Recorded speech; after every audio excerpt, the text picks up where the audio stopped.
Monkey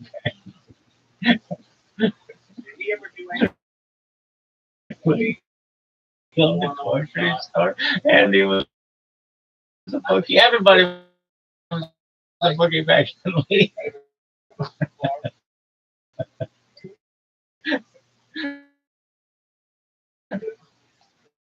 Oh, that is funny shit.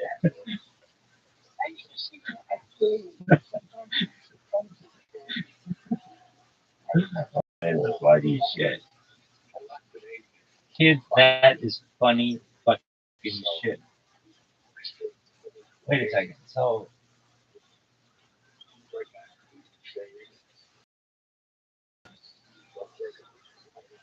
everybody was on that, right?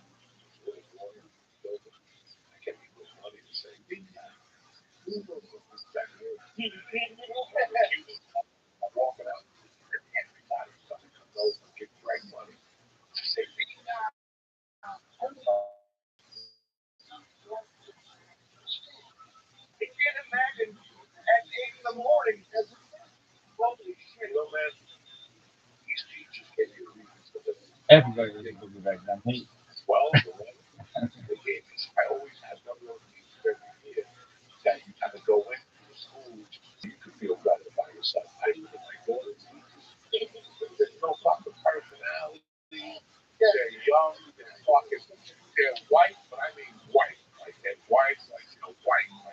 You know, like white.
King was like, next time I have to talk to your mom. I played it off.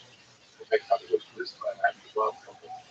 I want to talk to him. I'm standing out there with him off, and he goes, I told you another son. And my mother's like, what? I don't have another son.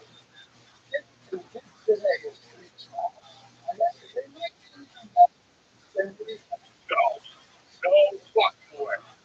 It's teach you how to fucking computer, or how to send you a text. Yeah.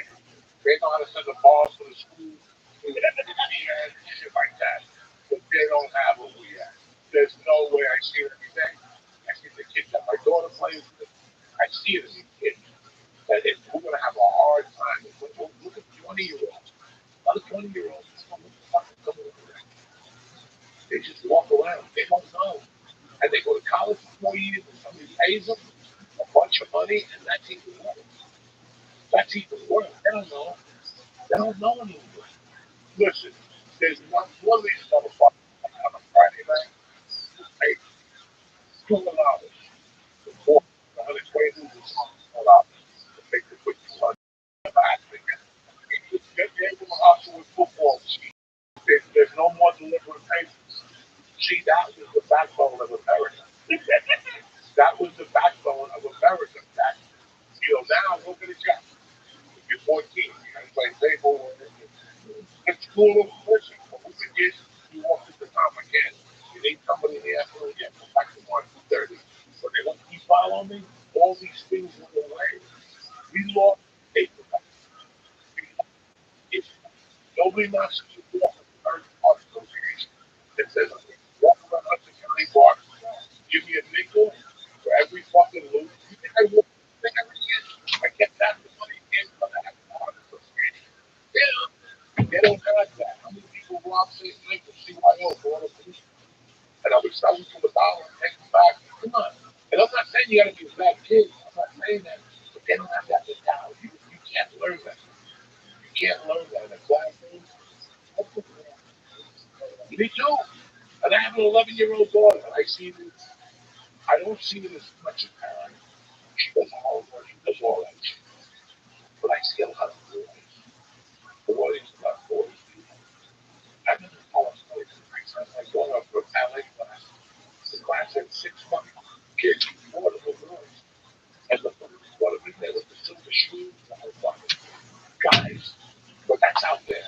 Here, again, when was the last time you were out here? That's fucking distillery. Three kids were out there trying to hustle you for $10. That doesn't exist. We can't even get white kids to mow the fucking lawn. If I was Trump, that's the first fucking rule I'm making. I want to see white kids mowing lawns again. White kids don't mow fucking lawns.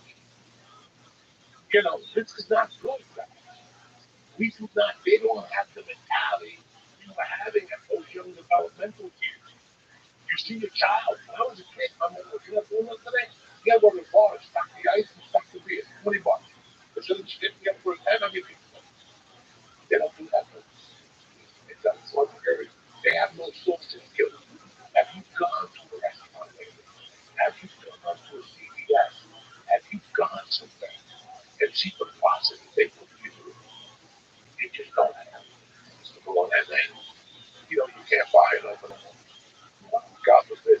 A Cuban, let's call the Cuban American Association, unfortunately, whatever the fuck you want, anything at anybody, the people, all the things that put together, it's not, it's not good. It's really bad. How we do that. No, that's my it's good. It's about the fucking ball, and the kill me, and the kids, some people,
This is what I want to thank you for taking the time.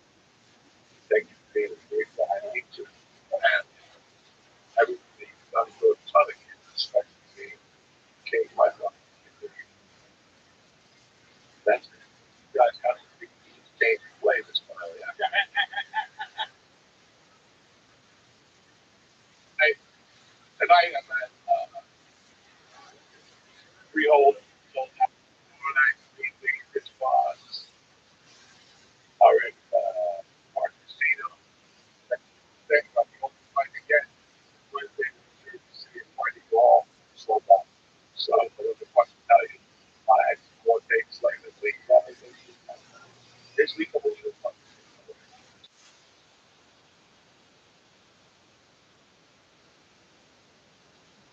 Stay black now. So.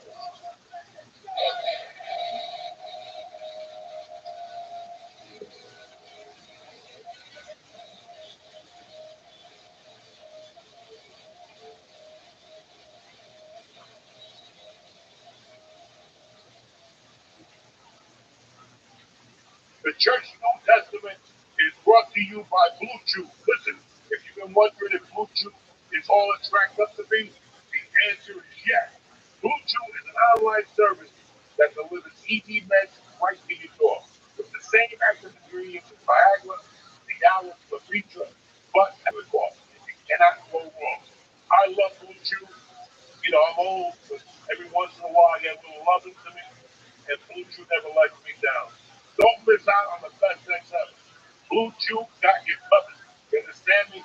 When they're laying there looking at you like, what the fuck just happened? That's you after Blue Chew. Now, Blue Chew wants you to have the confidence of so discover your options at BlueChew.com. That's, again, that's BlueChew.com. We got a special deal for the church fans. You ready? Try Blue Chew for free. Just pay $5 and check out at BlueChew.com. Again, that's BlueChew.com to receive your first month free. Visit BlueChew.com for more details and important information. And I want to thank you for supporting the podcast.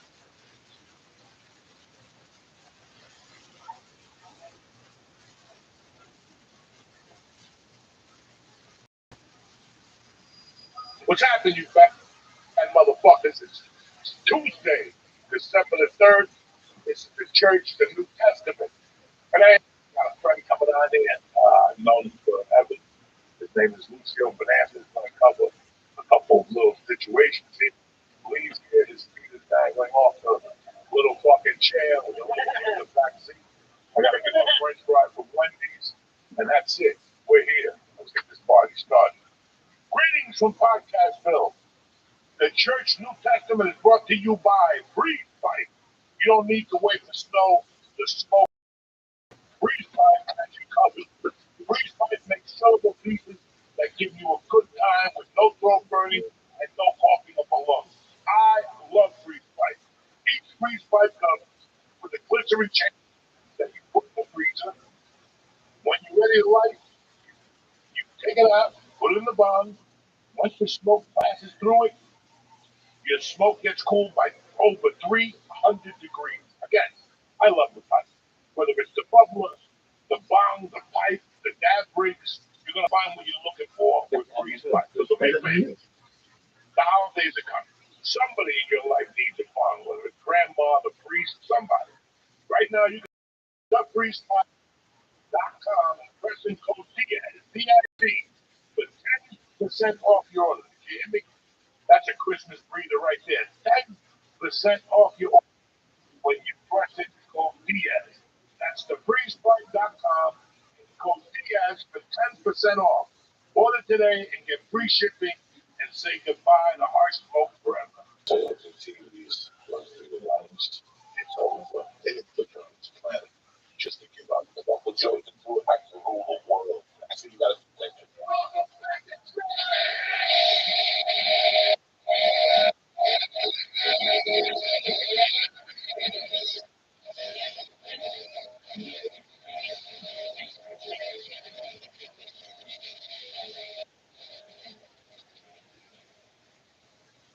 What's up, you bad motherfuckers? Uncle Joey here with my buddy Lucio inside. What's up, Lucio? What's up, Joey? Thanks for having me. Oh, anytime. Lucio, how far back? Oh, my God. You came from the sixth grade or something. You came in sixth grade. Sixth grade. That's how far back. Now, you were in the class. Oh, man. It's so funny about that. I actually thought, when I was in Grabowski. Mr. Grabowski. Then Mr. Grabowski got me to skip seventh grade. No shit. I skipped seventh grade. I remember towards the spring, I had to take a couple of classes for the seventh grade, so I could skip seventh, but I went right to the grade. Wow. So I know you a long time. You're like 300 years older than me. Yeah, I don't know. You're younger than that. I still remember you at my house lifting weights. Abby, let me tell a story about lifting weights with you. We were training. There was some karate guy that hung up. Some crazy karate guy always wear white tank tops. Like always wear a white tank top. And we would work out of your house, and you were supposed to be spotting me. You were supposed to be spotting me. I don't know where you were with the weights. You go right in my head, and I look, and I'm in pain. And you go in the corner, cracking up with it. The karate guy was lost. He was like, "What's going on here?"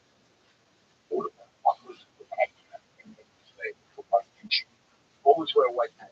Always. I have somebody crazy. I was gonna say you would tell stories about like basically a karate fight club for a little bit. That was in Australia with a kid named Mario Diaz.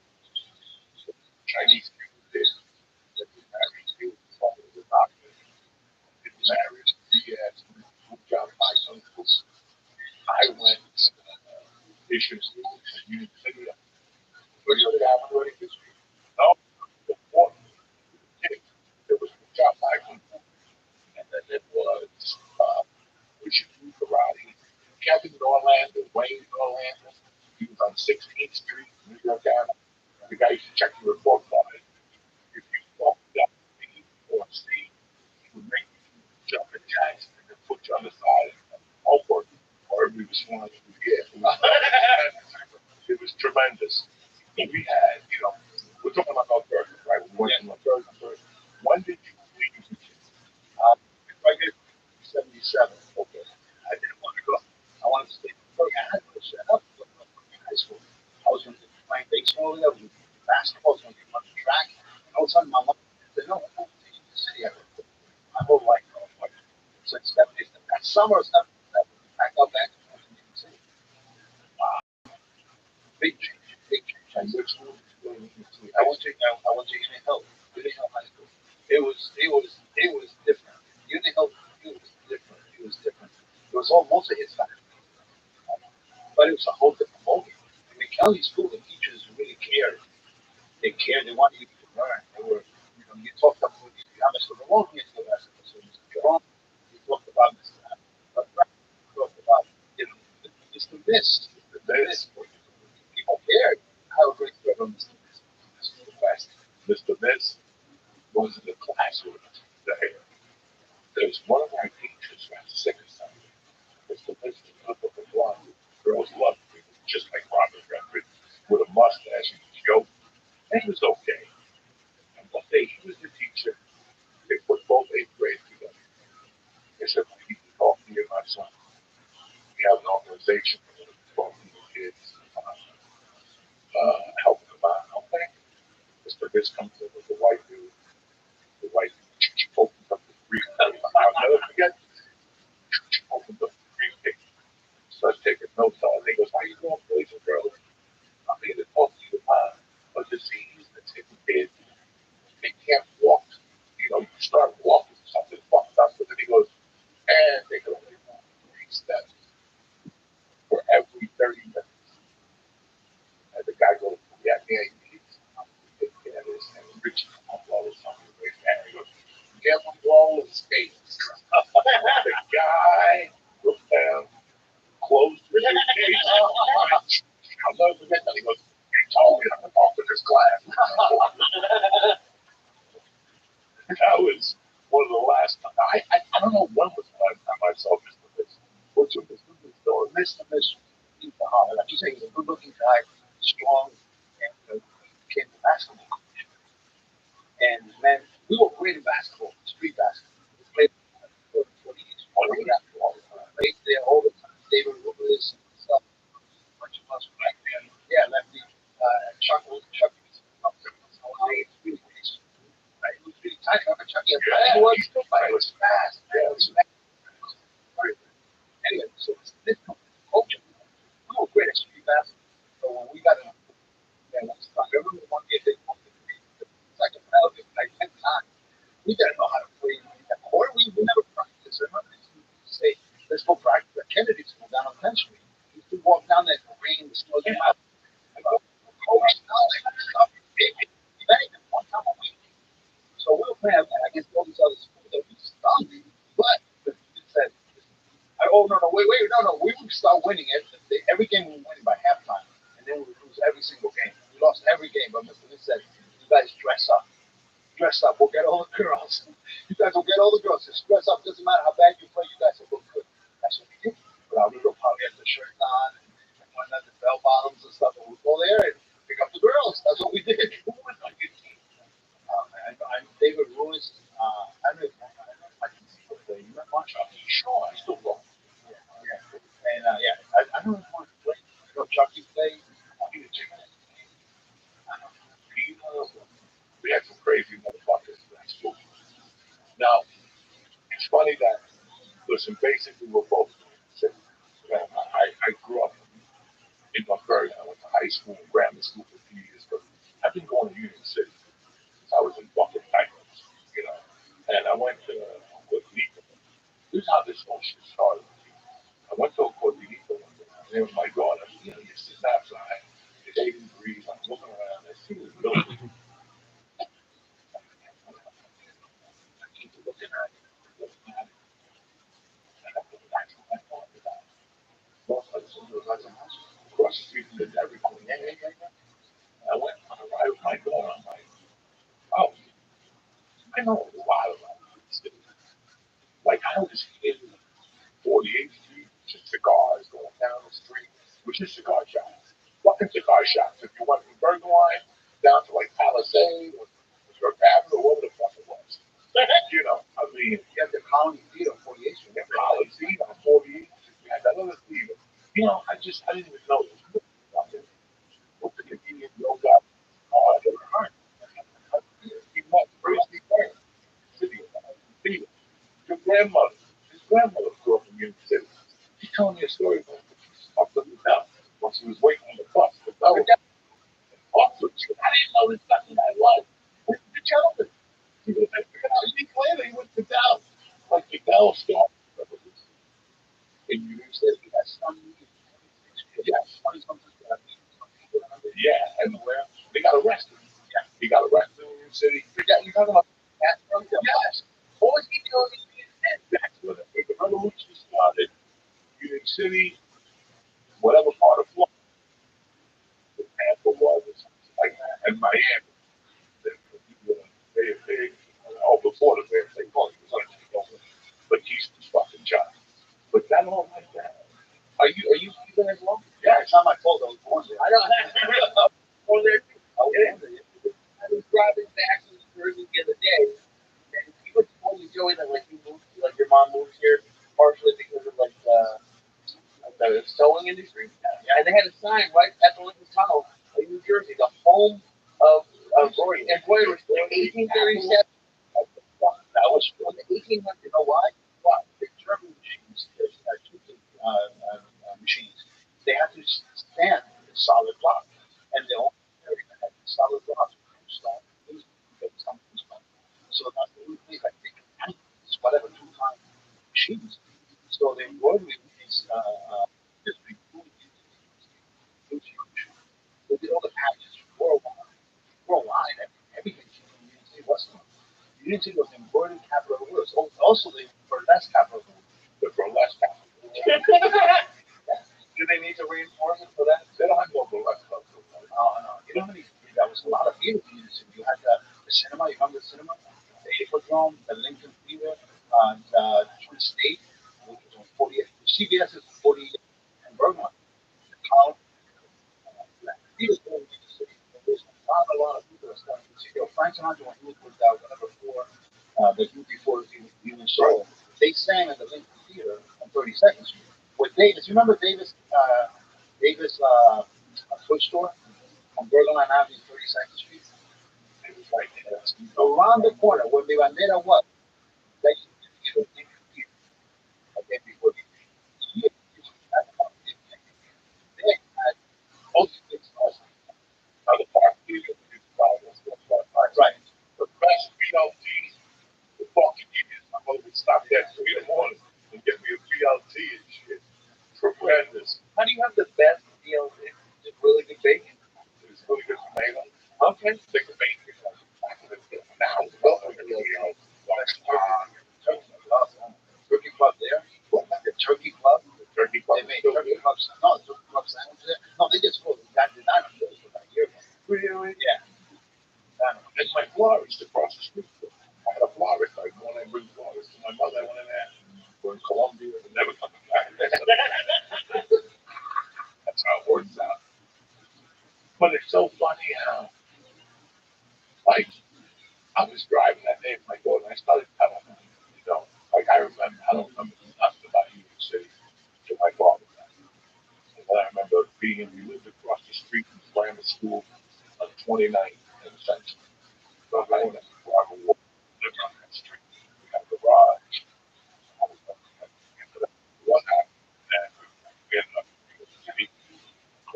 Always had that time. So wherever she went, I went. There was no fucking daycare. You know who lives in the corner? You're gonna die. Tony Orlando. Mother, no, oh yeah, in the city. We just had one Orlando. It's just fucking insane.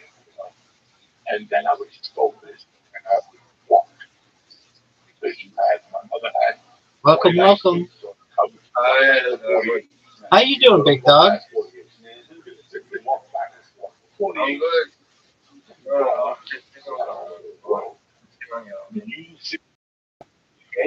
Why are you upset?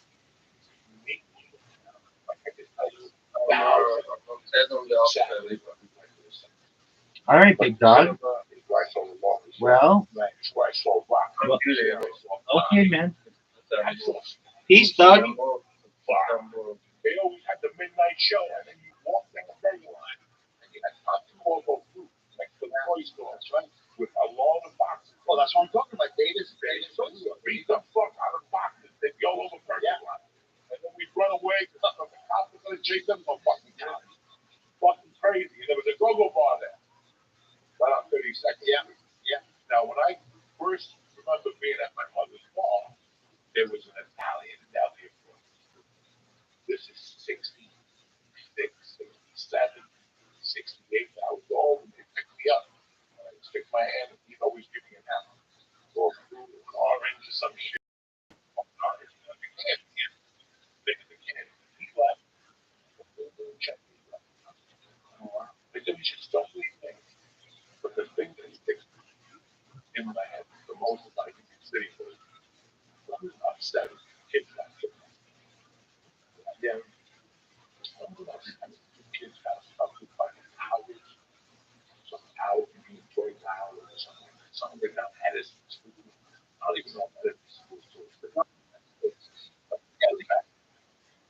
on 7th, right off, yeah, right off the Southern Avenue.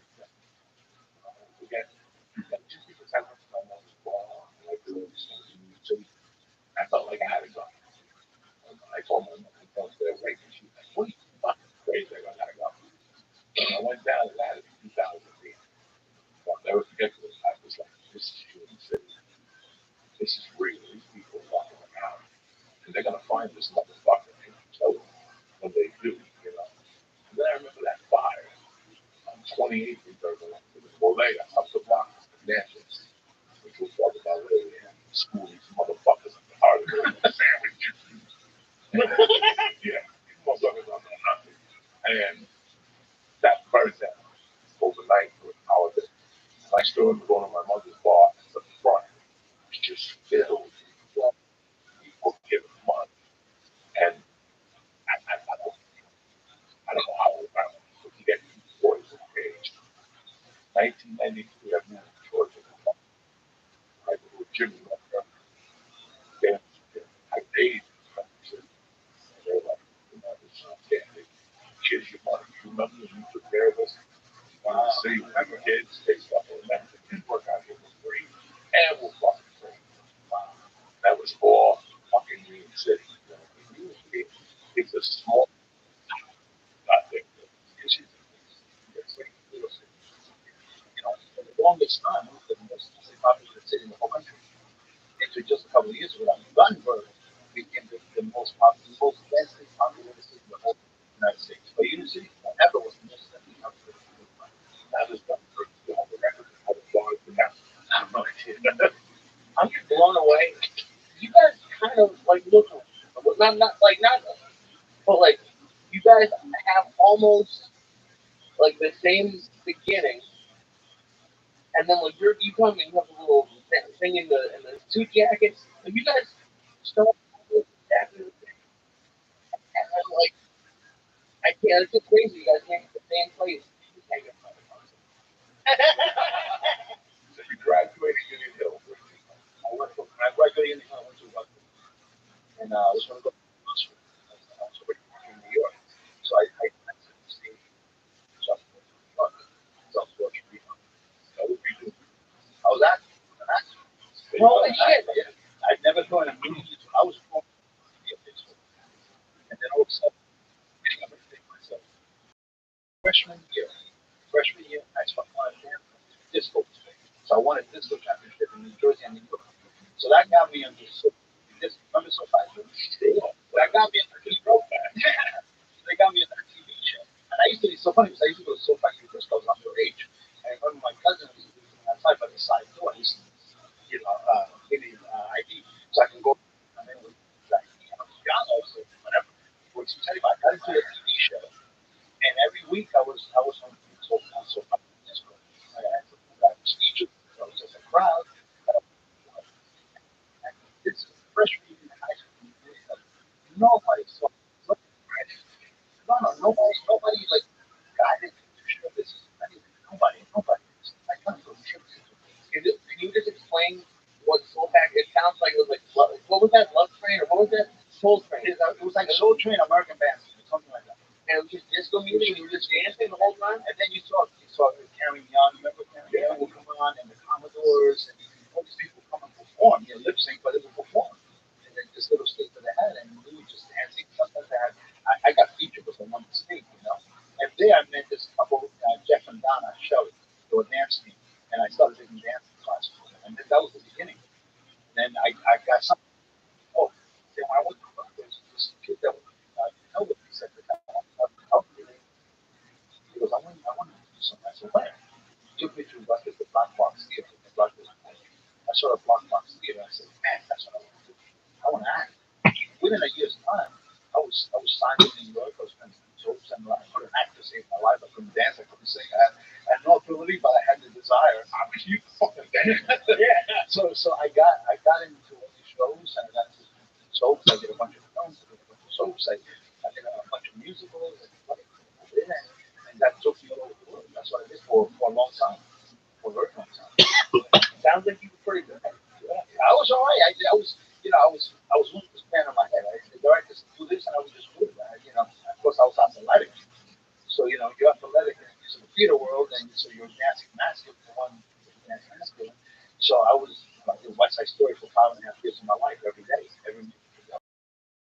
my superstar.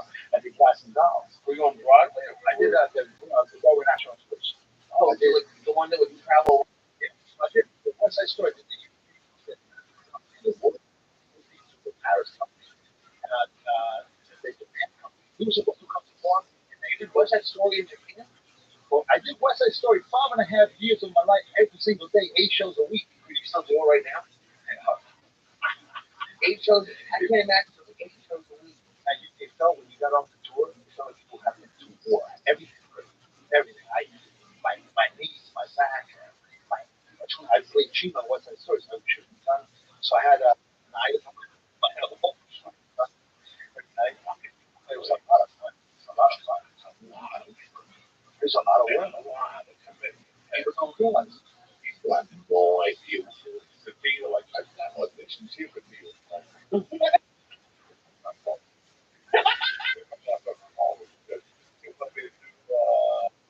Guys, years ago, I was the one guy. They got 4 people. Good. Once a day. So fucking Saints. I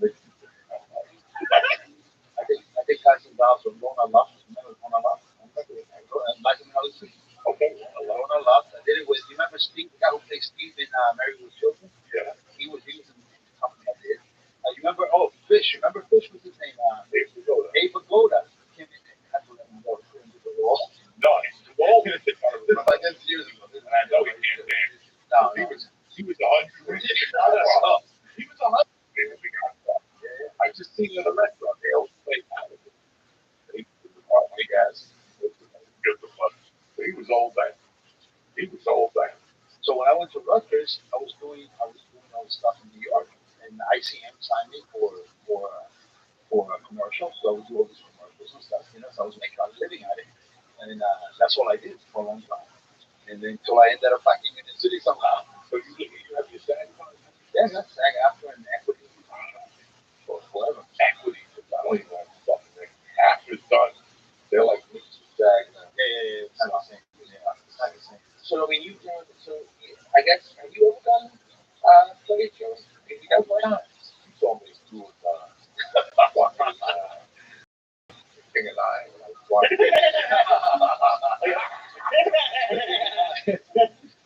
What one was your favorite? Was between all of them, between plays? The most I mean, probably West Side Story. I don't even. Oh, well, that's what, like between plays, like commercials, TVs. Plays. Yeah. And those are my like when I was growing up Rutgers, that's what I studied in the theater.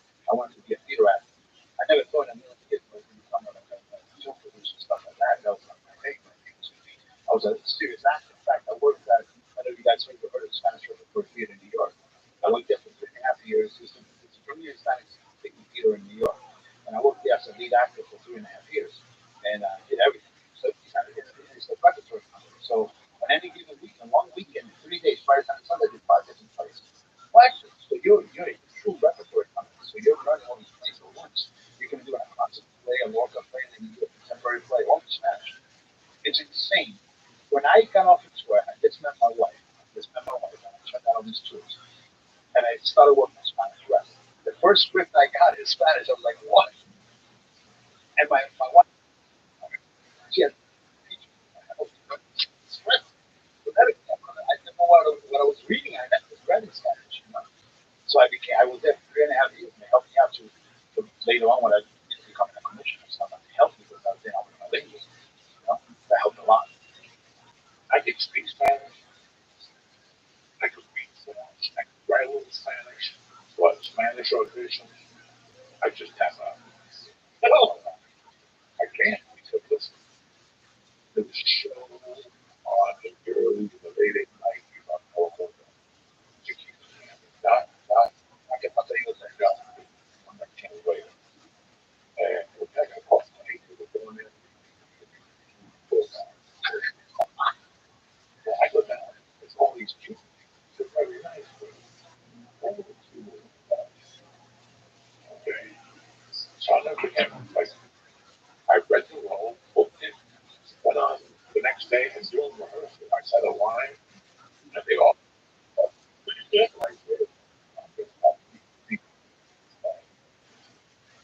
then we started doing the scene. You know, all the emotional, and I went to lunch and they called me the young guy, but they go pay me out. I said, fine, $1,000, it's about my future. But I met about 25 years later, 20 years later, when COVID was walking in my park. Okay, he did all the ground in my house. The guy that played the cousin on George Lucas, he was on the show. And he came over and was like, man, I just want you to know, I haven't seen you since that day, but it wasn't me back. It was other time. Rather than pick up the phone. So I don't know. Yeah, but that's why, because my Spanish is completely different than their Spanish. And when I say a weird, insane word, they drop it and lose it. Because we grew up speaking Spanish. We spoke Spanish. Well, I spoke that shit that they came with you, revolution. Yeah, those people spoke differently. They cooked differently. They acted absolutely. Oh, absolutely different fucking world. And it's still embedded. Like it's still in my fucking soul.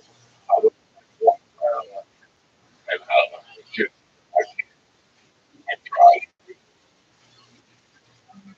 Please make me read the fucking Mexicans and Colombians. I get one that you know it's like it's just like, I don't know what the fuck it is.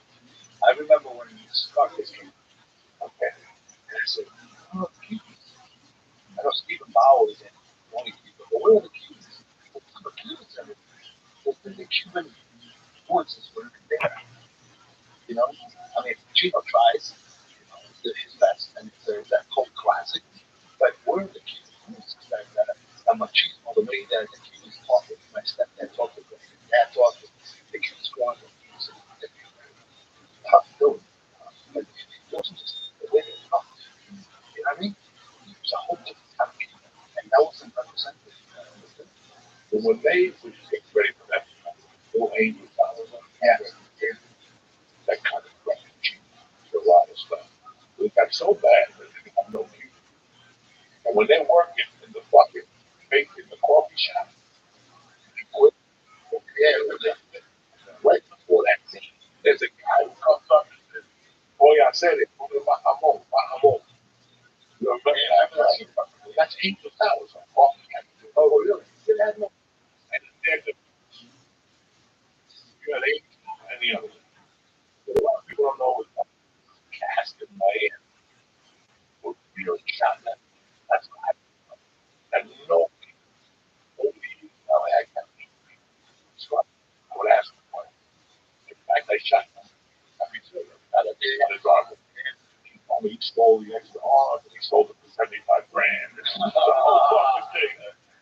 But he was telling me what happened. They were down there in Miami and the Cubans shut them out.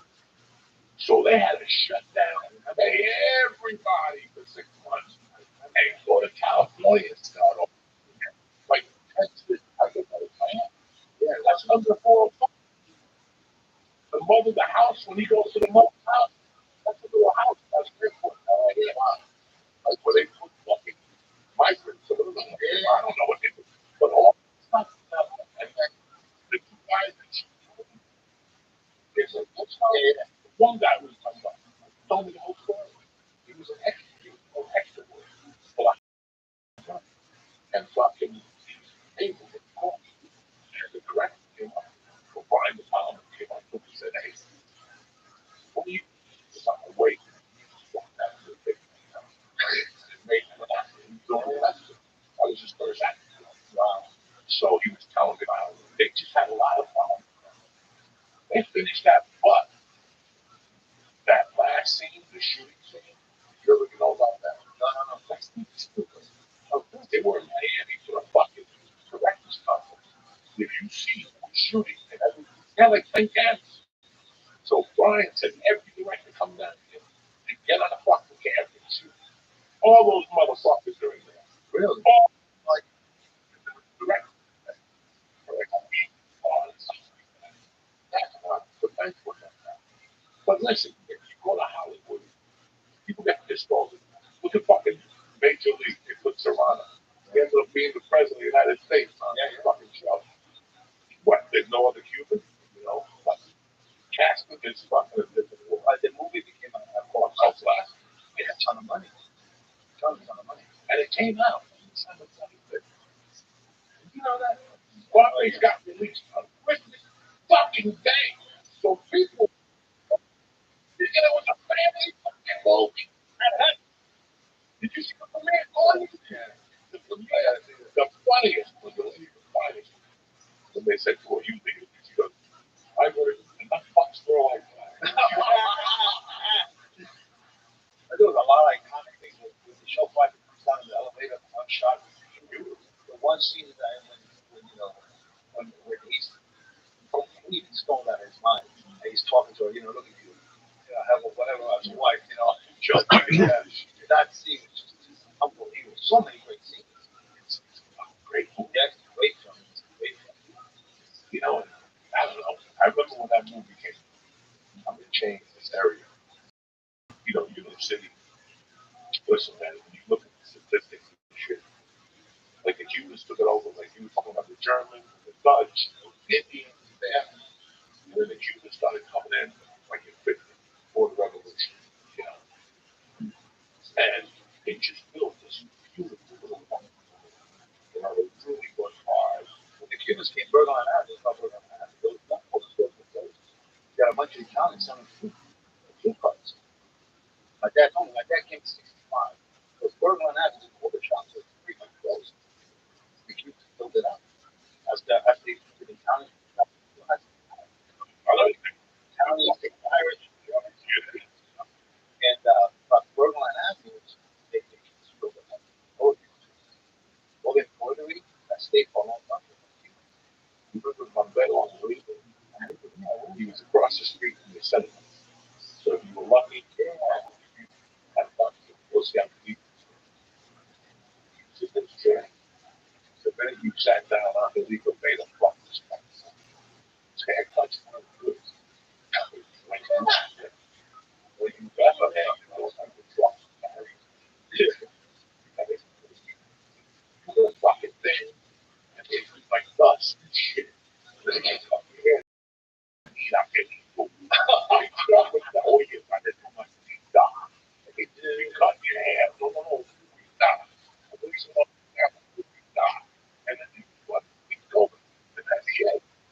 You can go one to the other. He put some spit on it.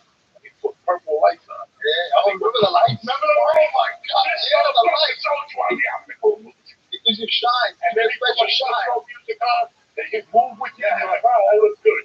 When you get home, your hair's all fucked up. Like, fuck it, I ain't no time. It only was is like one of those floodlights with color in it. It was special shine. Why would you go get drunk? Why would you go back? If it was that bad, after like the second or third time, because you bought it, you drank it, you drank it. It was the scene, man. Yeah. It wasn't the hairdo. You were paying for the scene. And then the Cuban dudes there, they said, well, we'll get it out. Yeah. I fucking this. Oh, God. These guys are fucking savages.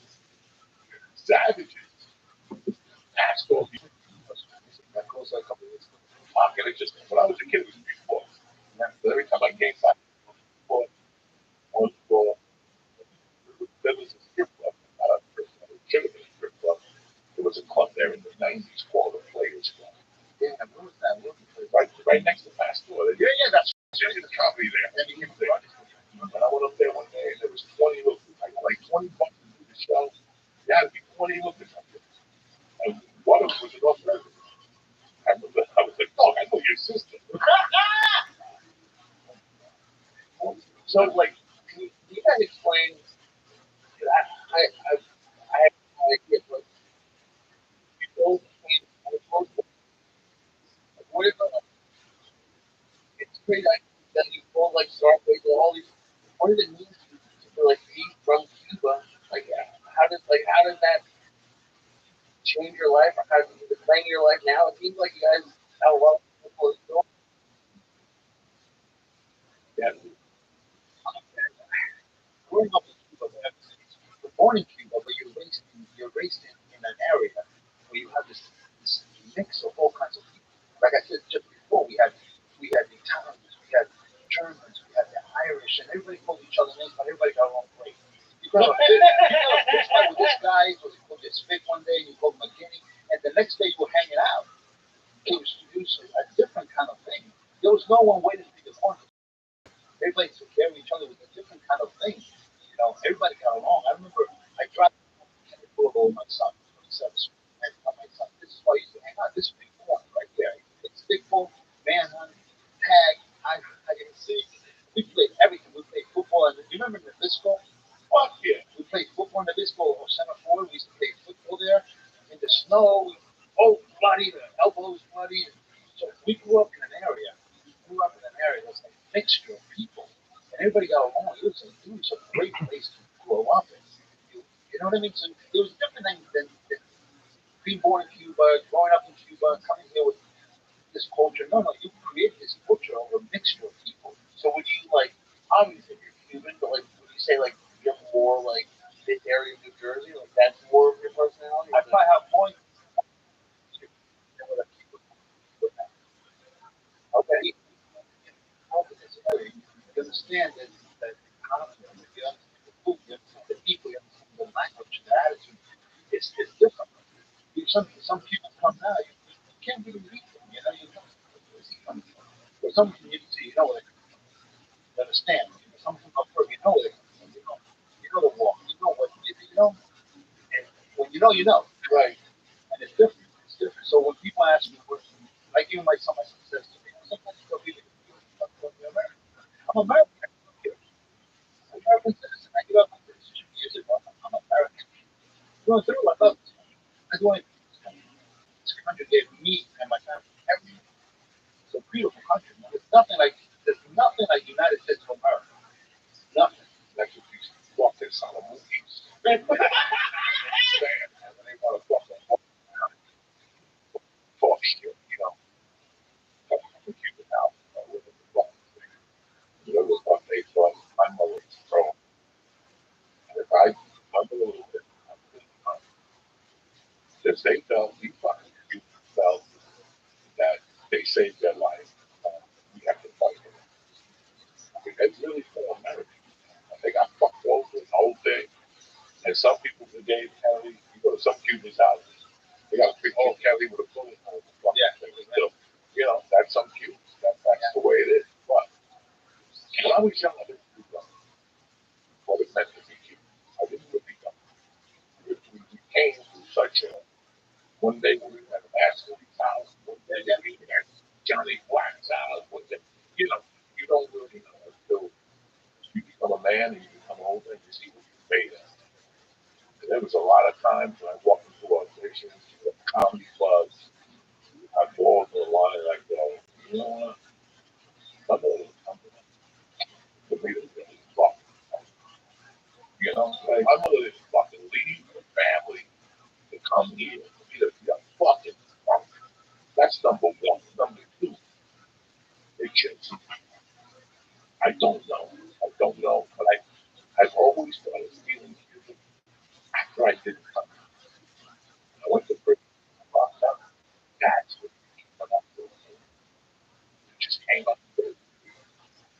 I'll tell you, if you fucking touch me, I'll kill you.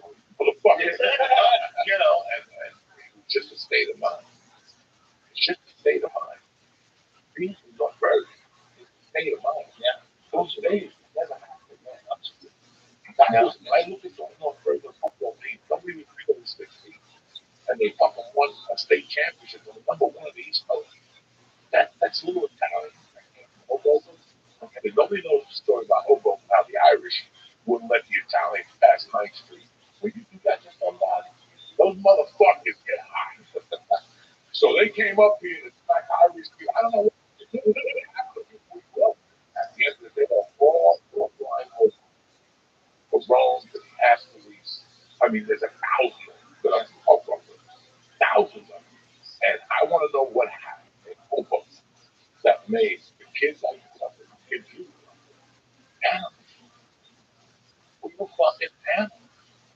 We talk about so people just jumping out in front of the car and get hit by a car, two people. And finally one day he jumped in front of the car and killed me. You know what I'm saying? Like, no. Wasn't people like 7 feet, 6 grade or 7 feet? Yeah.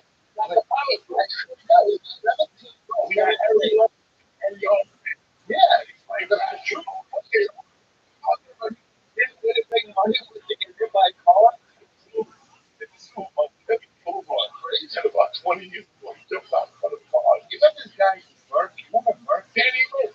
Yes, they couldn't fucking car. He could climb buildings at this time. He used to climb any brick building.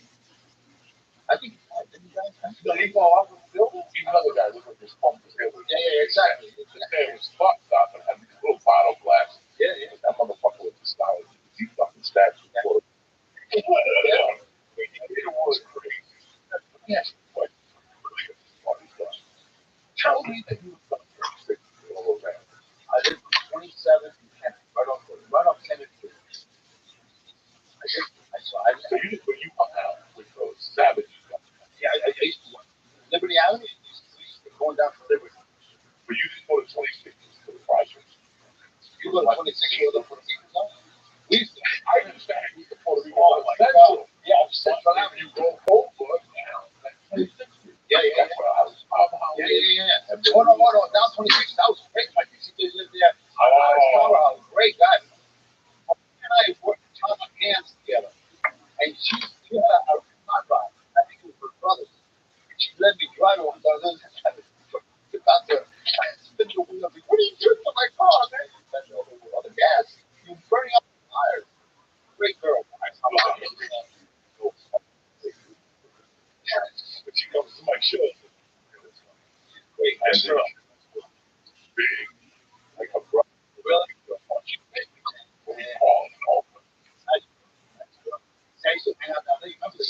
You remember they took these people out? Remember that one? 26 feet. Louis Arias. Louis Arias? Yeah. It's how Louis Arias, Martincito, David. Remember Chemical? No. He's still 28. On the top of the house. Yeah. Oh, they were three of the brothers. They were casino. Yeah, man.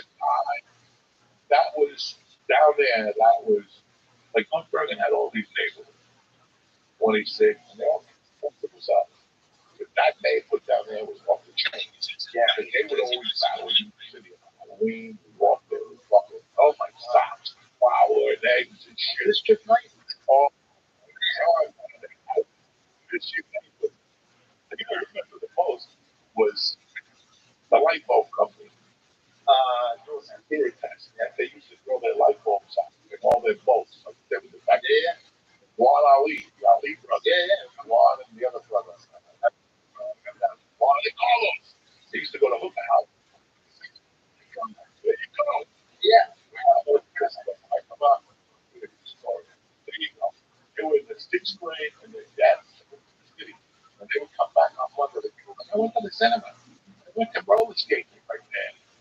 Got a big stuff. So I threw $10. And you're like, what? Wow. And we'll take a break, but how did this relate to what? Because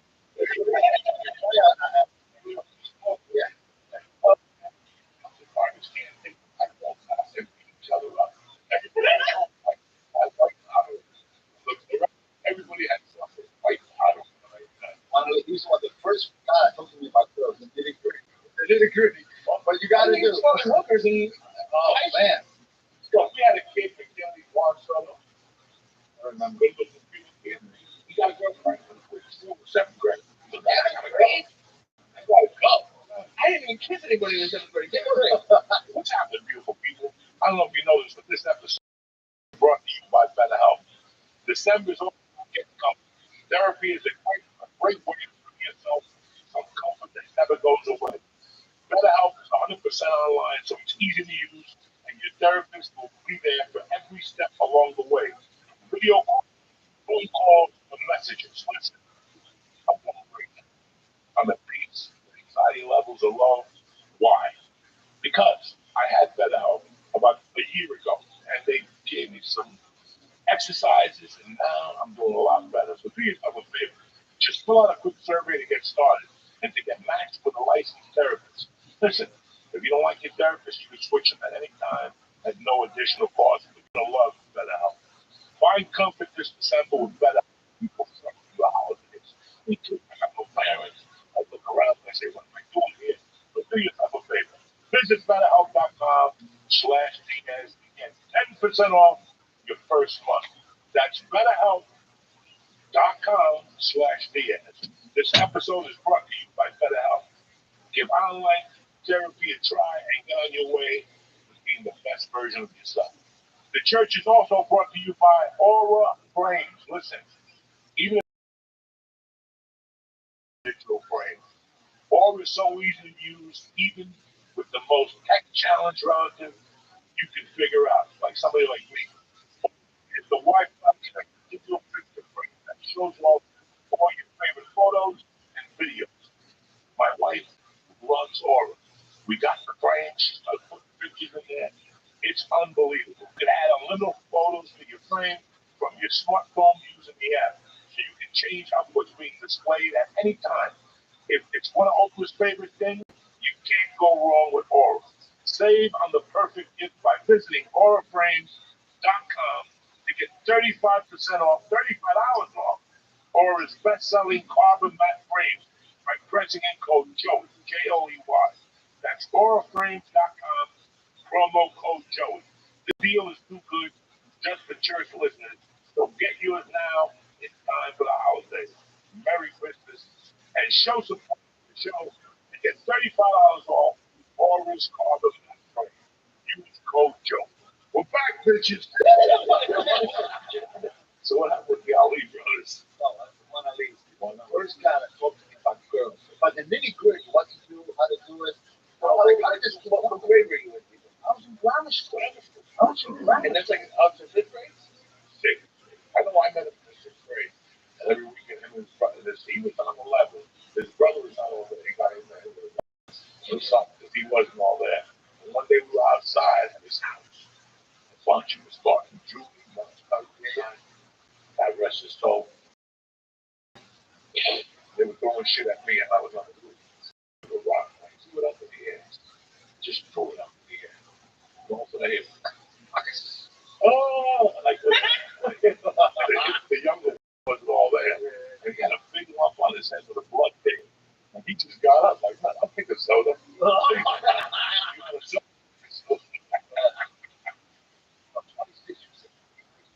had so much fun there. It was fun. Fish trip night, but nothing exists like this one. The eggs and the flour.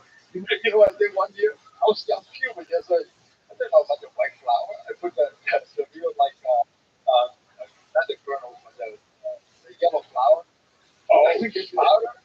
He went over the head. I hit him over the head with a rock. yeah. Within it, I had no clue. I had no clue.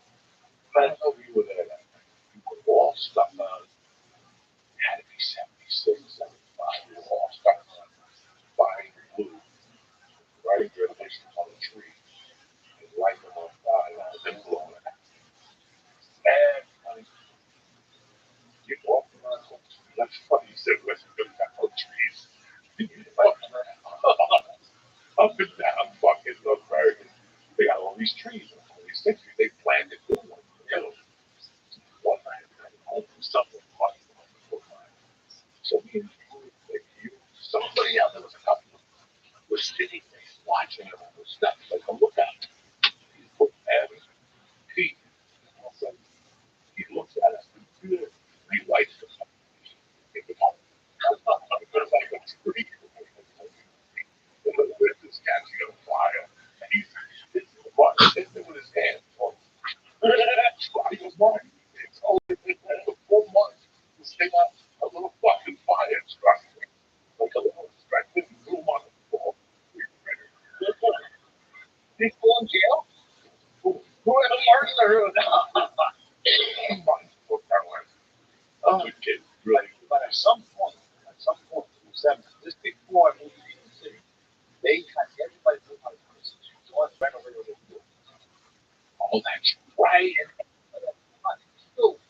they killed the guy. There were no kids around. They started doing Section 80 and all that kind of stuff. There were no kids around anymore. So that's why people moved out. They have brothers, everybody moved out. Everybody. There were no kids there. Years ago, the place was vacant. There was a couple of months. So I remember I was devastated. I cannot remember them cleaning that out. Even like when I drive, I send up for like Tom's Diner. Oh, I just told my son I had to call Tom's Diner. It's a little place right in the corner, 27th and 28th. Have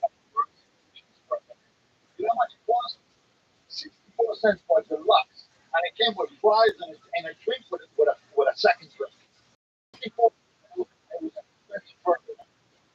I couldn't believe it. How did they get to 4 cents? I don't know, 64 cents. That was my building with Thomas. Okay, that's okay. My dad, he came from Cuba. He was the super there, and he was the dishwasher at Thomas. And they eventually put Steele and George, whatever, or whatever. And then he started buying, he got the bars and buildings and stuff like that. You lived across the street with all those rocks. Yes. I'll never forget. I was talking to them about being Cuban, like some people could take it. Yeah. I went over to his house on Saturday night. Okay, we're doing something after something. And a mother was there. And a mother was there. She wasn't the best looking girl in the team. But she was like, Mom always said, Clara. And they said, oye, oye, Clara, I got you. Paso de esta noche. And 2 days later, the boys like, you're not allowed in the house. What did that mean? I don't know. What's the last thing? Like, you're hot, you're ready to go to the other. You're fucking together. Now, enganche means I got the hookup. She made daughters, Iris. They're in social media. I follow Iris a lot. Really? She's a great, great girl. They're both of them great people. And her mom, I love her mom. Loved her mom. Her mom made the best espresso in North Bergen by far. And she made this white rice with a little Yeah, from teacher. yeah, Oh, the yellow rice. yeah. Oh my God. Oh my God. Best. That's fucking. It was That's poverty. but Yellow, little hot dogs, a little a little salt. That motherfucker make me even go out with him. Like, I want to get back with Lourdes. We used to hang out. Remember when we came to school? We came down the ramp coming down from the bridge. Okay, so a little ramp. There's a little walk. People's gym. Right next to it. yeah. We used to sit there. He used to hang out with me. And he turned me on to Richard Pryor. It was always Richard Pryor and the Honeymooners. The honeymoon. I had no idea what honeymooners were. And you were always doing about family. Always, always, always. Again, stitches, clients. Lotus was there. David was there. My Casito, myself, a bunch of other people. And I remember that clear as day. It was yesterday. Do you remember any of the on the podcast for years about them? I'm loving Richard Pryor. I love that Richard Pryor. Richard Pryor as a vampire, the whole sketch. Yeah. To a T. That's right. That's right. Oh my God. There was no one as funny. There was no one as funny. I can tell you that 100%. Not because I'm here with it. There was no one funnier than Coco. You're saying that? Even that. After the wings, I laughed. I told the story. Oh, we reconnected years ago. I tell my wife, I've been with my wife for 27 years. I've told that story 100 times about the wings. And I looked at it. I was just laughing. The karate guy with his skinny feet, he was just looking at us like, what just happened? The whole weight fell on my head. He's just laughing. He was responding to me. I was strong, you know? It was crazy. We had no strength left to make me strong. We were talking about Hernandez. Like I'm talking fucking about Hernandez. Hernandez was on 28th and 3rd. Yeah, right by the second corner. Hernandez was open till about the hamster issue. Just thinking about fucking Hernandez. Hernandez was open till about 3 or 4. I don't even know when it closed down. I don't know. Maybe in the mid 80s. I think he had 2 sons that took it over. There was 2 big doors. Like everybody always tells me, I put Cuban sandwiches on now, go to this place, this one's got pepperoni.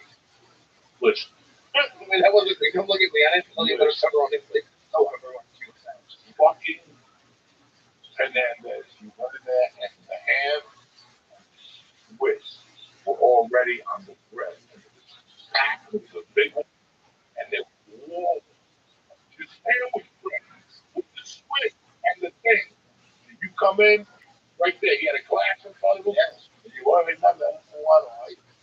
And he's fucking cut a piece of pork raw right in front of you. For you motherfuckers that want to sell a cute sandwich with full pork, I'll fucking kill you. I'll fucking kill you, okay? That's not the no full pork. None of that fucking bullshit. So, I'm wrong. It's fucking trouble. You had the deal, but I think you fucking people. You're fucking from Ireland. Why would I bet? You know, they want full pork. This guy would slice white meat for us. And then he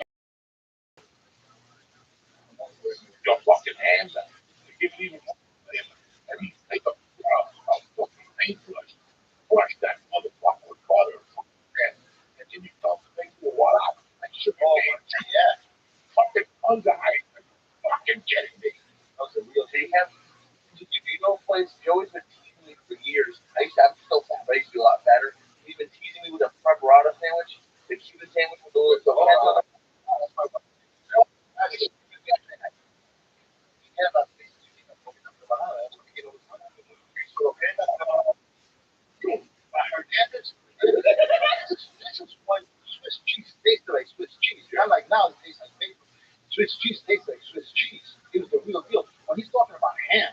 It was ham. It was ham. Shit. It was mustard, the butter. It was oh my god. Man, this stuff was the best Cuban joint at all there. And anything with I don't know. They had.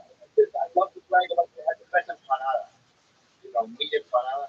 In my day, you had a bar. You worked in a bar, so you closed on the bar. You get a empanada and show me up at the show up at the house and say, "Wake up!" It's a very on my door. With some slight thing of metal. And he opened the door at 3:30 in the morning. So, the fuck? I had empanadas. Get up. You got to eat this with the guarapo. You know, I would get up and sit in the bed and I'd eat look down two empanadas. I was smart all night. You know, those empanadas. I know. I was just thinking about it. They don't give a fuck. Okay, if they come in, let's say my mom comes over and you come over, we sit on the couch, we eat potato chips, 2 in the morning. You think that lady comes from Goodfellas? She's mother?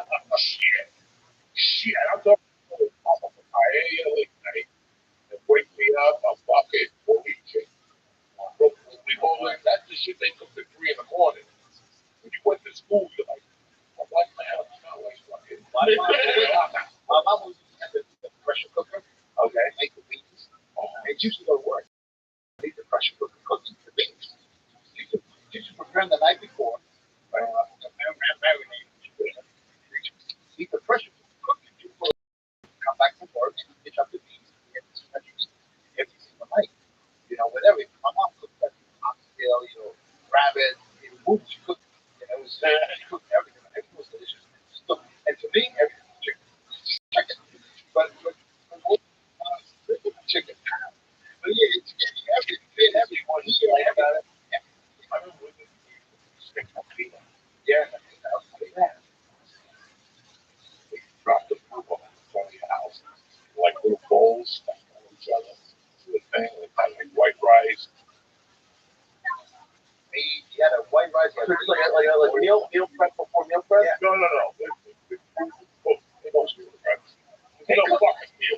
Just One time it's on top of the other with a metal thing at the top. They even some of them even fucking uniform. And a flan. they have rice, they have meat, they have like plantains or malucos, whatever, Okay. and like the whole meat. You know what? These top figures of Cuban Chinese food, Latino. And what do you think about that? Oh, that was great. What's it? Like Albana China. 57th and Bergen was. Like Albana China. Nothing like Chino The Latino. Chinese fucking belt. Nothing like Chino Latino. And what would you get? Like, what Chinese food would you get? You can get everything. You can get. I would get always the chicken fried rice. Back then, now I don't get it. Now they like the fried rice. I'm more modern. The chicken fried rice, I think you can get beef. Yeah, and then you can get potatoes, not empanizado. What's that? Breaded steak. Like stretch steak, but breaded. I used to get the pork chop, pork fried rice, egg roll, and pork donuts. You got that a year ago when you went. Huh? Wow, you make you remember. Oh, no, I Chino Latino was. Chino Latino. And then we have the other. Then we have the other side of the coin. We had this food used to find My guy, tremendous. The food killed you. They finally closed it down. They caught him cooking cats. No. And they would give you food. It was the cemetery. It was just going back there. Yeah. I go out and just take a handful of bread with other cats or whatever. Cutting cats? You can't tell me that. I just moved to New York and like I moved here to get back. I don't want to eat cat. What does it smell like? It smells like a kid's teeth. I swear to God, they caught him cooking cat several times. Several times? I closed him down. Well, after the first time. Bro, that's all you could eat. You just put it there, close your eyes, and pray for the best. They gave you sparrows. And they cut them in half. You could pick up the thing. I remember one day we were picking up the thing and the guy, yeah, I don't think you were supposed to pick up. We had so so much. I now remember what it was fucking a Coco Bar. Yeah, it was about 30 seconds, right up from the newsstand. That's in the late 70s. It was like a burlesque bar. I was going there to get my mother my food because in the afternoon, my mom was a fuck. You didn't see it. You didn't see it had the traffic. Yeah. That's the old trolley used to run back uptown. The whole area was nightclubs, cabarets, and everything. Bert Lancaster worked down there as a dishwasher. What's her name? Deborah Harry worked down there as a waitress. Deborah Harry, as a matter of fact, shot a movie in Union City. Yeah, it's called you. Holy shit. Right on Summit Avenue, completely in the corner of Summit and 18th. That's where they shot it. That apartment. Crazy. And speaking of New York City, were you ever like, you know, how the fuck you go after that? I was around. My dad owned one. Right. I feel like we got this. Yeah. So I feel like So all the Cubans compared each other. They were like gangsters. I think it was like they were like a war. Did you guys hit each other, or you guys? No. Maybe he was at my house. My mother was there that day. Oh, okay. Yeah, that was no. We all worked together. Everybody was friends. There was a guy 33rd Street. His name was Boyle Weaver. And he had a bar. I mean, sad pussy. That was 77. Everybody called him Boyle Weaver. And that whole area there was fucking nice. I was telling Lucy, oh, nice. Where? When my mother had the first restaurant, which was across the Union, 38, and there's a little refrigeration. And on the corner now is some medical supplies. But in that was roughly the hottest corner because you had Carvel on the corner. Next to it was the bottom of the barrel. Yeah. Okay, the bottom of the barrel is the real fucking beach. That was beautiful. If you read Henry Osmond, something at the bottom of the barrel, near the bottom of the barrel, we should stop it and get a drink at the bottom of the barrel. And on top of that was John. I remember the Fort Kennedy, there was like a pharmacy. One day they were loading a truck and we robbed it. Like the situation robbed one of the little boxes. It was a box of condoms. And we didn't know, bro, we were like testing. We all had condoms. Shit. What was it? We tried to stop and get out of here. Everybody had condoms in their wallet. They had their wallet. Condom in their wallet. Nobody used the condom. Nobody used no, it was just the talk. I'm like, that little party. I'm like, that little party. I'm marching with when you make out with a chick and shit. I'm like, What did you think of Joey's mom?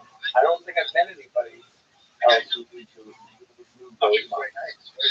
The mom, yeah, the way I remember, like really, really nice. I walked in, very friendly. the bar is great. Well, even in general, like, I mean, I guess George, maybe you knew his mom. No, I think they were first. I mean, you can have my dad. My dad, stepdad, my stepdad. He's a tough guy.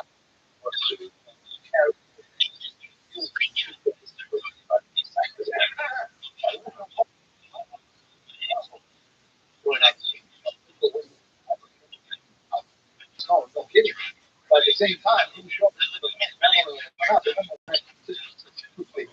I'm in school, I'm in high school. He brought a couple of school, a black cat, and threw it on his bed.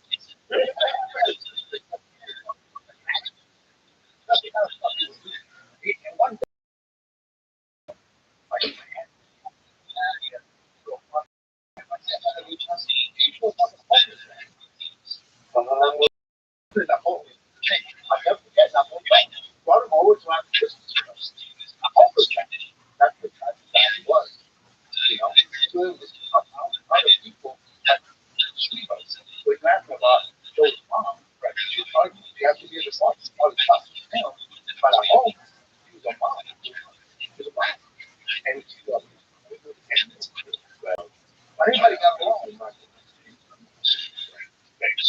yeah, right. He didn't need that, you know. Yeah, you know, like other kids, like not horrible, like yes, no. So anyway, yeah,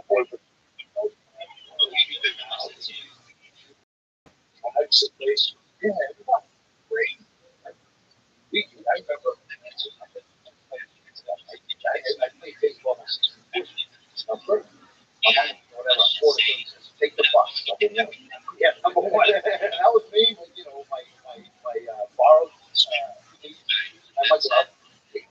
myself, watching the world by myself. This is 9, 10 years old. Driving, riding the bus by myself, watching the street again. Late days, they're coming home. They'll smell like bottled water. Like they go play. My son goes play soccer now. He has a Gatorade on one side, a bottle of water on the other side. With two different pairs of shoes. And a fucking bag to carry. Nothing. Nothing. Nothing. Nothing. If there was a coach, I would go. All they want is about dehydration. We're going to die if you fucking all bullshit.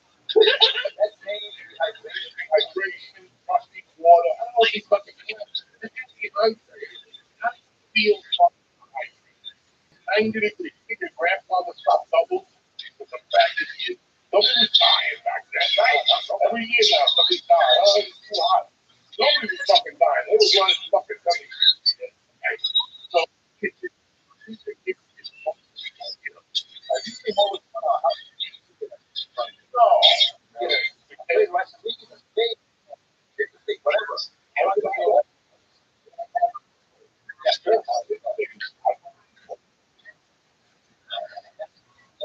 and then I didn't realize how like the takes fun. And I'm not trying to get you to incriminate anyone in your family, but doing that for years about like the numbers, like doing that, everybody, if it's a number black, bars, I think what got out of the county, for every number, it was the same. I have to put every bond, everybody turns their head.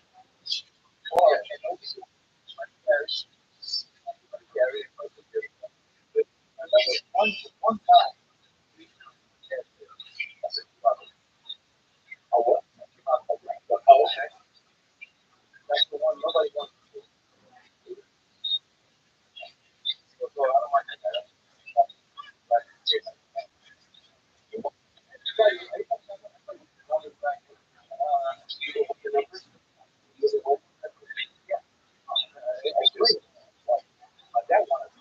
One time I was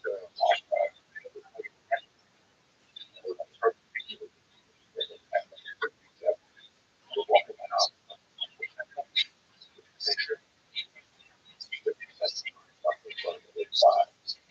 All 10,000. My birthday, I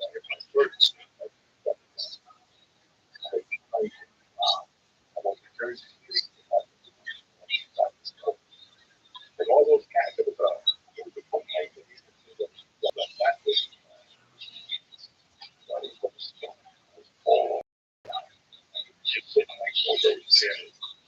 and at 3 o'clock, because that's when the fight closed. 3 o'clock, can't see numbers. So he would stay there, 8 in the morning, drinking and fucking making friends. He's the guy right now. In jail. He's my friend. Like we were done. And he walked there for you. Fix something. I don't know. I just want to put it down. Every time you saw him, he said something like this. He wasn't a pedophile. I don't know. So he's fucked up. So he always ask you, are you this? Well, always. But the best was I saw that 30 and what street, burger on 30th Street, traffic light. Yeah, had a big black road. If I go down the next corner, this bar. Oh, yeah. Okay. That used to be a bar. Like, I go for it. He died. Two, six, fucking days. And no, the guy, oh, yeah. When they had a play, Regal, Regal, this he was sitting on the block of bed. They got two young girls, like 25 years girls, and breaks the basket. So I this motherfucker's like, yeah, go, oh, yeah. He's like, look, oh, yeah.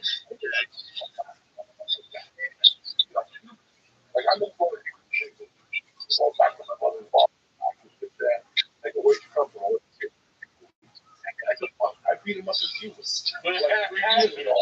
Like, no, what are you fucking talking about? How you He's a fucking pussy. I smacked him around the corner on 58th Street one time. You fucking die. He's just lying. This is breaking your fall. That's what they do. That's what they do. So the one time where it's beautiful, how they go down for one way. You don't want to smoke that guy. You want to smoke the dog. So they took a chocolate high on a big bamboo. And we kept giving it to him. He was one of us. They didn't know he was saying. He smoked it. Finally, girls. So he kept going. He kept smoking. I was like a month later for 4 years. Now I guess if I want to go vote in a week, it was like I feel my legs 4 days. And that day, he told us that I'll never forget this. He told us that he went home that night and jerked off and stole something. And I go, what are you talking about? My wife was in the shower. Yeah. They get people. You know they're fucking crazy. He goes, he was in a chair at a bar telling me a bunch of other Burger King how he jerked off the day before. He's like, fucking noises. And we go, and when he came, he's going back to the bar. What's the hell, man?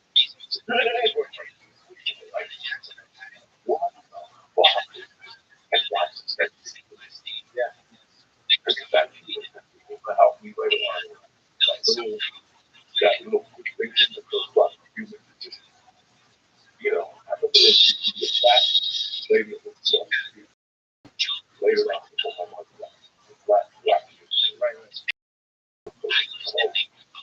mother would be watching the game, watching the kitchen. My mother would go, oh, yeah. Hey, that's oh my God, you figured out the pot. I can feel the familiar. Like they just have a weird sense of that little bit of it. They don't have no filter. No filter. That's amazing. It's also don't give a fuck. And when they say something, they don't like fun. Yeah, we're having dinner. He says to me, that's right. How come every time he talks to people, he talks so loud?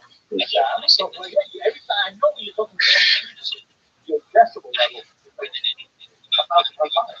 I don't know why. I don't know. It's loud. So he quit. So that's it. So he's like, no, what happened was just I got off my I did the 40th anniversary survival website. Okay. This is the intentional because we were the old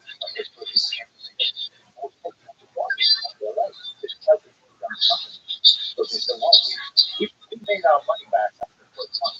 So I had to made a lot of money. They were out for 2 years.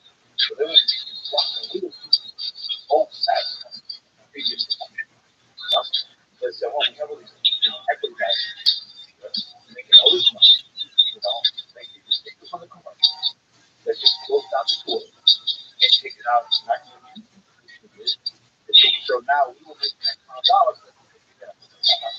Small percentage of that, they can give them our old concert. So we are an equity member, we have to get more concert, more customers, customers choose, customers everything. But it's not you guys. You can't get anything. They get nothing. It's covered by us. So they, well, we have to have one, golden days, commercials. We were making nowadays 2 grand a week back then. When we talking about the urban entities, 2 grand a week plus per year. Because you make your commercial, so you're doing okay. But right now, so I get on the it goes on to kids, it's not for 19. So I make more money. So I get off and I go to some Western and the house here. I got for 2 days later, and then my wife. Last girl was like blonde, gorgeous. Oh my God, stop. So I'm over there. My agent told me they want to go back on to the website for another year.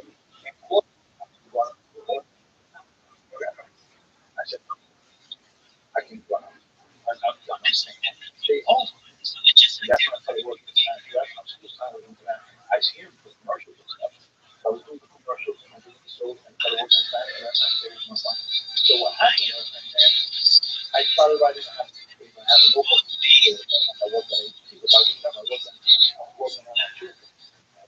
And this guy was a stage manager on AT and assistant director of the music. So he had a local music station. He got to know how I was very, I had a music station, got a music station, right now, I think Brian, and we hit it off. Hit it off. And I started helping him out. I was a chef coordinator. Then he asked me to come and I put up an actor. And I got him back. And I really wanted to speak in French. And he brought me my first director in German. And the rest is history. And after 20 years, we do the entertainment. I'm not. I came in as the director of the fifth, ran 61. I can do that. And 3 years later, we have to run the commission. So it's a form of government. Right. Everybody goes to the commissioner and then you speak up. But we don't. And he has to be. Everybody. Yeah, it's talent. I love talent. And I became slowly. I started getting my back.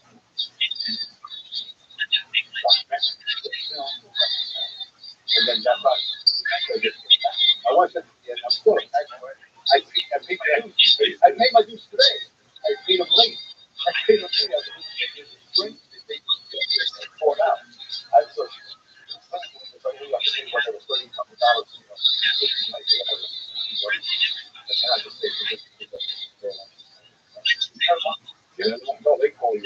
But segue to what I do now, which I love. I love it. It's a great town. I love the town. I love working with them. I love the mission of the great people. No matter what you say about your city, if you go back and you put the story on, it's great. It's one of the people. I love the people. I love that. But man, these are blind and tired over no matter what you say, it's there. You can see it. It's like a beautiful ice with a stick in the top. So no matter what you say, you go back. Wow. Like shots. Yeah. That was Carlton. And that area down, I think, was something bad. St. Michael's Holy Road. Rough. Long. Oh, couple one person. I just talked to the most beautiful girl in the neighborhood. But I would say that I was in love. I was in love. The whole band, the people, the gathering,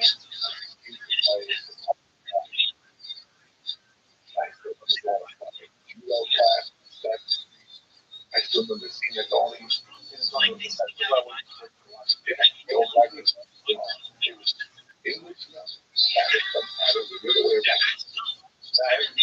They did everything. They did that. All that. That's what I remember. Still like, yeah. He's still like, and does he have to? No, he owns Cybersecurity. He's never stay right enough. But I just want to say, Hollywood, who does it? Just that hair with white hair and dogs and all. I was really kind of he started, he had a furniture store in Manhattan. They opened up a furniture store in Jersey. And then he bought Sony in front of the building. Mexico, who got out and then he went into the specialty.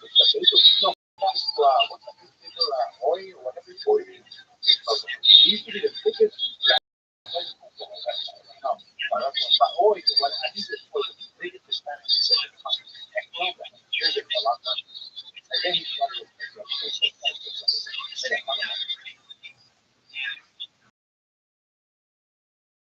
character. Well, that's the scientific. Fucking what they had it wrong.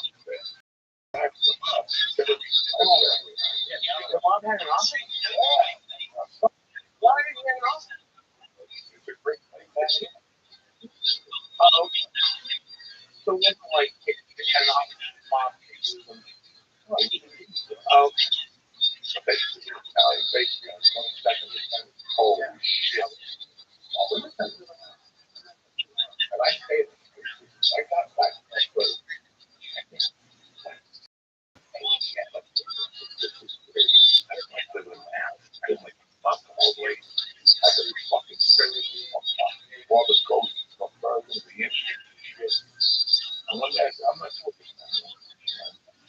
friend, 26th and Central. And I would wake up, I'd go to 22nd for the breakfast in the bakery. I'd get a bag of peppery, the fucking big thing on the town. That's the hotel hall butter. Then I'd steal that. As soon as I got older, I was between 2 and 3. And we'd go to town with that. And I always got the toast in my mouth. God, damn.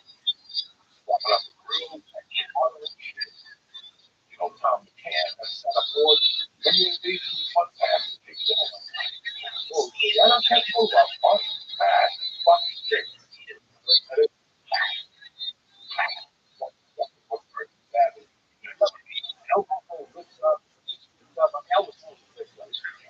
Oh, buddy, remember that with Dave and stuff. Yeah, David. Oh, with stuff. I would get home with this. These kids stuff. No. No. No. And you remember the swamps? Fuck yeah.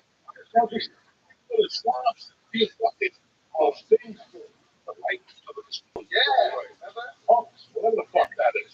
Where is the swamp? God, the swamps will build up to hotels. You guys see it. Where is the fucking swamp? 39. Once you pass Tunnel Avenue, that new building that we're talking about, past Tunnel Avenue, you keep on going down before you get to that whole neighborhood. This is my neighborhood. Yeah, I remember that. Half a mile down. And that's the swamps right there. That used to be all swamps where Walmart is and all those parks. But the swamps, right? It went from it went down there all the way to the absolutely. I used to ride my motorcycle. Yeah. All the way to the Oh, I got a story. Then you had a mini bike. Yeah. I almost killed myself in the mini bike. Was it his mini bike? Yeah, his mini. We were hanging out at the county school. I think it was John Bender, David, you and me. We were hanging out. I had to do a mini bike. I never got on it. Get on it. Come on. I got a mini bike and I went down a stone wall. Come down the stone wall right there. I almost totaled that wall. I made the curve. I almost killed myself. That was the last time I got on a bike. The last time I got on a motorbike. I thought it was that. I had no control. I can't believe I turned the wheel. I love my motorcycle. So I had like 8 of them. I fell on my motorcycle before I got back to my house. Cuban love, she took a loss on it. It's like a $300 loss on it. I didn't even get the $300. She just said, no money. That's it. Quickly. No family meeting. Shit. Kids are nice. They have nice lunches. Breakfast. They have breakfast in school. Lunches. Yeah, remember in school, the little counter? It was 8 inches. It wasn't even a full foot. It was 8 inches in the basement. Gray. It was painted gray with that cement paint. You remember about that?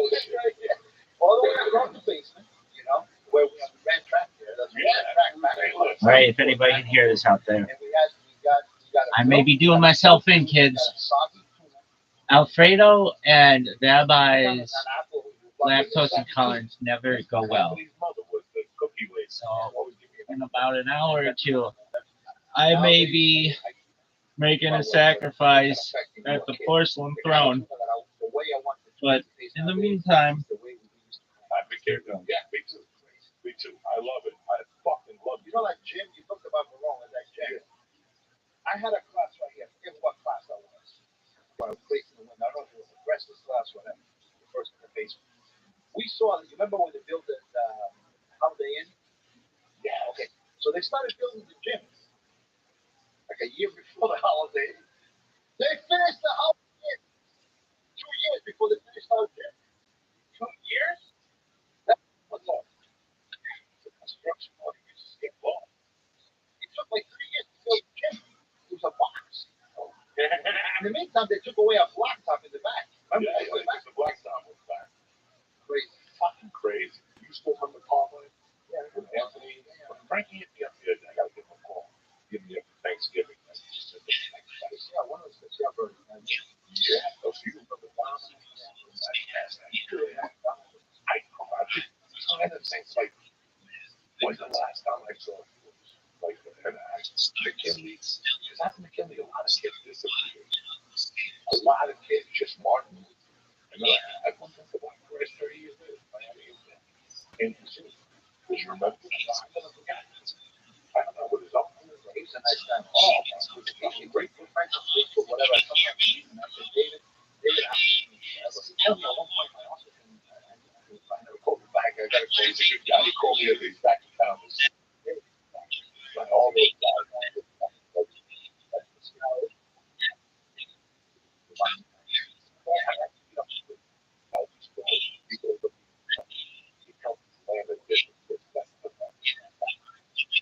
I went to North Carolina a couple times. I looked around. My hometown where I grew up. But that thing we had there, that's what I said.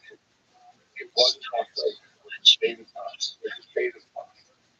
It was a state of mind for, all people. Hell, basketball. Memorial always has things going on. There was always all those things, the rivalry. We didn't beat each other up like college football this week, but there was always a rivalry, and it was just our kids. In the one, I grew up in a little corner, but we just, I was the woman I was you, I was Poncho. Why don't you go there? I grew up in 38, but there's a party on 26. I don't know how it's that. You didn't go walk off. You weren't breaking it like that. You just being fucking. Oh, we played everything. Everything. Football. Hockey. Everything. Handball. Football against the wall. I remember if the man got real high, this is hit, for double or triple home run. And we hit against the wall with liquor store was. That wall. And the latest window was right.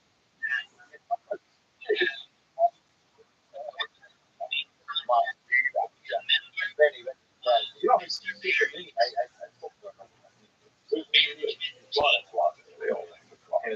it's crazy about the kids. We just got that. It's crazy. You have to see.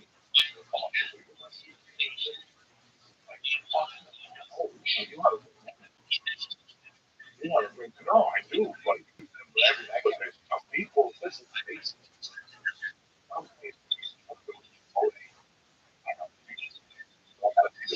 yeah, that. I forgot. You remember Rothschild?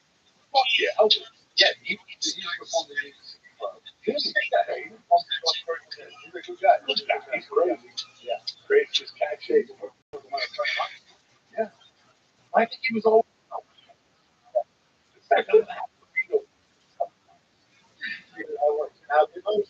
Oh, okay.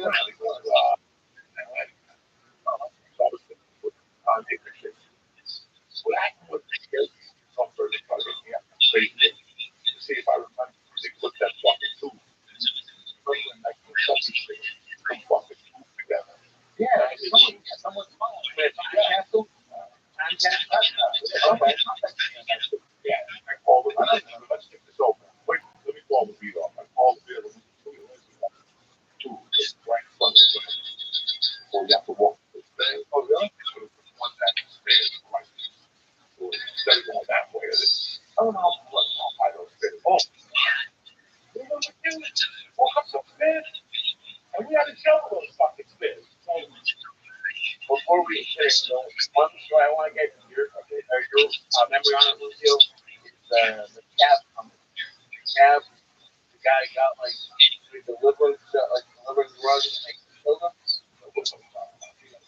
Oh yeah, man. Killed him. Something happened. Guy or something else. And he was working. He was something hospital, lives or whatever. There was something going on. There's something going on there, and they just killed him. It's like fucking wow. Drugs. I don't know. Yeah, yeah, yeah. Stuff that does. And the second time,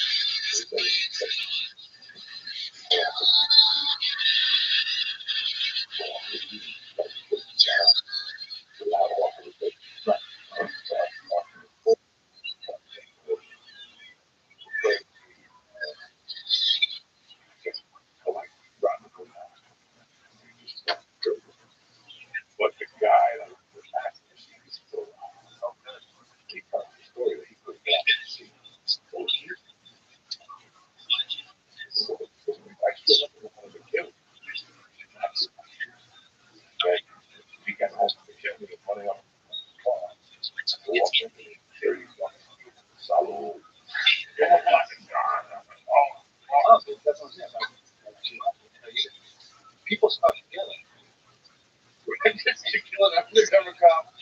Hudson Avenue used to be a bar. There used to be a bar in almost every corner. Yes, yeah.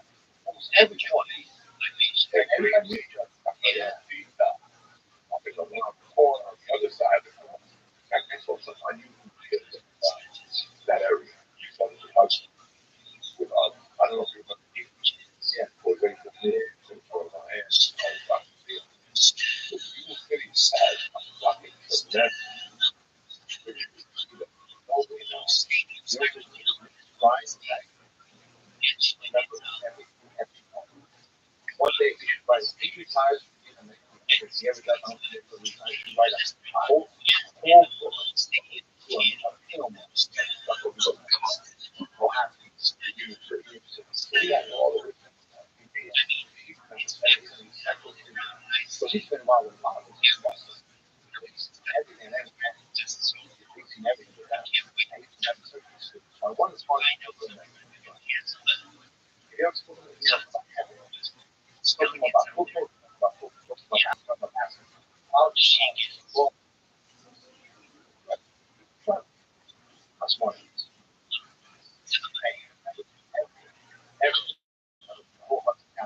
Everything about Hudson.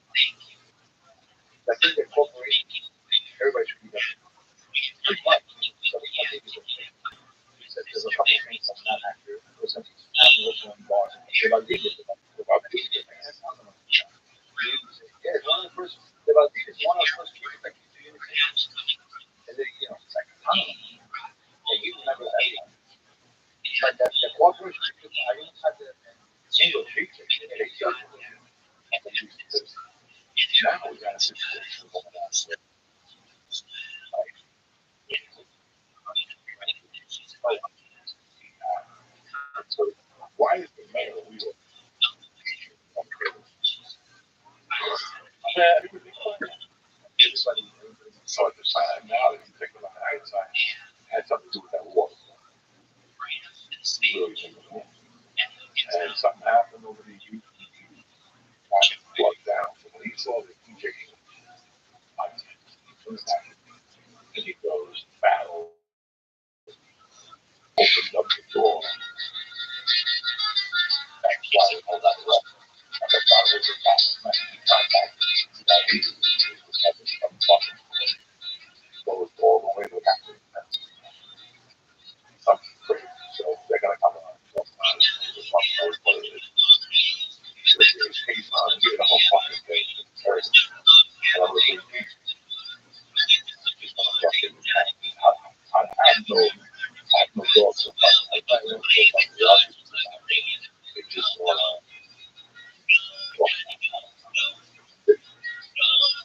I'm ready for this conversation. I don't know nothing about you. I don't know how to ball it. I don't know I shot there.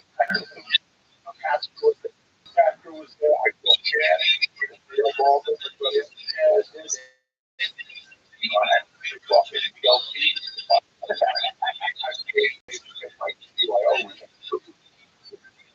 I think I'm saying fat and all that shit, but I was like, I like taking it. Was probably nice to go. That was my boy. St. Michael gets back. We get together. That's fucking up to it. Before that, Steve was he was my coach then. But he had been there forever. Good guy. He's part of it. He was an entrepreneur. He was charged. They were Irish, folks, family. Yeah. And we stuff like that. We got it. I still understand it for my job. And he worked for, he did not still work for BBC. That was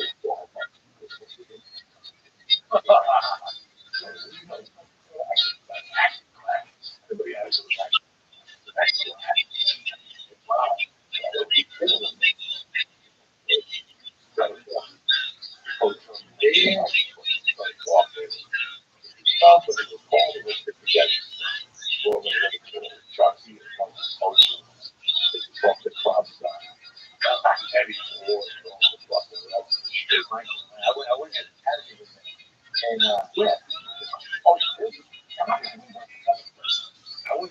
I don't know why my mom said, well, we all got one other thing.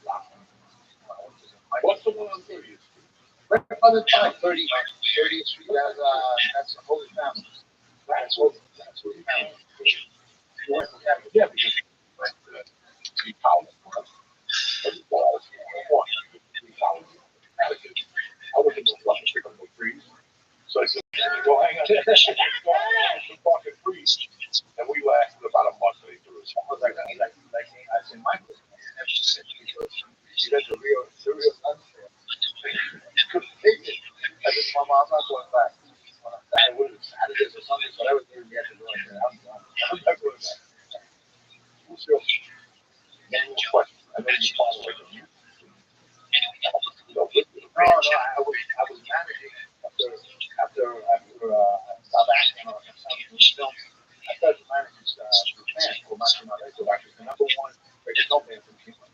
So the guy, the owner, the father of the owner of the band, the director of the band, my sound guy for the event in the city for 20 years. So the guy got a chance to take care of my son. So I helped him with his son. Put out a bunch of records. And just before COVID hit, we had a situation where someone appropriated some of our music, and we were going to we won. And so my friend, my friend won the case, and he won the all the awards, platinum, double platinum, gold album, putting the remote, everything. He won all the awards. They gave him an award, they gave him the rights to the music. They didn't pay those now, but they gave him all the rights. Rights was so what happened was he started the original method, started recording songs here and there, coming out with and editing the videos in Cuba. A penny per power, So we started doing all this production with them, and then released the songs with him. And so I stopped performing because I was getting older. I didn't want to be jumping around the monkey, stuff on music. I'm a Broadway guy. I'm not a reggaeton guy. You know what I mean? But I was MC, so I was MC. I was going Spanish and English. So the crossover. But then we started recording the weekend and just getting one to like over and over. And the guys now they left full and black. And the one full and black and the other was still here, still my buddy. But yeah, I'm not putting the album, so videos and yes, that should still. What do you?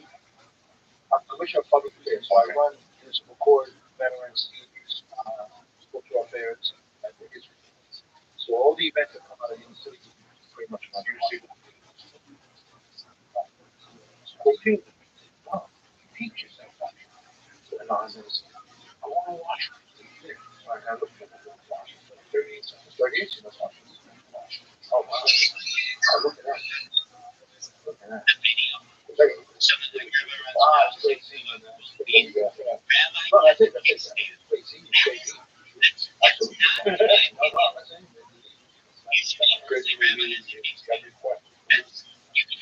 I'm still getting over a lot of mainly the guy who jumps in front of cars for a living and he can go to the wrong car. We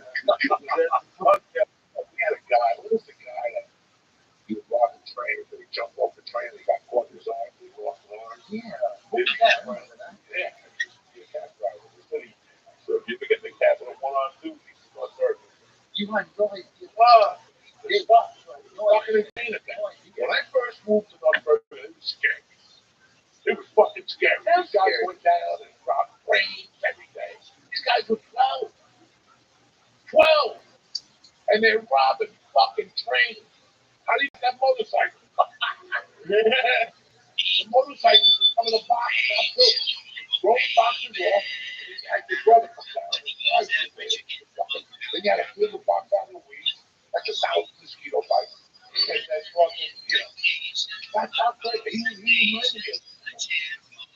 That's like holy fucking. That's crazy. The only feeling I got from my mom was because I took my bike to a bunch of our friends. And we go down to the swamp.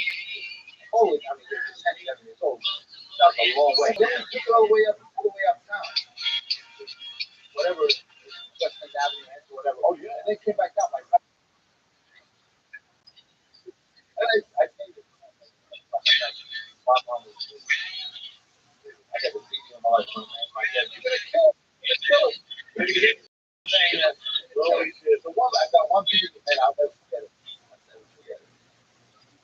which is real pleasant after you came on. Same here with cities of love. Because, like I said, up in North Bergen, man, I got a lot of bad guys who sit there for walks. You know, it never sounds like that. That's the thing. Let's talk about that motherfucker. I never collected my insurance when you got that problem. But they wanted me to go back to Cuba and figure out scrap his phone and stop doing that shit. That motherfucker's done. For 10 million? It was a $500,000. Like, who you talking about? Well, I'll do whatever you need.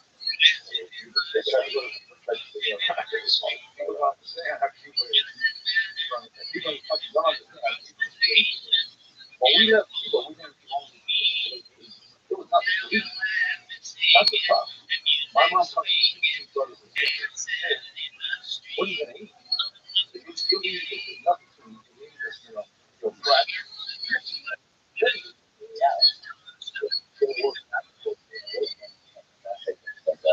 Spain, something like when you come here. Oh man, people don't know.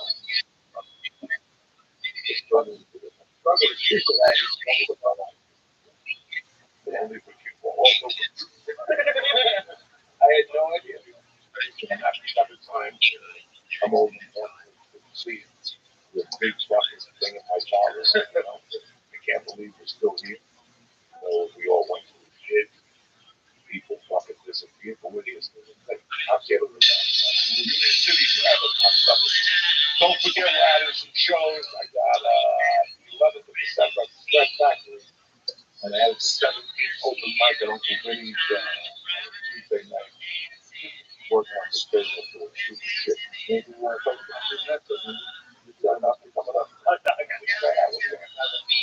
Next week, 11th and the 14th of Joshua and Karen Tracy all over New Jersey, Pennsylvania. There you go. By the way, I know you got nothing to do. I bet I will do it with myself. And, it's winter time. Go catch my brother Lisa. I love you, Lisa. Thank you for everything you did today. And we'll see you next week. That's it. I hope you had a great Thanksgiving. That's it. I love you guys. Stay black. The Church New Testament.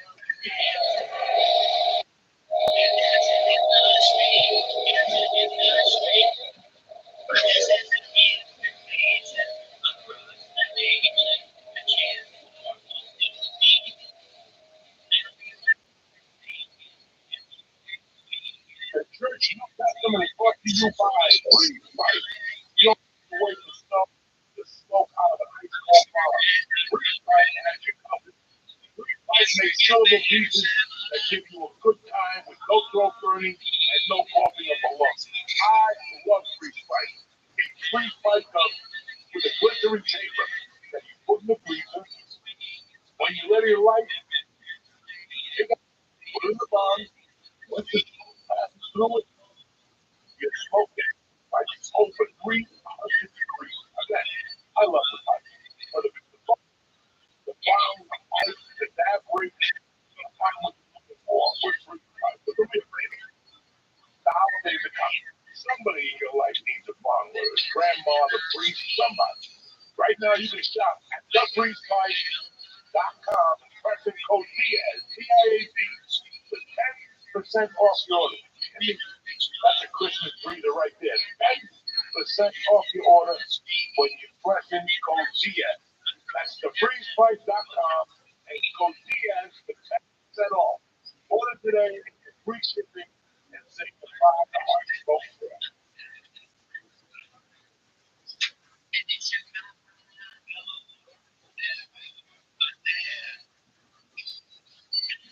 What's happening, savages?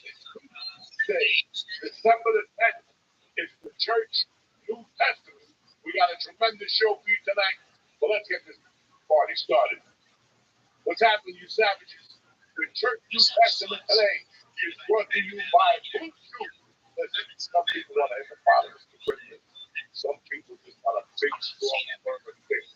If you're ready to get it on this Christmas, get a Bluetooth. Bluetooth is an online service that sends a chewable form of the same active ingredient as Viagra and Cialis at a huge discount, like your little health tip gets when you take each. It's not a book the one like providers. And once you're approved, you'll get your prescription with this day. So, listen, I forgot my little package. I take it on the way home, so it's ready. That's not even goddamn business. The tablets are made in the USA, shipped straight to your door. Not even the mailman knows what's going on. So, discover your options at BlueChew.com. And I'm going to got a special deal for you today. Try Blue Chew. Please tell them. Free. Just pay $5 in shipping and checkout when you visit BlueChew.com. I'll say it again. It's for free. Just pay me $5 shipping and checkout when you visit BlueChew.com.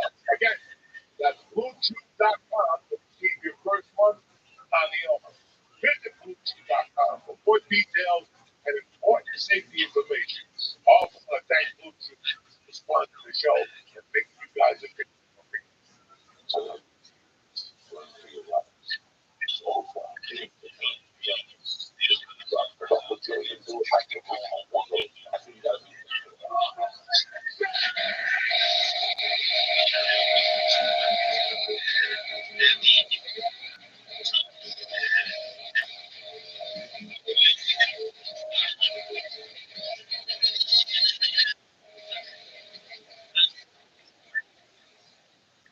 What's happening, beautiful people?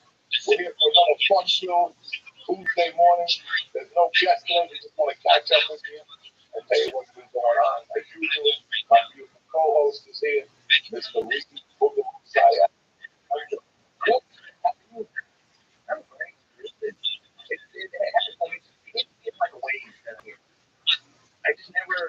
I was always wanted to be here. But then, I could see you a couple times with me now. It's just great. You ever have like months of life that like no shaky things happen? Yeah. In the middle, like one of those, like nothing too shitty happens for a while, and I just really enjoy it. Like it's going up and down, but like right now it's like, oh, life is like this. There's no depression. A lot of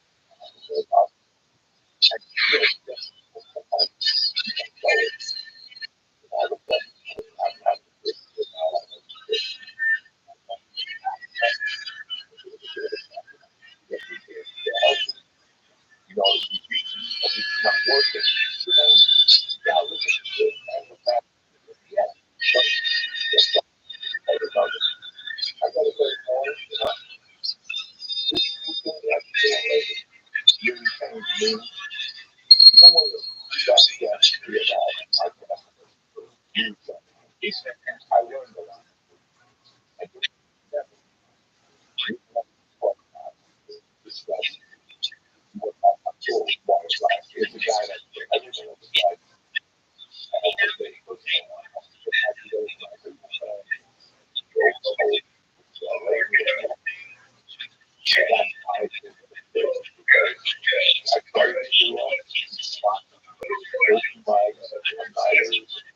Friends copy, so and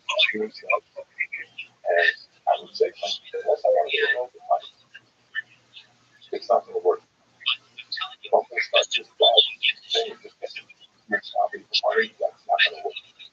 I got to say that because I thought and I feel like now where I'm in love with copy. I'm in love. So I had a session. And what happened? Like for those of you who listen to the original, all people I love want to do is get headliners. You want to go back and like, if you want to go to an open mic, you're not going to want to whatever. I don't want to go to open mic. I don't go. Go to open mic is talking about like life or stuff with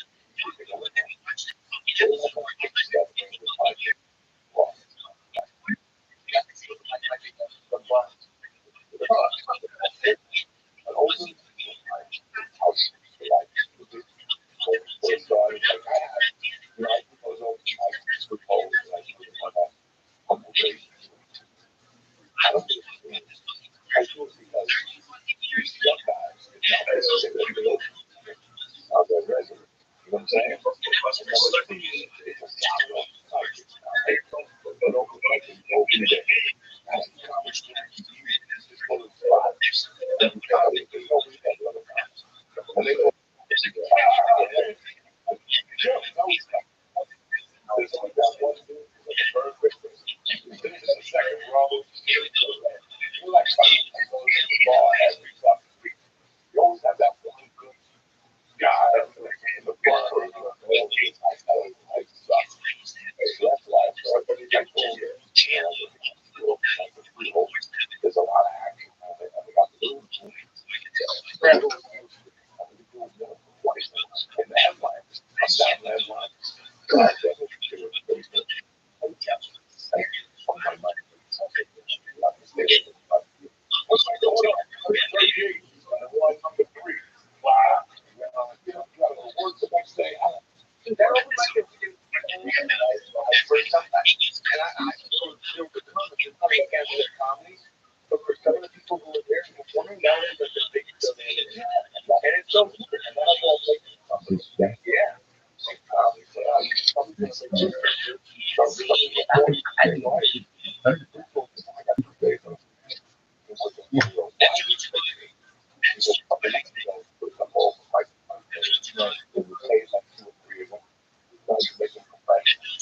But their mind, they've been taking a beat. They gotta pay for parking. They gotta pay for their soda.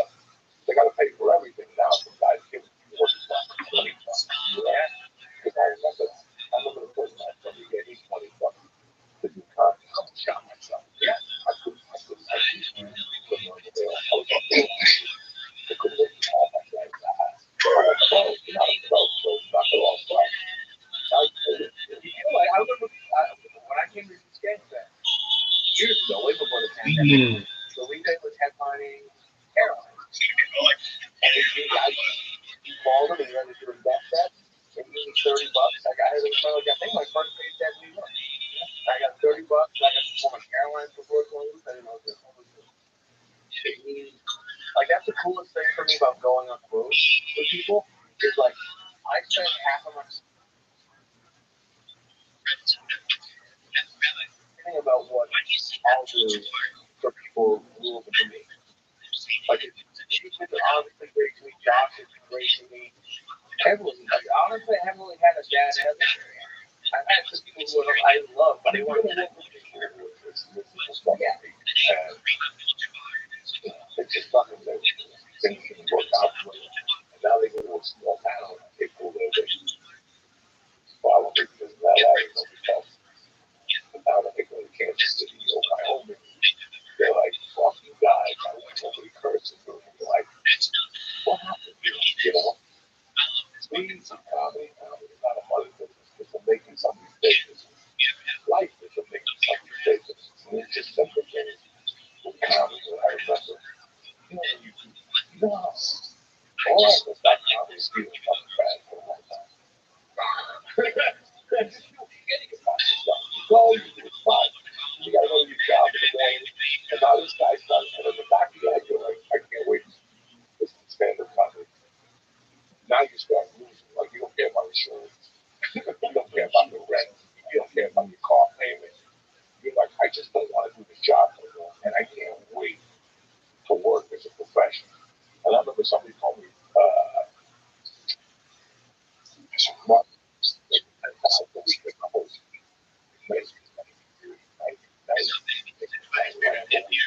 as a host of comedy or was on HBO, that comedy channel, and I was like, $10,000. When I started comedy, what I did for $10,000, I would slice the bucket that time on stage with $10,000. $10,000. You go, well, how did that that's great for part one. It must be a great deal, but I'll never hit that black belt. You know, and that's how you look at it. 20 years later, you're not getting 10 grand, you're probably getting 35. You're like, damn, you're extra. Holy shit. it's cool. Anytime I get a check, any comedy comes. It's $400. It is cool shit. It's a really swell. And I know people at home are going, please, somebody gave me $30. That's cheap. No. There's people that don't give you nothing. Yeah, this place that you go and you get the dinner tab. You got a broadcast, podcast, they charge you 28 for something. That's how salmon, the fucking driving, the salmon. They try to really reach the piece of Sam Tommy was if he shot on it. Okay, don't even Sam from the top. Don't even take the chance. Don't glance or stuff like that. Which might be fucking sick with gas. Stick to the stupid stuff, pizza. And even that, pretzels. What about the club that charge you to perform? I just got, and I'm not going to name the club. I signed up for a show, and they brought a certain number of people that were to watch. I didn't read far enough down, but you needed to bring a certain number of people to perform the form bringer, and then go to my perform. I was just trying to go to do signings. So the fact that anyone gives you even $10 is great. A lot of times, I just go and people ask me, how would you get? They pay you like I got $100 the other week for doing a show at a Spencer. That was fucking awesome. But it was just like a product of movie. It was just a surprise. Like I'm at the point now of comedy, and where like any money, it's just like money finding it. It's like surprise. Yeah. Yeah. Oh my God! Wow. That's my content. Wow. And I can take my content. Wow.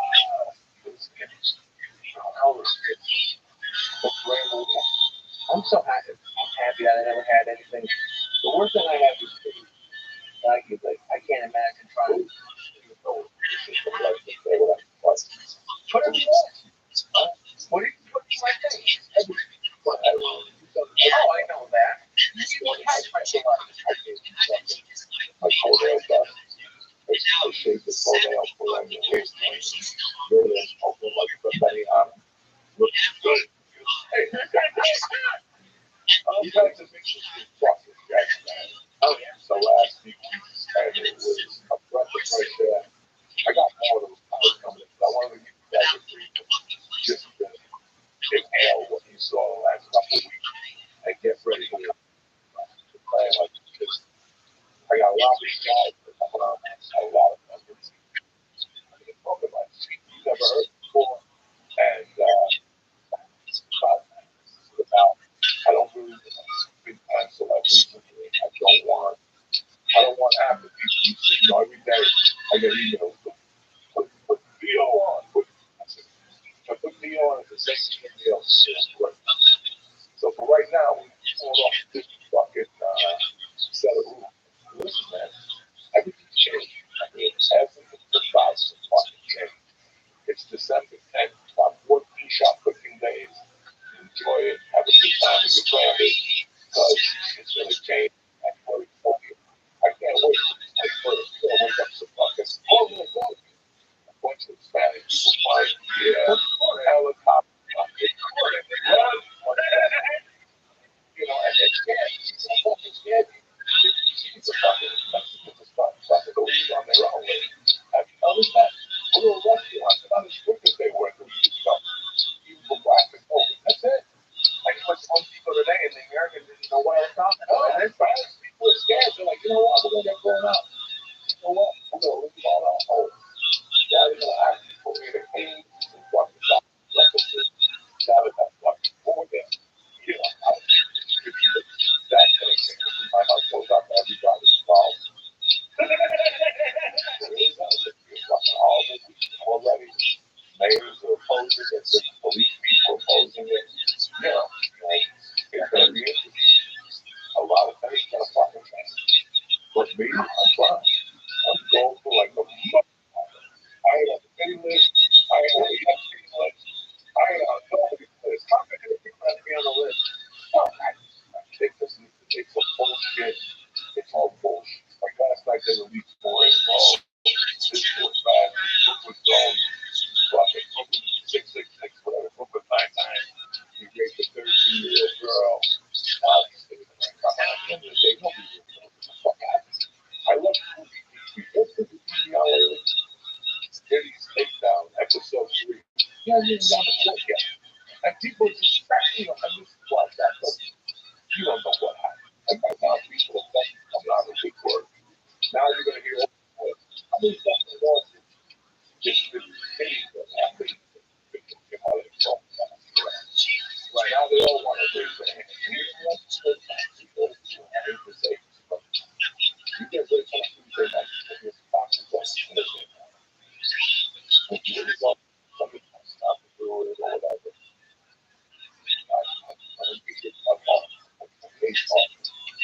And they sold it fucking get started now. So but these people are waiting for this. Who's on here? Never gonna see it. Just go play the ticket. That is the 3 nothings on that. You'll be fine. All right? Don't worry about that, Steve. No, I can't wait. They're gonna get all close. They're never gonna release it. Who knows what they're gonna do? You know, everything has to be. Oh, I call it with the freak. Look at that. Look at that. She's all that shit. You guys, there's so much money involved in that circle. I don't understand about Janine. I have to talk. Like, I don't. Why? How can you partner?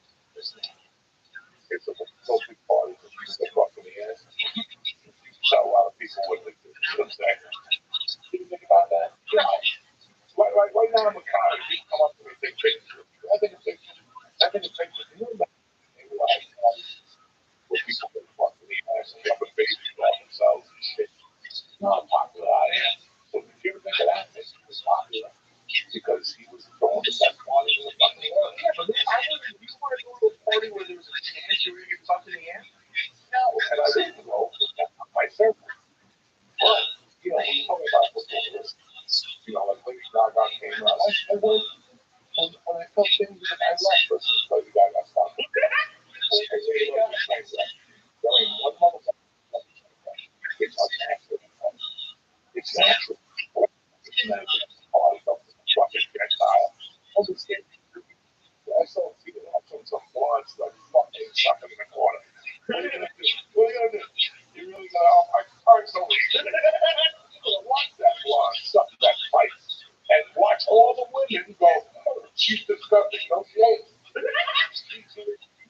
You're worrying about Oprah and the people. Joe Rogan shit, Dave. That's what you should be doing. That's the problem with America. Nobody fucking sucking no more. If people are fucking like a knife, if you fucking sucking, you stand from on CNN. You know what? And now you. Don't fucking stop getting your ass. What's bad thing to happen?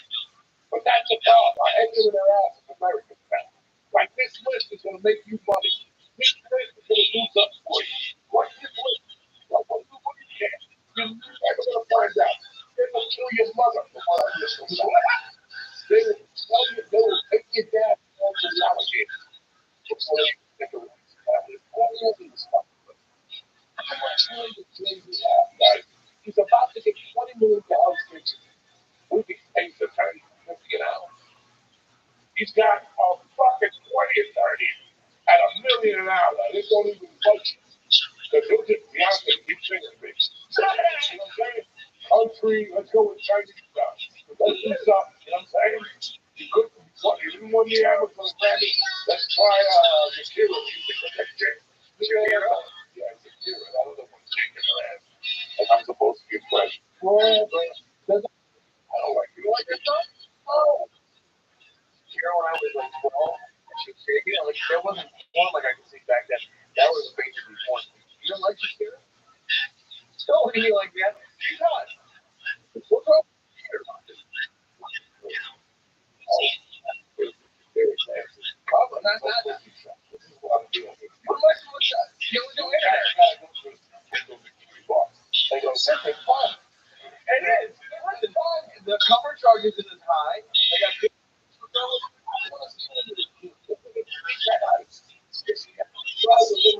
Street ball, fat, hairy, the whole fucking thing. I'm gonna go to a bikini ball. I went to a bikini ball one time.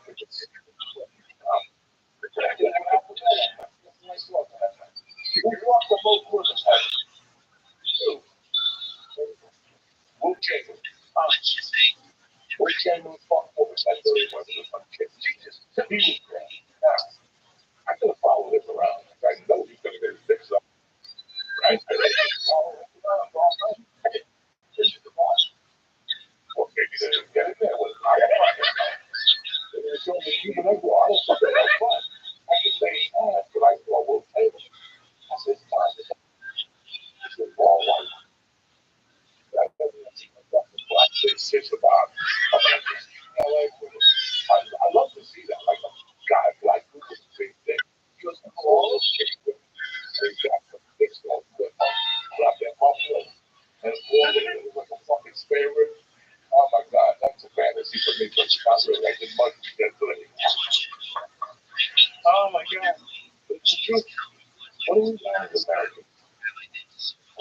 36.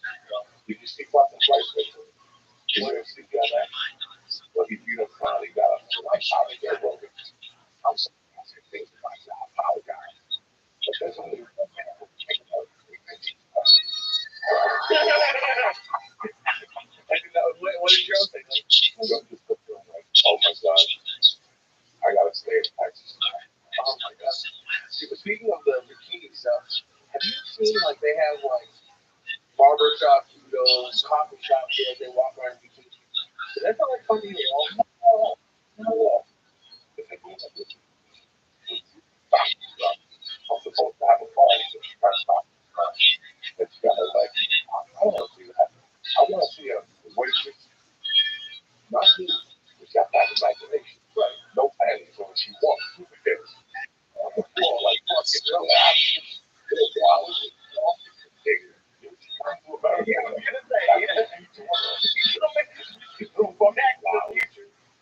You know, I want something more. It's like when you go to the bottle place, it's not like a bottle, but it's restaurant. It's got pieces on the middle, right? See, what is one? 8 people a paper? It's not a sit there for an hour. I wonder what a difference is like. Like, I don't care how you are. It's started to make. I used to work for a small company. They take me to a all the time. But I'm sitting there listening to stories. I'm 15, you know, after a while, you know, you gotta go make some dollars to figure out. And I sit here, I'm not gonna walk there, everybody looking like looking at each other. A bunch of idiots. I go over there, I'm trying to get dollars to go. But then she starts shaking her ass and I notice something. She's beautiful. This daughter is a beautiful body. But she's got the tightest little white on her head. And I'm like, what's this motherfucker? Like, I would be able to just the body with a little bit, but you know they're gonna go. It's just a tight white and no redness, no nothing. You just look at it. And it's a little thing on your back. It's white on your back. It's just like that. It's kind of stuff different. But you can try them. And it's drugs, these fucking crazy. And now I don't do clubs. I always look at chicks' asses. But the only thing I look at them on their ass to see what's going on. How much would you pay the public? It's no point. And what would you gotten from this? I Never wanted to comment. It's just so weird how we were all the same club, you know. 125 is not good. But a lot of people probably staying. You know, these idiots. It's unbelievable. This is God. You know, I'm gonna leave. If I do it, it's not a country for women. Okay. Where's that? I've only been out of the country a couple of times. Even when I've had fun, I think like you're a couple days away from coming back. Like I can't wait for my just be back. You know, it's great to go. It's ready to come back. You know, it's like shit. You're like, that's enough of this shit. That's what they work. No, I don't think they do. That's how I go on vacation. It's a waste of my time. It'll always be a waste of my time. I can't just sit there for 3 days and forget about it. Even with animals, I like it. I can do other things in my face and write jokes and watch my TV, play it like that. Now you need to go somewhere else. You know, about to do it. And you gotta do that program. You know, I don't have a book. So I don't want to walk the fucking things. You know, I have a phone card one day. Like, okay, it's over. I'm just home.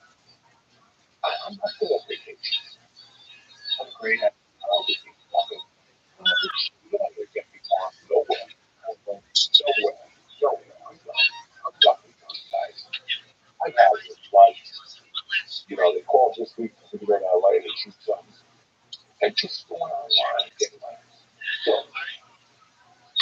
I called Jeff Blue. Okay? And they answered. Hi, you're with Jeff Blue. We're drinking. So we have you been. Stay on hold. And they come back. This is down mine.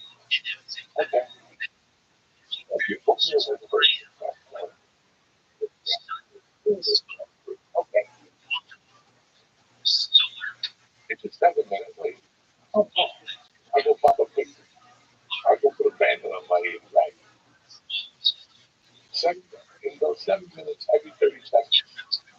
Somebody come on, one faster service. We can call you back. Just come on, you call me. You got me fucking minutes every 30 seconds. If you want, we can have whatever call you back on the same number.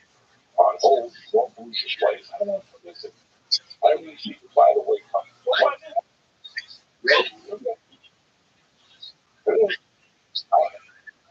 I don't know. I kind of know if I can book a flight to Philadelphia. Sure, completely different fucking country. And what you heard was like sewing machines with drones going on in the background. And she was like, "What's your name?" Hey, okay. How do you spell that? I looked something like cool for mosaic. Like just very cool. I can't find my fucking card.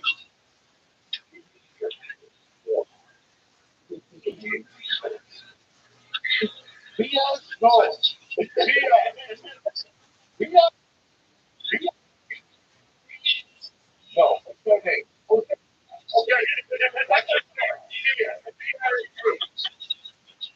Well, but they make it uncomfortable for you to do everything anymore. Yeah. You get anxiety. So out of all people, you can't put a question on this.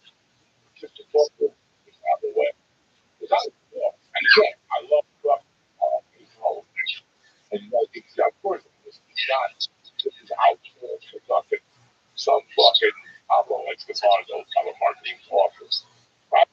What's the I was you know, yeah, this shit here. My boy told me that why the United. You got to stand in terminal C. If you don't luggage up, I'm not in the mood for all that shit. And if I get to the airport, you come on, wherever I was going, then I go to see. Yes, I'm done. Like 3 hours. I'm done. I love it. Take the money. Take it. As a matter of fact, take the luggage. I got you back. Take the luggage. Mail it. I don't need anything. The clothes, socks, underwear. Ain't nothing. I got my weed in my nutsack. And I got my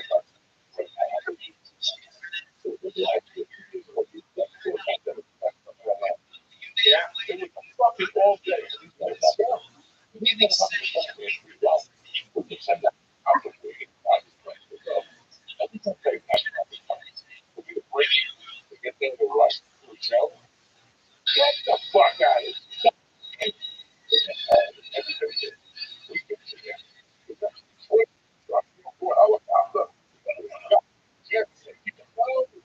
It's all. I mean, oh, just get out there. Johnny Football. Whatever the fuck that is. Yeah, it's tough. Do you ever have a really great experience somewhere? Have like a maybe like I don't know. I was when you called me dinner at one week and you called me Johnny dinner. I was there, but I went to a steak place. I've never been, and it wasn't expensive. I went. You ever heard of like the fish on Charlotte, the fancy? I went to a steak, but it was like the best meal I've ever had. You wouldn't go because I will be honest, it is a Korean steakhouse, so they give you the kimchi and stuff. But you can just tell not to eat them right. Can't be fucking normal like It is normal. It's all good. It's great. It's great. It's amazing. No, it's not. It's not. It's not pink eye. It's the guy from fucking you. Yeah, You got the pink eye. I knew it was a by the way. I think I believe. Don't pick no restaurant. This is always about it. You just got to talk on that. And it was straight. And I already knew it's a private. There was no by the way. Okay, it's a steak. By the way, you know, Oh, it's so good. They make. I've never had one. No. You ever had? yeah, that's right away.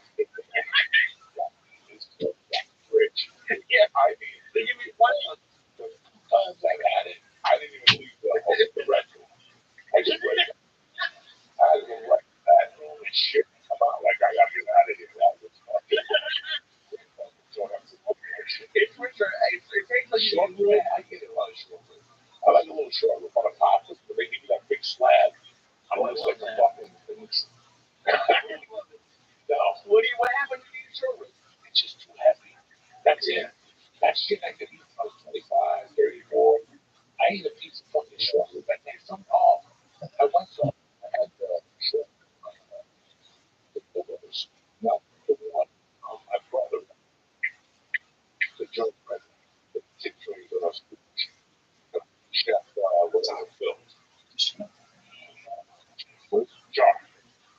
Chef Bill makes some fucking tremendous things. And once it was on the menu, I ate one of that. Well, like, the beef, oh, this is a great restaurant. He's just too rich. Just too fucking rich. You know? Just too much. Just to stay with that. Korean food. First of all, that was now they call it for you go to either there's a war going on in Korea. You go either to the Korean steakhouse and martial law. Little kids are getting hit with firecrackers and pop.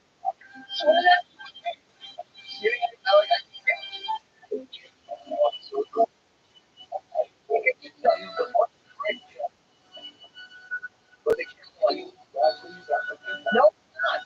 This one was a cool thing. I didn't have never done a sky. I just hope it's rather that the rings got the sign.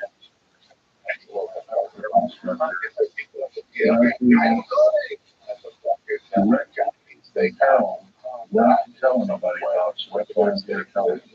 In doing so, I'm breaking my security and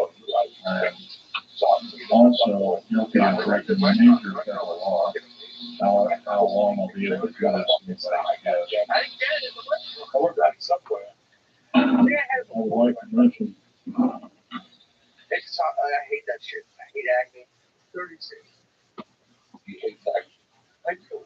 You think I like having thoughts? I don't know.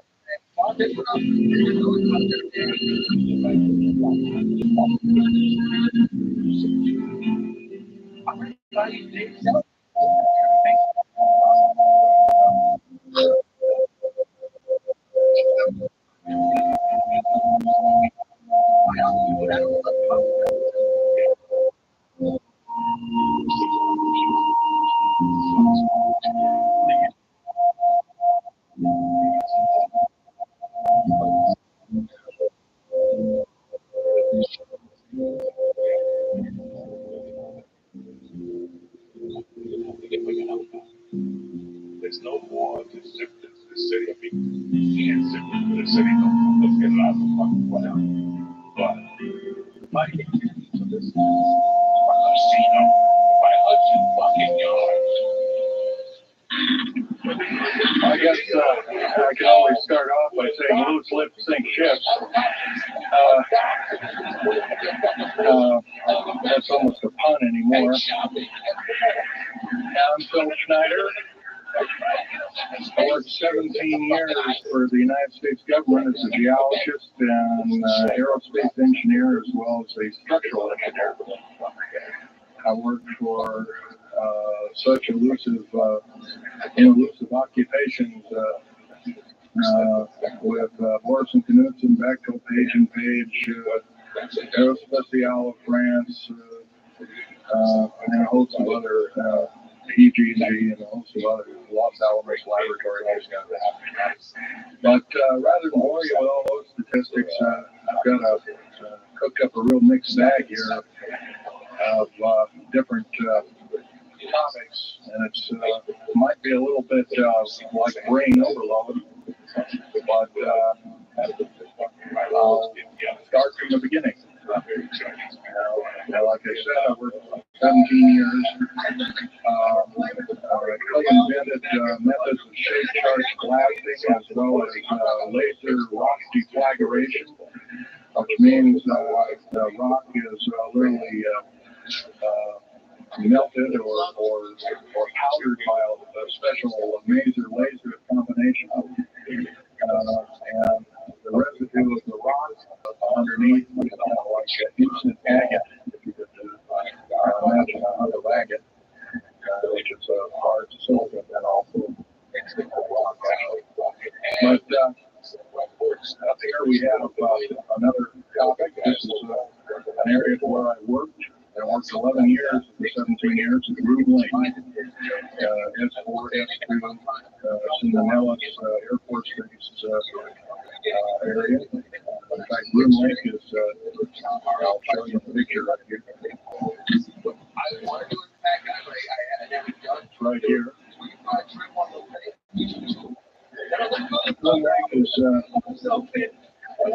quite the place. A lot of rumors and other kinds of things come out of there. Of course, people stood on the outside for years and wondered what's been flying there. There's all kinds of things that fly. Let me give you a brief overview. Start in ancient history land here. Back in 1909, the U.S. cavalry was engaged in catching some banditos that crossed over the Mexican border into Mexico, through the consequences of Mexico. And they went into a cave or a hideout and killed several bandits. But what they found out, they couldn't explain. And they were called horseshoe craft at that time, or horseshoe ships. The UFOs, and they saw these, what they call demons, gray demons, little gray guys all around the place. That was in 1909. Now, in 1933, our government was actually engaged with the Europeans, mostly the French and the English, in special researches dealing with aerial phenomena. And once again, flying saucer or flying disc didn't come about until much later. Supposedly around the 1940s. Anyway, the whole thing here is that also in 1946, I might want to add, we were engaged in atomic bomb testing and this kind of a life. And of course, the area of Bikini Atoll, some of the pictures are over here on the whiteboard, showing the actual language of the U.S. Army and U.S. Navy archives. Anyway, these flying ships were changed in 1945 to 46. Some of them called Foo Fighters. They were fully known about maybe as early as 1935 or 36 by our U.S. Navy. And there was a shallow underwater base at Bikini Island, and that was probably the one reason why a number of atomic bombs were exploded in that area rather than other areas which could have been even more remote out in the South Pacific. At Operation Crossroads. Anyway, this all led up to later on, about 6 years later, in 1954, during the Eisenhower administration, they went to an interesting treaty. Create a 1954 treaty that was the Alien Human Treaty. And supposedly the aliens could come in and exchange technology, and want to take an occasional human being and a few head of cows, and it was supposedly to be captive and all this kind of stuff. And of course, eventually all that broke down, and aliens are notorious for being liars, because great liars, and so-called we humans are. So alien treaties are all not even the pieces of paper they're written on, they're just really kind of worthless. Anyway, my work as a geologist in building underground military bases, some of which are miles underground. And I think when you listen to Al tonight, if you have a chance to listen to it, you will Al's actually picked some of the high-speed monorail subway cars, if you might want to call them, link these bases together. Some of them are capable of riding on a cushion of air, 3/4 of an inch off a rail at the center part of Mach 2. And he's actually been on one of these trains. I've only been in one of the tunnels and helped build some of the tunnels.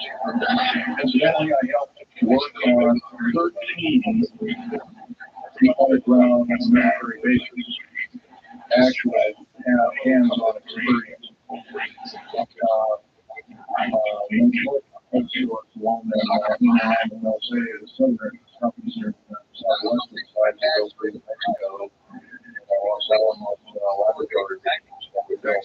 Hermetically sealed rooms that were very deep, going down over a mile. We also built mission to group like the S2 and S4 complexes. There are a total of 9 underground or they're all done. Like you can learn a lot from this ducking, but the underground military base and over deep underground done too, for instance, is a submarine base, and I have to know a few of those too, which are for continental shelves and certain islands out the Atlantic, like the Pacific, and strategic locations. All this is hardly in an hour's time. I can hardly squeeze all this. So I'll be kind of rambling here. The main topic of my discussion here is to link up basically what's going on with these deep underground military bases, what they're being used for, what is the present situation now being employed by our federal government, which is slowly being phased out by the United Nations government, as well as the world order, which is a higher entity, and who these higher entities are taking their place. And try and link up basically based on that. A lot of us have been kept on track, given maybe most recently over here photographs of an illegal laws. Just make a very brief statement about that. Photographs cannot stand up to a field green analysis test, and therefore are retouched or fake. They're not real. And the real one, the real photograph of a charred or dead alien that was one of several that autopsy that's over here was given to me by one of my men was given to me back in Seattle. His father worked as one of the principal doctors. He was from Germany. At the time, and worked on some of the autopsy materials along with other people. Anyway, you just can't believe everything. And that goes for me. You've got to get out there and do your homework. Like I would say, you might don't put your spectacles on, you put your spectacles on. So if we can have a show of how many people have put about Roswell, and how many people have put about the black helicopters and the other forms of flying saucers type equipment out at Blue Lake and other places. Very good. This obviously is a nice audience. Most of you have probably seen what a high helicopter is, or maybe even the glimpses of an F-117A Black Jet stealth, as they're often called. Or B-1 bomber, or some of these other more sophisticated aircraft that are now being encountered as new technology. Once again, learn to look at new technology. Obviously, we've got a lot of relations have exchanged things now at great cost. Cost relations a lot of people that this year, some well, this is not good. According to FBI and Defense Intelligence Agency and CIA statistics, 100,000 children and 1 million adults disappear every year. These are not kidnappings or murders or rapes or suicides or anything.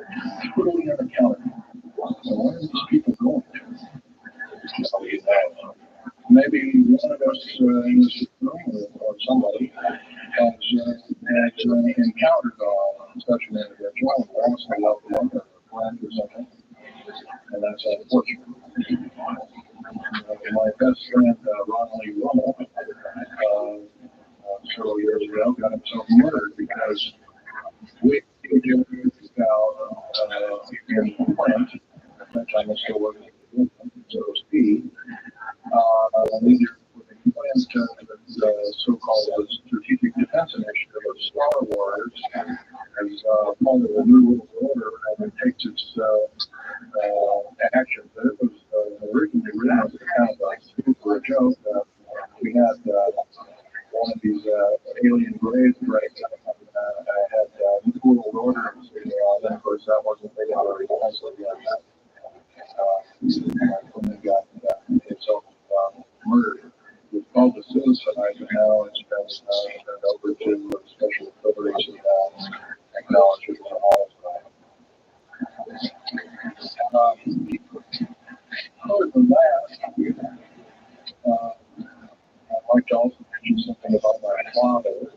My father was a youth captain, and he was maybe and he got captured, but taken over. I didn't find this out until like 2 weeks before he died on his deathbed. He kind of told everybody in total shock. In fact, I didn't believe him. I thought it was kind of delirium or something like that. And of course, other things have come up since. And so, anyway, he was captured by the Flint, turned over to the Army, the U.S. Third Army. U.S. Third Army turned him over to the Navy.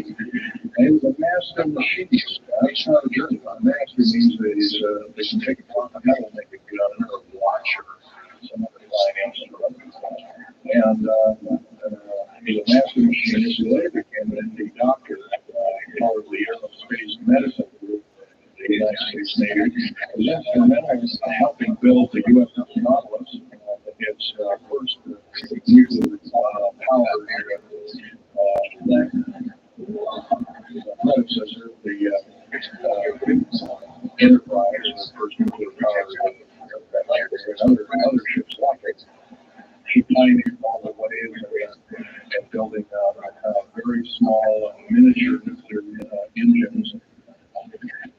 He even helped work later on in his life. He helped develop the infamous grid-fed nuclear power, which is now employed in some things that look like flying saucers that people claim are flying saucers. Yes, we in both the United States Air Force and other armed forces are training other European forces to fly unidentified or now identified or in quote flying saucers.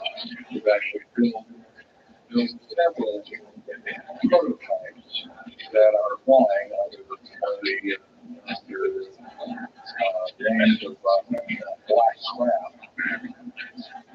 In my position as a geologist and engineer, got me to see a lot of things in the world.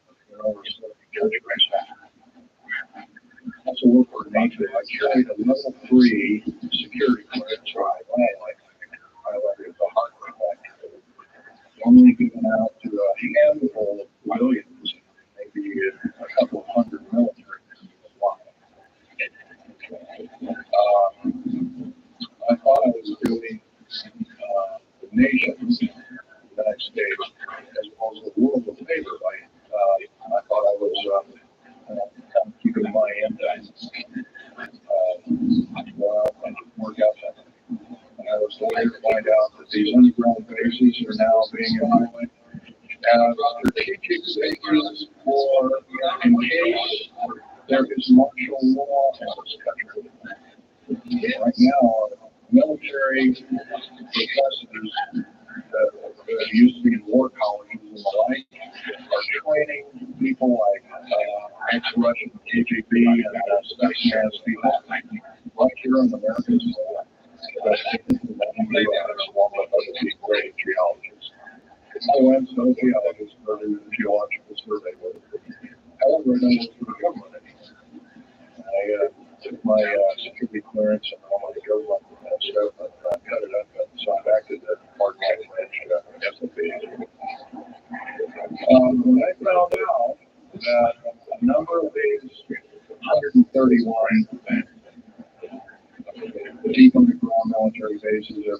goes to the word. The Constitution of the United States and its people. I said that is enough. I can't possibly be connected. You can't quit. That's what I said. I said, you have something. Individual going to quit. I'm walking up. Oh, I got arrested. Casually go, well, you got to finish your job. So I caved into that part. I finished 3 weeks, and then at that time, my father was dying, and so home, and I never went back to my paychecks.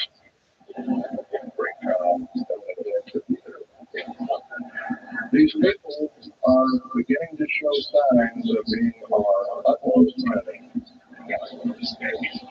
We're talking about military people now engaged in training foreign troops on American soil against the Bill of Rights and the U.S. Constitution.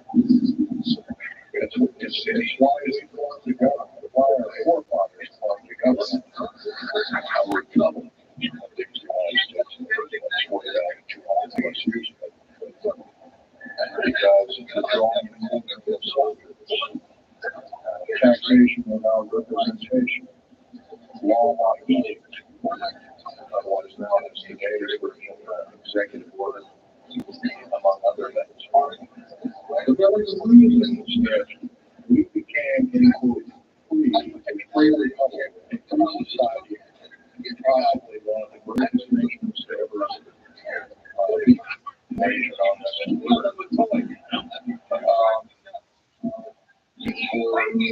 And you still have about how many fathers that are now so far away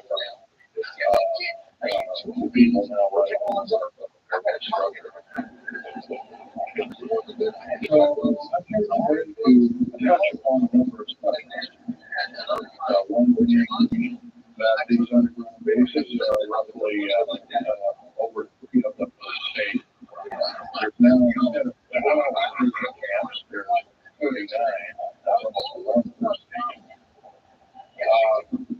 They're building 2 prison camps every 7 months. They're building 2 underground military bases every year. Each one of these military bases, by the way, is underground military bases. They cost somewhere between $17 and $26 billion. They employ 1,810,000 workers each, earning the use of skill. They gobble up totally through the black budget. They were 1/4 of the black budget, or roughly $310 billion. You may say, well, where are these figures going? Well, the black budget, as we know, black budget, which makes anything called black is significant hidden from Congress, hidden from the American people. 30 people are even listed as a black budget per year over $500 billion a year. It's kind of huge quantity of money. Garnered CIA today, National Security Agency clandestine operations, mostly in Panama and South America. Now also engaged in Russia and mining and refining strategic metals. By the way, you might want to ask, what is all these kind of interesting new metals coming? Over here on the whiteboard, we have new periodic table. It's got 140 elements. Now, in high school, today I was in a high school a week ago. I saw a new periodic table at 105 elements. So somewhere, we're on a big code tree. We're being lied to in every turn, in every corner. We're considered less than morons. So the government has made itself an entity, an independent taxing body, an entity in itself. and doesn't usually accountable to anybody. Not even the so-called world order. They just go ahead and do everything willy-nilly as they please. Somebody checking. They don't have to worry about this. Occasionally, senator pokes a nose in here and there, and that senator finds out either nicely or not just nicely, but he doesn't do things like that. We're beginning to work on our country. We're country back. We put this as a public official cannot tell us the truth, and we'll hold the beach now, and they will be impeached. Or they could try to strike. That's pretty stiff language. Already it's slowly beginning to trickle out for a number of people who this might be the only way out. And also, it's not that long, there's George Washington, Patrick Henry, a few of the other ones. Do you know what the fees now with the box? You know, we're talking about a run on the government. You don't allow your government to become like England. And so they wanted the very same kind of thing. First of all, the United States is not a democracy. It's not a republic anymore. It should be a republic. To the republic. Why you're getting a freedom votes? You have to have a group of them. So, Reno and Company, among many things, telling us what to do. Interpret words because they cannot read with their own two eyes and understand their mind. And this policy, that policy all the way around. I don't need to let anybody another item here. One of which here is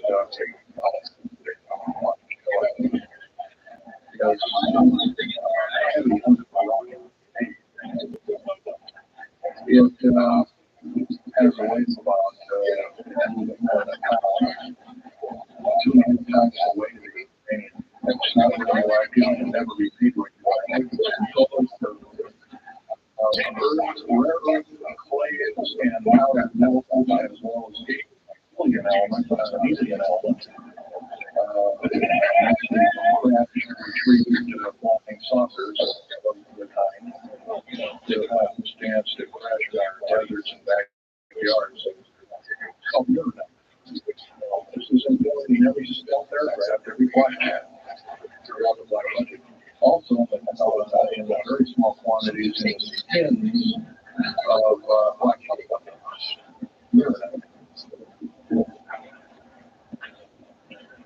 There's another thing. Here's a piece of probably the purest titanium you'll ever hear or see. It's so pure. It's also composed with other alien elements to make it extremely tough. It's capable of withstanding temperatures in excess of 7,000 degrees Fahrenheit. Our new Phoenix class submarines, which two levels right there. Phoenix class submarines is a black budget program. Each one of those submarines costing $108 million.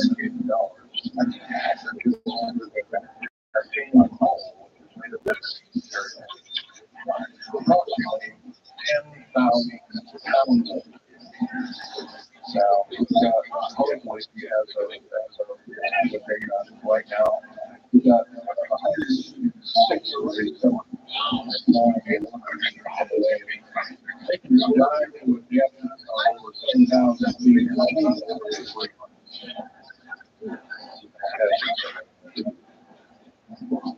Has 11 nuclear motors. Run everything. By the way, these aren't your usual nuclear motors. They're very small, probably no bigger than this ocean. Weighing less than 3,000 pounds. Putting out as much as 3 aircraft carriers, enterprise ones. But the submarines are getting this metal. We're getting metal. It's being stockpiled for future locations. Especially, well, I've seen mine on the most, and I have no I think we're probably getting it from Russia. And or refining it in outer space. Or the shuttling. Basically, the shuttle. A secret shuttle flight. For 1 week, now it's going up and back. What do they shuttle? Obviously, they've got kind of their own little laboratories up there, space station, and all that kind of stuff. Remember, we were being told it was only just the smattering of the truth. Not the real truth. I mean, it's 100% of the truth. Maybe it's not even that. And rest assured, you're not getting much. Another strategic metal system project of law with strange holes on it. A lot of people crystals of niobium, titanium, lithium, and copper oxide. This complex and all black jet, including the in-quote sport alcohol sauces we occasionally see over Groom Lake. By the way, now, if we got somebody with a video camera, take pictures of it, so area around Groom Lake, now you can get your equipment confiscated, your car, your house. It's sort of the same thing as a country and it will over around 5 years, up to 5 years, and the ministry of the law. I personally don't think this is what I'm hearing. I just don't think that this kind of punitiveness is what we need in America, and we have to get rid of it. Otherwise, it's going to die.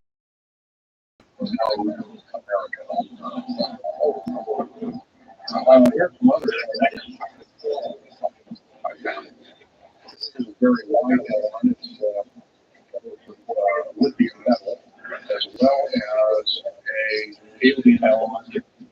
A little heavier than hydrogen, but a little lighter than helium. Employed in this. It's used in secret methods of propulsion. It also is having a peculiar scalene-hydral crystalline point. And they think scalene-hydral, by the way, the scalene triangle was no two side is equal to another side. The scalene-hydral metallic crystalline structure is definitely alien technology. Alien technology converted over to our own technology. These were given about a year ago. They're called alien or roller drops.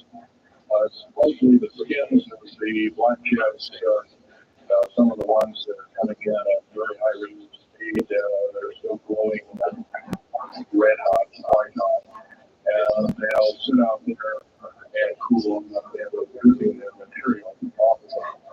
And it's kind of like a rubberized coating. It's not rubber, I'll tell you that. It's as hard as lava, they're harder, capable of withstanding tremendous temperatures. Nonetheless, some of this slows off every time, so they just kind of scoop up and throw it in the trash can. Here's one of the hardest so-called man-made rocks. Once again, it's got a number of alien counterpart. It's got an alien structure to it, it's very advanced. It's about 11 times harder than a diamond, and about 70 times stronger than a diamond, capable of withstanding temperatures of 10,000 degrees Fahrenheit. It is employed as very thin coatings or windows, tiny windows in hypersonic aircraft that exceed Mach 5. Here's the artifact. Right here in this point of rock, which by the way was an old 100,000-year-old shipping tool found in Syria, is a implant. Looks like a fossil, but it's not. It's an implant of a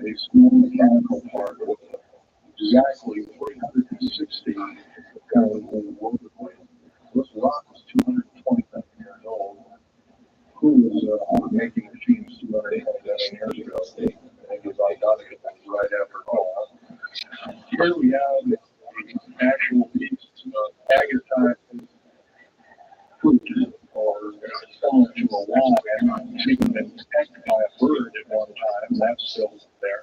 So it's instantly turned to agate. It is the same agate or chemical structure as material found in Hiroshima and Nagasaki after grenade bombings in World War II, where the grasses, the flowers, and petals of flowers and other kinds of things were instantly petrified, turned to agate. It is the same identical crystalline structure, however, this particular piece is 20 million years old, and it's still got its original green coating. It's basically unchanged. Perfect condition. Likewise, here's a garlic plant about somewhere between 20 and 35 million years of age. And once again, it's got that same pink agate coating. And here are some pieces of metal skin from the French district Roswell.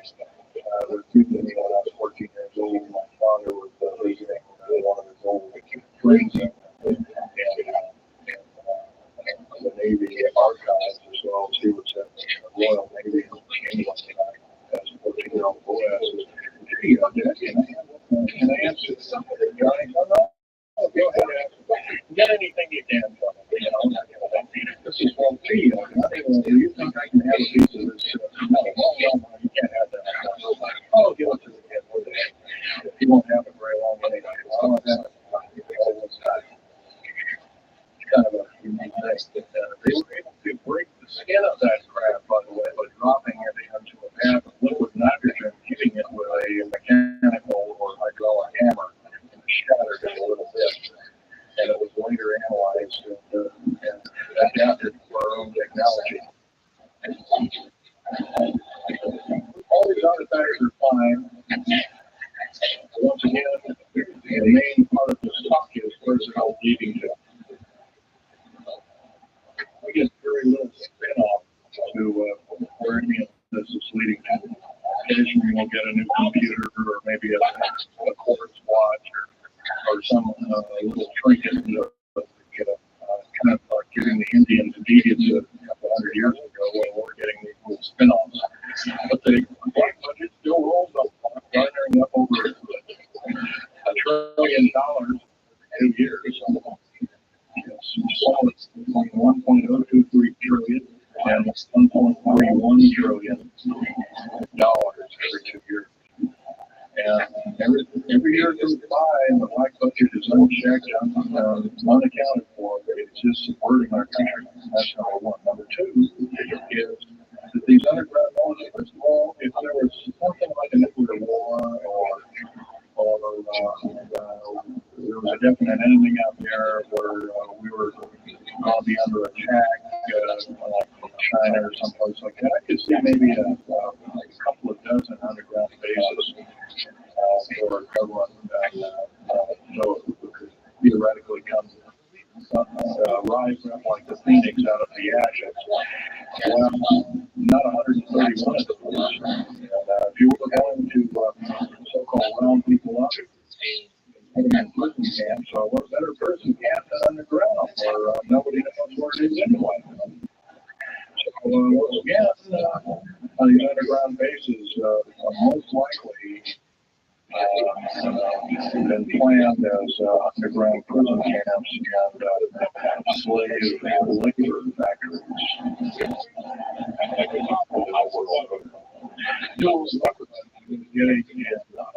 probably the only person ever talked about this. New World Order is taking the United Nations taking its orders from, believe it or not, these more powerful outer space alien entities, we might call them the large rays or the small rays. Sinister forces invading.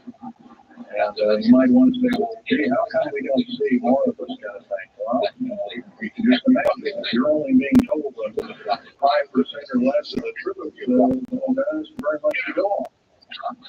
That's one thing. Another thing is, you don't find very many people coming up here as they wanting to have hands-on experience. I'm going to try and do this for you. However, I do ask you to go out and do your homework and keep doing it. Don't necessarily believe in what I'm saying. Get out there and talk to people. Whether it's just a couple neighbors or friends or something, get out there and talk. Because one will tell two and two will tell four, and pretty soon you have a whole room full of people that are in the know. And from there, wonders can work. And that, as far as changing the budget and these clandestine programs, public opinion is going to say that we're going to do that. It's going to take millions of us. But we have to be informed. And to do that, we have to be doing what we're doing now, together and talking. And of course, most of us are adults and can weed out fact from fiction. Most of us are responsible adults and know the difference between fact and fiction and how to use it or how to abuse it. So we therefore have to continue to keep studying and keep talking. If there's just me out there, and believe it or not, there aren't very many people like myself out there talking. I've given a great talk in the United States, Canada, Japan, when I was in England, and they came back to St. Petersburg. They flew me in and out to talk to a number of their execs, and they were very interested indeed. Now, this is all like a poppycock and hooey. I would be listening, be given an audience by these people, but that's the way I have. The 13 attempts on my life since the first of this year. A number of these ladies' prisons, so I won't worry about Al was cleaning some of the lawns, and there's a few other people that have been to field lab that went through a test that I have been shot. I've been run off the road, I've been pushed off the road, I've been shot at, that kind of thing like that. But I've been in hand-to-hand combat with these people, and once again, I'm not in the best of shape anymore, but I still know how to handle this. And I'm ready to wrap things up here, but just basically wanted to give you an overview of what's happening. And if we have any questions, we can start asking a few questions. Okay, here's the gentleman way over here. Would you please speak up? Wow.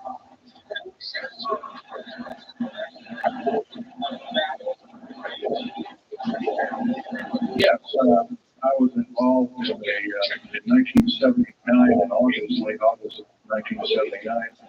I was involved working through Los Alamos laboratories in the state of Mexico, and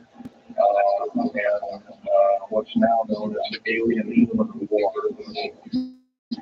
66 Secret Service agents, government workers, geologists, and the like. I almost the best knows there's number 67.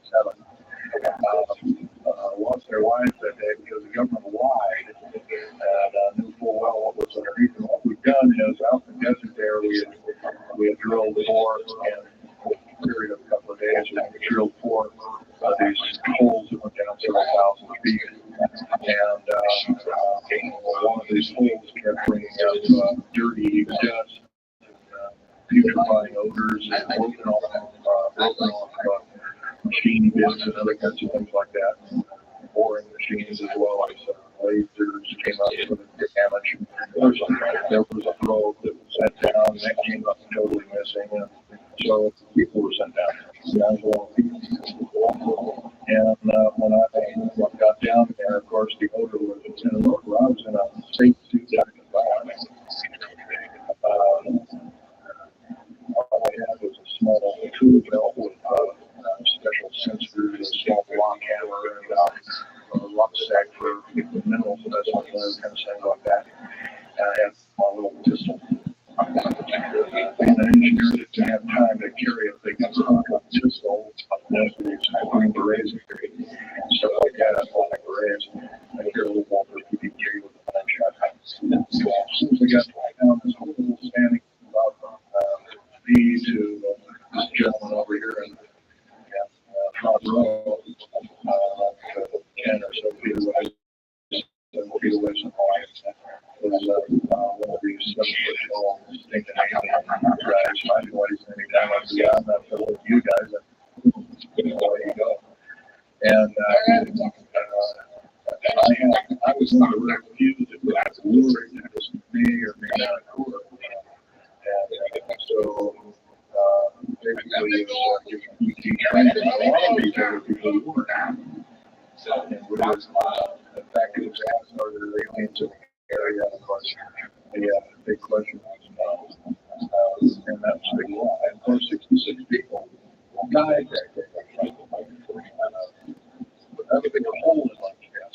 They lost a lot of life. The lung was really worn out of it. The fingers weren't off. The clothing was worn off. The skin was an radiation isolation therapy with 100 plus days. My bones were vitrified and blood.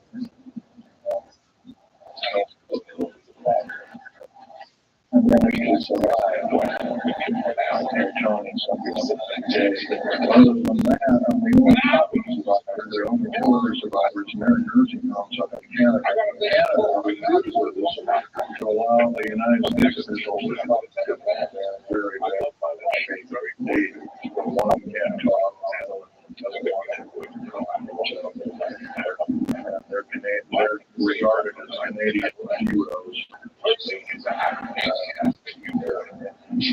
Get out of Canada. This is all I'm here for. I'm speaking out loud.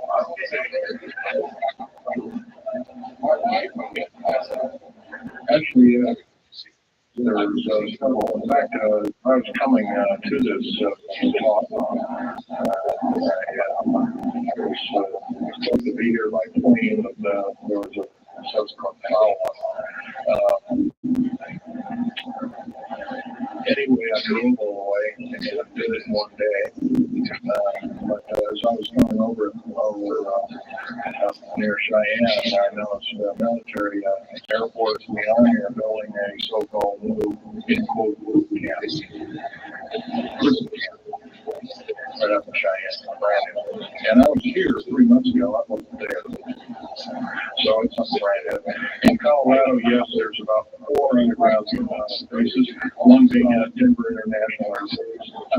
I call it Air Base, spaceport, or whatever you want to call it. Denver International Airport.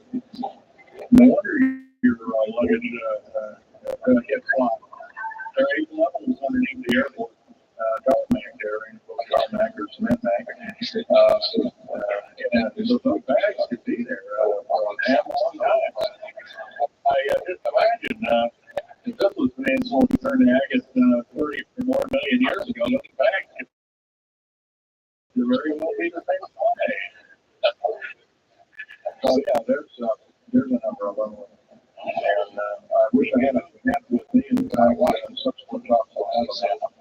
Which will be put on the overhead. In fact, my next talk I plan to have just that. I have planned to bring a map here and at all the latitude and the longitude of all the bases, and I can't do that. It would be jail sentence. I didn't bring it.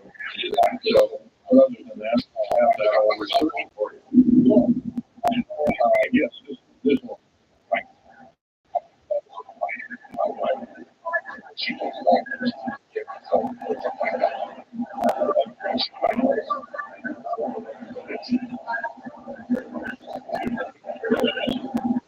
Yes, there's parts I think bird, a Hollywood or anything like this. No, I've never done anything like that. I never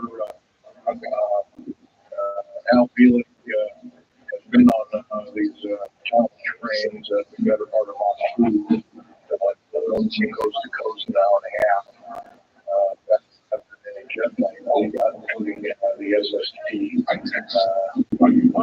they're about the same next week, rapidly. But I helped build a lot of these tunnels and all underground military bases are connecting all of them. So every 10 seconds, I mentioned both my road, not basically within the airbase, run the narrow lanes that they're in there, and they're also high speed magneto custom. This place you can be over here. Stand up and speak up, please.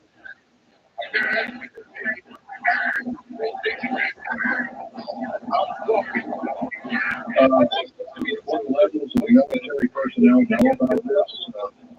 Most of the levels of military know about this, especially at higher levels.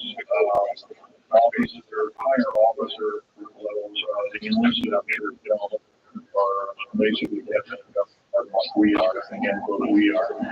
So, this fellow right here with the hat,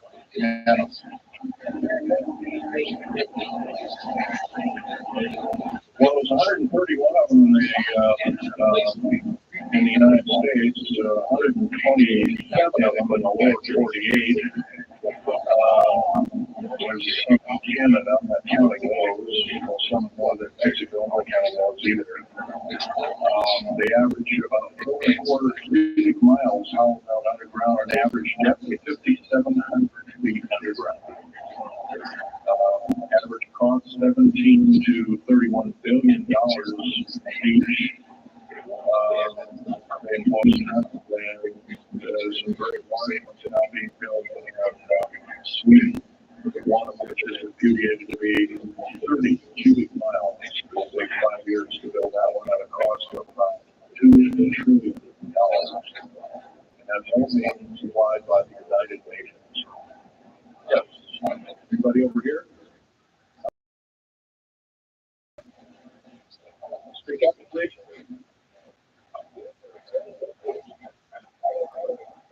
Okay, we want to know exact locations of all these, where all of your Army, Marine Corps, Navy, and Air Force bases are. We have all of them. Now they want to close down. You want the way to close down, they want to now being used for gasoline storage and equipment storage and these kind of things. So they're not really closed down yet. Boot camps and cold free camps and all this kind of stuff. So-called prisoner camps and these kind of police, for instance, are being trained by the Air Force and the Army intelligence and martial law research, as they call it. How dare they call it that?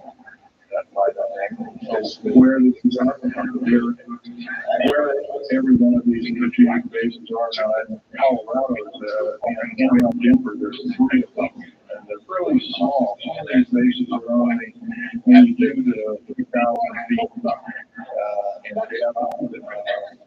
Some of them were built a long time ago, back 35, 40 years ago. Now maybe 500 feet. They're mostly for equipment storage. Denver, and then there's Fort Collins, also Colorado Springs area. By the way, Colorado Springs is kind of the famous area. Nicholas Mason Laboratories were in Colorado Springs. So I'll leave that up to you. As far as Nellis Air Force Base, there's 9 underground mine bases in Nellis Air Force Base. That's in Nevada. It's north of Las Vegas. There's going to be a UFO show and conference at the peak here later on this month. That's up very close to Area 51.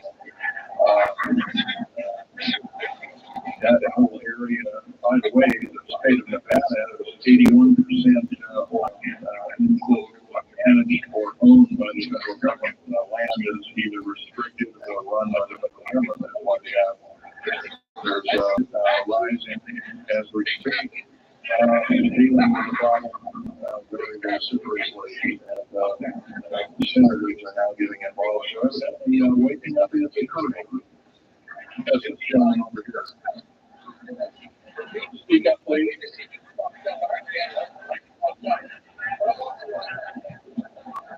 Okay. Yes, they are.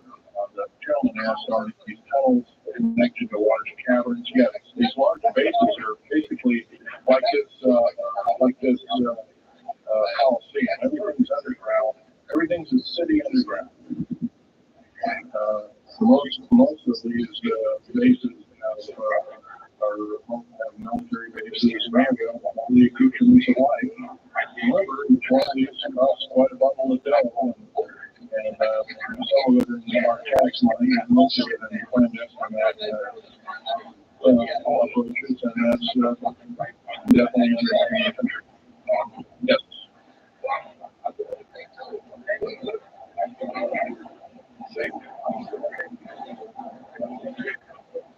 Have a difficulty in understanding the language. It's too slow. You've heard whaling songs or bird chirping at high speed. It's about what these Indians sound like audibly to us. So they get like gibberish. Yes, it's slowly actually floating down. There's 11 prototypes that are 11 civilizations of aliens on this planet all the time, all of which are known by the U.S. military, 9 of which are not very good in data. They're pretty bad in those. 2 of which are benevolent. The benevolent ones have supposedly left. They have their own war of supports, especially the radiation.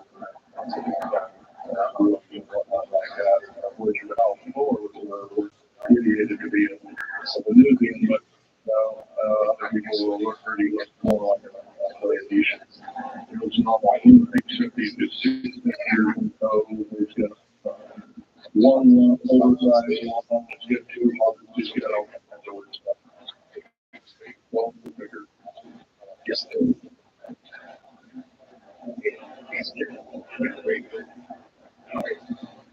The man asked me, "Am I trying the aliens to end into the New World Earth?" Yes, sir, 100%. I can elaborate briefly. The New World Order right now basically is dismantling countries, governments, telling governments not to war with each other anymore, basically. So that looks good on the outside.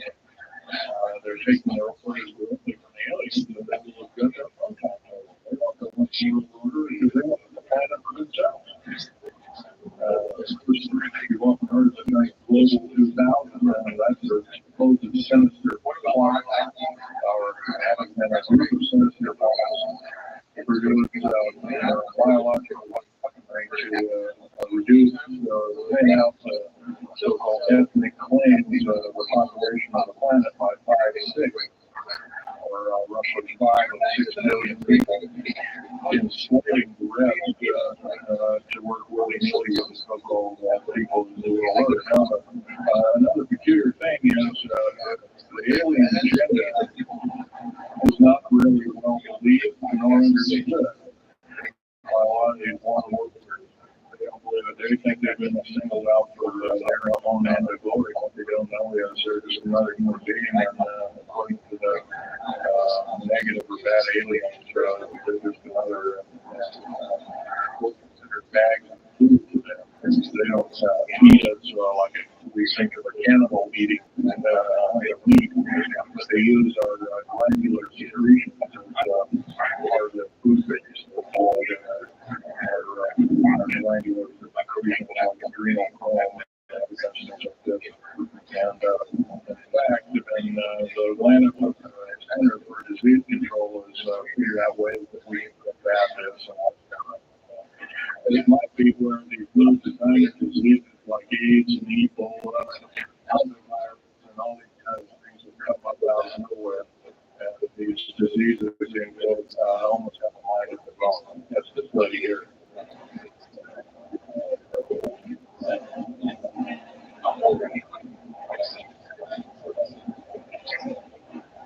Okay, the lady asked, is the tall building having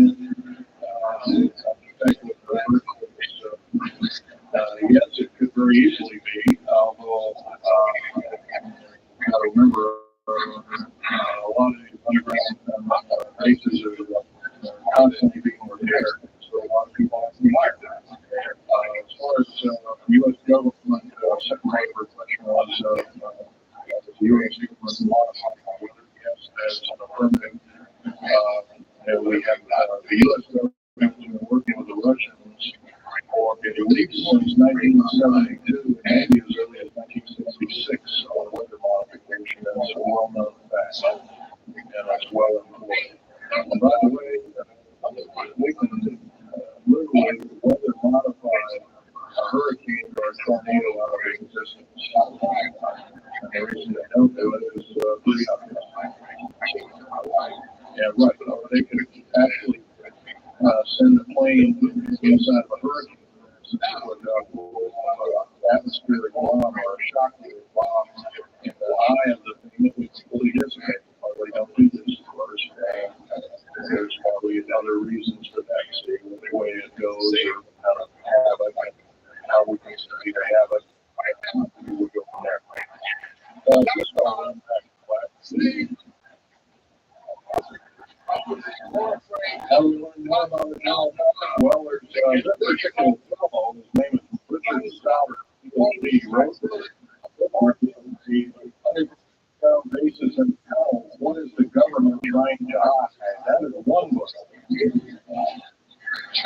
Then we have our other, here's a popular science article. The secret database, the government doesn't want you to know the Groom Lake. It's called the Groom Lake doesn't exist. But if it doesn't exist, then me talking about it, I guess I can't be arrested or anything. I'm just a little poppycock here. The editor talked about, one of the editors talked about science that put this article out is now in federal court. Then there's a book that called Fighter File. These books are available. I got this one at Dalton. This one actually is something about a publisher. I didn't test pilot. The only thing I test pilot was run the aircraft back and forth on the runway, a special runway to go to Groom Lake and the pictures and I can go on. These publications are out now and they're available. Yes, this lady over here.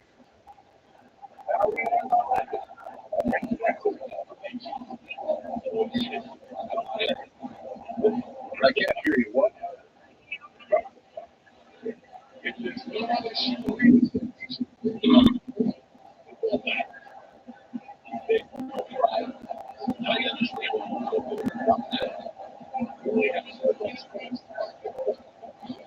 Okay. Okay, that's a mixed bag question. She has with martial law being involved with precious metals and all these kinds of things. First of all, hoarding anything will be outlawed. You hoard food, you have a radio, any way of communicating, stash gasoline, these kind of things you'll just be grounded up as an enemy. Martial law is martial law. Martial law is dictatorship of the worst one, or one of the worst ones. And her other part of the question, if I got it right, was this is owns the alien takeover. Well, the alien takeover right now is, and probably will be for some, probably the next 10, 20, maybe 30, 40 years, we basically in the background.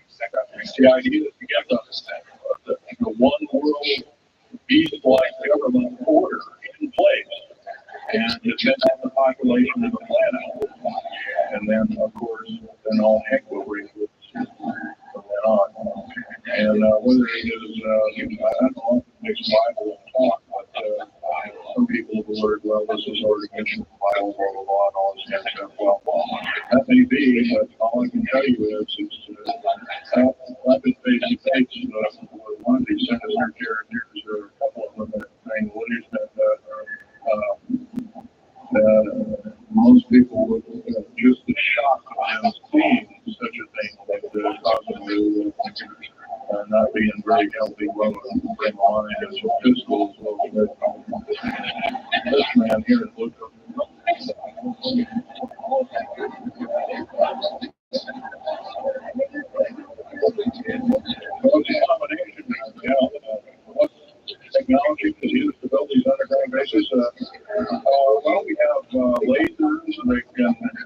drill out, or basically deflagrate or melt out a tunnel 7 miles a day. And that tunnel is 28 feet wide, 28 feet high. They have being told about drilling and boring machines and very slow boring them all. And most of that went out in World War II. Most of that's all World War I and World War II era material. And once again, you've been badly lied to. I can hardly believe, first of all, I've worked on public engineering projects, and we do better grinding up road beds and laying them down at the rate of 4 miles a day, and supposedly that doesn't exist. Well, I worked on the material state of Oregon a few months ago, and we go with a tunnel for that wasn't very big, it was about 6 feet across, so right through solid rock, right through the base of one of the hills in Portland, for their new light rail. Did that in 2 days. It was a complex of small complex tunnels. We didn't have a manifold for the expect, and I want people to expect this. A lot of technology, a lot of this is alien technology. We adapted for our own use, and a lot of it's all in we do. So, we invest actually show alien technology, anything that's just absolutely outlandish. Taking obviously welding torch, trying to cut into this metal, getting metal obviously with the metals research, aircraft research, and a lot of different tools and products many times as a diamond or hardness substances with substances like boron.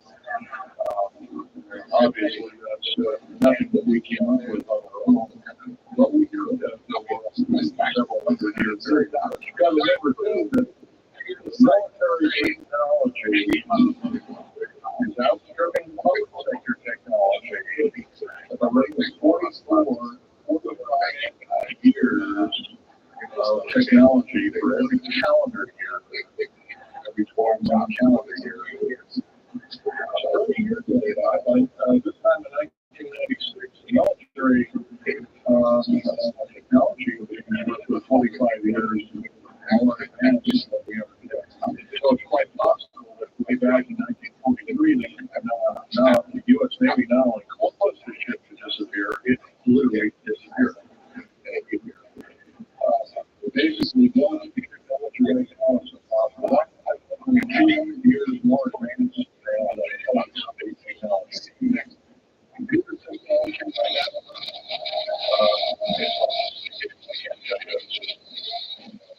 now, and employing just in flagships and stealth aircraft, the communications are so completely advanced that we couldn't get them to come up to be expanding on for the year. Yes, this was here.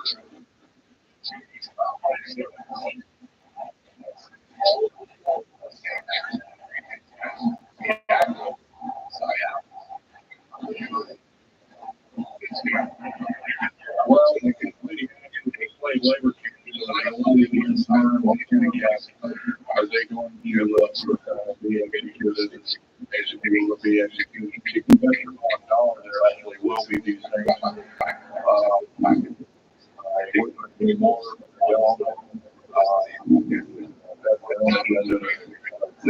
Keep us to talk about.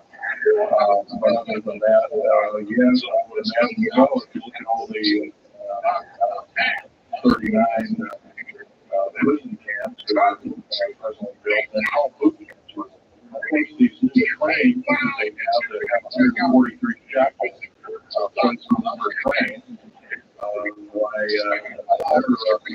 Scary thing, you know what they're called? They're called United Nations Prisoner Transport Cars. Oh, well, we got to wrap it up here. There's only a time. Okay, one more question. This guy's over here.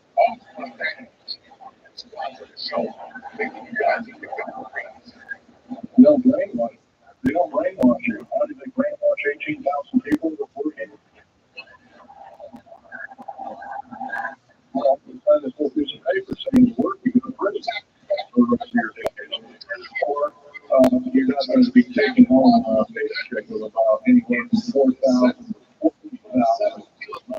to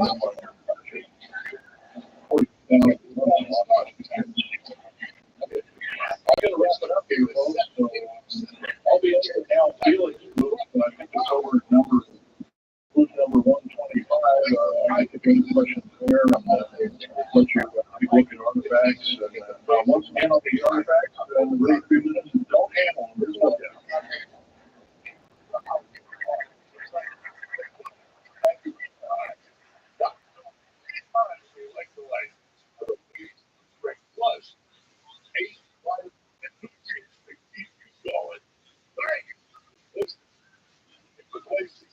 For over half a century, there have been rumours of secretive facilities and bases deep below the surface of the sprawling waterway.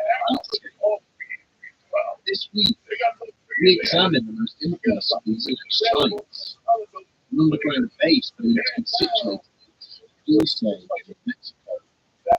Modern day mystery, which is the deep basic.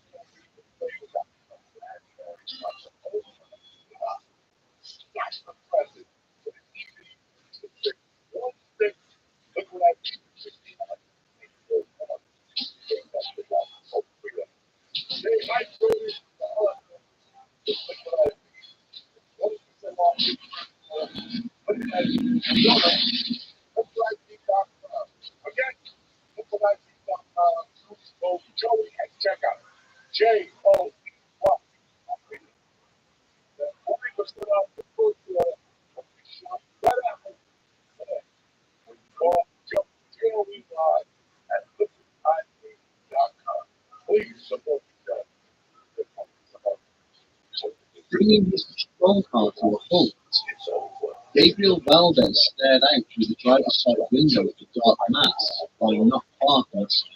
Oh, and then he cursed under his breath. For the briefest of moments, he tried to convince himself that the most sensible course of action would be to simply drive on, away from this place, and to ignore what he had seen. And yet his curiosity urged him to exit the vehicle, to conduct a closer inspection, and confirm what his instincts and fears were telling him. With a heavy sigh, the patrolman used his radio to inform the dispatcher of his identification before opening the driver's side door and making his way across the scrub. Deep down, he had known what he would find before he reached the carcass. Cursory inspection confirmed that the cadaver had been left just like the others he attended upon. A series of diamond-shaped indentations had been carved into various points of the thigh. Several layers of skin had apparently been removed in an expert fashion. The creature's eyes, nose, and tongue were missing, despite there being no sign of any wider animal predation having taken place. It was almost certain that the reproductive glands would be absent, as well as a number of other key internal organs, all removed in what was a clean and sterile manner. As he stood regarding the lack of any tracks or disturbed foliage or surrounding the animal's corpse, Valdez now became aware of the low rumble of an approaching vehicle. Looking up from the grisly scene, he caught sight of a 5-ton truck painted in the camouflage, heading along the highway towards him. The transport began to slow as it approached the point where he'd left his patrol car. Its occupants returning the questioning gaze he had offered as they passed, before it pulled away and leave. As we watched the dust cloud thrown up by its passing dissipate, Valdez found himself experiencing a whole host of emotions: confusion, a small degree of fear, but most of all, anger, directed towards those who blamed for the death of this creature. The deaths of all the civilians were found in his fronts, and the wider falsehood that their sword had been used to perpetuate. A lie fabricated for one purpose, and one purpose only: to keep local residents away from the native mesa. It feared that something resided there which neither he nor any other earthly power could protect the place. The town of Dulce in New Mexico did not come into existence until the end of the 19th century, when U.S. authorities ordered the local Apache tribe to settle itself permanently in the place. The area's Native American population duly complied with this construction, forming the Hickory Apache Reservation, around which the town would eventually be established. For the next century and a half, the inhabitants of this small backwater community would live their lives in relative peace, a short distance from the slopes of the adjoining Archuleta Mesa. There had always been tales of high strangeness associated with the region, from weird light anomalies witnessed in the night sky to Bigfoot-like creatures seen from the squirrel. But by the late 1970s, the looming shadow cast by this towering mountain would begin to take on a sinister connotation with the discovery of a series of bizarre cattle mutilations. Following several complaints by ranchers and farmers to the local police department, insisting that someone or something was slaughtering their livestock, an officer by the name of Gabriel Valdez was ordered to investigate the matter. But after visiting the affected properties, the investigator often returned to his superiors with far more questions than answers. Usually, only one animal in the herds which were targeted had been affected, and it had been dispatched in a manner which seemed to discount the involvement of any natural predator. Although key sensory and internal organs had been removed from the carcasses, there were never any indications that the flesh had been consumed by a potential attacker. In fact, these bodies would remain untouched by scavengers for weeks after the event, a phenomenon previously unheard of in this harsh and unrelenting environment. The reports submitted by Officer Valdez also highlighted the lack of disturbance in the soft and sandy ground surrounding the remains, offering no hint as to who or what was responsible. Due to the discovery of shattered bones in some cases, the suggestion that the bodies had been dropped from a great height was something that would want to be questioned over at some length. It soon became apparent to his superiors that Officer Valdez had no fixed agenda and was not promoting any theory in particular regarding the deaths of these animals. Instead, his report simply documented everything he had encountered during his investigation and demonstrated that he had discounted all of the most obvious explanations of the deaths. But situations would soon unfold, setting in motion a chain of events which would quash any hopes the investigator might have had in maintaining calm and rational assessment of incidents plaguing his community. During the summer of 1986, a resident named Jerry Julian approached the local police department to report that someone had attempted to abduct her from her home while she was sleeping. Julian explained to the attending officers that the evening prior, she and her husband had driven out in their flatbed truck to the slopes of the Archuleta Mesa to do a bit of stargazing. After a short time, Julian's attention had been drawn to one star in particular, which seemed to be moving through the night sky. As she and her husband looked on in wonder, the celestial body in question suddenly began to descend from the heavens, landing on the ground a short distance away.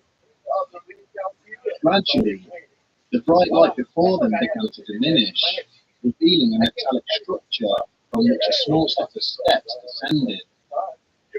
Two small figures then slowly made their way down the metallic walkway before they set off on foot in the direction of the married couple. With a frightened cry, Julian's husband had grabbed her by the shoulders, pulled her into his pickup, and frantically attempted to start the engine. She continued to stare back in terror as the two squat figures slowly advancing from the vehicle as the engine repeatedly failed to turn over. It was only when the strangers were mere meters away from the rear of the truck, reaching out as if to take hold of it, that the motor suddenly fired into life and allowed the couple to escape. Later that night, having decided not to report the matter, the couple had gone to bed, only for Julian to awaken in the early hours of the morning due to a strange tugging sensation. Looking down towards the bottom of her bed, she could see two shadowy figures, identical to those she had witnessed emerging from a strange craft earlier that night.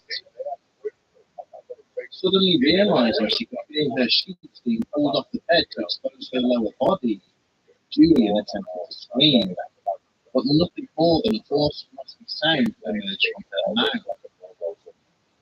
This quiet whimper, however, had been sufficient to awaken her sleeping husband, at which point the two figures immediately vanished. When questioned further by federal agents who had been tasked with attending the incident, Julian claimed the existence of these entities was common knowledge amongst the native community. She even went as far to describe a large hole bored deep into the mountain face, hidden away much further up the slopes of the mesa, which she claimed the creatures used to access the surface. Around the same time that the investigators were taking Jerry Julian's statement, separate claims of a possible alien base concealed beneath the Archuleta Mesa were being directed towards the local authorities. Security staff at the Kirtland Air Force Base began to receive a string of detailed allegations from a local businessman, stating that he had documented mysterious activity both above and below the mountain chain. Paul Benefits was already well known to the senior officers of the base. Following reports, he admitted to them of strange lights in the sky above his home in the Four Valleys district of Albuquerque. He now claimed that in addition to the lights he had filmed, he had intercepted mysterious energy emissions and radio transmissions, and that these were emanating from beneath the mesa. The businessman had also taken to conducting regular flights across the mountains in his private aircraft, photographing anything he deemed out of the ordinary. Invited onto the base to speak in person, he showed them photos of what he believed to be paths and doorways put into the rock, miles away from any existing road or highway. He drew maps of alleged air vents and access points, and cited interviews he had conducted with the owners of these paths and locals who claimed to have been abducted in the vicinity of the mesa. But the more detail that the impassioned Benowitz chose to add to this ad hoc briefing, the less credibility he was extended by his audience. He began to panic, citing discussions with shadowy government agents, claiming that the extraterrestrials living below the mountain were one of 3 separate species to have visited Earth. But it was the assertion that a whole floor of the alleged alien base contained vats filled with human organs and body parts harvested by the alien visitors, which saw him ridiculed and finally escorted off the base. Shortly after this, as the businessman's mental health and coherence continued to deteriorate, he suffered a nervous breakdown. On the advice of doctors, his family applied to have him committed to a psychiatric facility in 1988, seemingly removing any shred of credibility his initial reports from the military may have contained. But perhaps the most amazing aspect of the stories told by Paul Benowitz is that they are by no means the only such detailed allegations of a secret base concealed beneath the town of Dulce. During the mid-1990s, the former Air Force technician by the name of Thomas Costello went public, confirming that there was indeed a hidden facility underneath the Archuleta Mesa. More incredible still was that Costello claimed that this was not an extraterrestrial base, but one constructed by the United States government. where aliens and human scientists worked together on genetic experiments. Costello related how he had been a US Air Force photographer based at Nellis in Las Vegas, but in the early 1970s had been transferred to the secret Dulce base in New Mexico. Whilst there, he was responsible for maintaining the facility's extensive surveillance network and for documenting some of the work being conducted in the laboratories. Costello even went as far as to offer photographic evidence with his testimony of what he purported to be some form of alien hybrid suspended in a vat of fluid in one of the labs. But barely had journalists time to digest his claims that the Dulce base was just one of many such facilities linked by a vast underground railroad network before he disappeared from public view altogether. However, his claims would later resurface when a further whistleblower came forward, this time from within the ranks of the Dulce Police Department itself. A former reservation police detective named Avery Tafoya, who had been researching the testimony of Jerry Julian, related how he had stumbled across the report written by federal investigators assigned to the case. To his amazement, in addition to the events described by the victim, they had included detailed drawings of a sprawling military facility, exactly where Julian claimed the hidden opening in the mountain was situated. The drawings depicted that the base had 7 different levels, including accommodation blocks, storage facilities, and laboratories. It was also serviced by an underground train network similar to that alleged by Thomas Costello. Armed with this information, Tafoya stated that he had made a number of attempts to climb the mountain and see the facility himself, only to be defeated by adverse weather conditions on each and every occasion. Not to be deterred, he would then use the thermal camera to document strange apertures and vents built into the rock of the mountain, and recorded what sounded like large machines being operated beneath the slopes. Over the years, the United States military has gone to great lengths in denying that Dulce base exists, or that it's part of a network of hidden underground facilities. And it would seem that part of their strategy to do so has involved a concerted effort to undermine the credibility of those making the claims.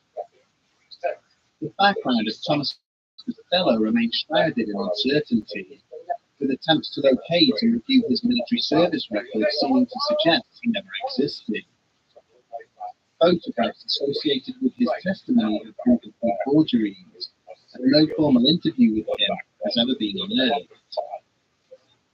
Members of the intelligence community have also come forward and admitted to deliberately feeding false information to Paul Benowitz.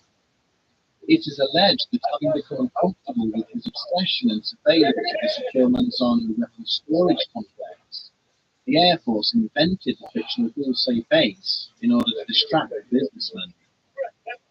They even claimed to have placed machinery and fake air vents in the Archuleta Mesa to photograph, in order to convince him that the base existed there and draw him away from the genuine facilities.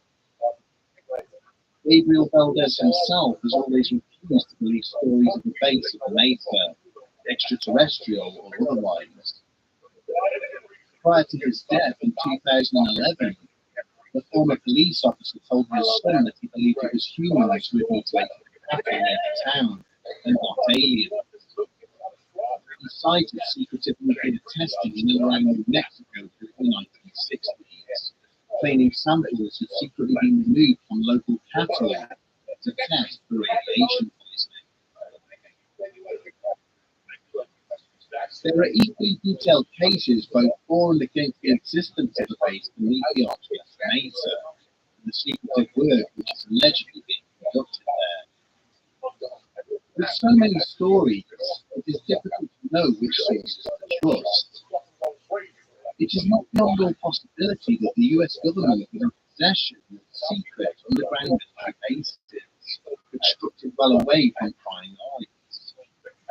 But at the same time, some of the claims attached to them seem so outlandish that they push any notion of their existence towards ridicule. However, throughout this episode, we have deliberately avoided the most detailed and impassioned evidence for such an underground structure of also. That of a man who claimed he was a former worker of the secret society and had survived a horrifying battle unfolding between human and extraterrestrial forces during the excavation of what would become the eventual facility there. Join us next week as we examine the testimony of one Phil Schneider.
In our previous episode, we examined reports from various individuals who stated that there is a secret facility buried deep beneath the New Mexico town of Dulce.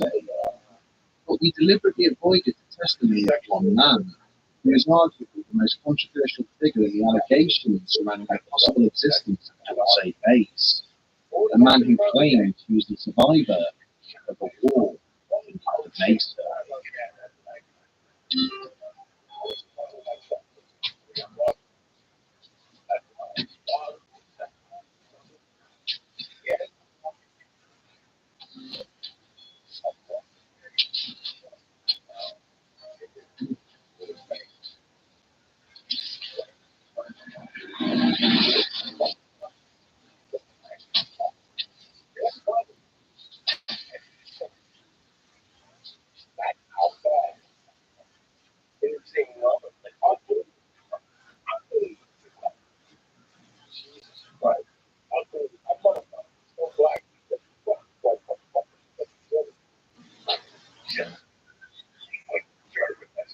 Having sought shelter behind an equipment crate of sufficient size, the lieutenant now tried to take stock of the situation.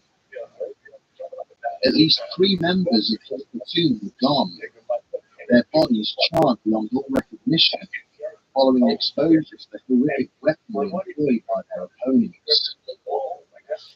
Despite this, they had managed to push the enemy force deeper into the facility, as they had been ordered to do so. And if they could just secure the stairwell in front of them, the mission would be a success. Waving across the corridor, where 2 more of his team members were sheltering behind another crate, he began to issue a series of orders using hand signals. Moments later, the pair were up on their feet and heading towards the looming door, each tightly clutching the satchel charge. Their intention was clear. But before they could reach their objective, the door suddenly flung wide open. A skeletal figure materialized from the darkness within, followed by a terrifying bright blue energy discharge from its weapon. The two soldiers did not even have time to cry out, as their bodies were engulfed in a wall of brilliant flame. Almost immediately, an infantryman further down the corridor, operating the platoon's V60 machine gun, opened fire, shredding the attacker with a steady hail of gunfire. More soldiers then ran forward, snatching up the discarded satchel charges and priming them before hurling them in through the open doorway. There was an enormous explosion, immediately followed by a shower of dust and debris as the stairwell caved in, preventing their enemy from accessing this floor or any others which lay above them. Leaving two of his men to cover the collapsed structure, the lieutenant and the remainder of his platoon made their way back up through the facility towards the main loading area. But upon his arrival, he was shocked to see that two further army trucks had arrived, discharging several more squads of soldiers wearing black uniforms, who hurried towards the corridors from which he and his men had just emerged. Turning to his commanding officer, he abruptly inquired as to what was taking place, who this unit were, and why they were now heading to the ground towards the lower levels. Curtly dismissed, he and his fellow Navy SEALs could only watch on as the mysterious soldiers continued to head deeper into the base, where so many US soldiers had already lost their lives in an effort to contain the marauding extraterrestrial threat. During the summer of 1995, Bill Schneider gave a series of lectures across the United States, in which he went to great pains to highlight to his audience the dangers of what he was doing. He spoke of the murder of his close friend, which he alleged had been made to look like suicide.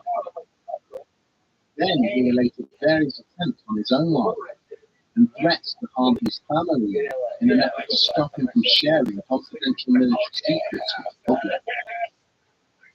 But Schneider explained that his love for his country superseded any thoughts for his personal safety, that the American people had a right to know the potential dangers which their government was hiding from them.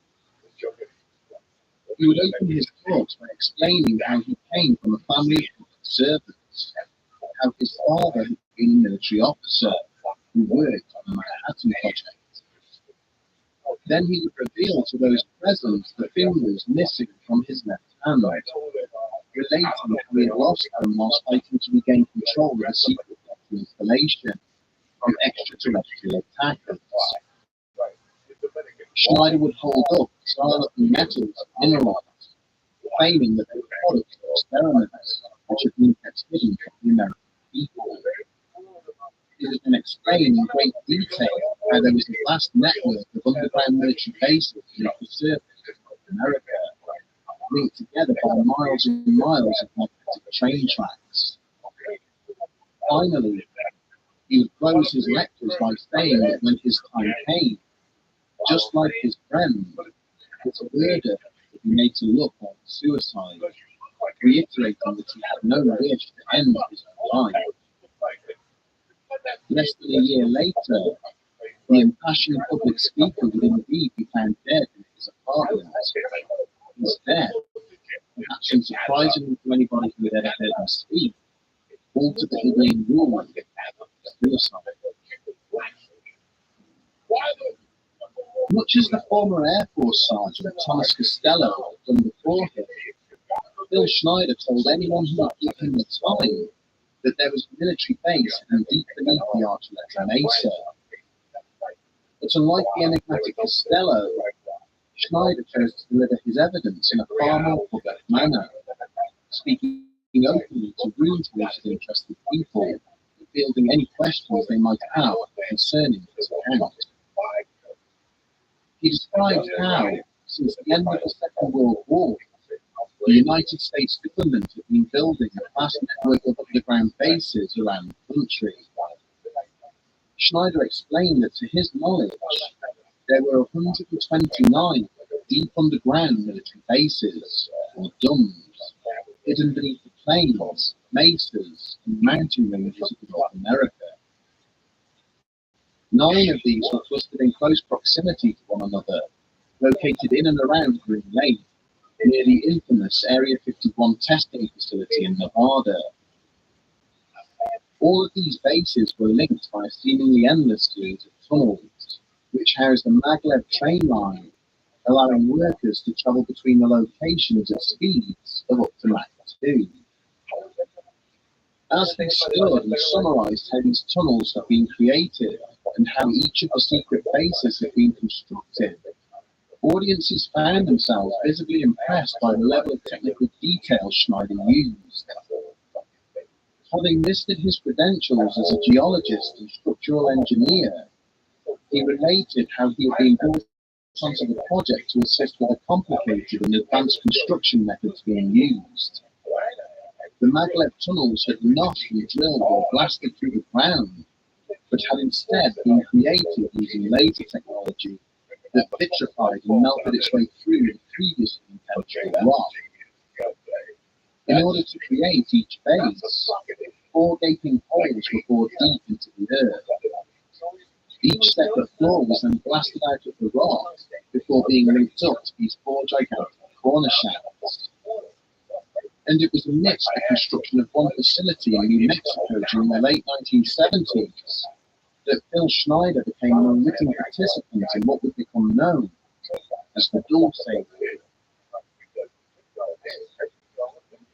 Schneider maintained that in August of 1979, construction on the Dulce base began to fall behind schedule due to issues relating to the drilling of one of the corner columns. The facility was being tunneled out beneath the southwest corner of the Archuleta Mesa, but every time the drilling team had attempted to pass a certain depth, they found that their machinery was mysteriously failing. In an effort to discover what was frustrating the drilling operation, Schneider and the Green Beret bodyguard had been lowered into the incomplete shaft via a crane. But as soon as he stepped out of the crane basket into what appeared to be a pre-existing cave network, he had instantly realized that something was very wrong. There was a bitter and unnatural stench in the air, as the drilling operation now allowed ancient gases to escape from the void beneath, along with a mysterious and sooty residue on the unusually smooth walls of the caves.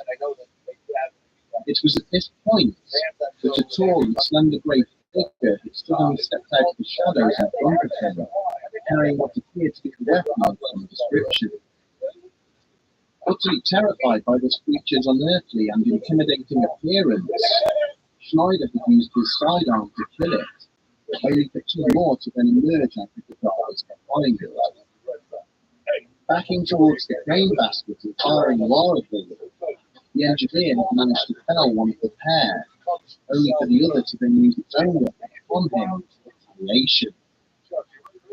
Schneider was instantly consumed by an eerie blue light and felt a huge jolt of electricity burst through his body, which had sent him crashing to the cave floor. When he came to, he found himself being bundled into the crane basket by the Green Beret, who then turned and engaged more of the creatures as the basket began to ascend without him. Upon his return to the surface, the doctors who treated Schneider found severe damage to both his left hand and foot, with several fingers and toes missing.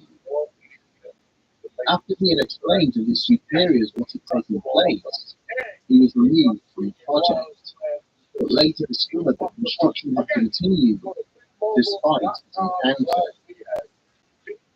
For the next year, it was alleged that further battles beneath the mesa ensued, as US Special Forces clashed with alien interlopers who appeared intent on frustrating the construction of the base. Schneider claims that in total, 66 soldiers and countless extraterrestrials lost their lives before an uneasy peace was finally formed between the two opposing sides. He went on to allege that the aliens who had been residing beneath the mesa had worked with humans ever since, creating numerous scientific breakthroughs which have gone on to assist mankind. Throughout 1995, Schneider continued to tour the United States, giving talks in which he listed numerous other alleged conspiracies, alongside the revelations of deep underground military bases. Over the course of these lectures, however, it soon became apparent that the former engineer was beginning to struggle with what he had started. He described how he had been involved in a shootout with federal agents, killing one in self-defense, and how an attempt had been made to kidnap his daughter in a bid to force him to stop delivering his lectures. Then, in January of 1996, 2 months after his final speech in Denver, federal agents arrived at the home of Schneider's ex-wife, Cynthia. They explained how Phil had been found dead in his apartment at Wilsonville, having apparently decided to take his own life. The agents went on to conduct a search of Cynthia's house, removing any notes or materials relating to Phil and his lectures, before then leaving. Circumstances surrounding Schneider's death have always raised questions about the speed with which the authorities moved to attribute it to suicide. Phil's body had been found slumped between his bed and wheelchair, with a rubber catheter hose having been wrapped around his neck 3 times and tied off a knot. Both his feet were wedged hard underneath the bed, with his head resting in the seat of the wheelchair at an angle that would not appear to have been easy or natural for him to achieve. There were traces of blood on the floor nearby, but no injuries or wounds were found on the body itself to suggest where this may have come from. When the family later asked if a suicide note had been discovered, they were told that all the papers seized from the address had now inexplicably gone missing from a police storage facility. Subsequent requests for additional toxicology testing on Schneider's remains were refused on the grounds of adverse cost, considering the cause of death had already been determined. Further and more adamant demands for these tests would also be refused, because the samples had apparently been destroyed by the laboratory after storing them. One detective who later spoke privately with the family stated that with the missing fingers on Schneider's left hand, it would have been almost impossible for him to have tied off the catheter himself. When the officer in question had shared these concerns with his superiors, he had been ordered to keep his observations to himself, before then being reassigned to a different case. It appeared that even in death, Phil Schneider was continuing to raise awkward and uneasy questions for those in positions of authority. When taken in context of the many accounts which already exist regarding the possible underground base of Ilse, the testimony of Phil Schneider appears to be compelling. Many of the experimental compounds and construction techniques he listed during the course of his lectures were mere concepts during the late 20th century, but have gone on to become commonplace in modern building. His descriptions of the base layout and the functions of each of the 7 levels were also eerily similar to those offered by witnesses, people whom he'd never met or associated with. And yet, even the lightest touch of scrutiny has shown his accounts to be marked by falsehoods and inaccuracies, which make it difficult to take some of his claims seriously. He made repeated assertions that his father, Otto Oskar Schneider, was a German U-boat captain who had been captured by the US Navy and then turned against the Nazi regime.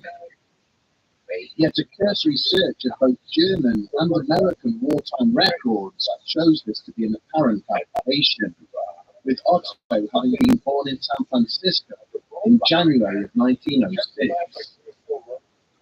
Similarly, his claims that the original attack on the World Trade Center involved the use of a tactical nuclear weapon and that the occupants of Waco Ranch had been murdered using chemical weapons have apparently been debunked. These revelations would appear to suggest that Paul Schneider was an individual prone to exaggeration, sometimes verging on the edge of delusion.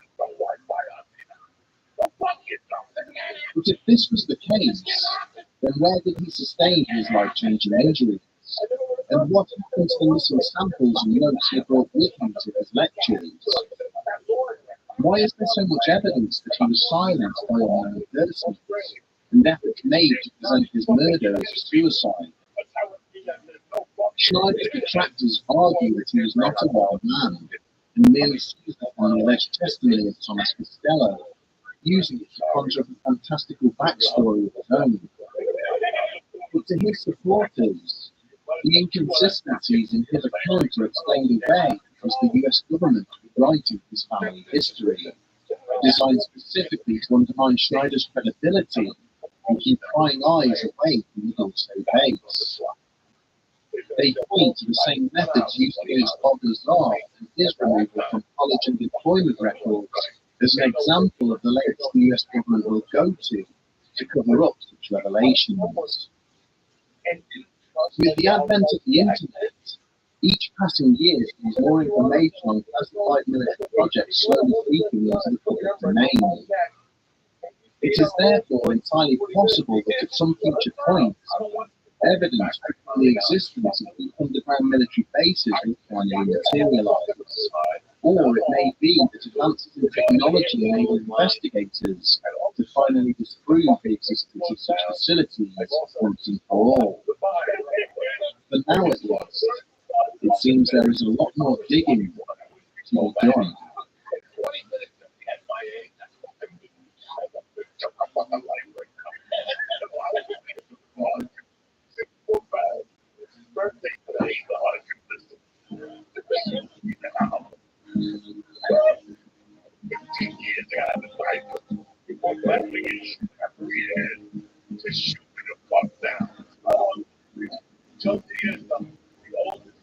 Get the fuck out of here.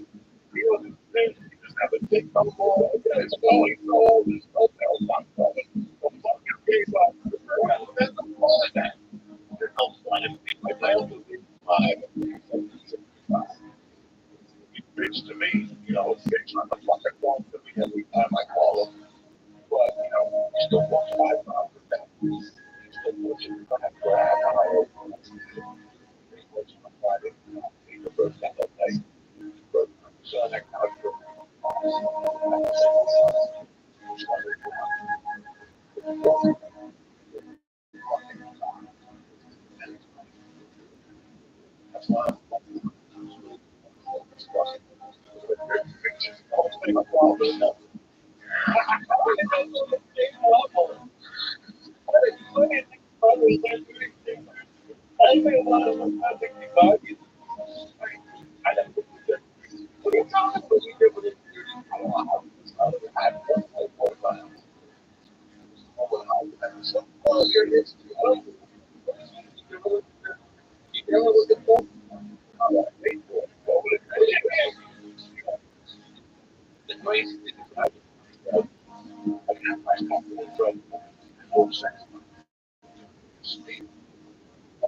really glad that came involved in this.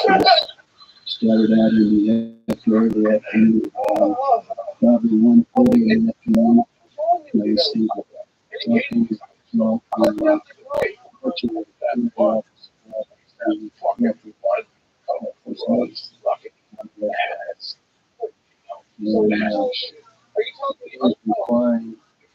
about what would be the smallest possible basket that we could get that would be and at that time, they noticed me that he was like 4 feet, because he was not the kid, but they also made him a 6. So,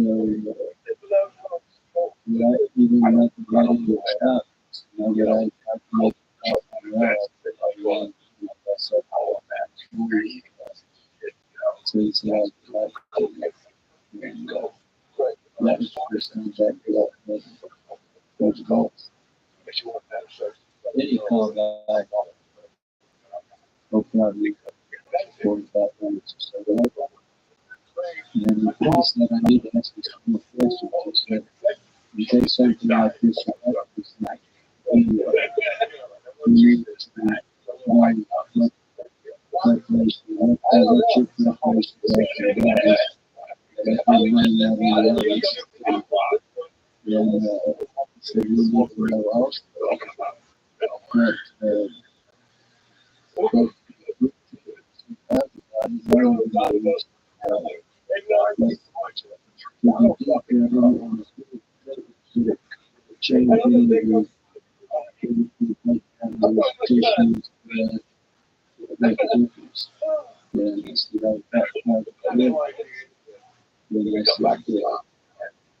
that she knew exactly how we got it, because we have not found it from them.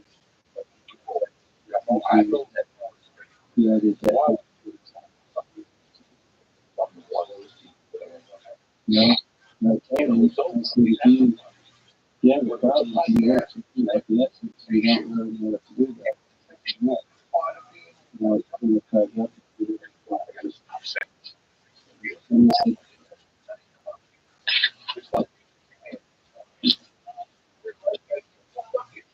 and I was going to notice,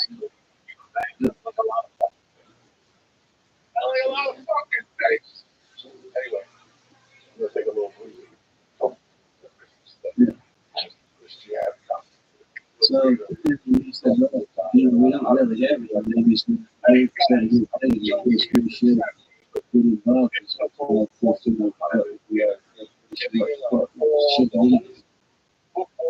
I went through. I said, you really want to know how we would get? Yes, you know, we would like to know. So that's when I explained to him that when we had the mask that we would go up to the well, that's basically the water. And we put the body there, and we did 24 hours, and then taking that. And we would crack the bodies in there. We just saw that by a line that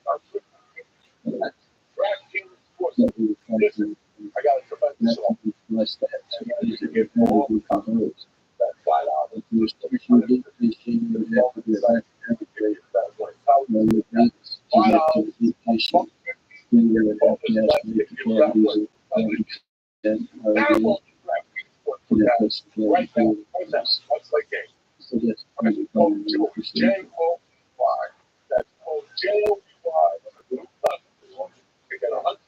Offer to take care.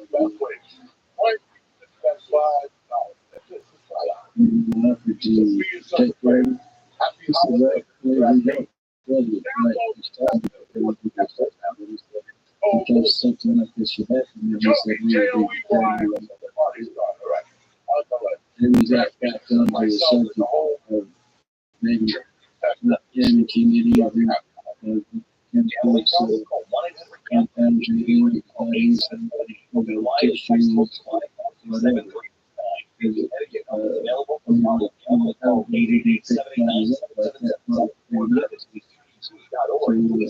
contaminate any of it. Well, happened in America. Yeah, it's a lawsuit for something that happened to me.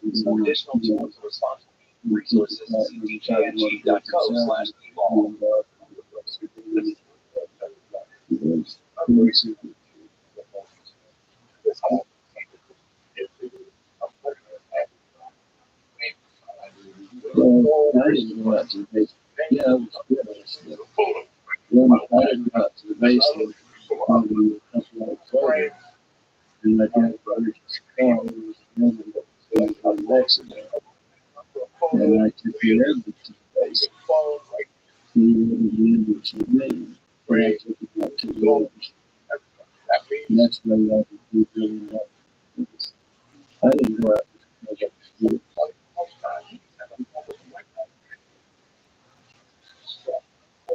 Well, then when I got the call, I got to get on the ambulance with the state of the accident. And yeah, we're not fixing the stuff because can't between the hours of so I get some minor understanding, and then he said it was all the way to the base. When we got to the base, we went in I could see him on the public.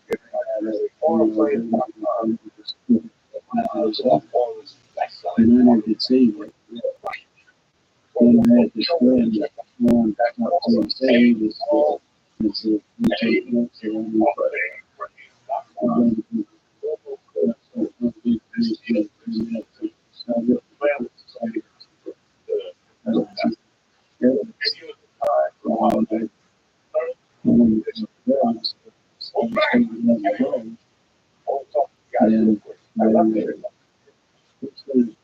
lady that I went to, we saying was coming out across the hall to the road. And she was me. She said, "How did you get in here? What are you doing in here?" She said, "You better get out in a hurry." She said, "You want to get in locked up." So you and then I turned around and then about she went on me. Then the time I had turned around, there's another officer that they did. So I said, looks like you had a crash. It's lost my, I haven't saw it. It's like it's got the record. So that was a crash. And he said, that's a crash. He said, wait a minute. And I went, and he was figuring, around. Yeah, so much. So I went to somebody else. And that was another. He said, this man seems like to crash out of place. He said, we want to know that he was thinking about the crash. I encountered him officer and very nasty. And well, you're not seeing the person. And he said, you're out there and you can see hanging back. He said, you don't get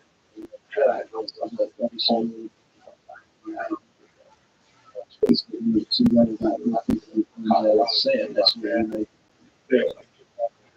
And there's a black soldier that was standing beside him. He said, that movement better start to right up. Because I didn't understand that. I thought it had to be on the left, but I thought it had to be on the right. I thought it here, and then these two things that come on and took it outside, which one could be done, the other one was just going to be like the energy.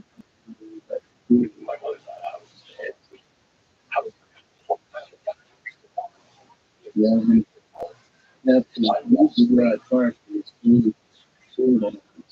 Like, you know, how I use it, like, really like this.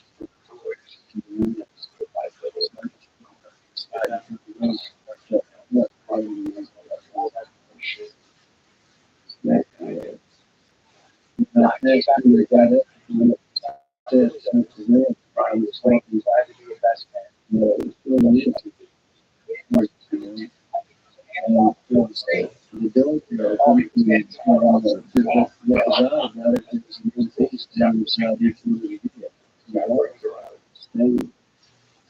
And the girls were open, actually, I was curious, and I just had to again. That's when some of the really conflict actually found something that had to be like that. You see, there was start out and pieces and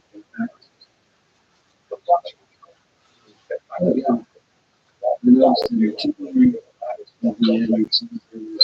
So I read probably 2.5 to 3 feet.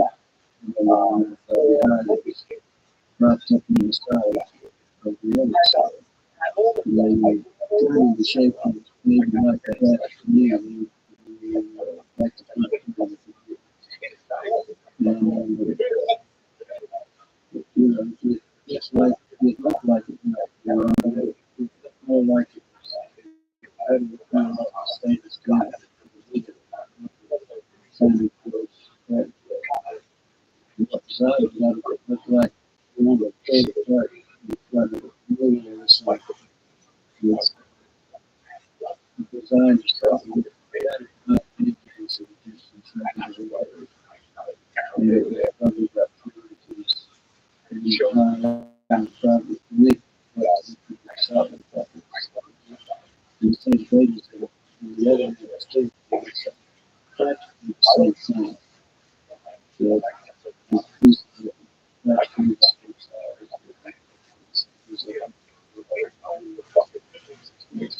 I still feel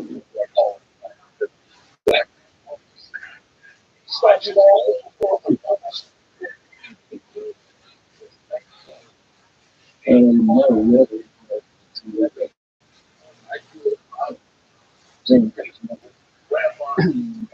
call it out, but the owner is naturally just curious to really what's going on.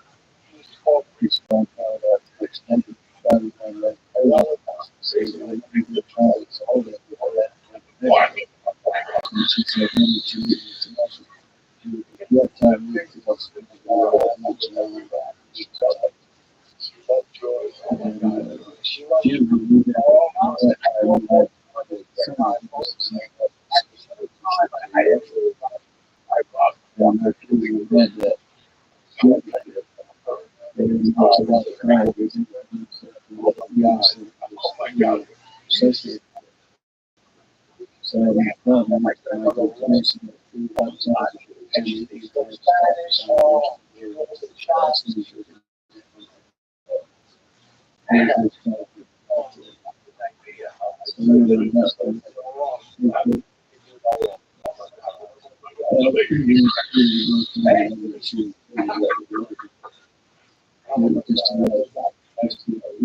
she was so upset. She looked like she was, shocked. And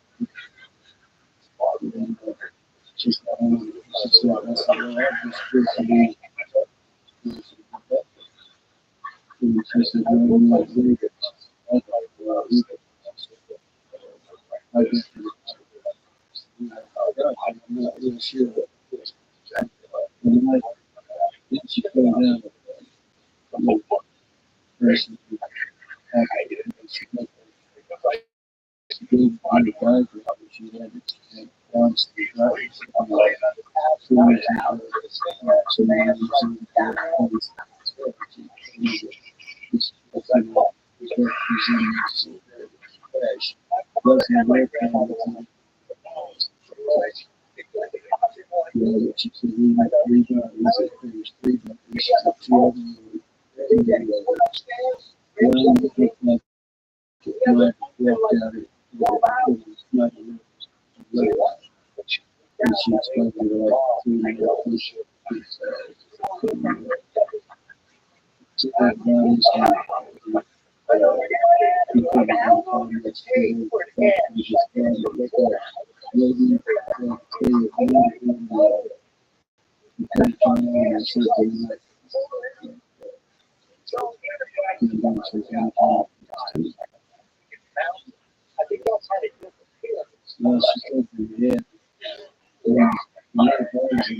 had to so much to do in the beginning. And so the end of the morning, both films, just one, there you go for fundraising, community, we started to get up and figure out the bad life. We were found out what necessary section of the section.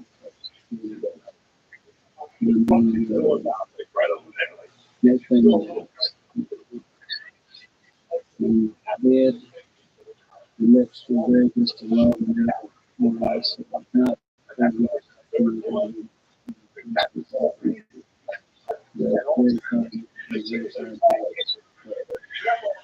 no team that was inside the mouth that was kind of like maybe it was explained it almost the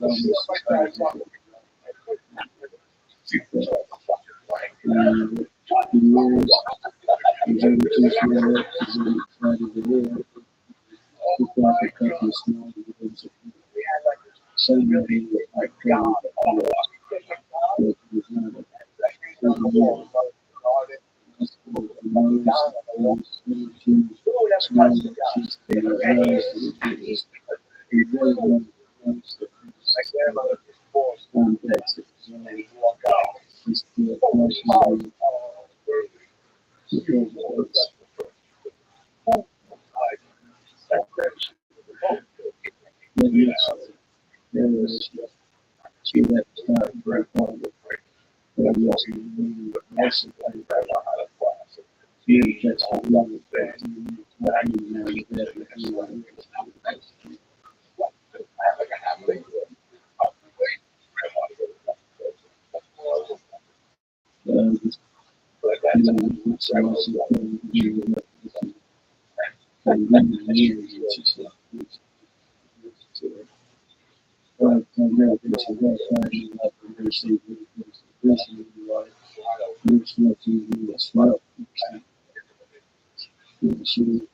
told me that when I that she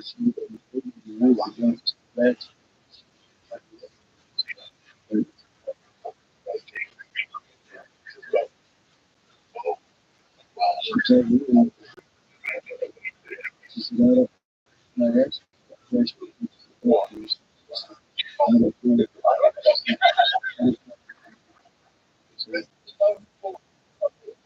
But she said she don't really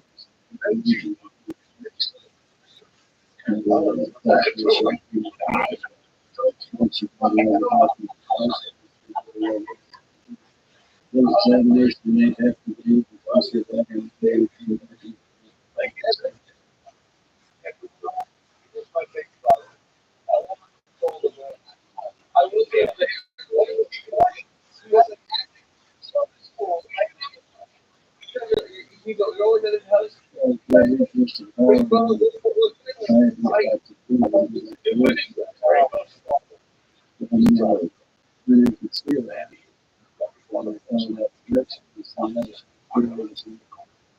and I told her that she when I would get down that day, I called her next day, and they told me that she it was rather odd, but she really did it. It was 3 months out of the commission last week, that was the first assignment. So it was rather odd that she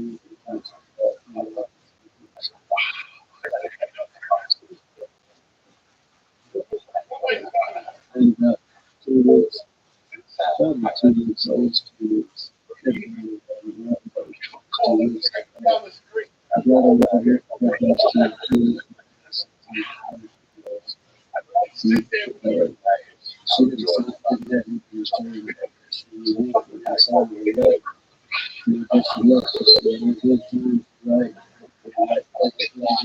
This is not interesting." And that was just, so then I got back to her and asked her to say, well, I should make a second and I was looking just to keep up and probably 2 weeks of graduation, I got let it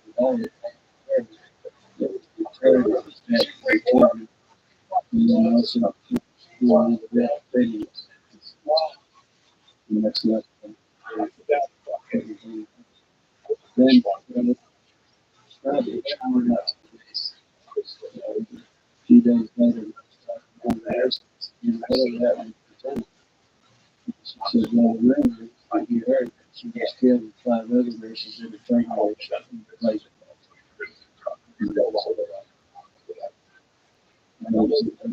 She said, I didn't know, she said, maybe she was in the station.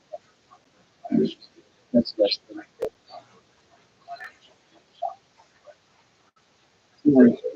the roads, electric, no threat, that's it. Which the road,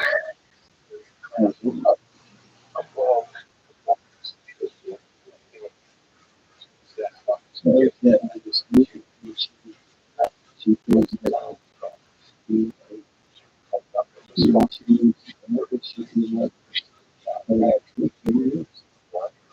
She wants to go to that person. Special.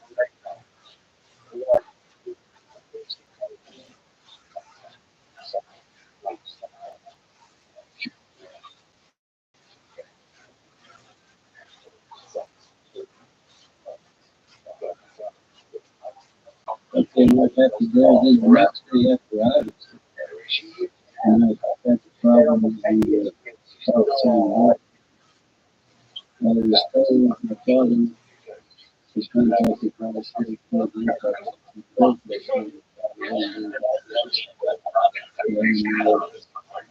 he comes, you know, to see if my father was on the review about his father. And he keeps telling my father that my son in the base. Maybe his office was inquiring about who my parents were, other than my father. If I had any energy systems,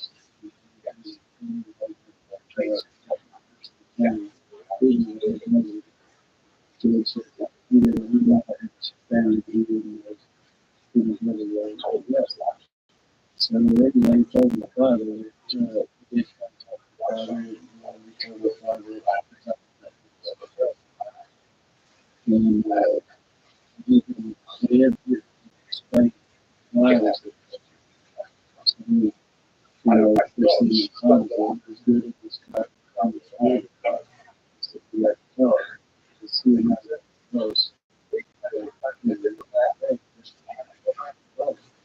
said, look at helps. Your fellows, I don't think it's it's the real, so you know, to get it up and something that you really really stuff. If you like cheaper than and I said, well, so I told my father the story. The reason that I would tell the story to you. I tell the story to you. And he told the father the story.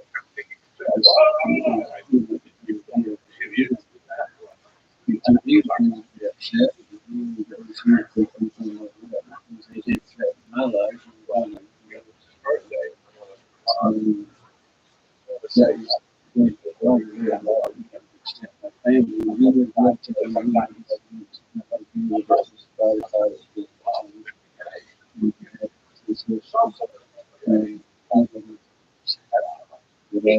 but he would share the thing coming back here.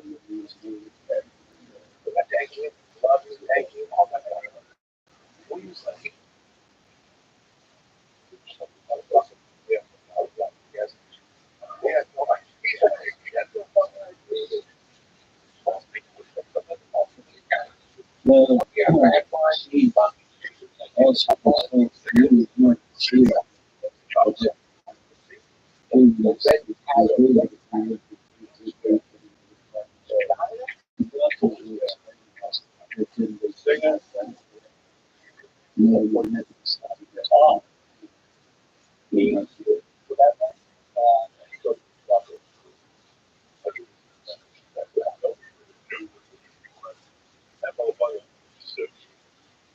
Well, she said, well, first they, the first thing she told me, like, too big. Rather than having loads, like us, because if I got to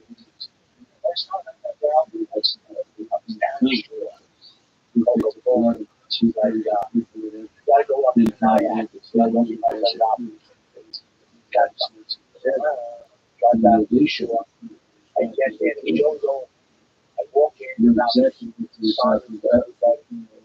You know, Sebastian, because it's, you know,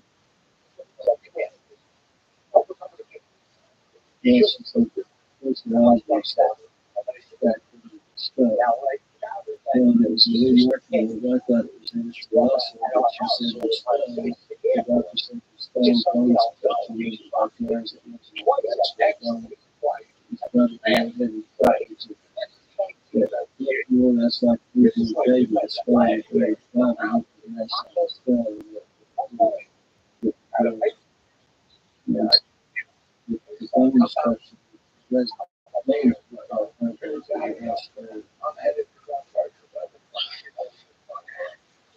so very fine, very delicate, the other homes, the really,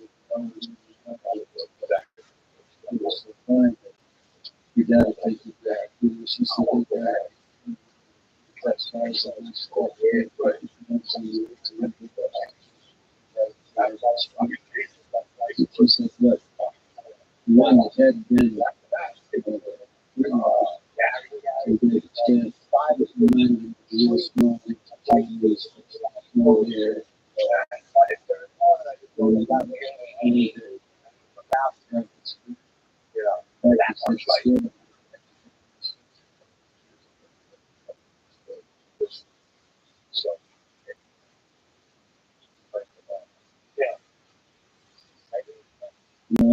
No, there's a couple of small orchestras, one on top of the other, with two little small orchestras.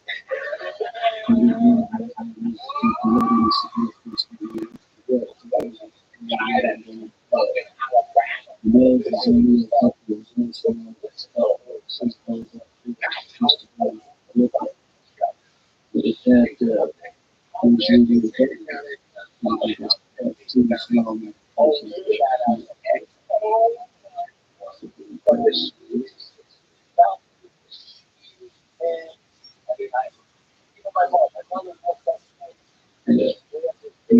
the hands, well, there was one hand,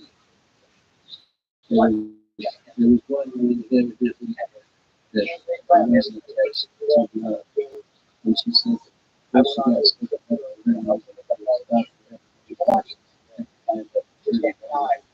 that's when you noticed. And it wasn't on the cloud, none of them said, it was just one real calm, right at the tip of each finger, right at the tip of each finger, like there was a pad. And in this pad, like right at the very see, I've never, I don't discuss this, my father was very personal, I didn't discuss it. I was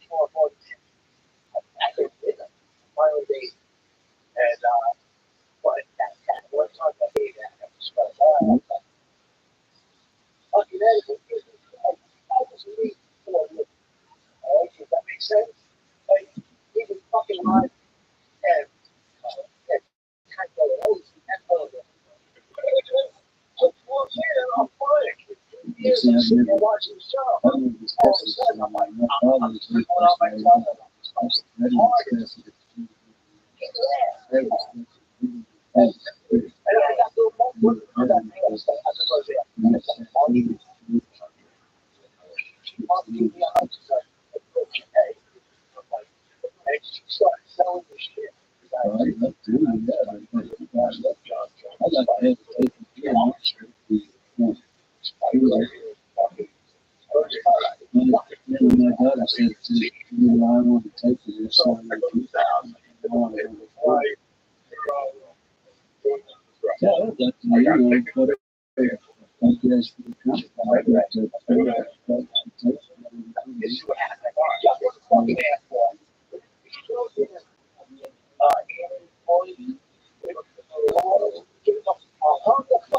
Basically, the team working here, everybody. It's not fair. That's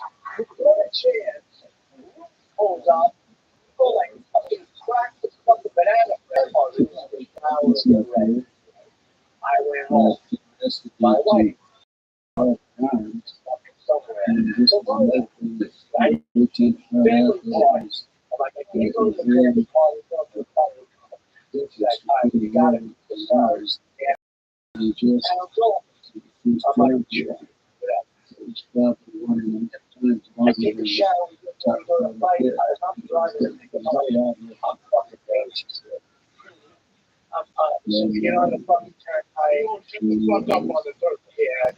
Very small, very small. Most fucking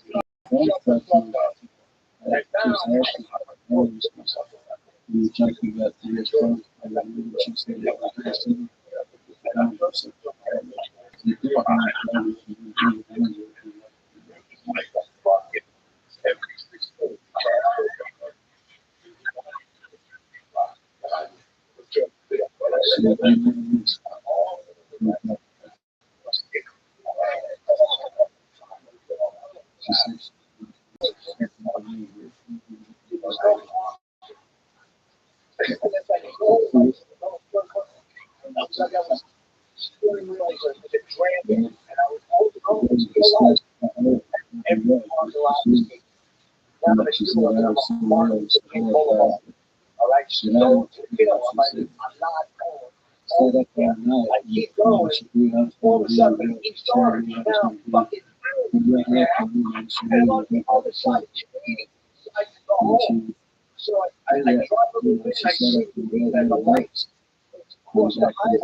And we had all the military files together.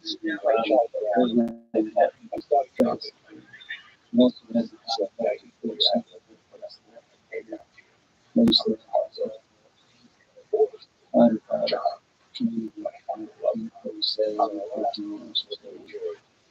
and so I add all the files. Everything one file cabinet is strictly all military. And that's where I have all this file. I had all this file. I even had the newspaper that went to all the headlines.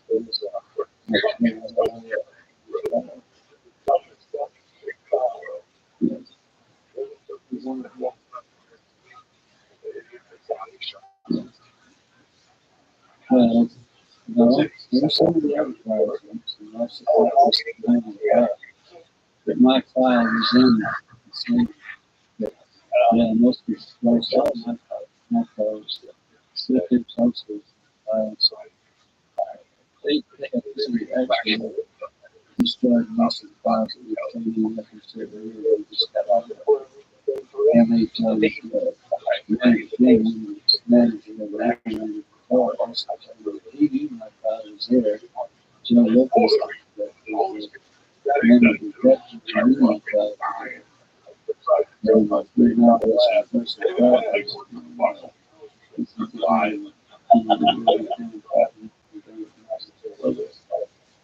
That's it.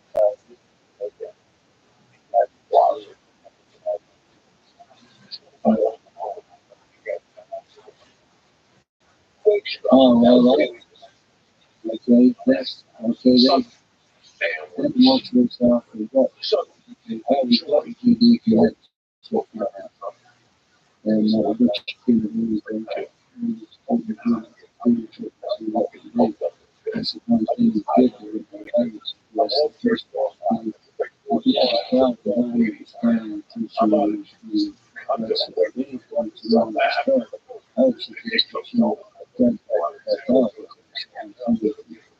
You find that field and not somebody's bad dollars. I don't know if you got any problems. That's that's still what God is like I have done, whatever you do, whatever it is.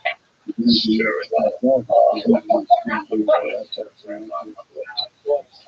that's the only thing I know you did here is just taking the Christ grace. It's a good while the God's really helping us, that's gosh. And that's what I suggest to do. No.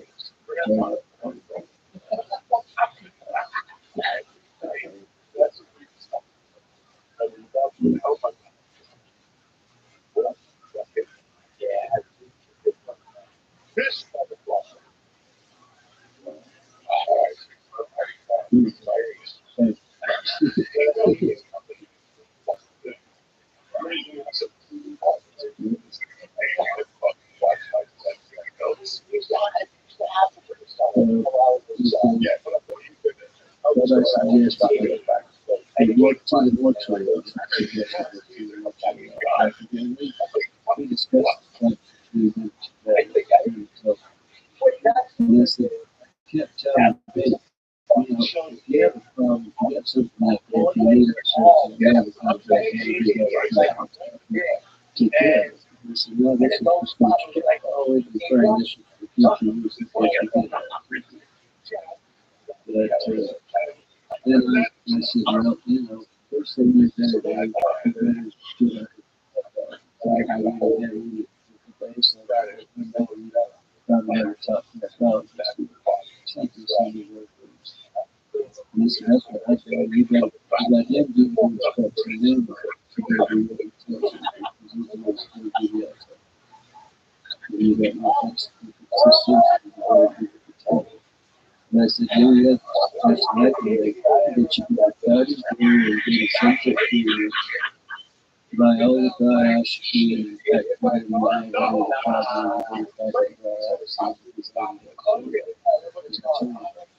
they tried to put it in the word.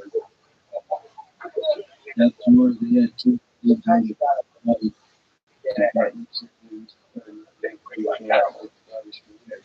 That was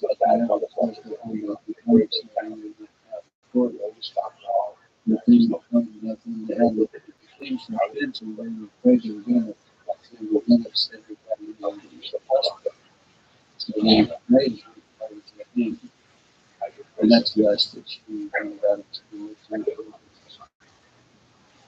She was like proud of the because the effect was like preaching, like that is how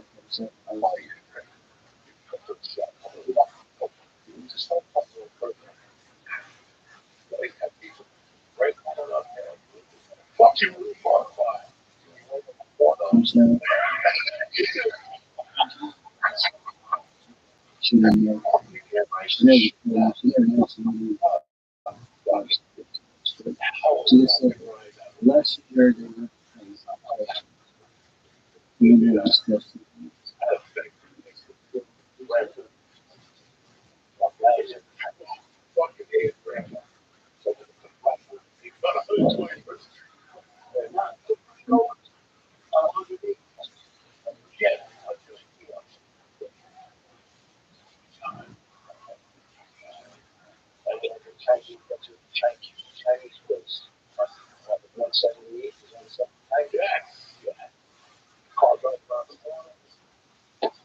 I drug all these positive.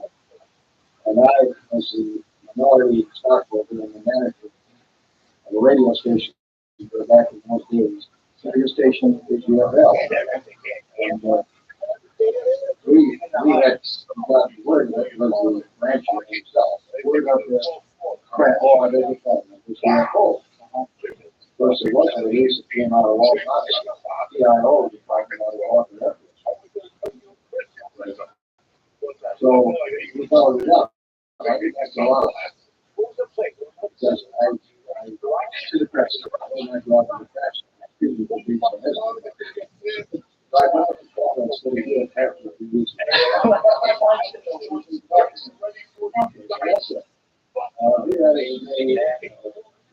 So you were aware of something going on out there, and then really from all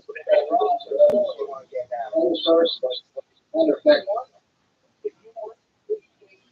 I don't know what I should say this or not. I think it was there. Yes, I mean, wire reporting. We got about this river starting on. Pulled out outside the city limits. The president after your run the station. The question that we ran into is the very next morning, some friendly person probably was managing office dollars from Washington. I said, we understand that you have some information. What I share is that if you release it, in this matter, because it's not supposed to be released, it's very possible that your license will be jeopardy. And so you suggest that you not do it. So when I go in jeopardy, like they would be. Was there any suggestion on that phone call? Hesitate about this information and say, well, we're not going to release it, we're not going to release it. So, she definitely put more into my work. I gave an office hours a year. He was a great nighttime worker. And about 6 o'clock at night, talking to me about the meeting. At the time, I was there since 6 o'clock. So you got the phone call from Washington. And they told you that your license was in jeopardy. Did you, they indicated that that would be a very negative. What did you?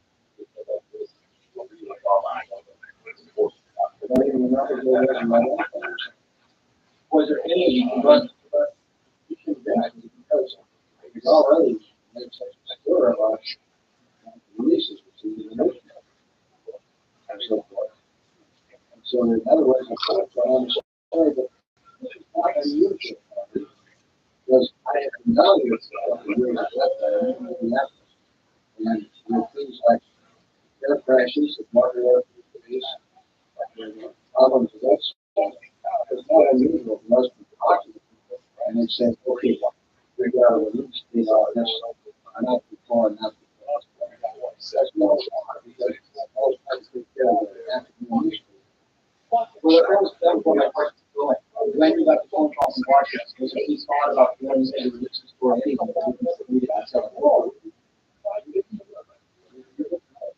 So when you got the phone call, that was good. I was afraid and you already had the disclaimers out there. Talking about these medical laws and so forth. So that was it. I never see the material. I didn't just the people out there again. Now you say you do get out of the soil when you get out of the frazzle overnight. Yes. Yes. See. So he has a 45-minute wire reform. I don't know how long it was. In those days, the wire reform was always the guys all before you if you recorded 15 minutes, you go back to the studio and took the 15 minutes to rewind and just do for you remember whatever happened that wire recording was erased? At that particular time, there was quite a clamp on successful. Because there were people who walked out on people who pretty walked against them. Myself was one of them. I knew all of them because you had your north out there and walking lots of so we just decided that for walk it's tight, except whatever it was, even more. But our innermost mind had that real stuff.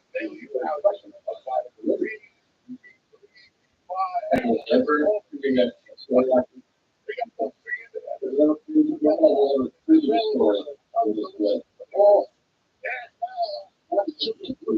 this was a highly unique experience. However, I say we were used to it because in the crashes, we didn't say anybody, people there and all this. But yeah, they were part of it. But this was a total. I was serious. I wasn't part of it. There was no time limit. It's such a stage. I can't say it because, see, I just got down on it 46 and I came down and built it on that. So I had to think of that. There was lots of when we were in the missile site, business problem. We revised and we walked in with our making lights on that sort of stuff. We held this sat on this.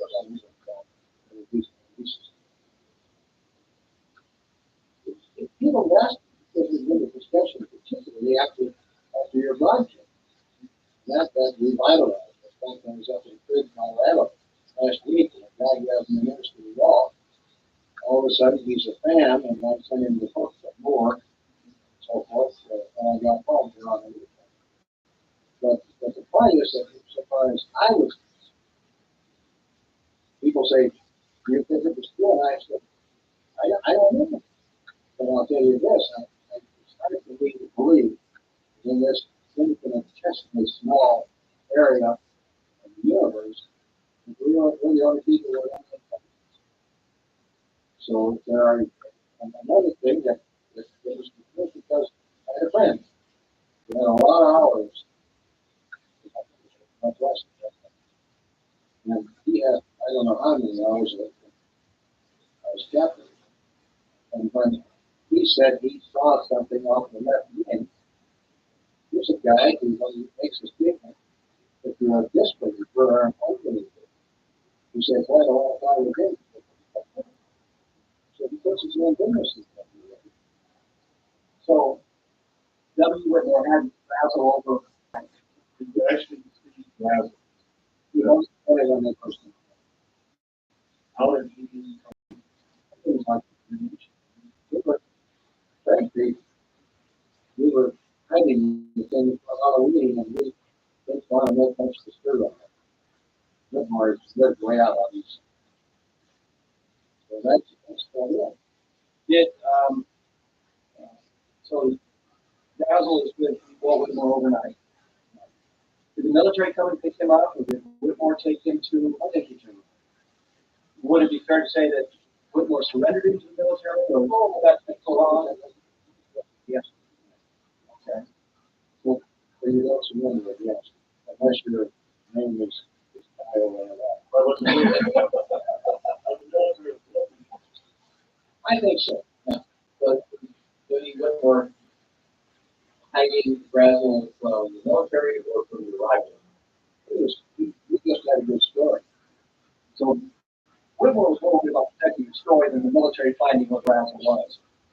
We had no reason to kill him, except we wanted to shoot some rockets.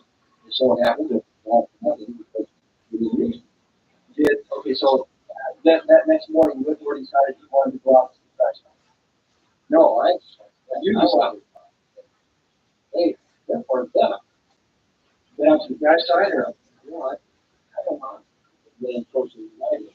I thought we could do it for the rooms. So you followed the back roads out toward Corona. What happened when you got out toward the why was I wasn't back road? And the whole thing. You use the word quarter for those people. I just remember that you could look. I didn't pay that much attention. He wasn't driving, and another guy. I was worried because of just getting out there and disappointed because, believe me, we didn't get close. You say another guy, you haven't remember who that was, I just like, we had about 6 people. So you went out to the area, you stopped by the, sure. How did they do that? This was sorry, the one's told this stupid area. Military. Yeah, really. How would they put in a chief within the car? Yeah, I don't imagine it was bad. As you approach the telecom on the road and laid down, it's just, as a matter of fact, the these cars are vague, I don't mean to be attention. Because it's that thing, it's not really a big deal. Because it's heavy. Some accident that happened, and they just tried to block it off the whole area. So it was probably the reason as far as I was.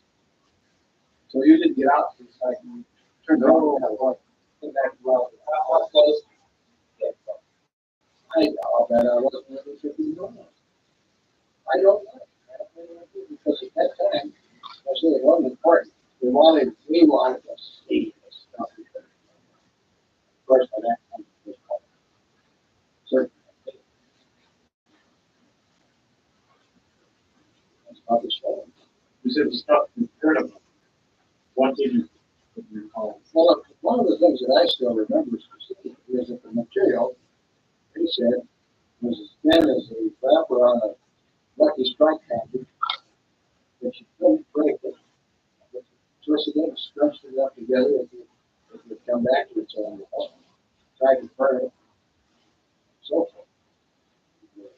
It was a good mystery in a small town.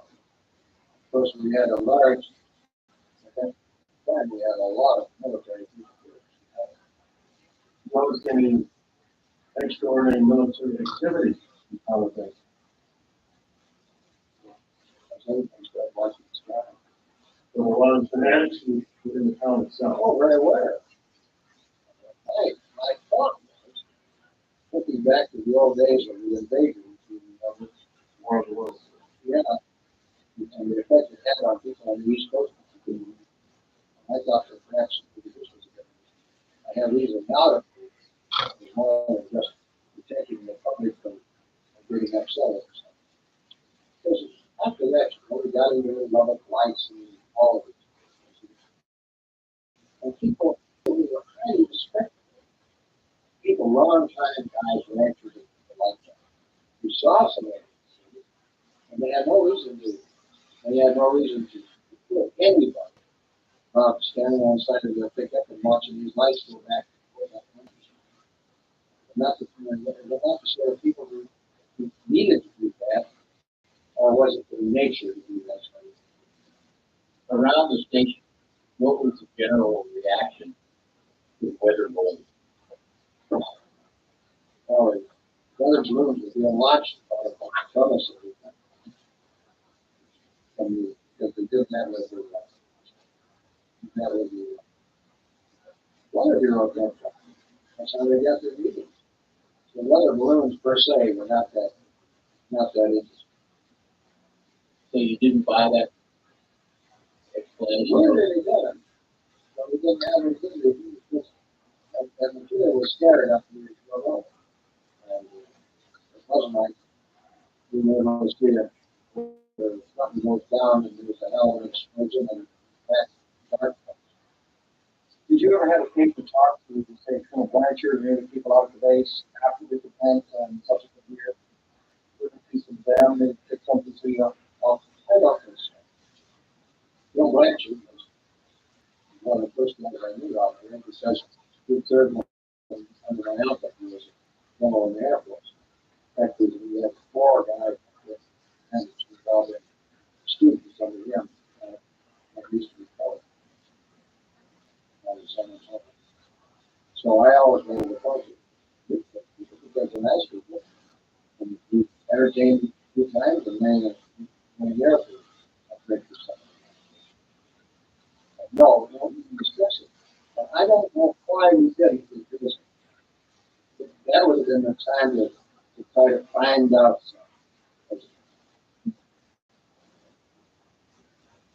After Whitmore turned Razzle in the military, you saw him there. You never Did I see that? you saw Whitmore, sir. Oh, geez. The first chance you had to ask him about wire recording. I do not know in retrospect why I didn't. I just figured it was a dead story. And You're saying that Whitmore never told you what the rancher said? oh, in this just plain discussion, but the rancher didn't say that. The rancher really said, hey, I was out and I was riding and I saw this and this is what it looked like and I couldn't figure out what it was. And so I came to town to tell some people and mentioned it to some people and pretty soon I was waiting. I don't think that he himself went in there and did a lot of pseudo scientific experiments with this. There were all sorts of stuff. I again loaded in the claims and all that sort of stuff. And there's that first bunch went right down to Fort Worth, Carson. The rest of them I just went back to. Who was it back?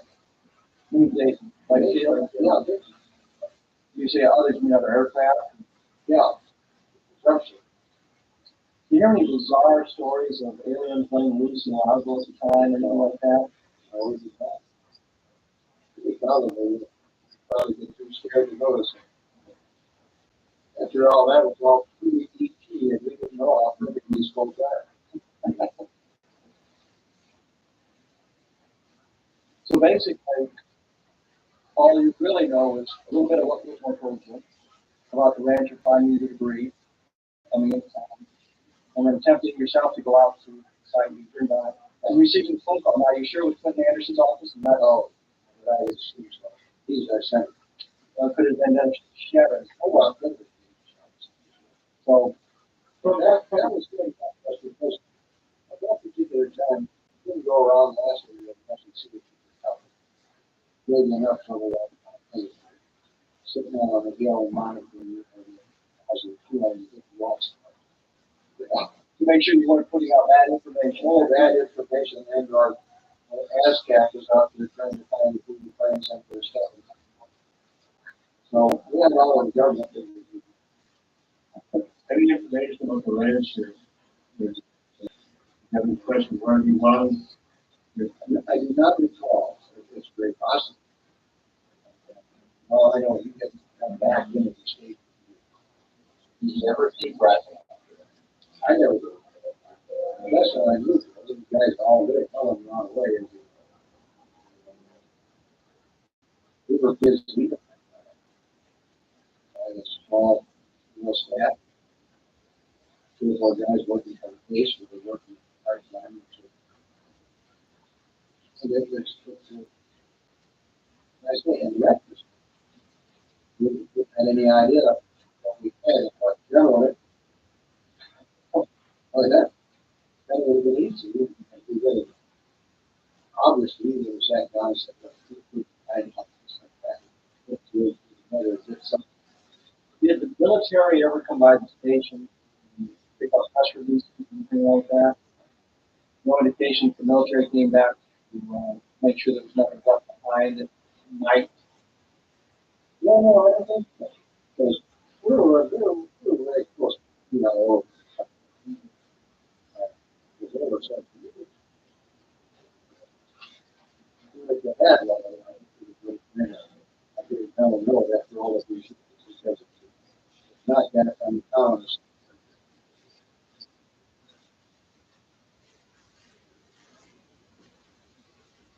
Through the years, it's resurrection laws, stories about it. Any people you talk to, any former colleagues, anyone else who has voiced an opinion, relate any this information to you? Oh, that, no, because it was really this stuff. That's what happened. I believe that it was that time, and then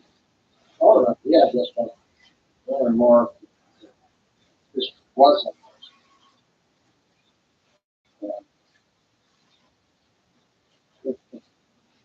it was nicely fleshed out. That's a general way of saying it. So you weren't that concerned. The military came in and suggested that you not release the story. That sort of thing happened on a regular basis. There was an aircraft accident or do something that you're trying to cover all of that stuff. Level, because it's always so. Education was associated with good time. We always had home units, and always had to use the that. So forth. In those days, there was a story like you chased it. But for this one, you didn't really think there was a story. Because I didn't think it was really going to be able to do it. I thought that whatever they were going to, whatever they were going to report, because of the question was in anybody, whatever they were going to report, that's what you thought. So people would know. There was no place for you to go with the story.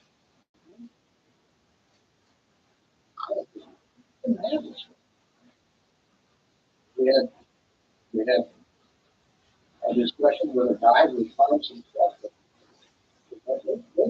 did a good job of posing that thing up. And Marcel is out of it. But there were just people who took it out. Maybe that had been planned for 90 days, but eventually, many people say, boy, get him out.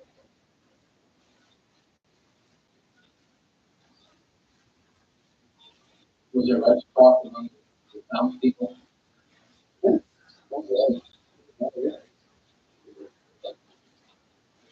Most exciting thing that happens, they sold the prize bullet for 4-H. Covered all the pictures.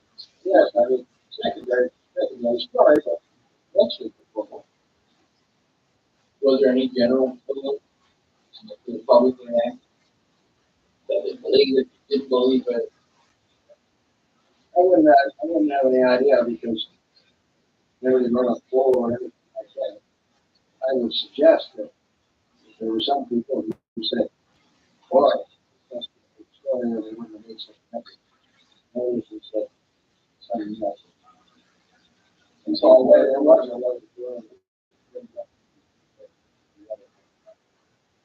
good side of it.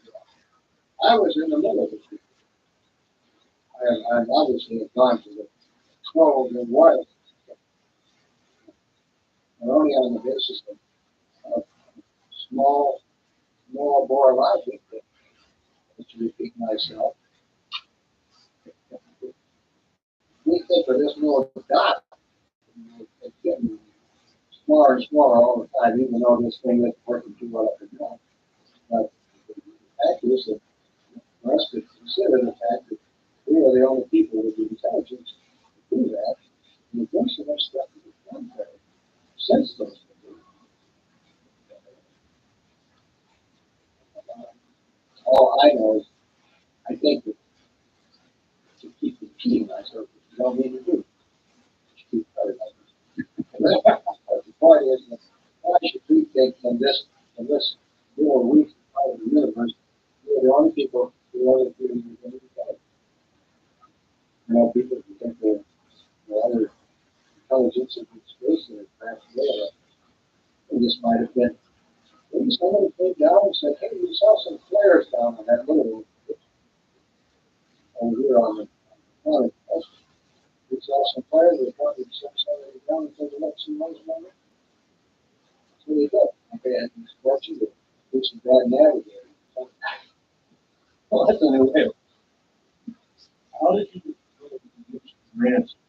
Because we talked about it. They actually told you to change directions. Oh, all these other kindness executives. Everybody knew all this. Big range. No, I was busy in the station. And that was a very busy 7-day-a-week job. another sports center because of this and we did that, and all of a sudden, all the advertising, it really was. So my job was to stay right there in London, a bit more stuff was too young.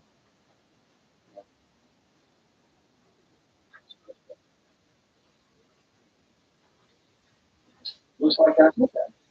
Is this deposition over there? I believe so. I think you did a heck of a job. Well, I'll turn this off.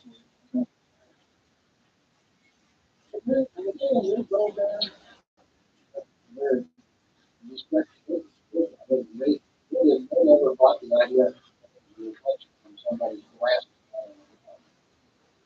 I'm just putting the date on this now, so we've got a picture of you with the date. So I'm not sure if we can help it because I'd love to see it. You know, solutions. Putting the little, yeah, which is why your story is important because you have a couple of little pieces that help fit it into the whole chronology.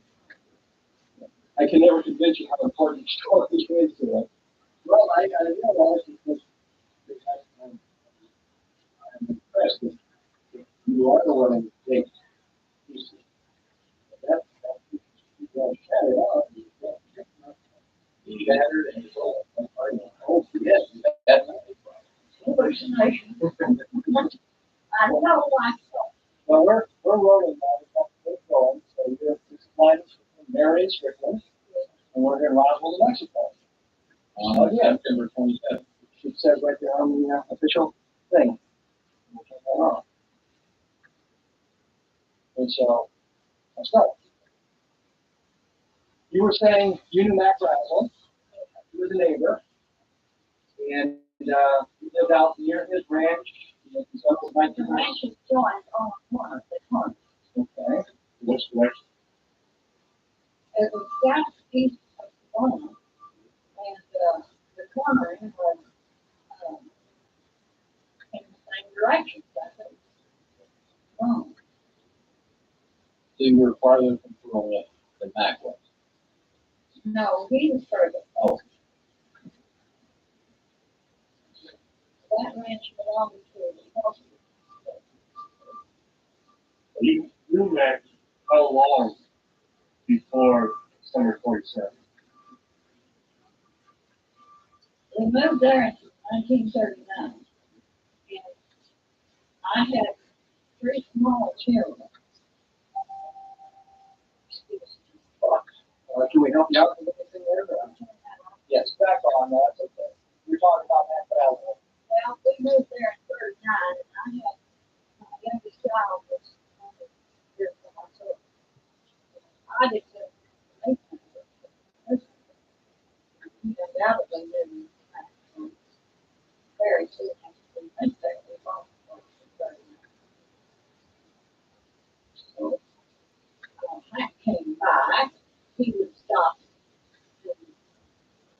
Sometimes at the barn, sometimes he came to the house. I just knew what. He's very friendly guy.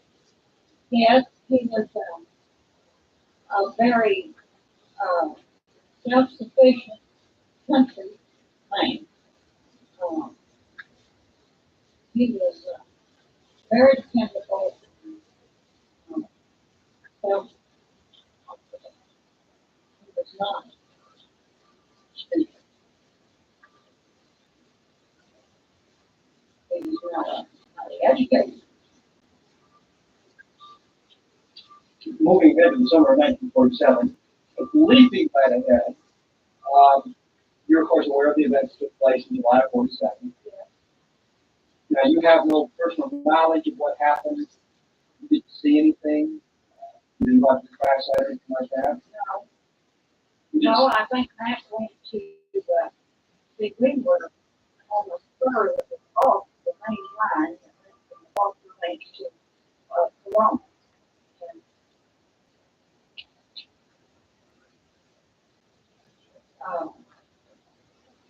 He would have gone by the Rogers Salton first, just on the way to town. but he would come out of his way to come by. But he came by and told us about it and probably tried to get my to go down and look at it. Sally said he Now, Sally is not. can't just sign because they're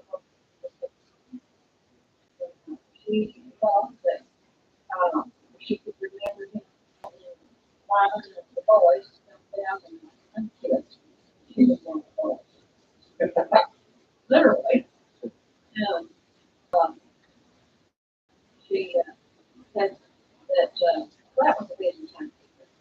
It was dry, and it was dry more than anything else. They were eating and walking lambs.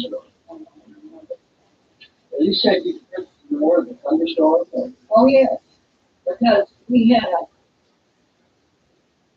this was a house that felt later.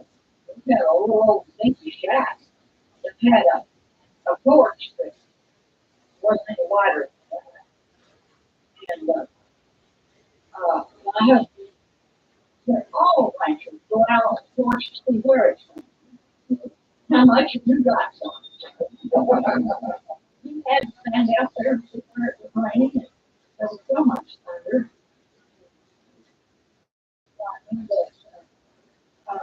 My baby coming in the house and finding it was this terrible thing. And he came in and he said, boy, that is something. You know, it has different things. It has a dog. So he started fighting his person. Yes. And, it was 3 days after that.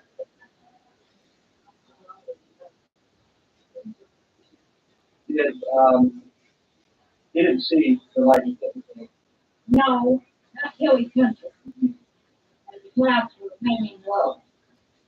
They were pretty low. So then you and Lyman really went over to Mac to see the stuff. No. Mac went to the doctor and they did something. But they didn't go down there with him. I guess everybody was busy. And Mac thought it was a weather balloon or some sort of an experiment. But he was glad to do the government a favor of bringing the peace. That's actually the attitude he had. Gathered it up and took the thing. So we went and brought it into Rothschild. Didn't say how long. And what happened to the Rothschild? So we talked about that. Very secretly. Didn't talk to me. But we were around my table. After, I don't know whether Bill Bev was there. I don't know. But after my kids and mommy and carrying the coffee. I really heard more sketches than if I were sitting there talking. We don't do it. What was here? And that's the officers that stuff. Might ask what the elaborate on that? He did for them, yeah. He, he, he was held for, I believe it was 3 days. Of course, rangers always had livestock in their corral. They had to be fed, and I could do it myself. And, I think he called Bill was in the outskirts. He found some kind of livestock, but they literally threw him in jail. And it was 2 or 3 days later, Simon and Roy Proctor had some business with the Bureau of Land Management, which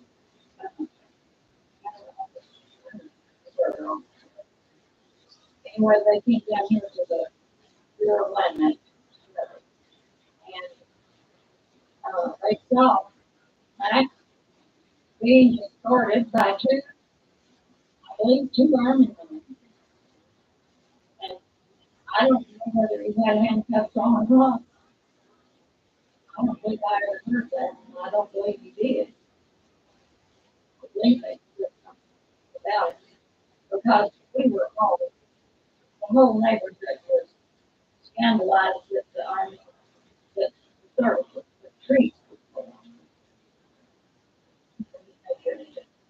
Get back, ever mention what went on when you were held on the base?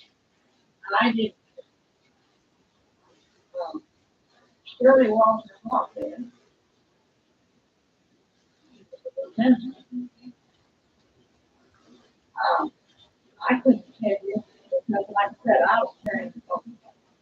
Mac was very secretive, and I know that he made it plain that he was not supposed to tell us, and not supposed to tell us. I think what he was not supposed to tell if there was any excitement about the security. Now that's my reflection. But Mac was pretty unhappy. Oh, you bet. He was a man who had integrity.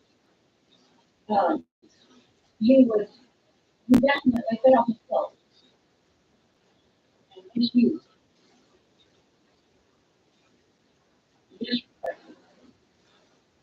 So he was annoyed the way the military treated him with worship. You make the effort to come in with material and then take him out. You had to basically your coffee table and elaborate that. I meant actually switching tables. Yeah. Was this the only time that he talked about it? Did he mention it maybe some other times? I don't remember him being at the table. I was in the house, now lots of women are, around the grill.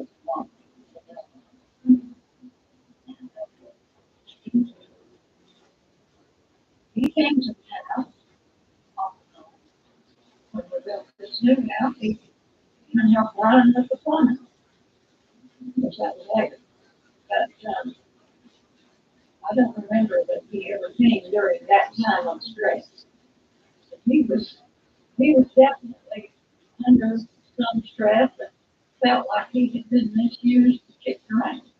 And this was right after he got back, right after they let him go.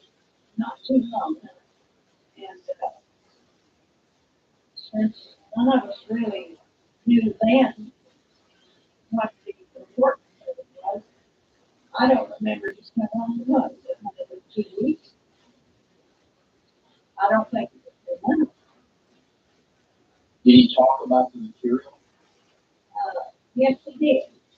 I remember he said something about that he could crumble with us. I think, yeah, my daughter, I put them in the floor if anybody had any scratch. And my daughter told me, listen, she was only 10 years old. And she said she wasn't impressed with it, but the feel was. From all the scratch of it up there, and he was never clear out with it. Not, and I know I never saw it. Never saw it at all. And she said that it was very, very thin, that I had done. I sewed it. And she was familiar with fabric, and she said it was like a very thin cloth, but very tough. And she emphasized the word tough. And I said, how big was this strap? And she said, oh, 6 inches flat. And I said, what do you know? If else, I don't believe people who kept love. They didn't have their house closed.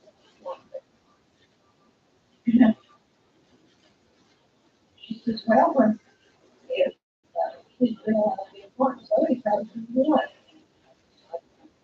That was just conjecture. Where's your daughter now? Fort Martin, Colorado, It's Sally. Abilene. Would you think you know what you talk to her over long distance and chat with her? No, I'm sure it was. You have a phone number? Yeah. You ever remember what it is? Yes, I do.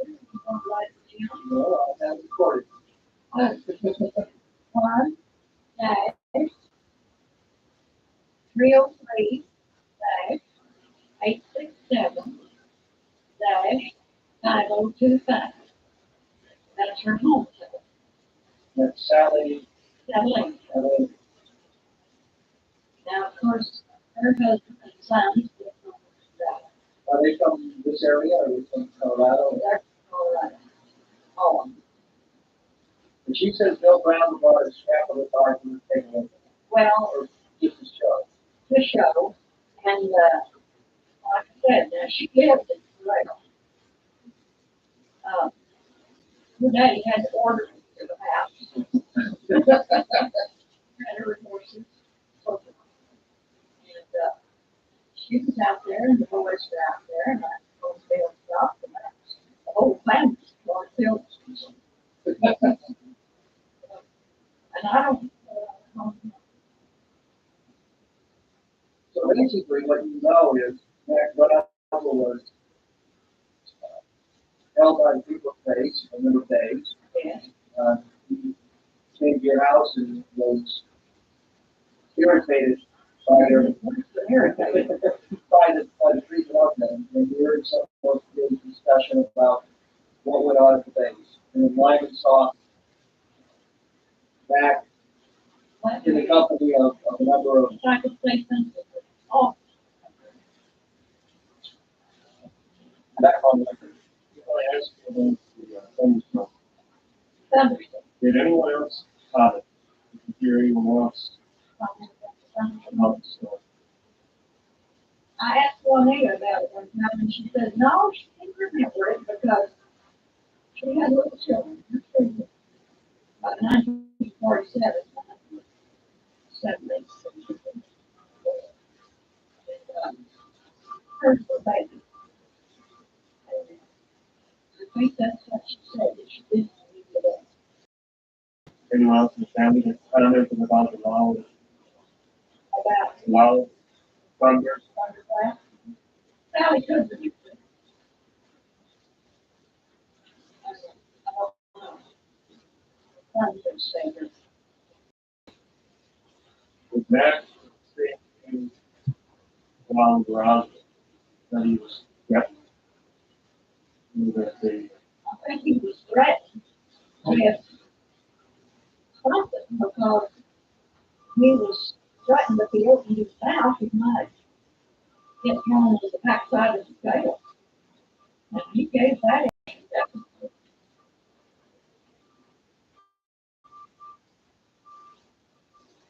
He must not tell anything.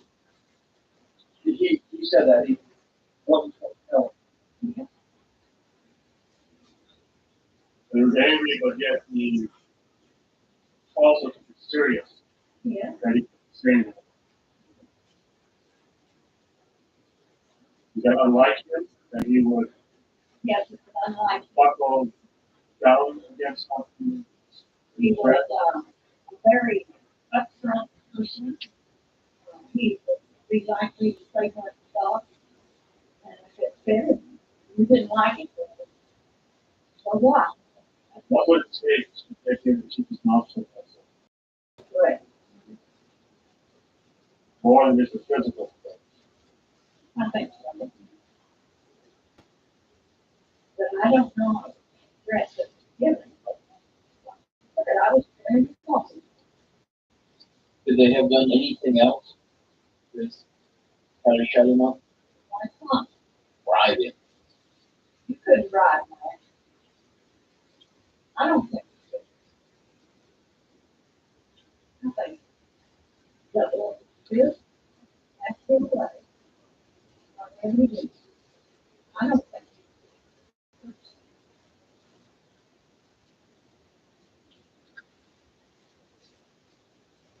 Anybody else? Any such remarks about that? So I was going to ask, as far as his financial situation prior to the incident. I don't know much about his finances. His wife lived in Santa Barbara and had a home there. I've been there. It was a nice house. No. Well, it was just a nice house. In a nice part of town. It wasn't extraordinary and industry. nice home, and she had a pretty yard with flowers. But I don't know whether she didn't want to live on the ranch, but foster ranch was a big one. Probably the pay was something important. Any idea what a man would be paid to run I a really ranch don't. in those days?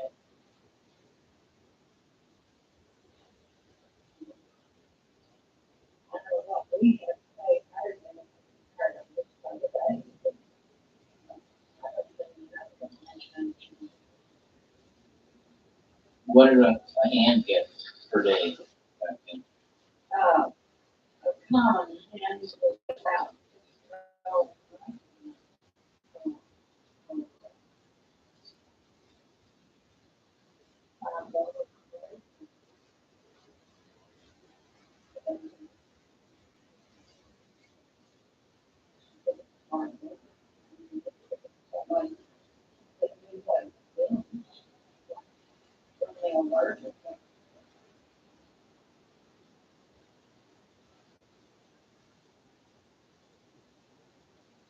But I don't know what that.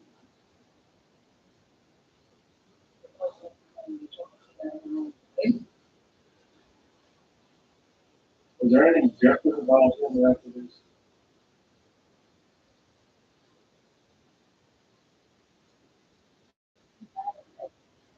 A little more reticent because he felt like he was afraid, and he really wanted to square himself with his neighbors. I think that's why he talked to us, because he was afraid that his neighbors might think he was done something. And crippled nature.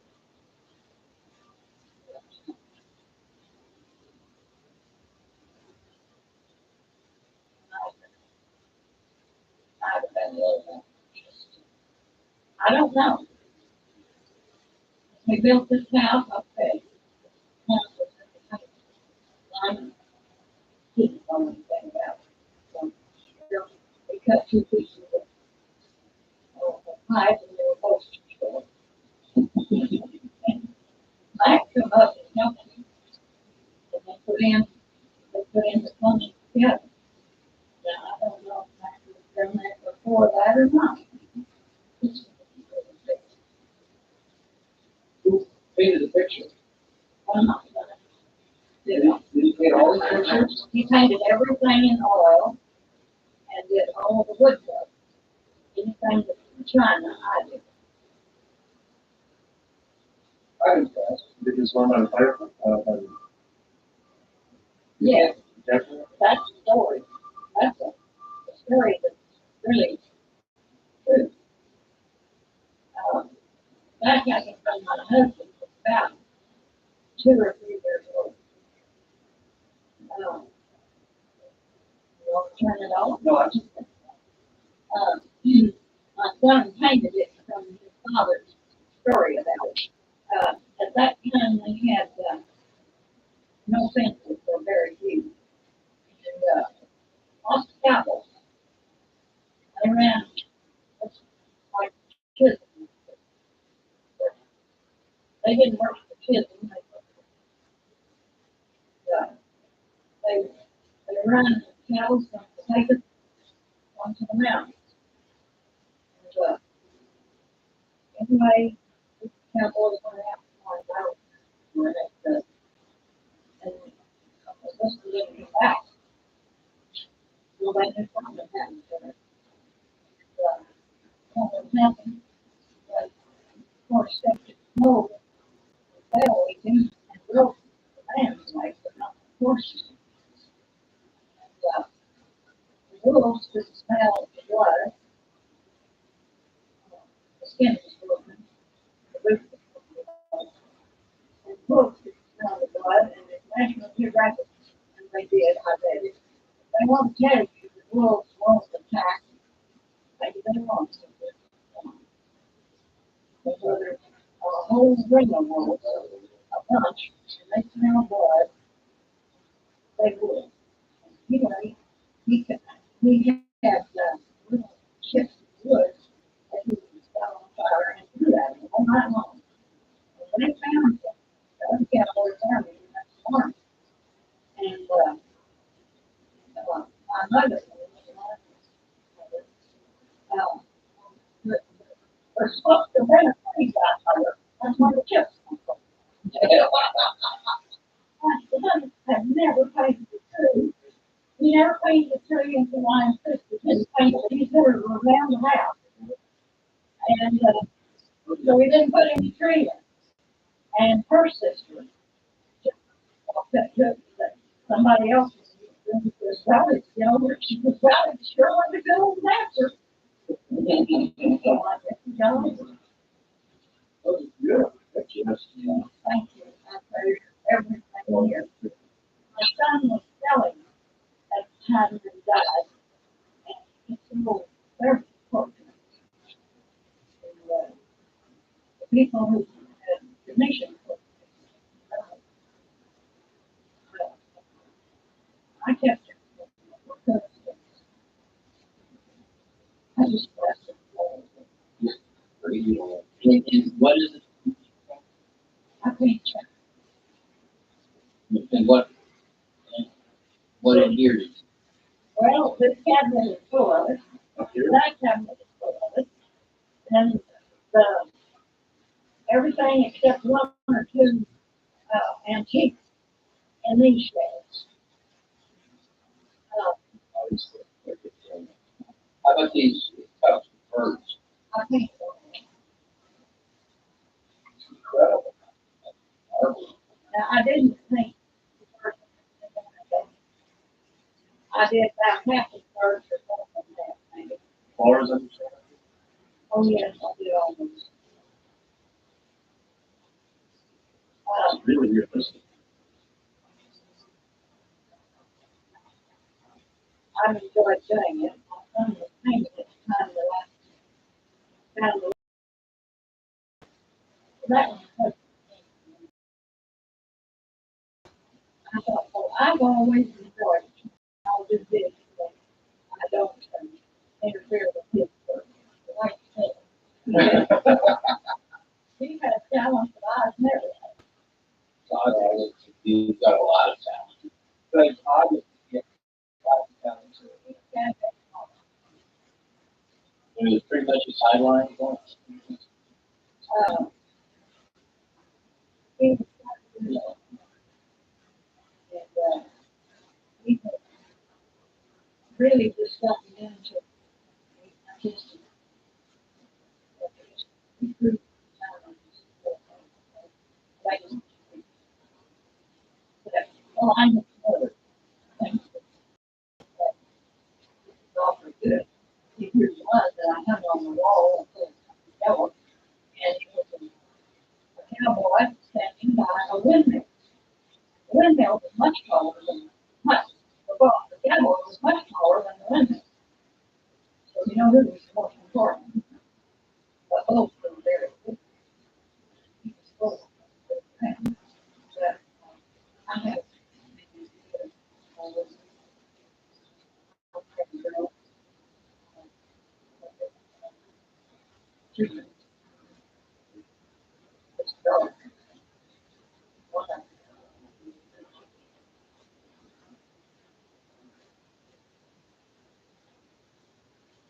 If you don't mind, I'd like to video.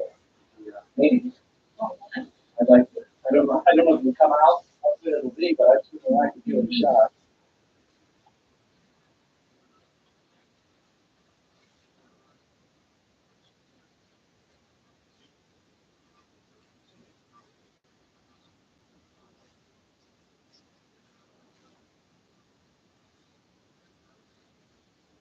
When you say this is his house or your house,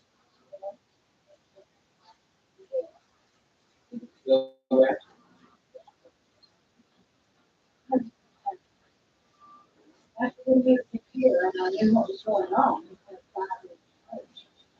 But he had all come up. So,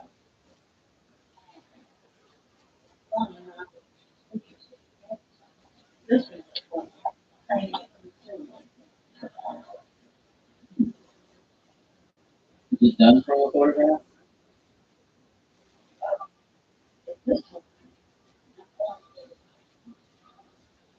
Worked in a lot of meetings.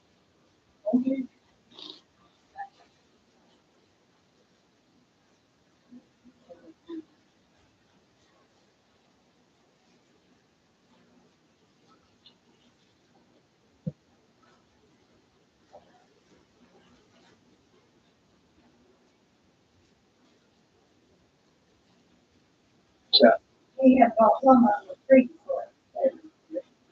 And, I thought,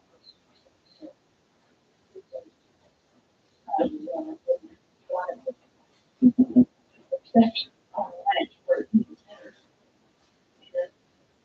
But we were coming back from Roswell, to Los Beach, I was driving. He had a, usually low. This corner across. Maybe in the picture. Maybe in the picture.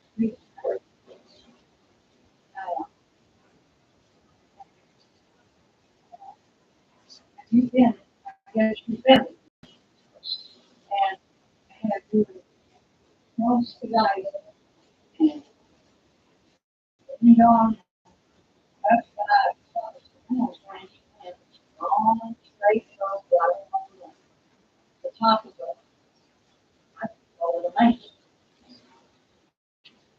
It stretches for at least 2 or 3 miles. Straight as a river. Come up from a deep draw, go up on it, long, straight road. Now, go back. Across the road. It's not all, it's 59 miles out here. And it just kept on going on. It wasn't paved. And, anyway, go back to 1942. About 1942, there were lots of Army planes going over because that's right on a direct line from here in Alfred. And there was one that had the bomb sight.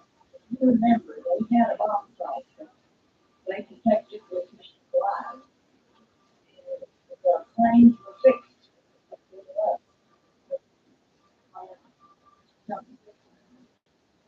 Anyway, this plane circled every night. John said it was about 10 or 11 o'clock. And nearly everybody had 10 rush. This was 1942. It's big 10 rush time. And what it was. And this plane, you could tell it was important because of the way the boat was running. And they circled every fraction of that area. Now it's cruising. And by the time you think of what to do, you go down to the field with your pickup and shine the light on the furrows. The way they ran it, they were gone, going on to some other place. Anyway, they spotted this long road cross, and they tried to find it up.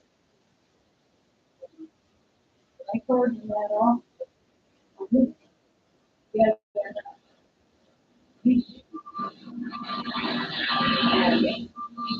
anyway, this was 1960. I was driving real slow, and up down the Gallo, which is very sandy. You don't cross the Gallo just anywhere. It's so sandy that you could walk down and came this red line, round with large red pulsating light. Came up out of the Gallo, came directly at us. All I could think of, we were up on this long road, all I could think of was that it was a plane that was in trouble trying to land. And I know that Lyman agreed we must have talked something. The bar ditch was awfully deep, and we went off on that side. Wondered if I could turn over the road. But anyway, he got out and run down the hill, and I had a heck of a time getting my door open. But I did get out, and I saw it not losing attention. And this light came right straight over us. Still, all at one time, it took off. Now, it didn't occur to me at the time until the next day. There was not a thing. Roadside pickup. I was outside. I was not seeing through glass. And there was not any sound. And I said, Lyman, I'm going to call. We had telephone booths too. And must have had part of this house there. And I said, I'm going to call White Sam to tell them we lost one of their rockets. He said, you shut up and don't say one word. They'll make fun of it. And they already had this. And I was just convinced it was some earthly thing that got loose. But I would like to ask you all, is there any theory of anybody that had a theory that this is the right thing? I mean, like we kind of searchlight.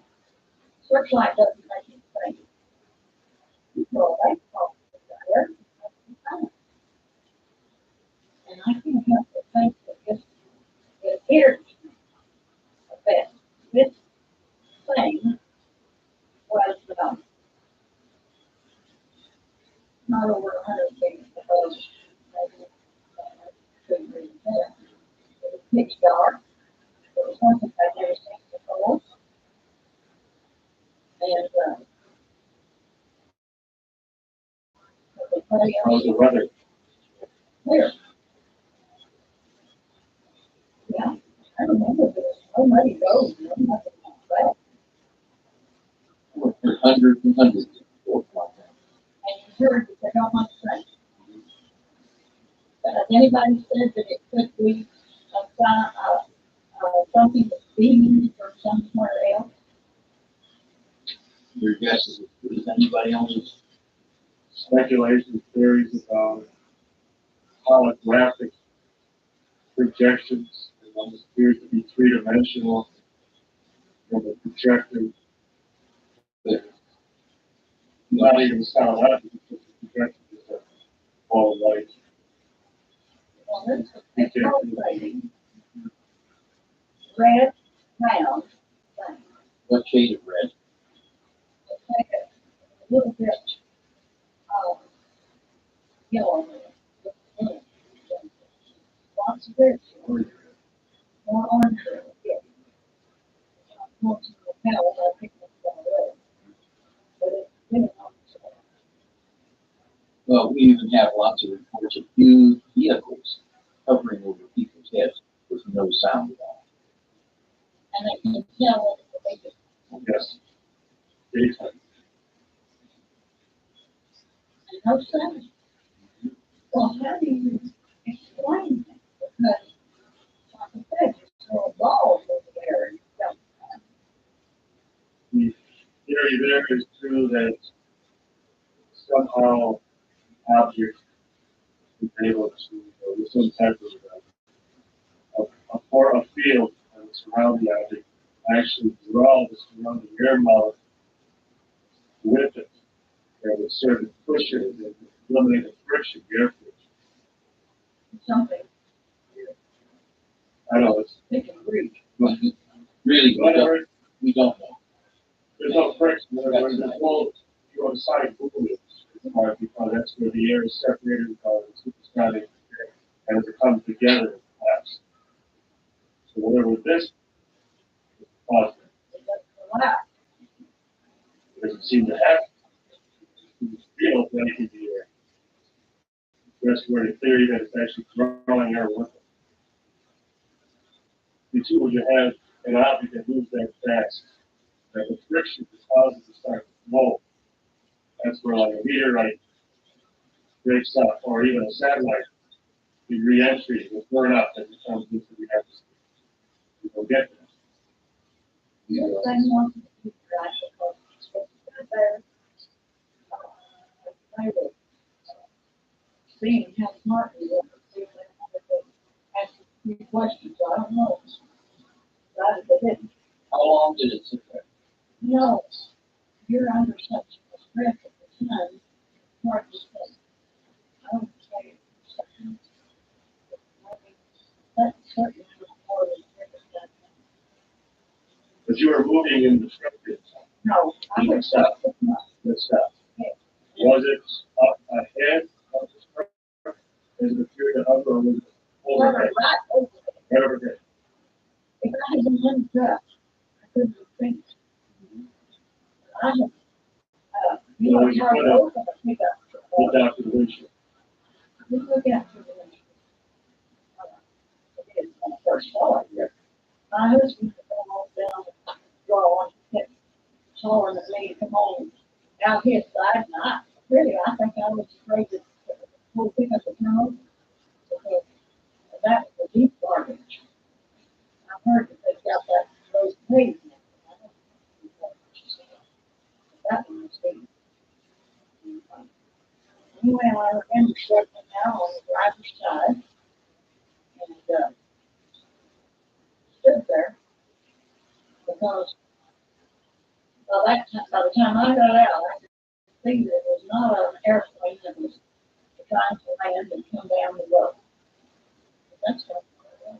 Would this have been in 1949? It could have. I could swear to the day. I'm all an awful lot of things by myself. Because I was so bad with What did it suggest? uh, I guess he had not heard more it's not first thing. But about treatment until well, that time.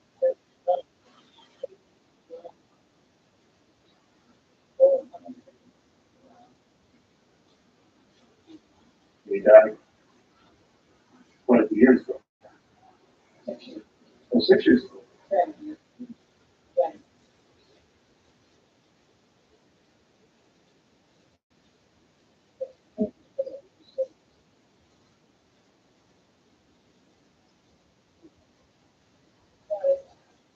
He even told me something about himself.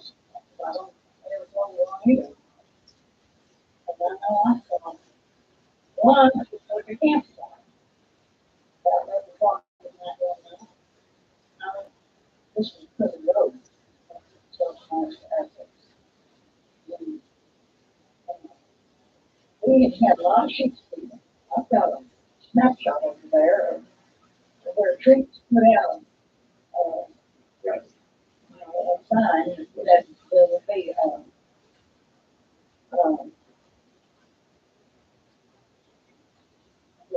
we would pay,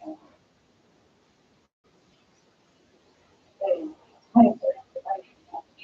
Or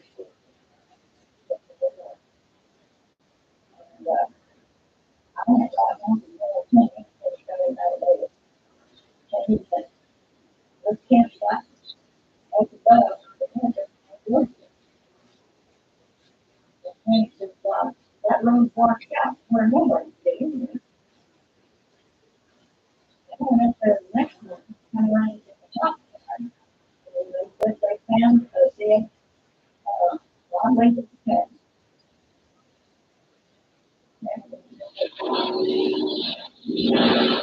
the evidence was campsite?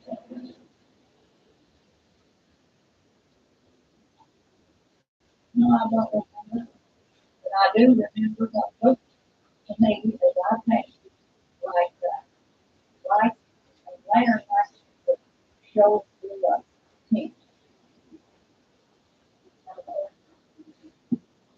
Anybody moving around? I didn't want to sit there, but truth stealer, white guy, and I didn't know those things. Then in our country, there was a blood,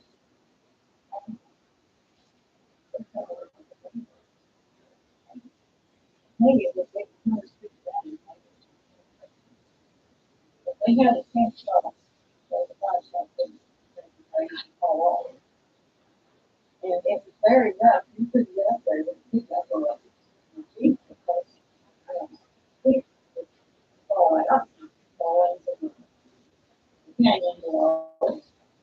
And that was above my house. You could see, turned the corner, come in, into a ball game. One night, come in, into a ball game. Here was a light, down like one bench post. Where I don't drink.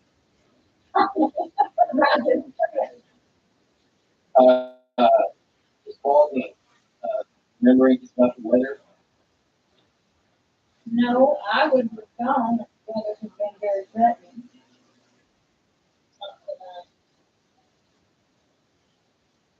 We lived in an area, we had livestock, but, I guess, old chicken mud, I just really gone. I'm not that crazy about sports, especially, the boys were playing, one,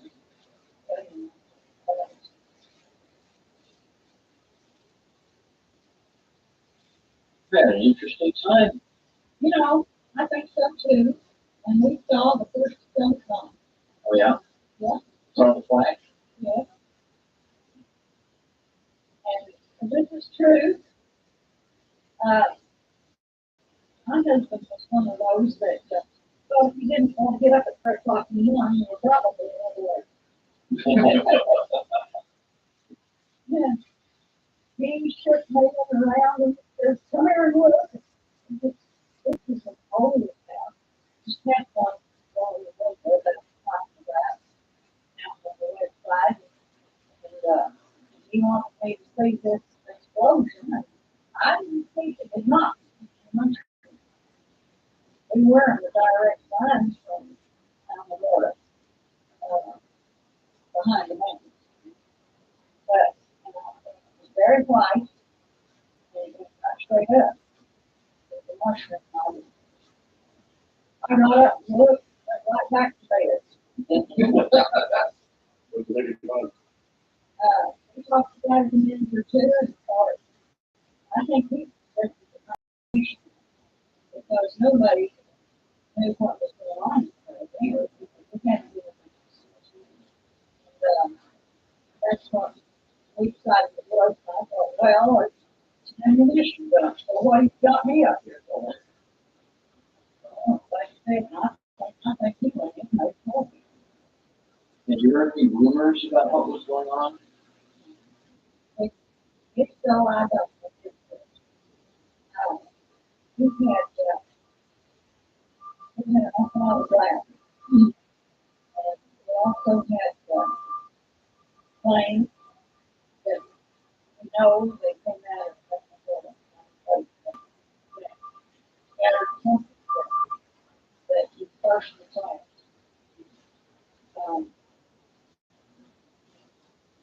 And out here, I've got a government bullet.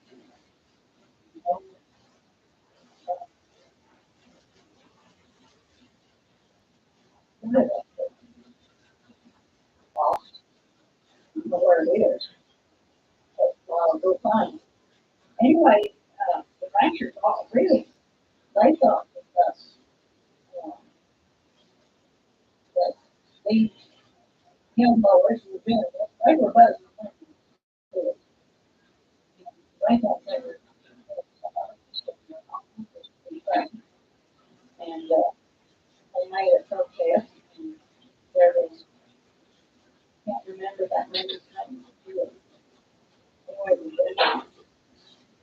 came from that fact, and he told them that it was not his boys that was doing that. It was a group that was son, and to, and he gave us the address, to ask for, and we got the authority, that's what we're talking about. And anybody that asked for one after that didn't get it, they shut it off.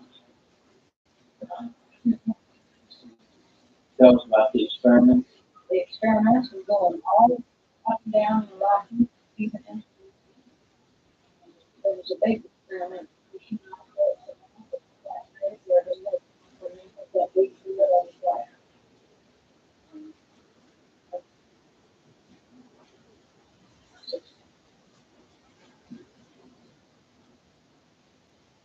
This one is called the creek. I mean, we got the first young important from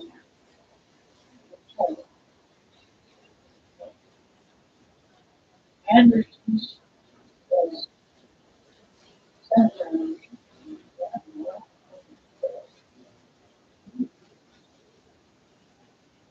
Just a bunch of kids. But they could see some of these planes coming in, they were writing tabs or something behind the bunch of them. I wasn't very much. All the ladies were getting big. They could see something being dumped out and spewed out of these planes and trying to write.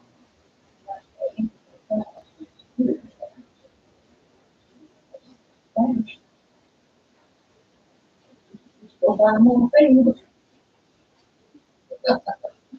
You saw this now. I didn't see that. But I saw planes coming. They were stuck in that plane draw and had that bluff on I was telling you about. Anyway, what I had, those magazines are to be given away and you can have any you want. You know, it was shut. And it was the tickets for the black cloud on the bus. And we need to stay and we need to get back. And we were just working like crazy. This is my husband, oldest son, and I. So get that pickup house off because it was on the right. And plants come in, and finally somebody noticed there, and there was so much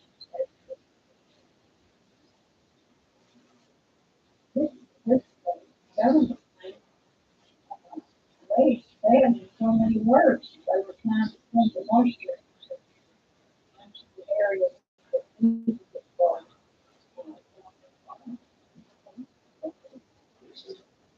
I think they nearly got through. They watched the radio. And Sue stopped that. It serves them right.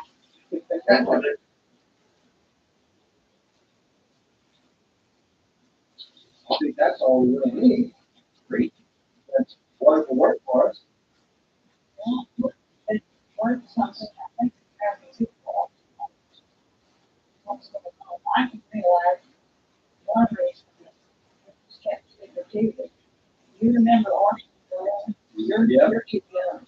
Well, we let about this. I do. Anyway, he can get, I think it was down on black. There we go. Everyone else was coming in. People who were sent this way. As there was others, when we are too. Anyway, that's one of the reasons. Of course, now they've had so much practice. It's dishonest. Yes, they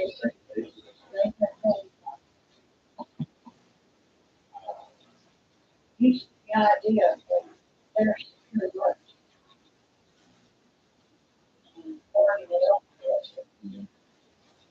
We're just like, We're just children. we just taxpayer. Yeah. their stuff. Or the cost of their stuff. Do I think? Well, for several years, I heard stuff that it might be something that the Russians did. And then but I don't think so at all. I think, perhaps we have a great technological advance. That's way to go. And, we haven't found any living people on any other planets. And those come from somewhere. It was from somewhere else. Once we find a group of people in this world that are smarter than we know about, world and more. I think that's it. Thank you very much for your time.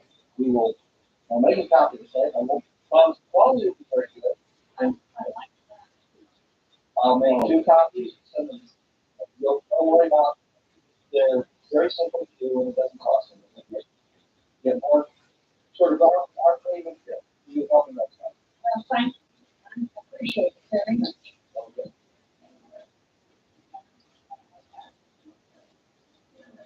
Your name is. You speak up. It won't hurt. And we're here in Delhart, Texas, on October 1st. Did you niece of Barney Barnett? Oh, And you, the date, and I just wanted to say, kind of basic for all. they, Oh,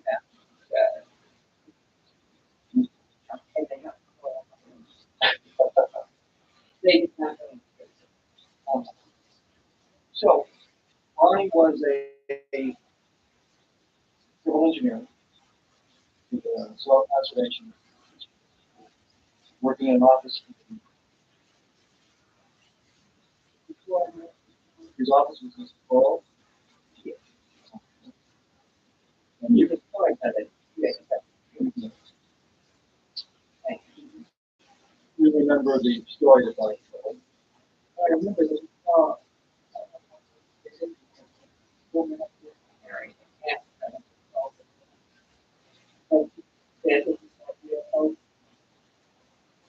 fall. That was really interesting. Then I know that you know, and fell, and yeah,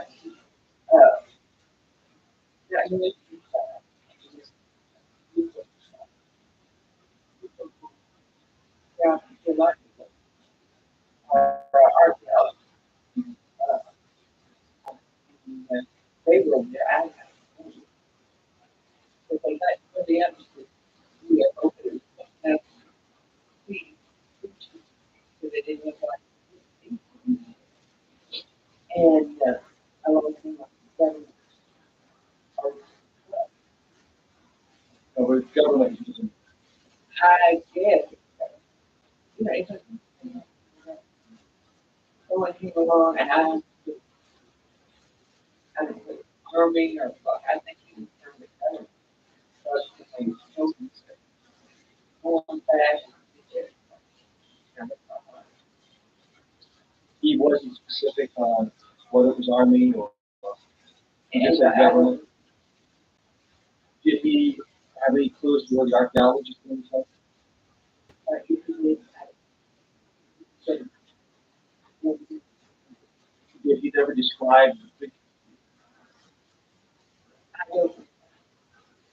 He said, did he give you a number? Do you remember?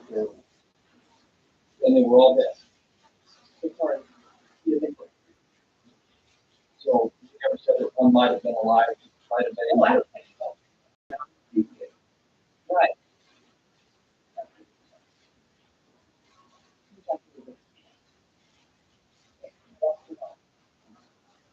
Or they may have moved back. But you don't know exactly where this was, other than he just was up there and he died. I feel that it's a battle or magazine. I to what side of the planes that we've been on, and whether it's supposed to be battle, Magdalena.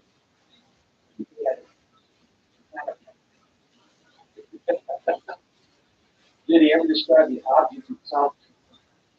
Say anything about that? You know, I don't, you know what, you've heard about all these other, you realize, I don't know if what you said, or not that anybody's putting anything. Well, but you've read, and you've got what you saw this all this program.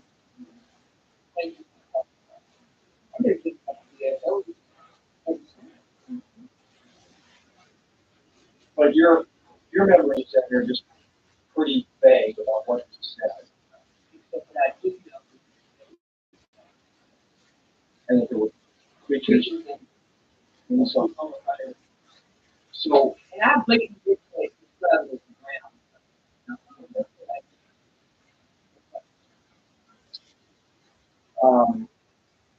you remember, you recall now of his feelings about the outward world. What's your feelings? What do you think? yeah, it's a problem. So you believe, based on what Barney, that flying saucers were real, was piloted by beings from other planets? That's their I don't know who they're,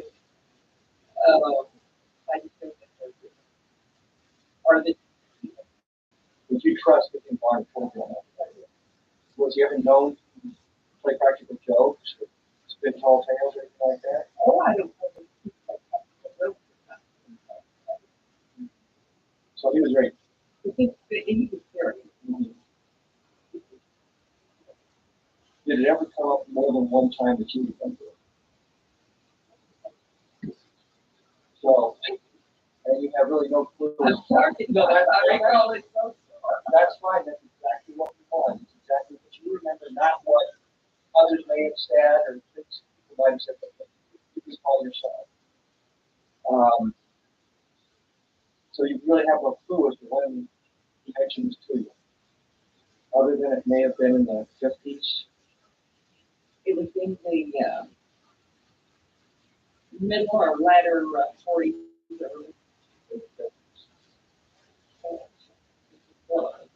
I feel like So it might have been 49, 48. It might have been right after, close to the time that happened. Do you remember the context? I'm sure you do. Do you remember the context of the conversation? How it came up with all that? But it made enough impression on you. Remember it recently. Anything else that you could think of? So you have. I've tried, to write my brain. That, it's things that it is.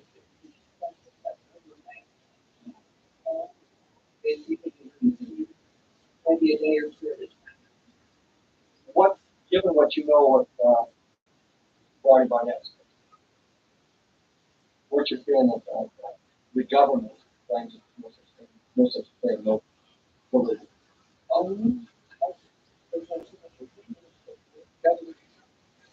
No, And this they is, must be. Because he says, the Barney did mention the archaeologist. Did you see anybody else who might? You don't have any proof on any people, nobody else there that.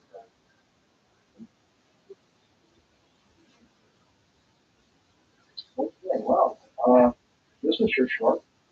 That's why I don't know that. That's why I put it on the tape. But you have no doubt that Barney was telling you the truth about this. Did Barney ever have trouble with the government afterwards? Maybe with the Internal Revenue Service, anything like that? Something like that? Don't harass him.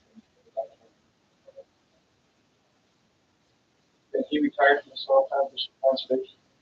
yes, I think it's about 1966. And then did he stay in Socorro?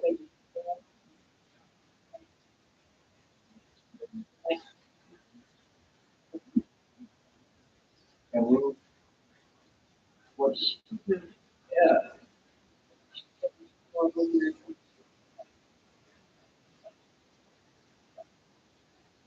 And she passed away.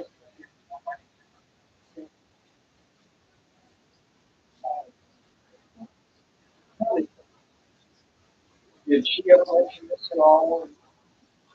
Never brought it up at all. We just went on with like presents. Wasn't really that major an event in anybody's life. I guess it was, and even though imagine. Yeah, I can't play them.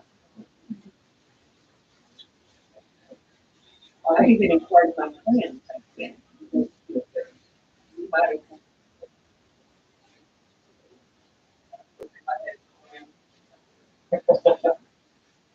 All right, well, I think that's probably something else. I'll not with it. It worked out real well. It wasn't horrible or anything. It was scary.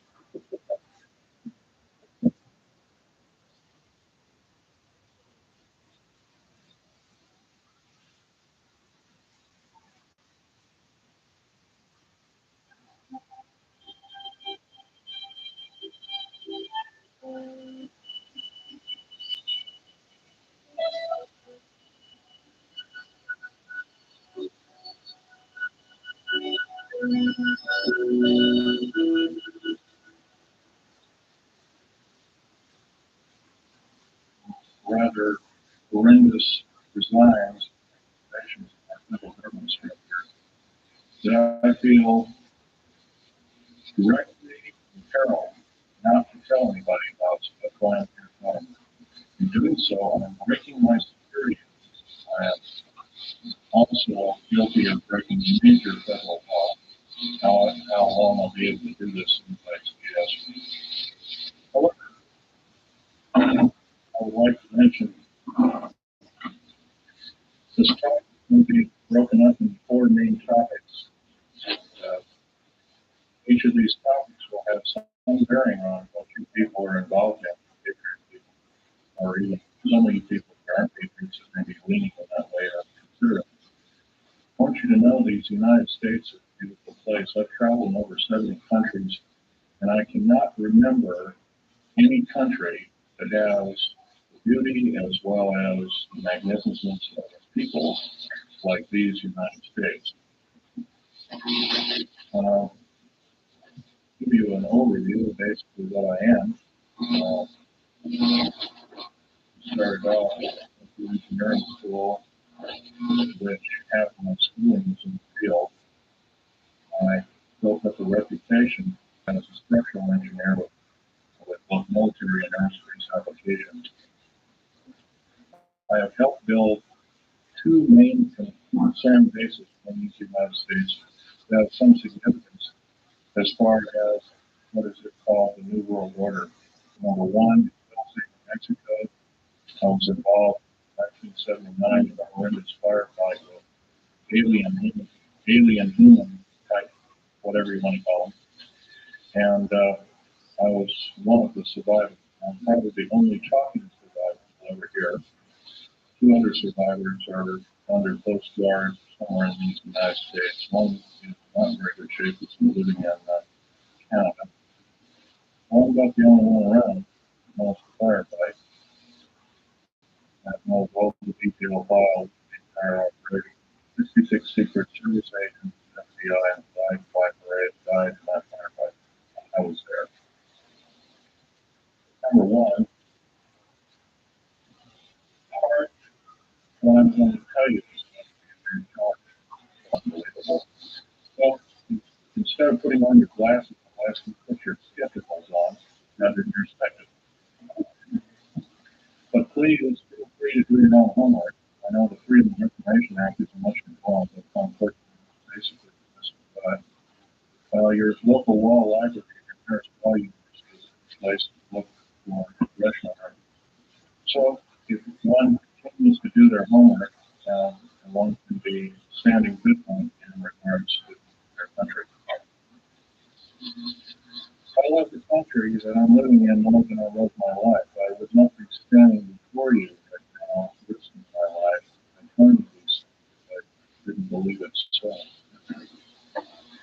first part of this talk will concern deep underground military bases and the black budget. We first start by emphasizing the black budget. The black budget is a secretive group, basically a secret budget. It garnered 1/4 of the gross national product, the entire gross national product of these United States. Present gross national product is about $5 trillion. 1/4 of that's about $1.25 trillion per year. At least 1.023 trillion, I think at least, is used in black programs like 600 ground military bases. Presently, there are 129 deep underground military bases in these United States. So, sorry.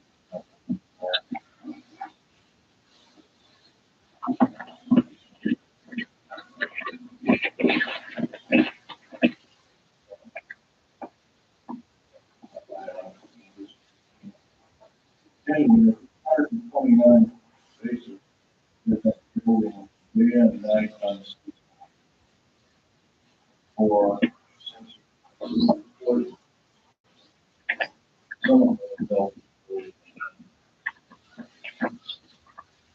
these bases comprise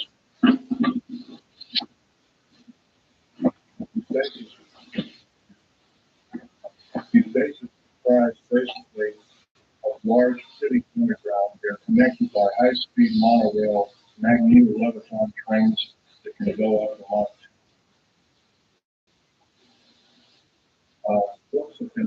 Several books recently have been written about this activity, all of which is verified with geography.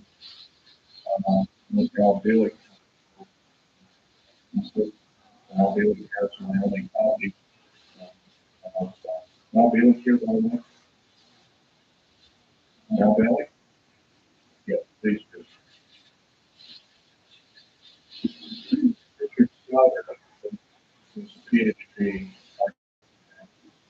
and he's written a brief along with all which is what we're talking about. People with a number of okay. There are 129 of these in the United States. In and out where you live, might as well do all about depth is roughly a mile. There are basically whole cities all down underground. There are somewhere between 2/3 cubic miles, 1/4 cubic miles all underground. 1.5 times well, right now we have laser drilling machines that can drill a tunnel 7 miles around the edge. Obviously, we power machines are having something no horse now, black projects with no one sidestep Congress, if you say. Right now, the New World Order is depending upon these bases. Like one of the New World Order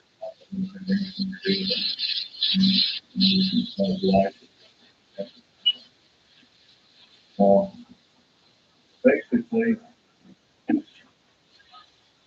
the technology of the military, calendar year that goes by, every 12-month calendar year, the military technology increases about 44.5 years. This is why it's easy to understand that back in 1943 they were able to create a technology, a ship literally disappeared from one place and it 400 miles. My father, Aloysius Schneider, familiar with story about him. He's done almost what? He's originally a youth captain. He was captured. He was captured by the French. He was turned over to the United States Army and he was the United States Navy. He was repatriated here. He built a big school at Fort Lauderdale and 6 months ago. And built up the Navy school. And he was a master machinist as well, so when he got there, he later became a doctor in that business.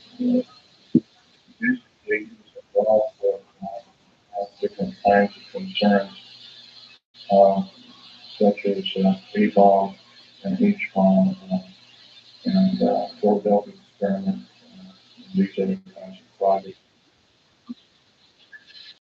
However, you can have a camera, high-speed camera, that you can see first the comet test in Island and developed the line action boards which I have additional photographs of, which show unidentified flying objects leaving the bomb site at a high rate of speed.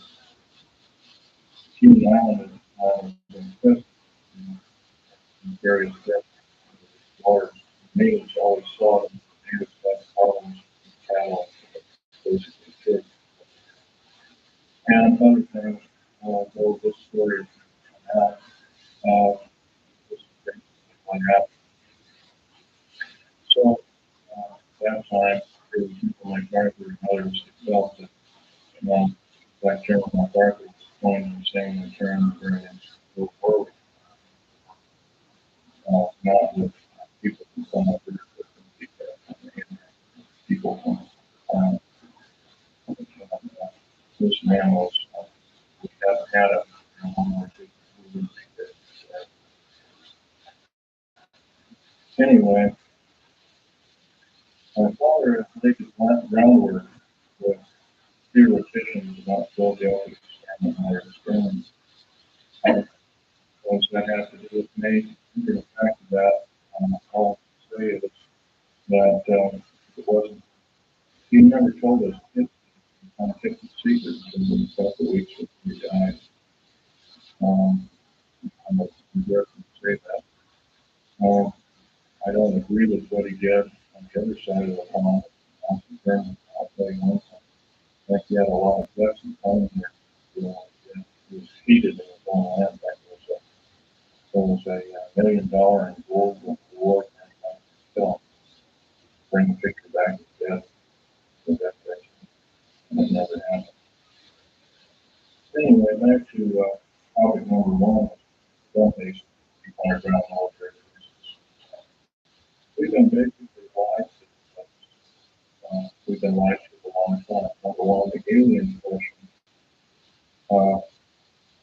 Nobody really knows the truth. We've been ruined by Madison Avenue as painted a very unrealistic picture of what's going on with knowledge space buildings.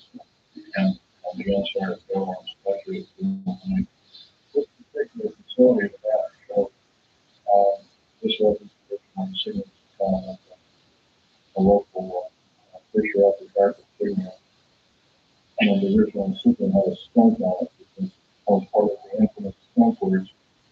So, anyway, this particular base originally was housed at 117 live alien critters or whatever you call them.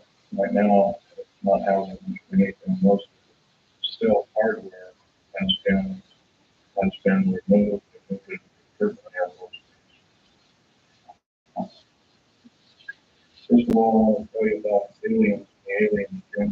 Back in 1954, under the Eisenhower administration, the federal government decided to circumvent the Constitution of the United States and form a treaty outside of the borders of the United States.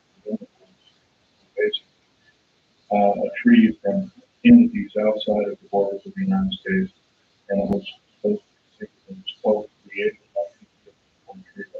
treaty. That basically said that aliens take a few cows and test their implanting techniques on human beings, but they have to give detailed list of people involved, et cetera, et cetera. Slowly, surely, the outer space aliens slowly got all embarked, and they decided they would provide the ball. Back in 1971, this was the reality. The firefighter group point about quite other things. I was involved in building an addition. Few members on the military base at Del State, New Mexico, which, by the way, is probably the United States deepest state. Similar levels of 1.5 miles deep. And that particular time, we had drilled 4 distinct holes on the desert ground, and we were going to link them together with shape charge explosives. And then we were going to basically blow out large sections of the plant. And that was my job at that point, to go down and both gather rock samples, uh, check them for their particularity, particle count, the detailed account of what kind of chemical explosive or plastic explosive we used in there. As I was headed down there, my total surprise, we found ourselves amidst a large cavern that was already full of large space aliens, otherwise known as large creators. I was petrified. It was most likely. The only thing I could think of doing shoot I killed 2 of them, but at the time I was reloaded, refired them on the wall. It just doesn't make you airsoft. You feel like I had to carry a gun on the ground. I was this particular stuff and small, very effective. But anyway, I emptied a couple of these things, and at that time there was several other groups of people down there. It's about 30 people total. 30, almost 40 ones came down there and all that. Basically, what had occurred was that we surprised a whole under mountain base. This is going later on to find out. We are not the highest mountain. The Germans are probably living on a island and different groups depending on short long race. And this would explain a lot of the theory beyond the ancient theory of ancient mass class and the consequences of that. So I also explain the blood thirst, concentrated problems about the aspects of the whole maximum. Anyway, I got shot basically here, and there's a ton of weapons. The gun like things come on the box that we on our body and they couldn't make it.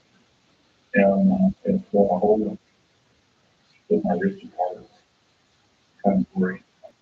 Anyway, also given my ideas, asking for help. I believe I had cancer.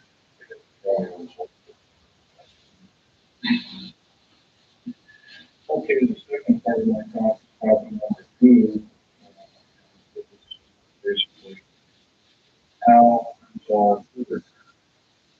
How could we have possibly done well? Well, we went working with, we basically were beat down in World War II, and I guess we were figured to be rather vulnerable and populous in the world. And I'm sure this is always my idea at this point. Later on out to all the things here the ways of acting. I think some of us, people here are familiar with crack and data. In 1947, July, there was a large crash of flying saucers.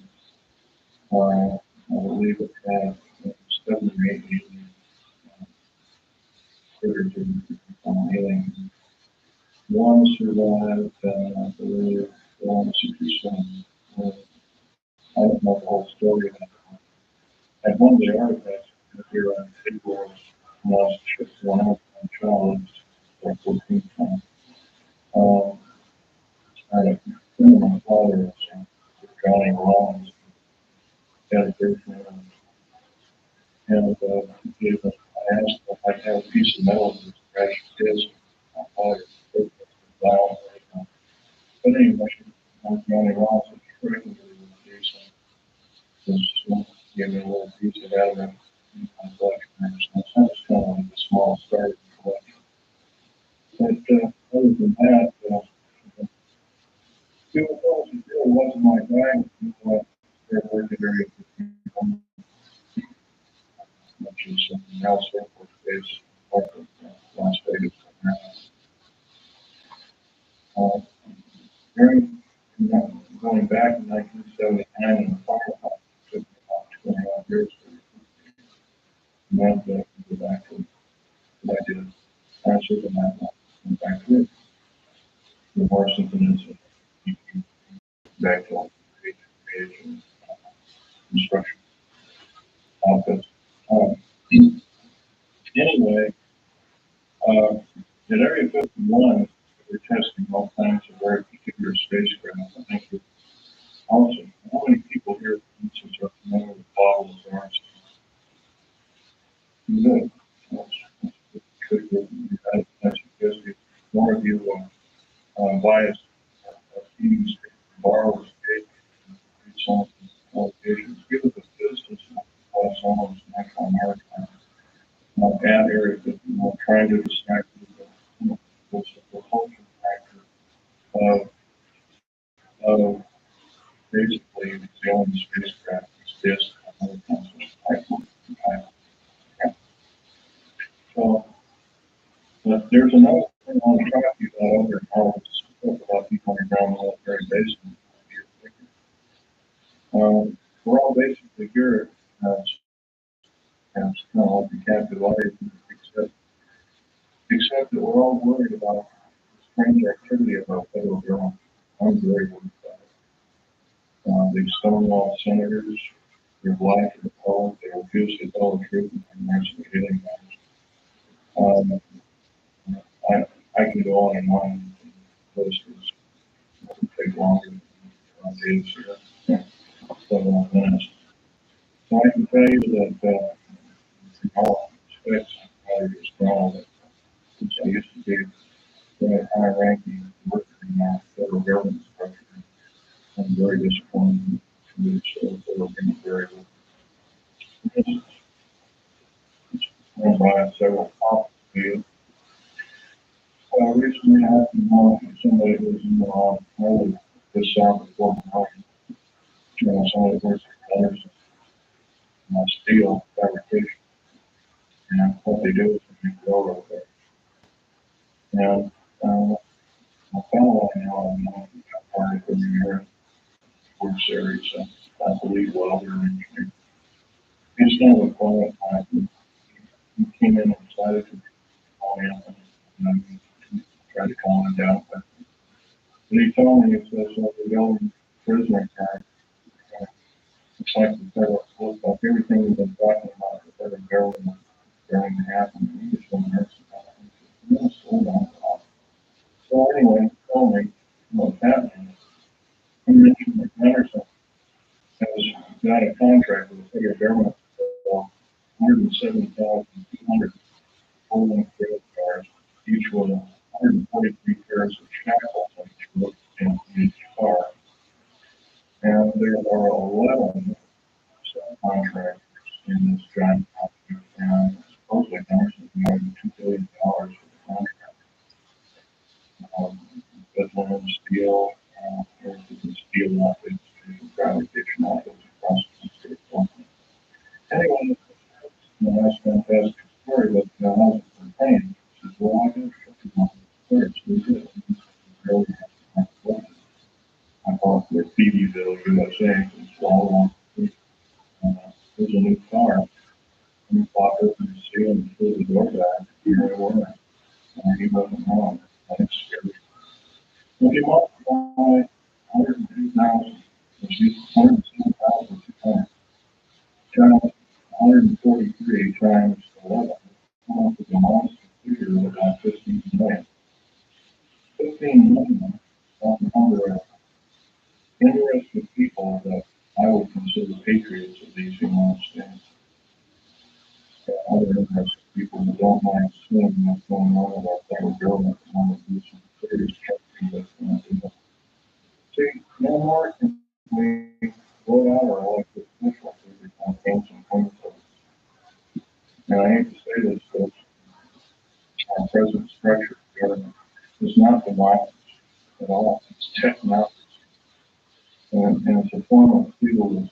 has nothing to do with the Republicans and formation on the ballot. These people are godless. They voted out, legislated out prayer in public schools. We call the public school system as a grace. But here they voted out prayer. Read prayer very class. Gracefully, that's the voter. That's not a thing. And I can't do that against the law. If you do that, by the way, you can get fined up to $100,000 and get 2.5 years in prison. Now, only down the line. I don't believe this is very prudent. I believe that we deserve better. We can do better. I also believe that our federal government ran off running the gamut of enslaving. It's good freaking letting people abusing that. I love it. I say it's more than I. So I'm talking about this to many people. I'm not very good speaking. Someone put the forward. Let's say it's worth talking to groups like this, any other group, the atrocities or government inspection. Now, that's one problem. There are other problems. How about the deep underground military bases? I want to show you a number of that I've collected here as kind of statistics and just bear with me.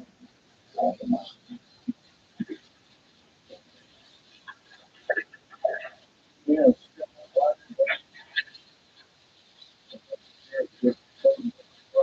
29, 25, but by number, one point two, and I think this compilation of 1993 budget from U.S. 5-year plan that we're told has 247.6 million widespread parts of all the black helicopters and the F-117As and the B-1, the B-2 bomber, and all the other 24, 25 player types. Couldn't even get the next vote. But we can lie, folks. I know we can do better. Black budget plan, this figure roughly $1.3 trillion in 2 years. Trillion. I'm not talking billion, but trillion. Not a trillion. 1,000 billion. It's a big number. If you were to regard that dollar bill to be 11 tons of dollar bills, that's how big a trillion is. Okay. The black budget literally means hidden budget. The U.S. Congress never sees the flip of this clandestine pot of gold. Contractors themselves, this is not a theory. ET&G, Westinghouse, McDonnell Douglas, Morrison Newton, Wackenbush Security Systems, Boeing Aerospace, Lorimer Aerospace, Aerospatiale of France, Mitsubishi of Japan, also Mitsubishi Heavy Electric Industries, Ryder Trucks, Nextel, IT Carbon, that's Company Companies, plus a host of hundreds more. Is this what we're supposed to be living up to as free loving people in the United States? I don't think so.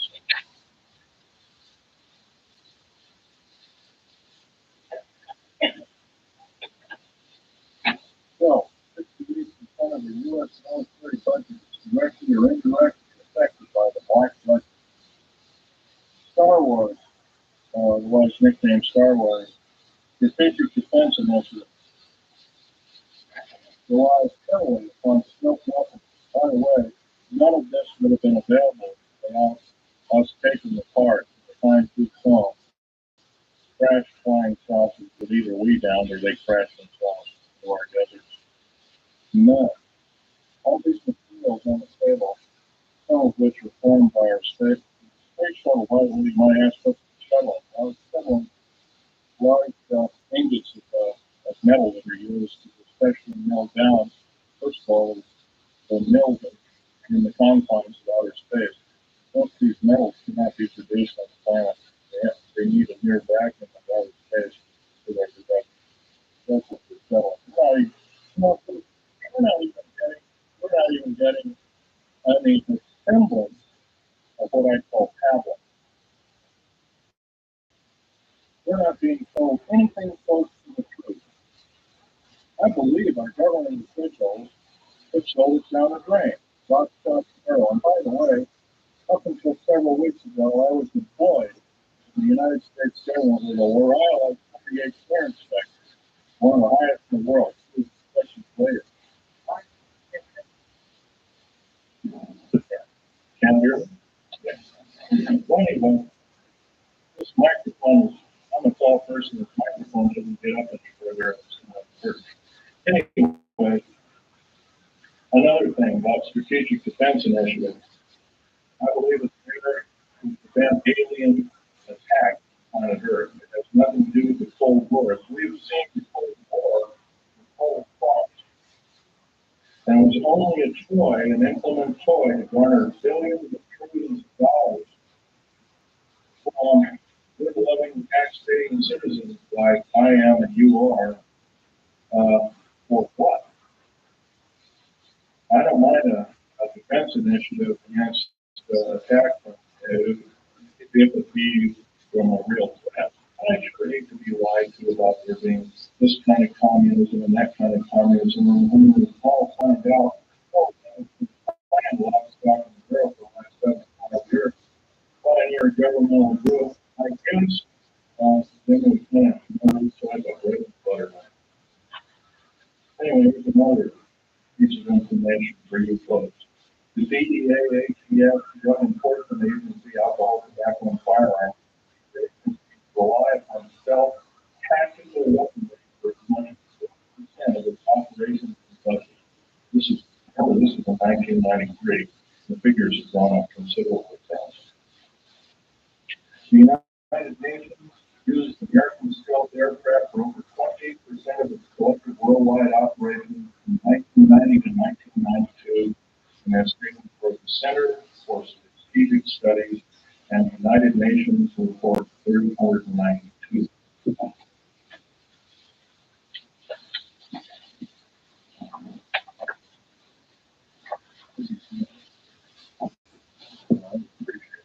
I'm happy to get word.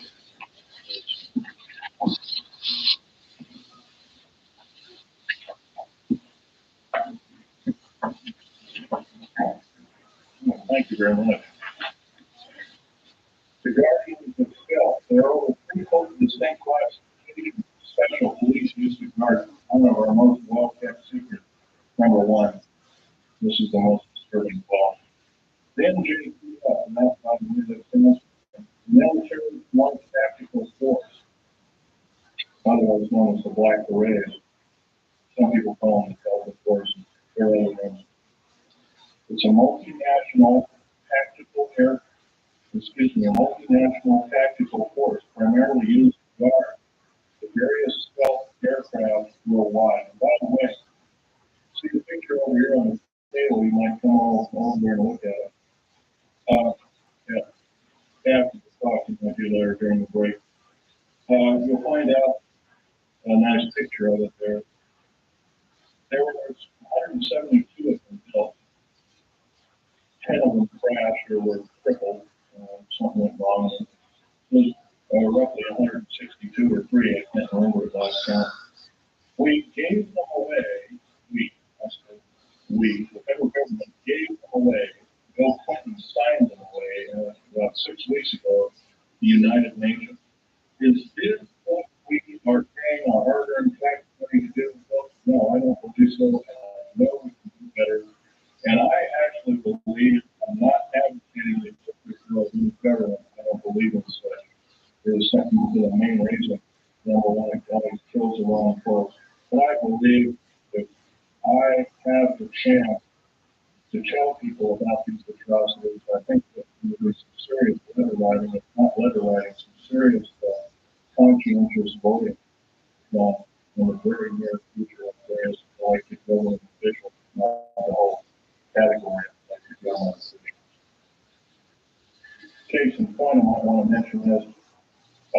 Our local, please ask the questions later. Our local government officials have also kind of labeled us a bunch of roots and Belmont. I think we can expect a lot better than that. Starting off with the World Trade Center. I was hired not too long ago that we did a report. First of all, I know about 90 some odd varieties of chemical explosives.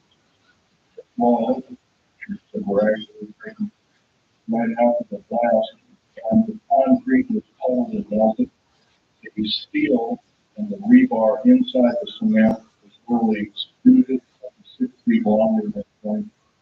And there's only one weapon that can do that, and that's a nuclear weapon. And that's a construction nuclear weapon. So obviously, the people that they're looking for, that they say was a nitrate explosive that does the damage, they're lying 100%. The people they have in custody probably did a good time. As a matter of fact, I have reason to believe that that very same group did do other crimes. They killed, I believe, a Jewish rabbi in New York, and maybe this is some kind of scapegoat problem, but I'm not sure about that. However, I want to further mention that the last explosion in Oklahoma City, they also say basically it was a nitrate of a fertilizer bomb that had the whole truck. We came out with the information 50,000, then it was 1,500, then it was 2,000, then it was 3,000, then it was 4,000, now it's 20,000. Well, by the way, you can't put 20,000 pounds in a Ryder truck, can you? Now, I've never mixed explosives per se. I know the chemical structure and the application of construction value of explosives. I earned a reputation. I helped follow out over 13 underground military bases in the United States. I worked on the Monterey, I worked on West Germany on its military bases, and Spain on its, and Italy on its. I can tell you from very cool experience, a nitrate explosive wouldn't or hardly shattered the windows of that building. It would maybe have knocked the facing off, it would kill a few people, maybe at the most 20, 30 people tops. It would never have done that kind of damage. I believe I've been lied to as a member of good standing with these United States, and I'm not taking it anymore. So I'm telling you, you've been lied to. How many people are in this room? We've all been lied to, lock, stock, and barrel, and I do believe if we all get up and say, we've had enough, we want the truth, we're not going to get the truth, we want you to step down, if you won't step down, then I do believe our founding fathers told us, and we warned us, that a federal government structure out of control is totalitarian slavery, and I do believe that we have to do something about it. Now, that's pretty serious, hard, down to earth talk. But I don't see any neighbors in the middle. I don't see it at the present time that we have more than 6 months of country, life and death, in these beautiful United States of present grade. Right now, the so-called patriot movement has been given a single blow by Janet Reno. And by the way, I want to tell you something about Janet Reno. Janet Reno cheated her way to the loss like Bill Clinton. It's cruel. It's on the public record. Janet Reno is confirmed lesbian. I don't believe it. I believe there are a lot of wonderful women that make a great attorney general of these United States. They're far more educated, they're far more moral than us. I would hate to think how we are being treated by such evil people. We are the laughing stock of the world, and I do believe I can qualify myself as saying I'm a tired American down the street.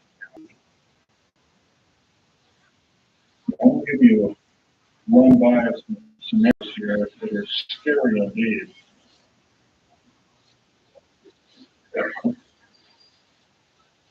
The United Nations is a world dictatorship body. Period. Plain and simple. It is housed in the United States.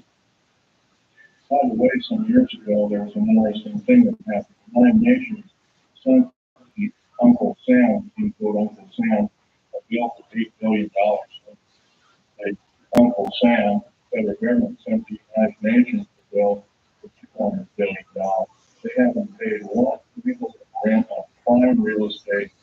in New York City.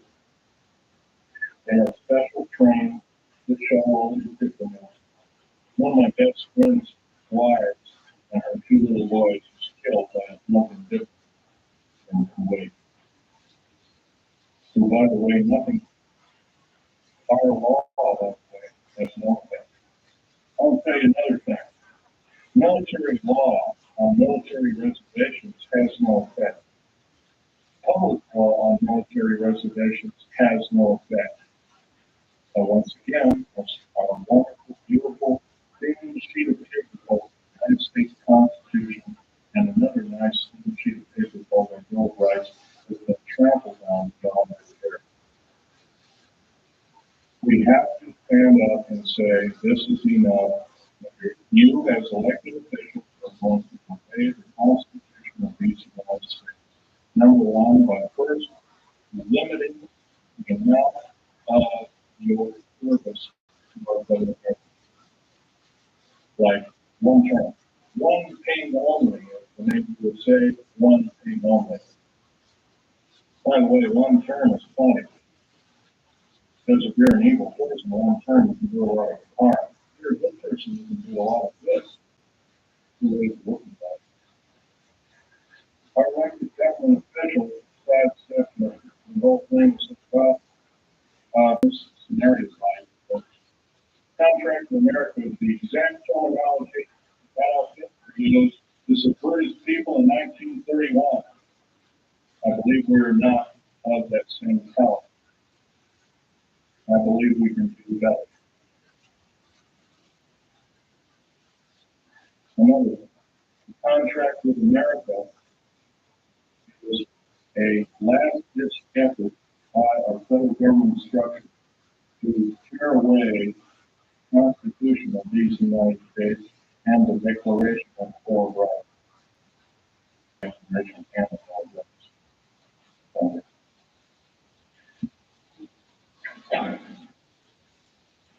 Reading these wonderful pieces of paper that were somehow protected us from economic and other forms of slavery. I doubt there's more than 50 people in this room, including me, I have to say, has got serious risk to this country. That's a national beginning. I picked up a book out of a library and I photocopied it from reading it. Our founding fathers separated church and state, not letting like any form of judge body to say that we cannot pray either in a school, on federal government property. By the way, you cannot pray on federal government property. If you do so, you're in violation of law, and you can be guilty of a $100,000 fine and 20 years in prison.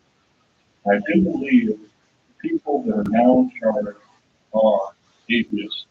And if they're not atheists, what are they? I think we can do better. Another thing I want to blow by your ears is the fact that a lot of you have probably seen different areas, black helicopters. There's over 65,000 black helicopters in these United States. For every hour that goes by, there's one being built. Is this proper use of our tax money? I don't believe so. Further than half is the federal government needs 64,000 tactical helicopters, or if they are not trying to enslave us. I doubt the entire military government structure needs 64,000. Worldwide, supposed to be over 230 countries. I doubt all the world needs that many helicopters. So remember that, for instance, damn 117 days, there's 157 of this country that's going on. You know what the sole purpose is? Well loaded with LIDAR, LIDAR, and steer 2.5 imaging radar. They can fly over your house and see you walking from room to room. They can tell you've got an old antique rifle on your mantelpiece.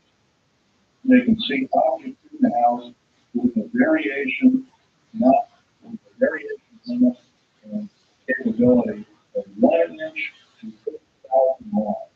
That's call to the is this a problem use of tax money? I would say not. Now, I worked in the federal government for a long time. I know exactly how these people handle their business. Every time I did a job working in the federal government, I was given a battery of 17 psychological and other forms of tests.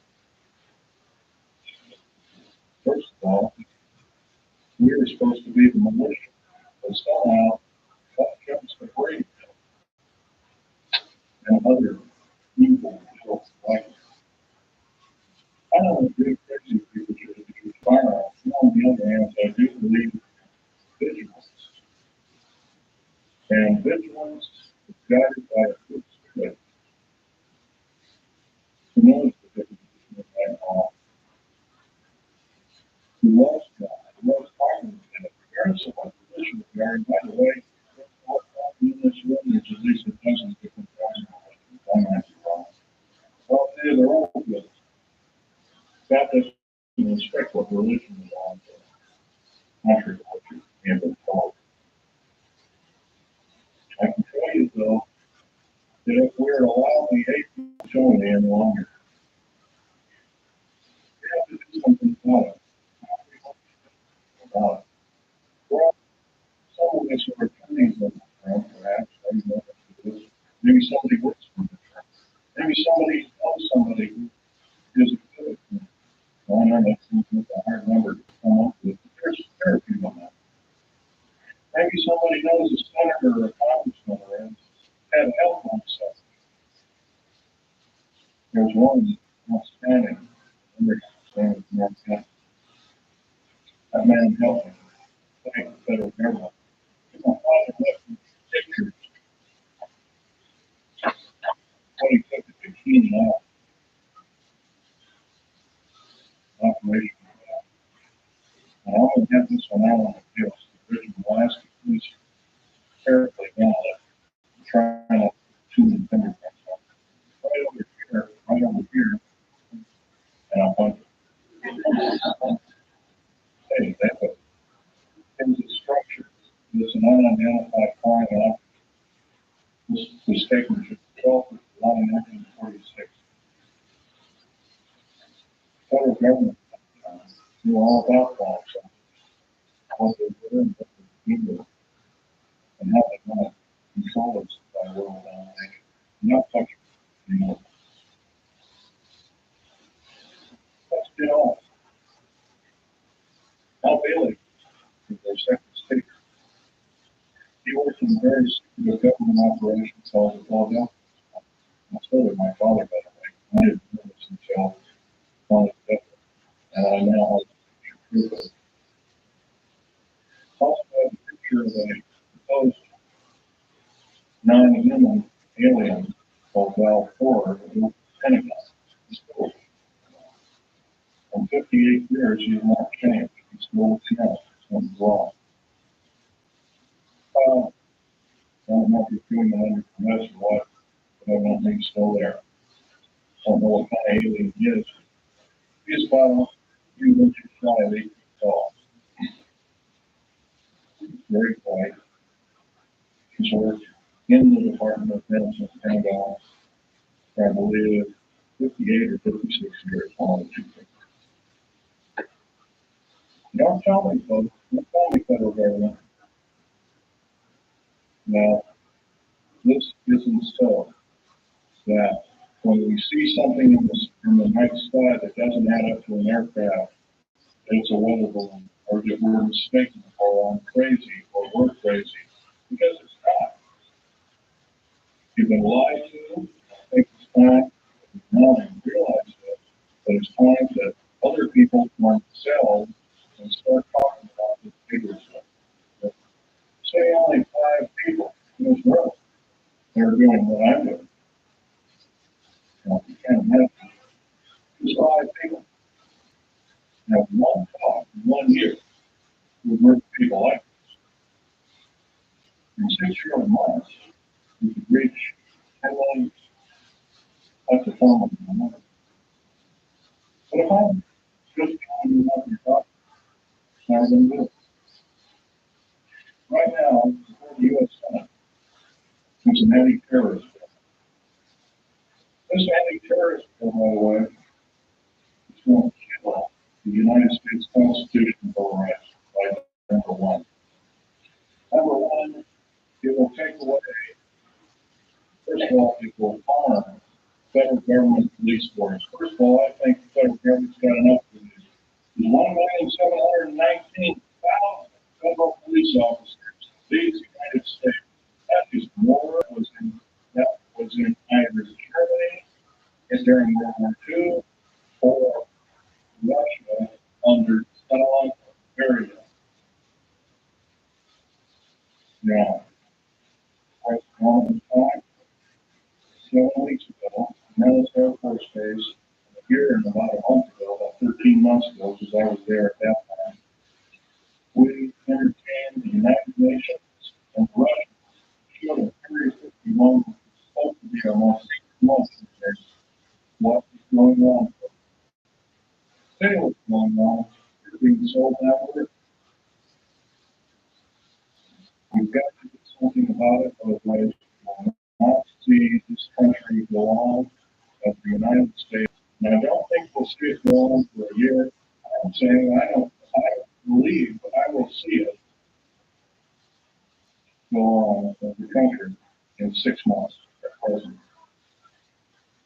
Because if the federal government has created the World Trade Center bombing and the bombing in Oklahoma City, which is extremely tragic, to kill probably 40 or 50 children. And by the way, I have absolutely no use for the person that hates children.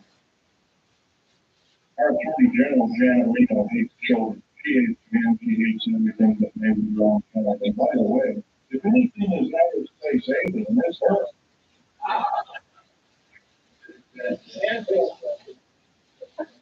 Well, Bill Clinton was just another big liar out it. But Janet Reno, I can't forgive her for what she's done. She's done more as a singular intergovernmental official to destroy this country than any other individual, I believe, since the great traitor during the Revolutionary War. What's his name? I'm trying to think. Kennedy, Arnold, there we go. Probably coming down, probably distant relation of some sort.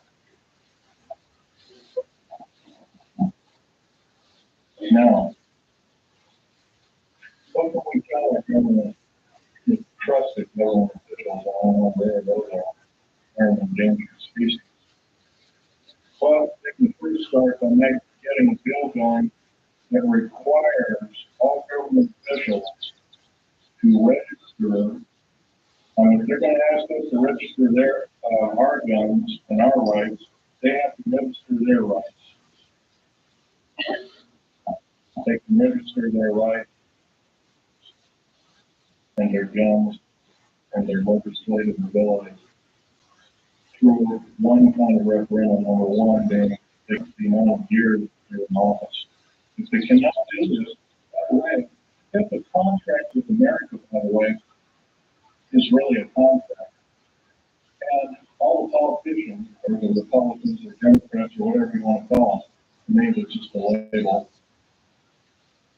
they let one thing out of Congress. Say you buy a car, or buy a house, or buy something on time. And it's got 10 in the contract. And one is scratched out after you've signed the contract. By the way, it's null and void. You don't own it.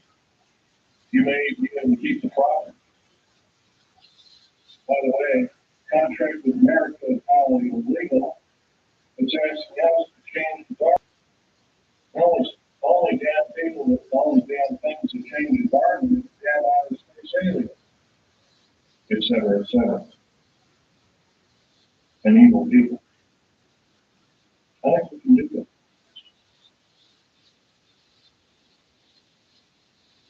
Now, another thing we can do is require all politicians basically to accept no tax of any kind and accept no money from a salary, and that all government officials be basically put on kind of like a selective service. Everybody has to serve in some part of a government structure to some degree. And it's a voluntary thing, and if you're done right, you get paid for it.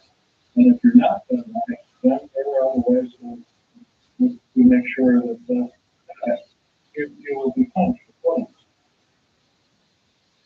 We did these kind of things, and we were proving we could thought everything out if we, because it's changing in any way, shape, or form with two pieces of paper, one the Bill of Rights and one the United States Constitution. Those two thin sheets of paper have kept us from totalitarian slavery for worse over 200 years. And now they're being seriously threatened by a minority few people who want to reign over us, who want to kill us off, who want to cause us great bodily harm. Do you realize, in my field, I couldn't think, if I saw something wrong, and I did many times, I had no way to pull a whistle. That's not what our founding fathers taught us. That's not what we wrote down. Sacred writing, most sacred writing, and all that. We can do better. If we were really the government, if we were really the militia, then we have to stand up and we have to make ourselves known that this will not be tolerated in any way, shape, or form and will cease and desist. And if we are challenged, then so be it. Then we are challenged. And I guess the actions of us will be rather forthright. By judging from those crimes. I'm laying down my life by talking about secret things that I took an oath of secrecy that if I felt that I was. That's not only the case, but without which, and as ramifications on everyone who lives here, and I think we should do that. Now, I've talked about a number of topics and rather controversial. I don't think I've talked about too much about why we're being enslaved. You remember, it was always very nice to bring war, World War I, World War II, World War II, Korea, World War Korea was Vietnam. That was kind of convenient war, but we got a little bit too smart because in a war to wipe out the good people that would take over and run our country. But there's a lot of times, and we're going to have to face some very serious consequences very shortly.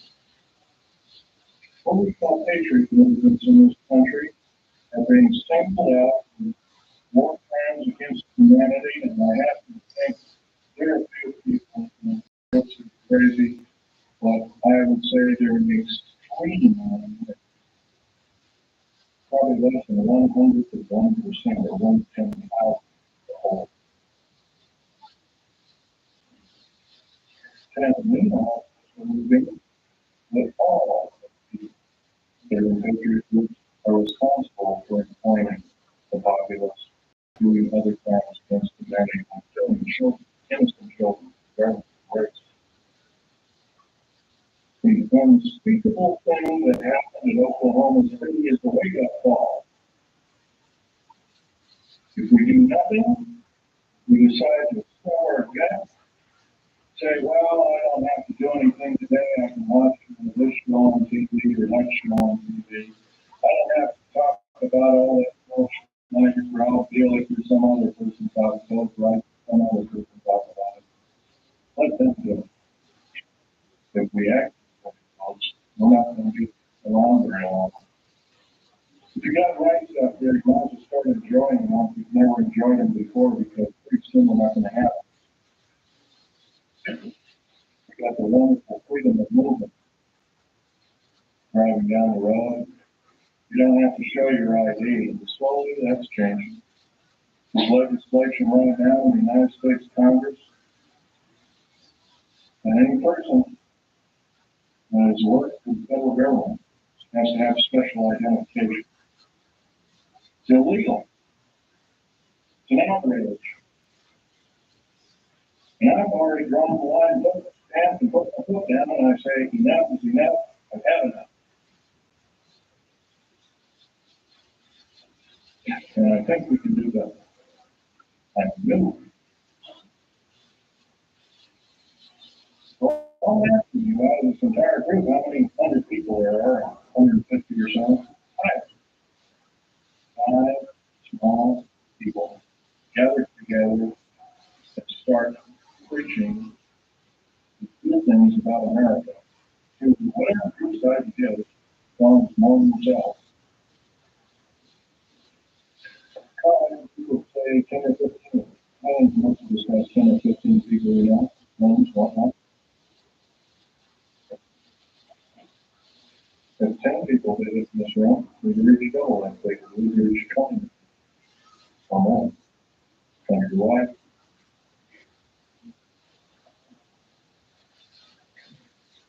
What do we have to do? We have to stockpile weapons and all these other kinds of things. The trouble is with revolutions, they always end up killing a lot of people. Unfortunately, it's starting to look like it might have to be the only scenario to get these parasites off our back. And I'm telling you, folks, they're parasites of the first water. They're only out for their own self-gain. And by they, I'm talking about your government officials. Not all of them. There's some that are good. There's some that are honest. There's some that are forthright, love God, love the Constitution and Bill of Rights, other words from the founding fathers. But they're few and far between. House of Representatives in the United States Senate, there is not one politician that is not an attorney. There is something wrong there, folks. During Abraham Lincoln's time, I know it's a long time, 130 years ago, I think. It was an honor beyond medals and glory to serve in the United States Senate or in the House of Representatives. There was actually only about 8 total senators and House of Representatives people who were attorneys. The rest of them were either like me. But we've been let down the wrong path, folks. If we sit here and do nothing, we're not going to have any freedom. And it's not going to take very long.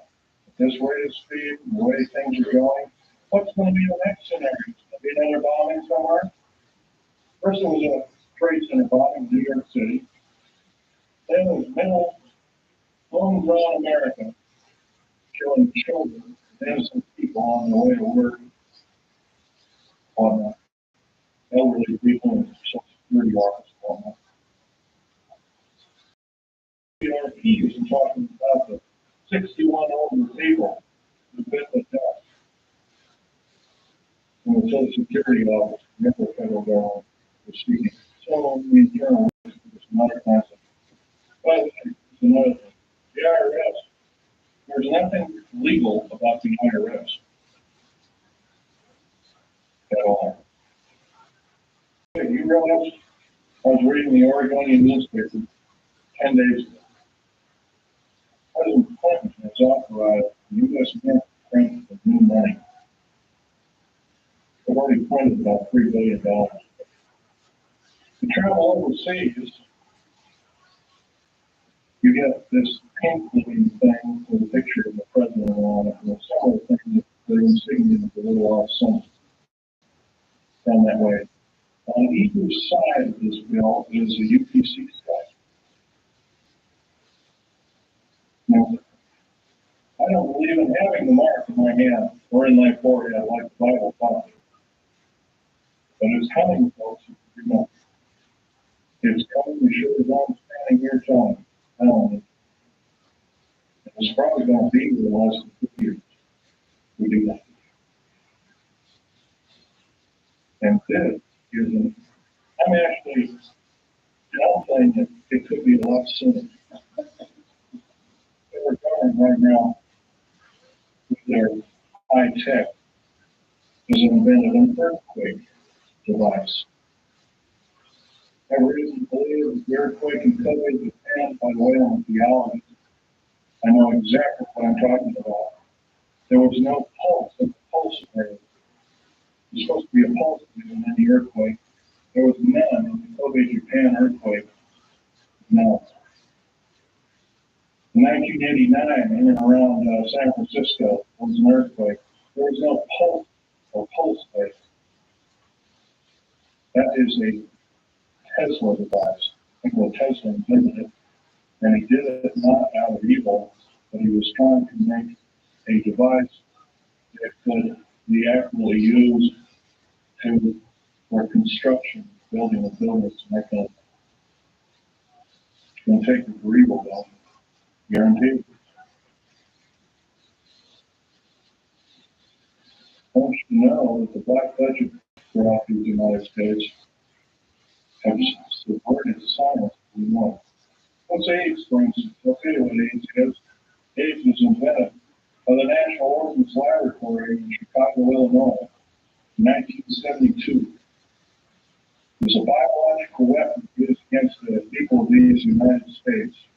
The reason I know this, I have seen the documentation by the Office of Strategic Services, which, by the way, is still in operation to this day, through the Centers for Disease Control in Atlanta, Georgia.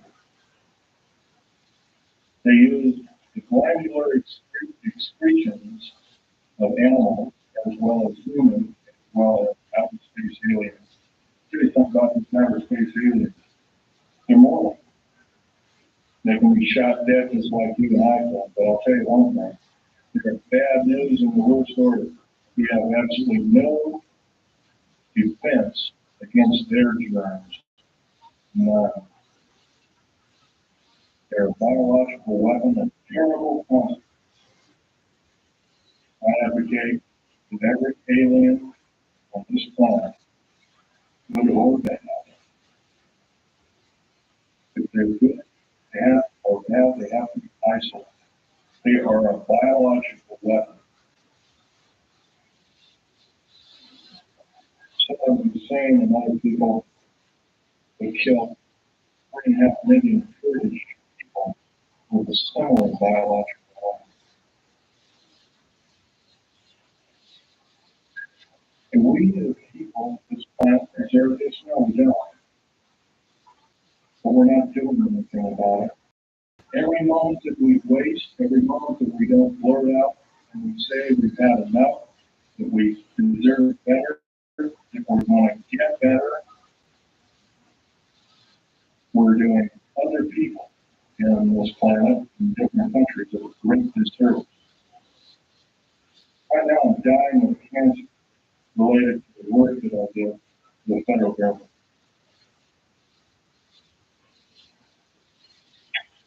I like this. I might not. I don't know. I'll tell you one thing. I keep speaking out the way now. Maybe God will give me the life to talk my head off. I will break every law that it takes to talk my head off. I love my country and its people more than my life. 11 of my best friends in the last 22 years have been murdered. 8 of them called suicide. I finally got wind of one of them. The police is now involved in one of them. After mention names, 4 grand jury. Including medical examiner's office. Murder by suicide. My friend Ronald, Air Force officer, Silver Star, was a patriot. murder because he started speaking out about flying options while being still employed as a member of the United States Air Force. Alfie was drugged, jaw was broken open, cheap pistol with filed off numbers of the Jim's J-22 was shoved in his mouth. Somebody pulled the trigger because they found a piece of a fingerprint inside of a palm. Also found hair samples. Somebody quickly putting bullets into the clip.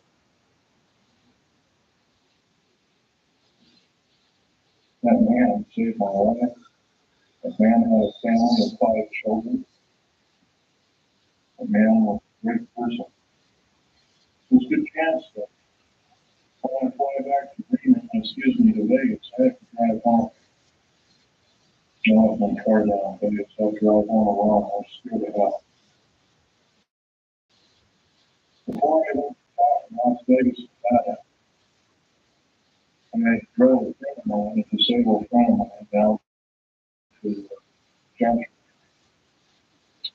And coming on the palm of the next Joshua Tree, and I went to see a dying veteran, disabled veteran friend of mine also. Called a point friend, I don't see him now on top. I'm working with what federal government didn't want to pay for it, so he married a nurse. His father donated enough money to keep him alive. After seeing these 2 people, I drove up over the mountains. I drive around the mountains and up into them to get to Naples, California. It's followed by 2 government vans, E350 vans with G14 plates, each with a couple of occupants. In case one had a nose ready to take the load, because I could see it through the one place. They zoomed by. I know exactly. Always spoken out. I've spoken to 19 talks. Present, I probably reached 45,000 people.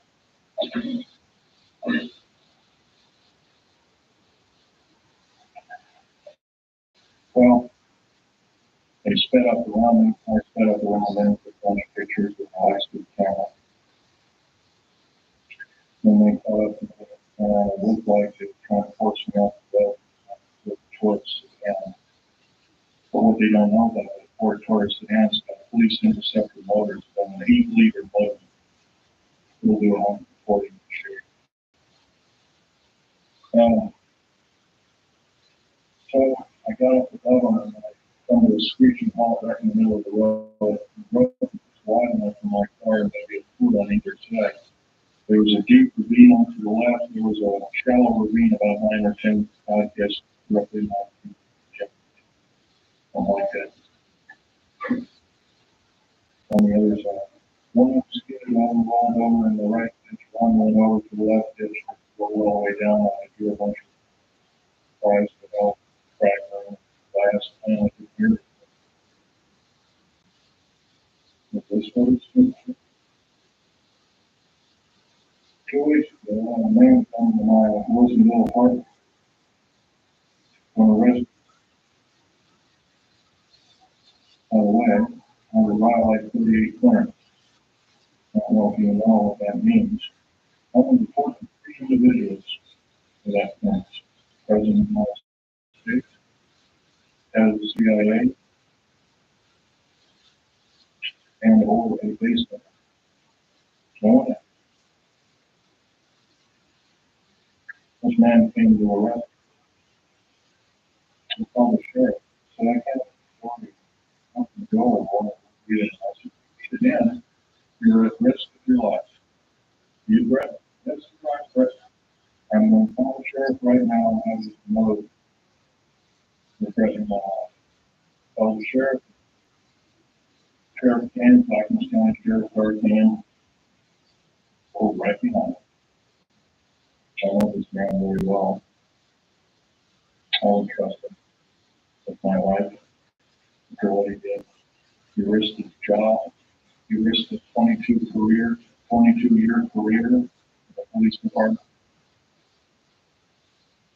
He went right behind this guy, went in and couldn't get him out.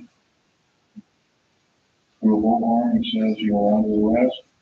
He's coming with me, I'll escort you out. It was escorted out. Grace. Church had a lot of power. They can arrest FBI, CIA, FBI. It's a very good thing. Otherwise, I wouldn't be here talking. Now, this thought that I mentioned, we all know what the Patriot movement stands for. Every one of us loves America. Most of us love America more than our life. Most of us are willing to defend it as we have defended it before. And we'll defend it again and again and again for how many times it takes until we get the objective done. I would like to believe I'm a patriot. I'm no longer employed by the federal government. I prepared scissors to cut up my security card and back to the SOB Department of Finish. I wrote a detailed letter instead. My life is threatened in any way, shape, or form. I did those. Sorry.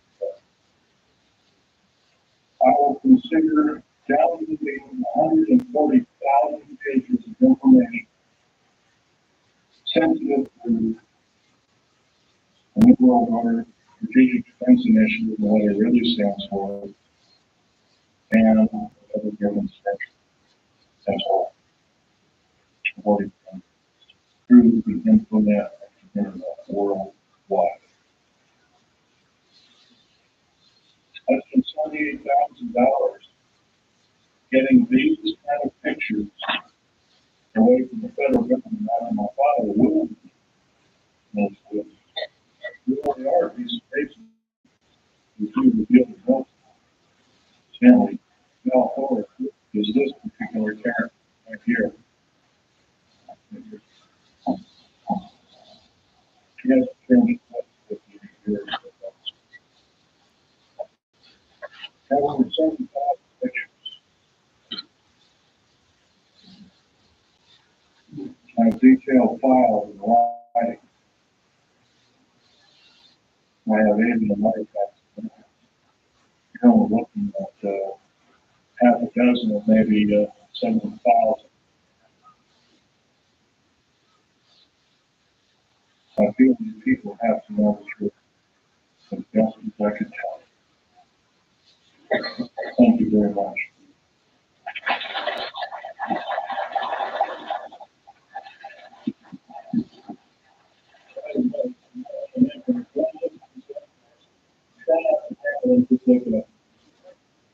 And yeah, sure.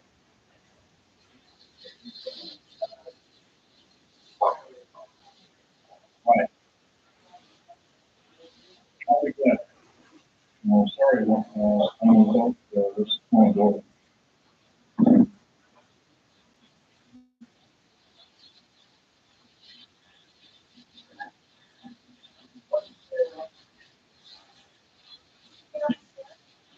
Okay.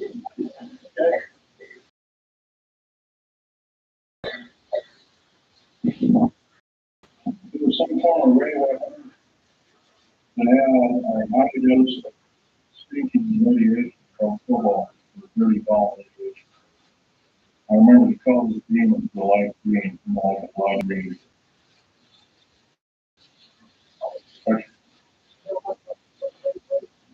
No. Question?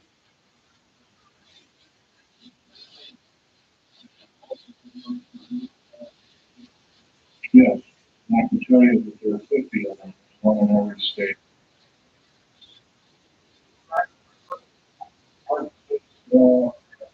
Camps. To make Nazi Germany look like a kid's book. We're very hard. As big as they are above ground, they are a minimum of 3 levels of look on. You ever heard of Goose Lake, for instance? Goose Lake is a prison. Oh, it's a model prison run by Wackenhut. Wackenhut is Fourth Reich Nazi Germany. They run this entire police state operation in Southern California. It is low yield, keep underground military base. It's not military. Very about 500 feet underground. It is a long runway underground. It's about 2 miles long. It's got 2,700 prison cells in it. There's a track on either side of it. Food and shower facilities are long. They're kind of like people cars on tracks. And it's 32 prisons. You gotta change your clothes once a week. You gotta shower once a week. No television, no nothing. Totally underground. Minimum lighting facilities. If you are 2,700 federal prisoners are on the way now. The worst of the worst. I don't know about you, folks. I learned an old song in church. The Bible says truly believes apart from Jesus is Savior. I don't believe we or anybody else in these United States has the right to torture anybody. I don't care if they're a murderer or a rapist or anything else. We should basically get rid of these kind of individuals. But if we do have it, and maybe it's a little bit of fortitude to kind of hope that, well, I don't want murder on my hands and then imprisonment. I don't believe this is the way. Question?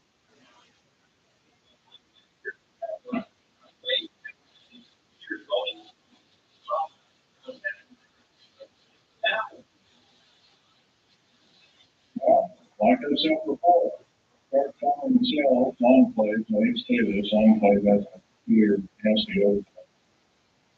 And start calling enclaves, start talking to people, talk your head off.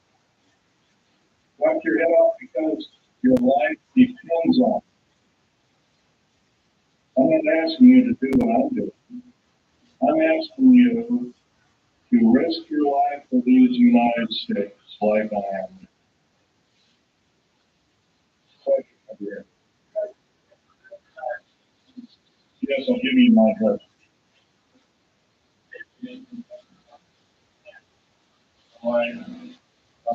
Now, serious.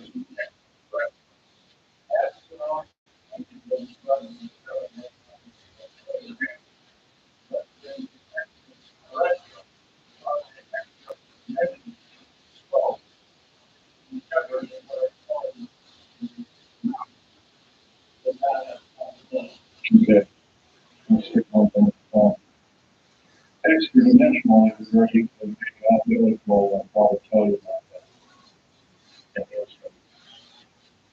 When we blew up the A-bomb tests, and later the A-bomb, Oregon, Nagasaki, and all the other tests that took place, we basically opened up a whole of time. The reason I know this was Al Bailey told me, looking at an early 1953 Life magazine, to find a picture of an A-bomb, and it was around mushroom cloud, and through the mushroom cloud you can see black spaces of stars. Unfortunately, those stars don't have that stars and you. And so Al Bailey was telling me that opened up another dimension. Life magazine was a license. But yeah, right there. Your other questions, some of which I cannot answer. Uh, right now, as much information as I have, all I can say on my Instagram, I think that's got a bad connotation. But anyway, I'm just going to like to say that in all our studies, we have every reason to believe outer space aliens are another form, another tool, another system of technology enslaved the wonderful people of the United States of America and the world under a one Nazi Germany and is now occurring in the United States, and it's got to go. Otherwise, we're going to go. Next question.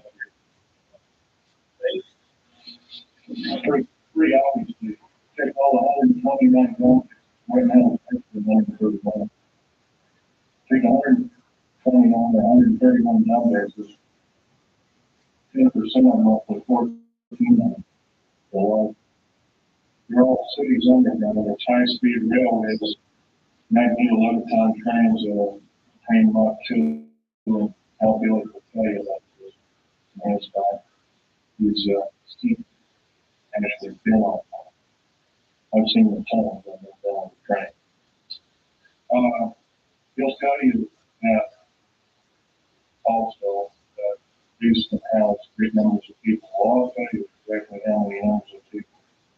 If you have 106 million man standing army, with all the food, water, and provisions for 2 years underground, or however long it takes to suffer out a nuclear war or whatever kind of ugly scenario, and that would be enough to defeat anybody in the United States. By the way, there's no place to hide it.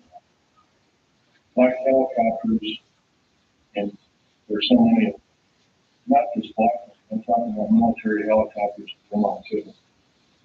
They have detection devices. If you've got something buried, like a cache of weapons or diamonds or gold or money or whatever underground, they've seen it already, guaranteed. They can detect you in an area. Oh, we want to blow this one out. This is a nice little tip. Right now, if you're carrying more than $1,000, this is one, some of it is, carrying $1,000 or more in your pocket, you are perceived as being an enemy of the United States and or a drug dealer, and you can be arrested immediately in any airport in the United States of America.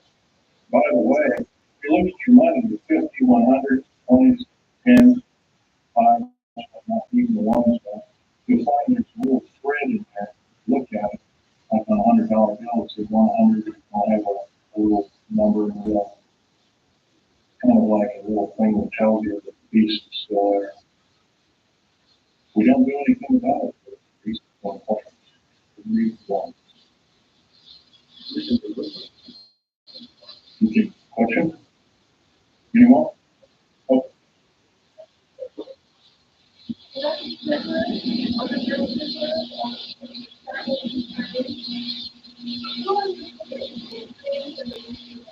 Okay, the underground equipment right now, they're using worse the federal prisoners, worse the, criminals.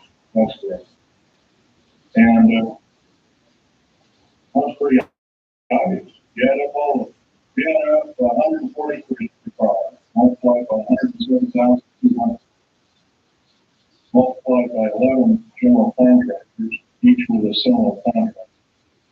You're going to come up with a figure that exceeds 15 million. 15 million is the number of patriots in America, the number of concerned people in America, and also the number of people that could cause the federal government harm today, right now.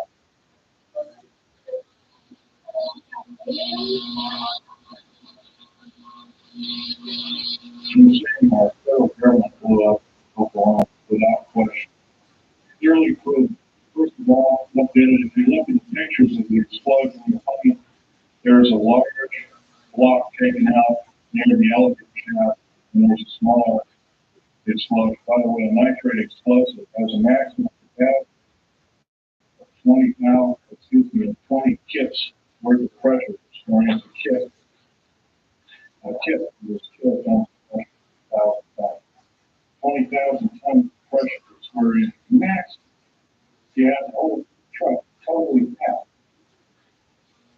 No, no way. The federal building in Oklahoma City has some pretty strong gears and doors and stuff like that. The average federal building, especially a newer one, tensile strength of 100,000 kits. The only thing you can tear it apart like that is to a nuclear weapon, or a thermite charge explosive. Right now, the only places in these United States are military operated, and they are housed at Mather Air Force Base in California, near Sacramento. Yes. I wasn't really aware of that, but if there were two explosions, I would assume that one was either a road explosion or it was an atmospheric explosion. I have to look.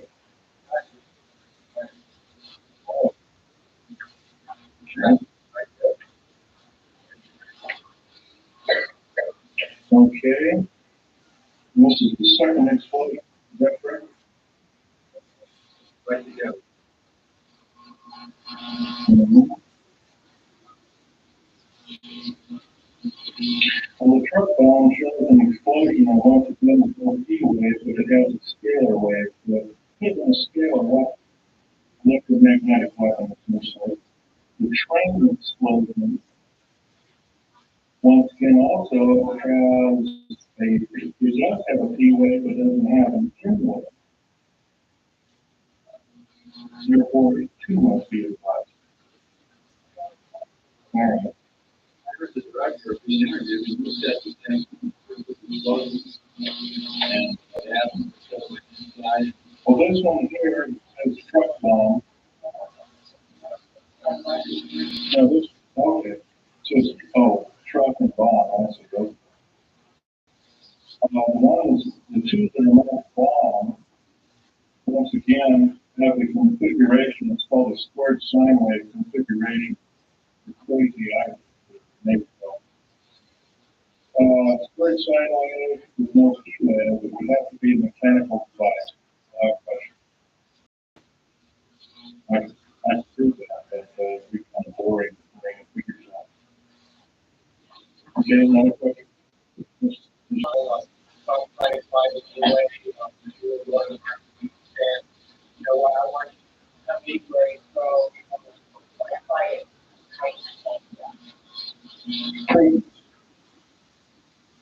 What you know best to be.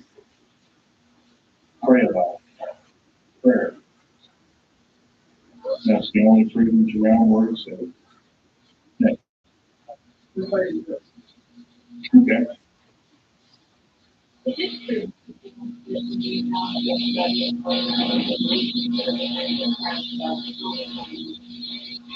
It's a quite a possibility because, for instance, New World Order and the elite, as you call it, built and funded Hubble telescope. Remember also that telescope, the one that ordered Mars, supposedly shut down. It's another lie, total lie. Took detailed photographs, totally mapped on. I've seen some of the photographs. Face on Mars is the reality that at one time there was a civilization. That's been broken. Computer enhancement photograph, and that was just broken down by a supercomputer and proved it to be intelligently device rolling on the rock with a blank shadow on it. That's another lie. Things I remember is people cannot tell the truth. In days past, they were called the sons of Belial, ones that could not tell the truth. They had to consider our enemy. This one. Yes, they do have bases.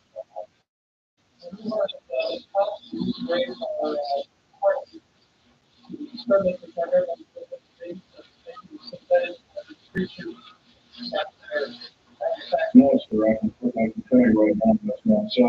It has copper oxide for blood, similar to an octopus, small or an insect, or a spider.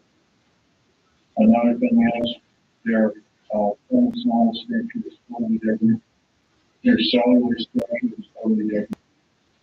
No, that's not true at all. Probably so. There's supposedly a group from Berkeley, from different sources, fairly accurate sources of that. Some things will clear, but right now it's supposedly out of all world ways, and we have a leaders pretty left anywhere from a couple of 40 years back. I haven't really studied that in. I've been talking to other things.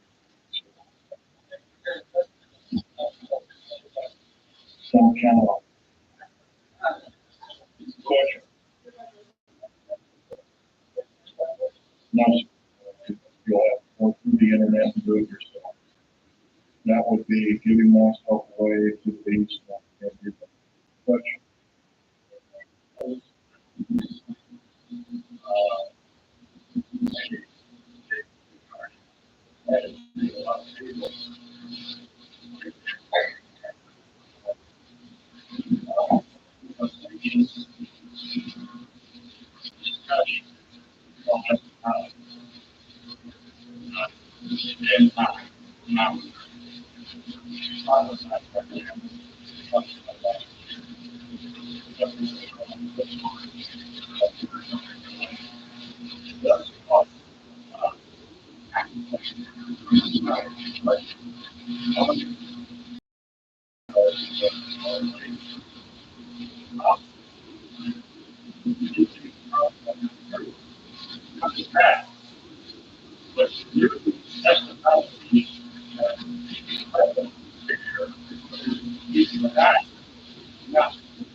That's correct.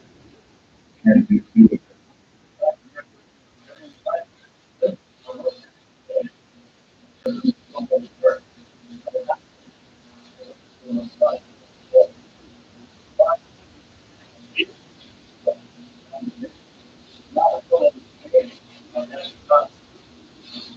I would agree with your statement. There is one thing though.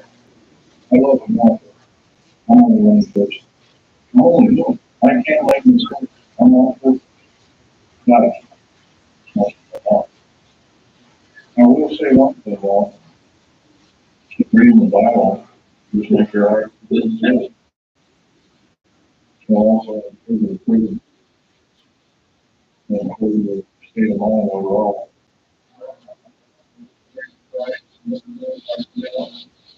And like the world and all the good people in this country go away.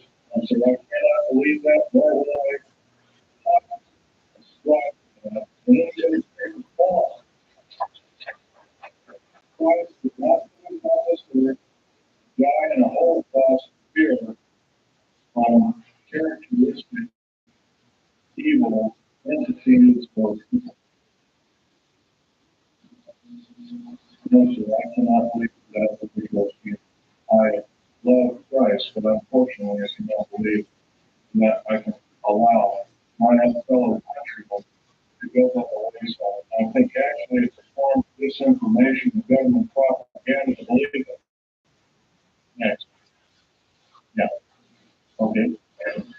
On a right over the year and probation are the militia, all people and 18 and 25-year old will serve in militia. That's the title. Okay. I agree with it. In fact, I would extend it when you're 18 years old to maybe your age, 75. I'm on to it. I'm past the age of 45. Sorry, I don't believe in the age limit. If I live to be 100, I'd like to do it. Yes. I think it's probation on 5. This might be 27. In fact, more likely to not also reform like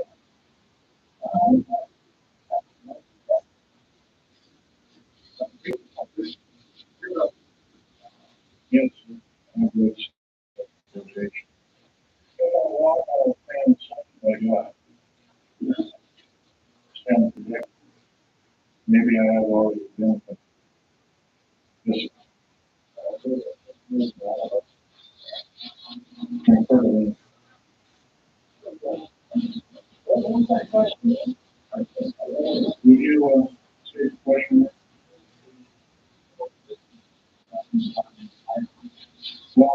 there's several federal prisons, and new ones being built in Carolina. I don't know, I've never been out there, but I heard it's on the east side of the town, Carolina. Uh, and the rich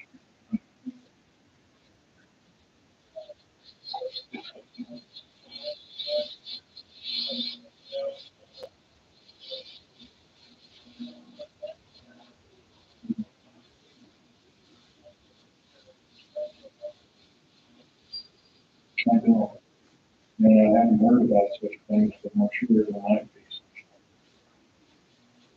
There are things that were used against the Afghan people, like not exploit, explosives, those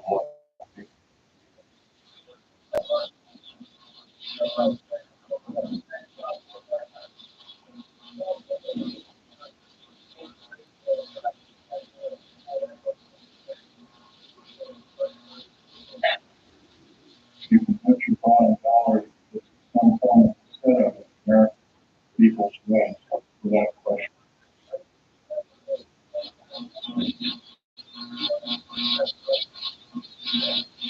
Yes, I believe that too. U.S. Navy spends about 1/6 of the entire black people allocated to them on a psychological program that needs to be ran for.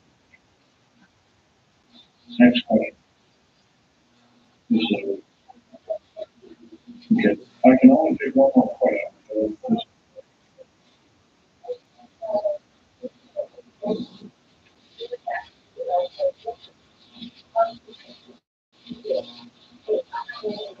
I personally don't know the name of the person who did it.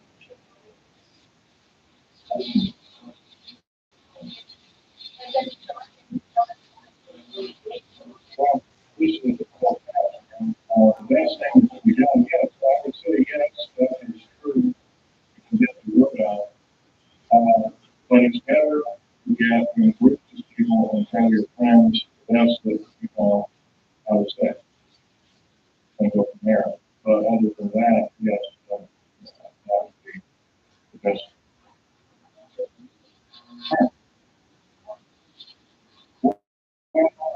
I like to say, yeah, go ahead and write everybody. Guys, right now is the right thing to go on that site. That might not be your best bet. Might be targeted, external, something like that. Okay, last question, this is the last one. I'll be more than happy to speak to any area at any time. Thank you.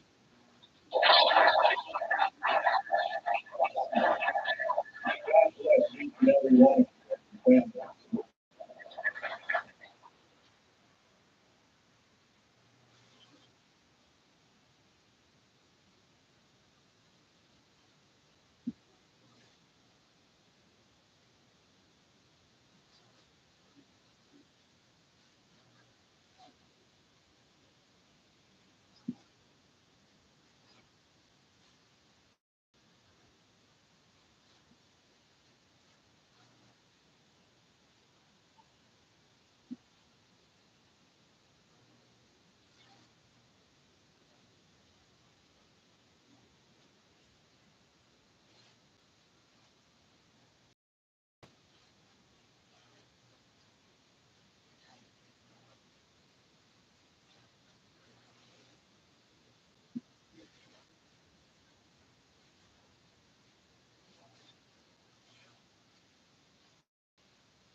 Rather horrendous designs and mechanizations of our federal government structure that I feel directly imperiled not to tell anybody about, so that's why I'm here telling. In doing so, I'm breaking my security oaths. I am also guilty of breaking major federal law. How long I'll be able to do this, anybody's guess. However, I would like to mention this talk is going to be broken up into four main topics. Uh, each of these topics will have some bearing on what you people are involved in, patriot people, or even some of you people that aren't patriots that may be leaning in that way or considering it. I want you to know these United States is a beautiful place. I've traveled in over 70 countries, and I cannot remember any country that has the beauty as well as the magnificence of its people like these United States. Give you an overview of basically what I am. Started off in engineering school, which half of my schooling was in the field. And I built up a reputation for being a geological engineer as well as a structural engineer with both military and aerospace applications. I have helped build two main concern bases in the United States that have some significance as far as what is it called the New World Order. Number one, Dulce, New Mexico. I was involved in 1979 in a home inspired by alien human type, whatever you want to call it. And I was one of the survivors. Probably only copies of here. Two other survivors are on the Coast Guard somewhere in the United States. One is not very shape is living in Canada. Well, about the only one around amongst the firefights that knows all the details of how our operation. 66 Secret Service agents behind the line,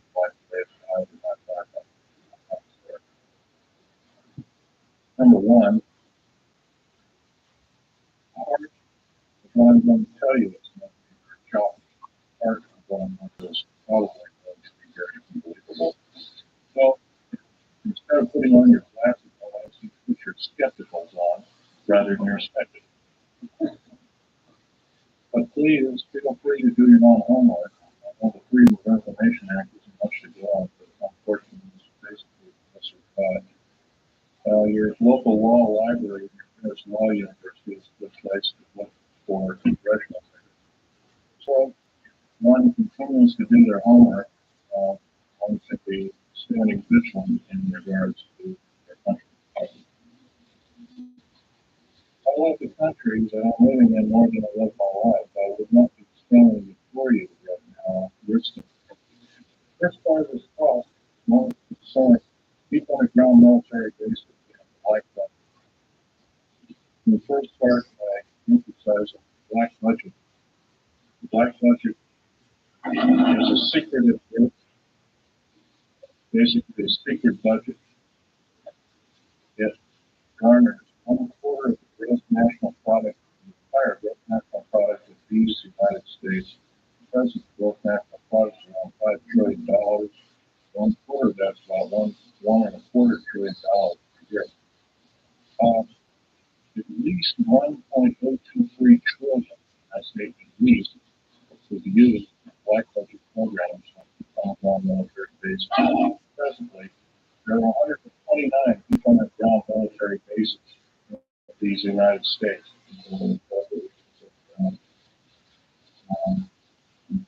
Regret to say that. I don't agree with what he did. The other side of the phone, like he had a lot of depth on there to defeat it. So it's like $1 million gold reward for bring the picture back to the that person. That never happened. Anyway, back to topic number one, gun basic. We've been basically we've been actually a long time. Number one, the alien question. Uh, Nobody really knows the truth. We've been ruined by Madison Avenue was painted in very unrealistic picture of what's going on in the United States. And I'm sure the facility that built this organization was a local official back and the original was skunk on it and it's part of the infinite skunk ways. So anyway, this particular base was housed with 117 live aliens ready for the right now, it's not housing which is making the most still hardware has been removed from the aliens. Back in 1954, the Eisenhower administration, the federal government decided to circumvent the Constitution of the United States and form a treaty outside of the borders of the United States, within the borders, basically a treaty from entities outside of the borders of the United States, and it was supposed to be secret. It was called the treaty.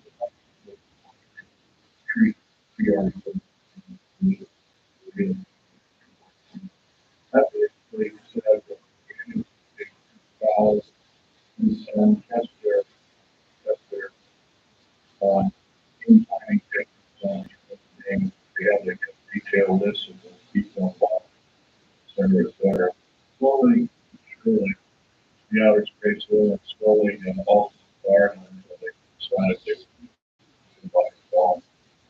And back in 1971, which is the reality of firefighting, we know about firefighting. I was involved in building an addition to that. People with my military base, every calendar year, years in the military, not for 4.5 years.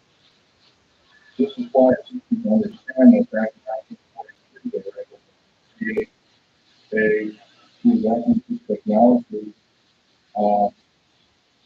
a ship that literally disappeared from one place and reappeared 400 miles later. My father, in a lawsuit Snyder, who's an innocent story about him, he fought on both sides of the war. Originally, U-boat weapons captured, came out to technical and test, and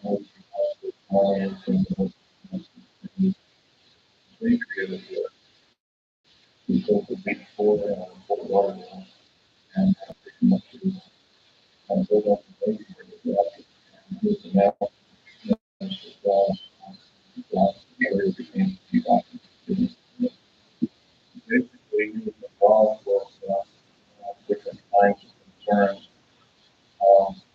such as people and H-bomb and Philadelphia and these projects. This groundwork, you can build a camera, high-speed camera that pictures the first atomic test of the on and built in July 1946 with the original photographs, which show unidentified final medium bomb size at high range. The King Island at the time was in various depths of the water. Natives always saw natives having bombs with the satellite ship. And this story is going to come out. This is basically now. So that's not true. My car didn't notice itself. By turning my back, it was going to say I think the world, not with people, people. Um, this memo, so we haven't had a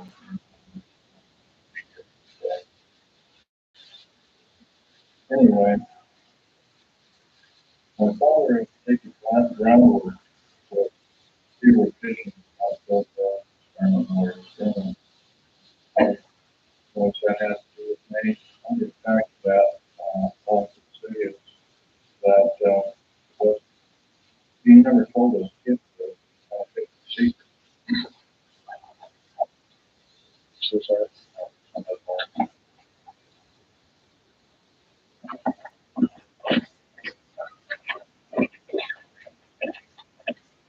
Well,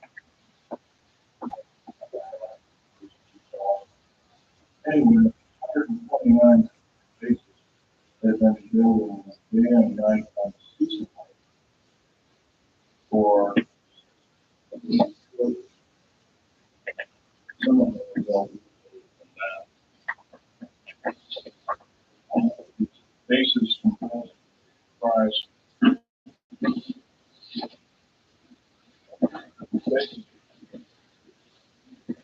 these bases comprise basically of large cities underground. They're connected by high-speed monorail magneto-leviton trains that can go up to Mach 2. Books have been written, several books recently have been written about this activity, all of which are verifiable through bibliography and Al Bielek. Unfortunately, Al Bielek has a copy of Al Bielek here, by the way. Al Bielek? Yeah, please do. Richard Sauder, the PhD architect, and he's written a huge along also Christian Black talking about that he works on a number of organizations he covers around all organizations. Okay, there are 129 of these in these United States. In all where you live, I have to 11. The average depth of space is roughly a mile. They are basic whole cities falling in the ground. There's a two-thirds cubic mile, and a quarter cubic mile on the ground. What else? Well, right now they have bases going for 7 miles. Okay. Obviously, we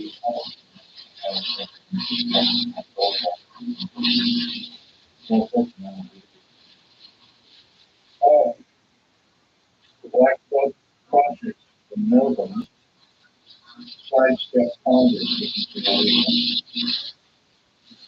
Right now, the New World Order is depending upon these bases. Unless that's known as the New World Order,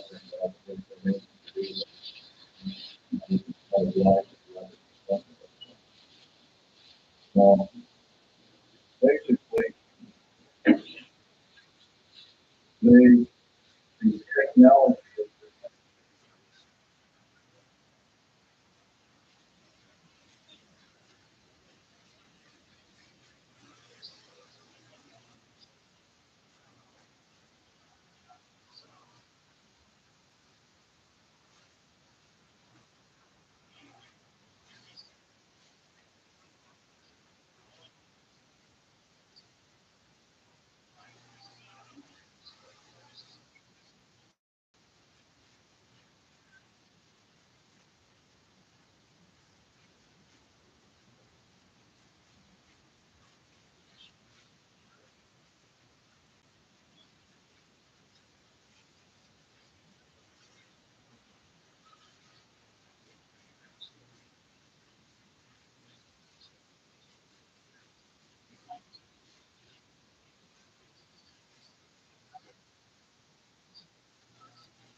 I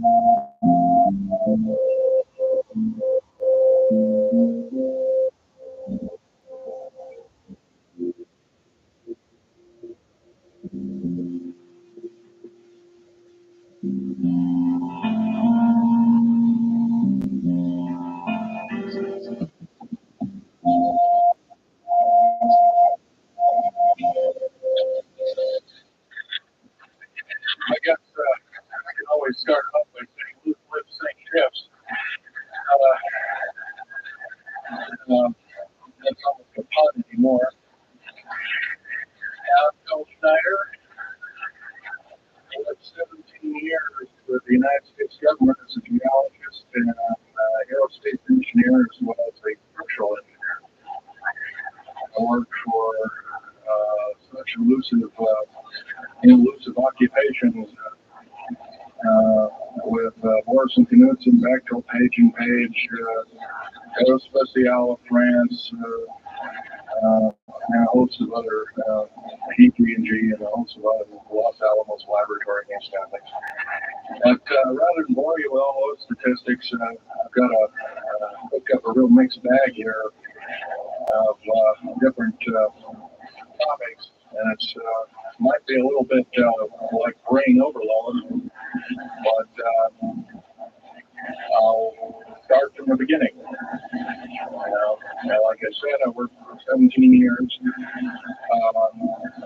Co-invented methods of shape charge blasting as well as laser rock deflagration, which means rock is literally melted or powdered by a special laser combination.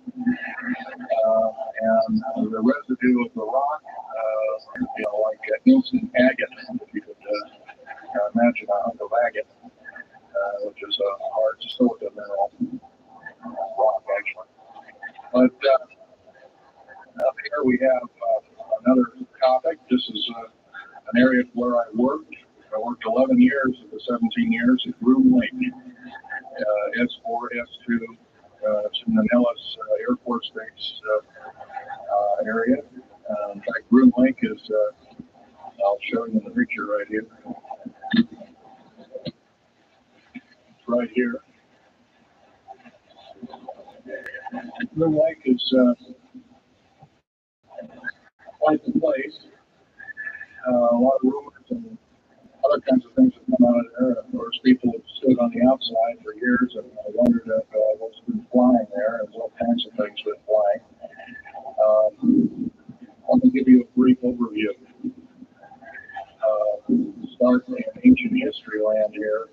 Back in 1909, the U.S. cavalry was engaged in catching some banditos that had crossed over the Mexican border into a place called Truth of Consequences, New Mexico. And they went into a cave or a hideout and killed the so-called bandits. But what they found out they couldn't explain, and they were called horseshoe craft at that time. They're horseshoe ships. They were UFOs, and they went these what they call demons, gray demons, little gray guys all around the place. That was in 1909. Now, in 1933, our government was actively engaged with the Europeans, mostly the French and the English, and special researches dealing with aerial phenomena.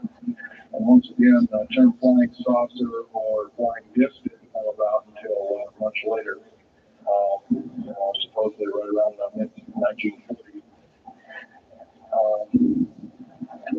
Anyway, the whole thing here is that also in 1946, I might want to add, we were engaged in atomic bomb testing and this kind of a light.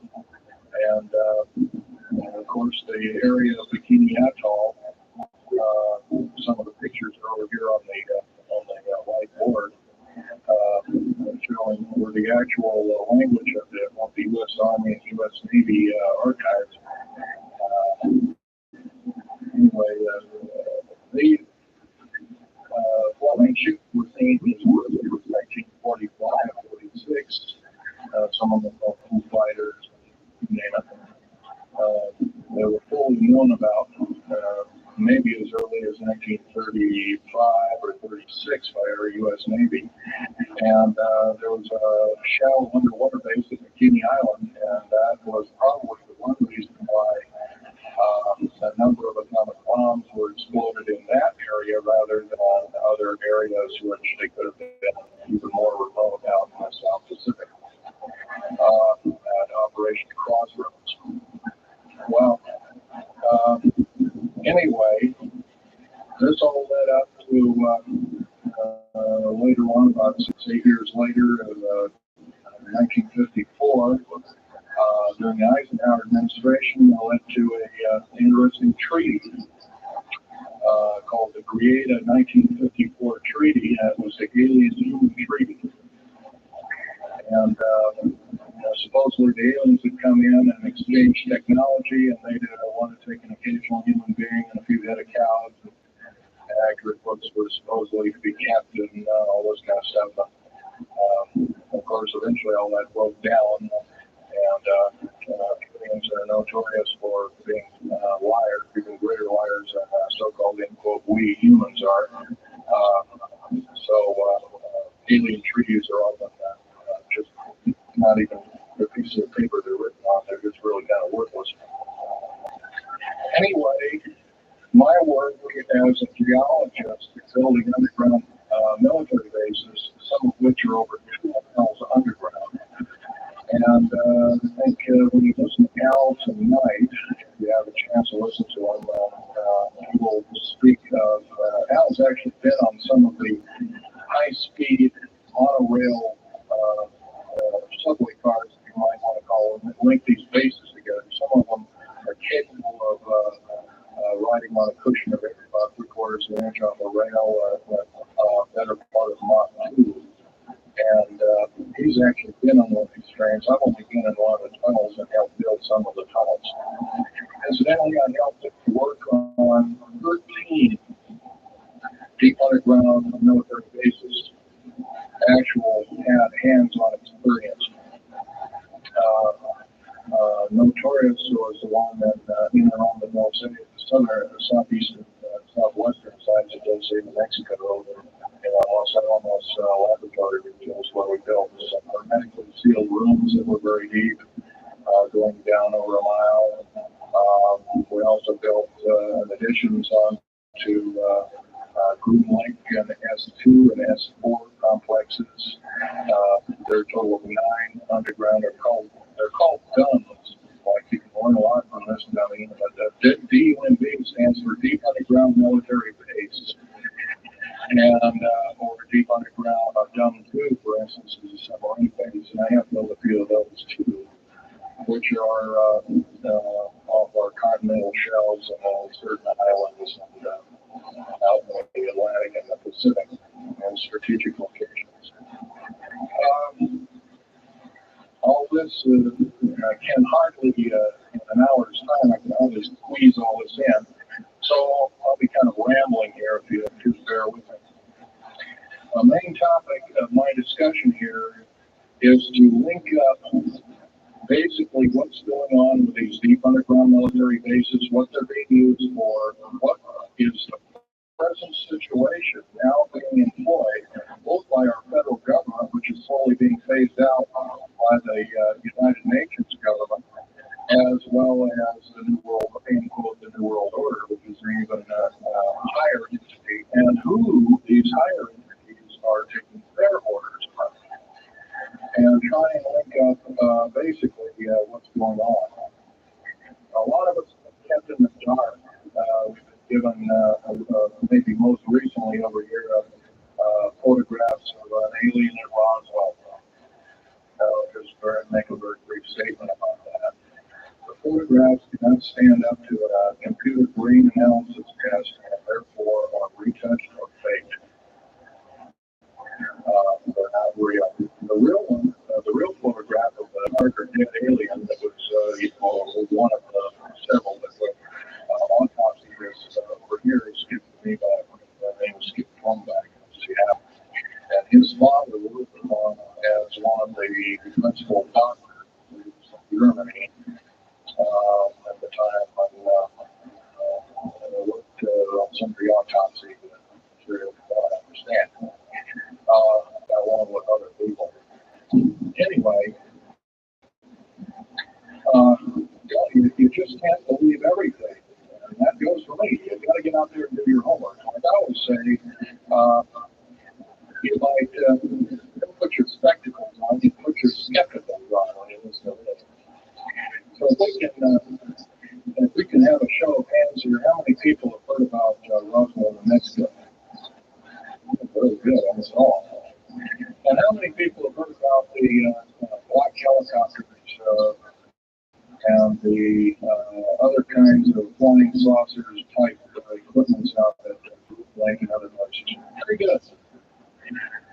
Well, this obviously is a nice enlightened audience. Most of you have probably seen what a black helicopter is, or maybe even gotten rare glimpses of an F-117A Black Jet, or Stealth, as they're often called, or a B-2 bomber, B-1 bomber, or some of these other sophisticated aircraft that are now being touted as the new technology. Once again, where did we get this new technology? Well, obviously, we've got a little hand in that. Our little alien so-called buddies have kind of exchanged things, not without a great cost. The cost of which has been a lot of people have disappeared. So, I'll blow this statistic by you. There's, according to current FBI, Defense Intelligence Agency, CIA statistics, 100,000 children and 1 million adults disappear every year. These are not kidnappings or murders or rapes or suicides or truly unaccountable. So where are these people going to? No, we didn't know. Maybe one of us in this room or somebody has encountered such an individual and lost a loved one, a friend or something, and that's unfortunate. My best friend, Romney Rummel, several years ago, got himself murdered because we dared to put out in print, I was still working with him, Steve, we dared to put in print the so-called Strategic Defense Initiative, or Star Wars, as part of the New World Order, and it takes its actions. And it was originally written as a kind of a spoof or a joke. We had one of these alien grays dressed up and had New World Order on, and of course that wasn't taken very nicely. My friend got himself murdered. It was called a suicide, but now it's been turned over to special authorities who now acknowledge it as a homicide. Other than that, I'd like to also mention something about my father. My father was a U-boat captain in Edwards Navy, and he got captured and taken over. I didn't find this out until 2 weeks before he died on his deathbed. He kind of told everybody in total shock. I was one of them. In fact, I didn't believe him. I thought he was kind of delirium or something like that. And of course, other things have come up since. And so, anyway, he was captured by the French, turned over to the Army, the U.S. Third Army, and then the U.S. Third Army turned him over to the Navy. And he was a master machinist. It's not a journeyman. A master means that they can take a block of metal, make a gun or a watch or some other fine instrument. And he was a master machinist. He later became an MD doctor of the Aerospace Medicine Group of the United States Navy. He was instrumental in helping build the USS Nautilus and its first nuclear-powered predecessor, the Enterprise, the first nuclear-powered aircraft carrier, and other ships like it. She pioneered all the ways of building very small miniature engines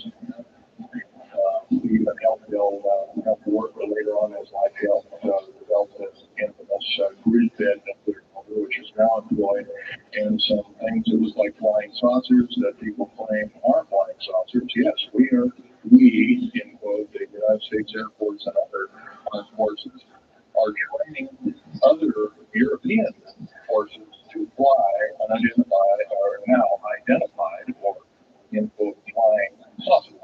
We've actually built several prototypes that are flying under the names of black craft.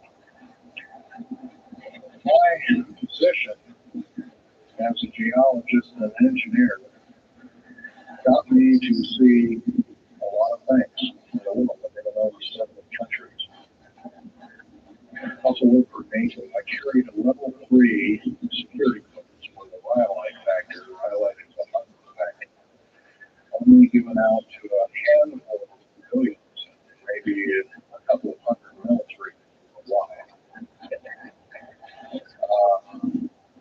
I thought I was doing the nation favor. I thought I was kind of keeping my end up. Well, that didn't work out that way. And I was later pointed out that underground bases are now being employed as strategic bases for, in case there is martial law in this country. Right now, our military professors that used to be in war colleges and the like are training people like ex-Russian KGB and Spetsnaz people right here in American soil. I've seen it with my own blue eyes, all other people, other geologists. I am still a geologist, still doing geological survey work. However, I don't work for the government anymore. My parents and all the government cut it up and send it back to the hardline connection SOP. I found out that a number of these 131 deep underground military bases are being used to subvert the Constitution of the United States and its people. I said, that is enough. I can't possibly be connected. You can't quit, they said. Well, yes, I can. As an individual, I'm going to quit. And I'm walking off the counting system. So I got arrested. Casually go, well, you got to finish your job. So I caved into that part. I finished 3 weeks, and then at that time, my father was dying, and I was home, and I never went back for my paychecks. Don't intend to either. These people are beginning to show signs of being our utmost enemy.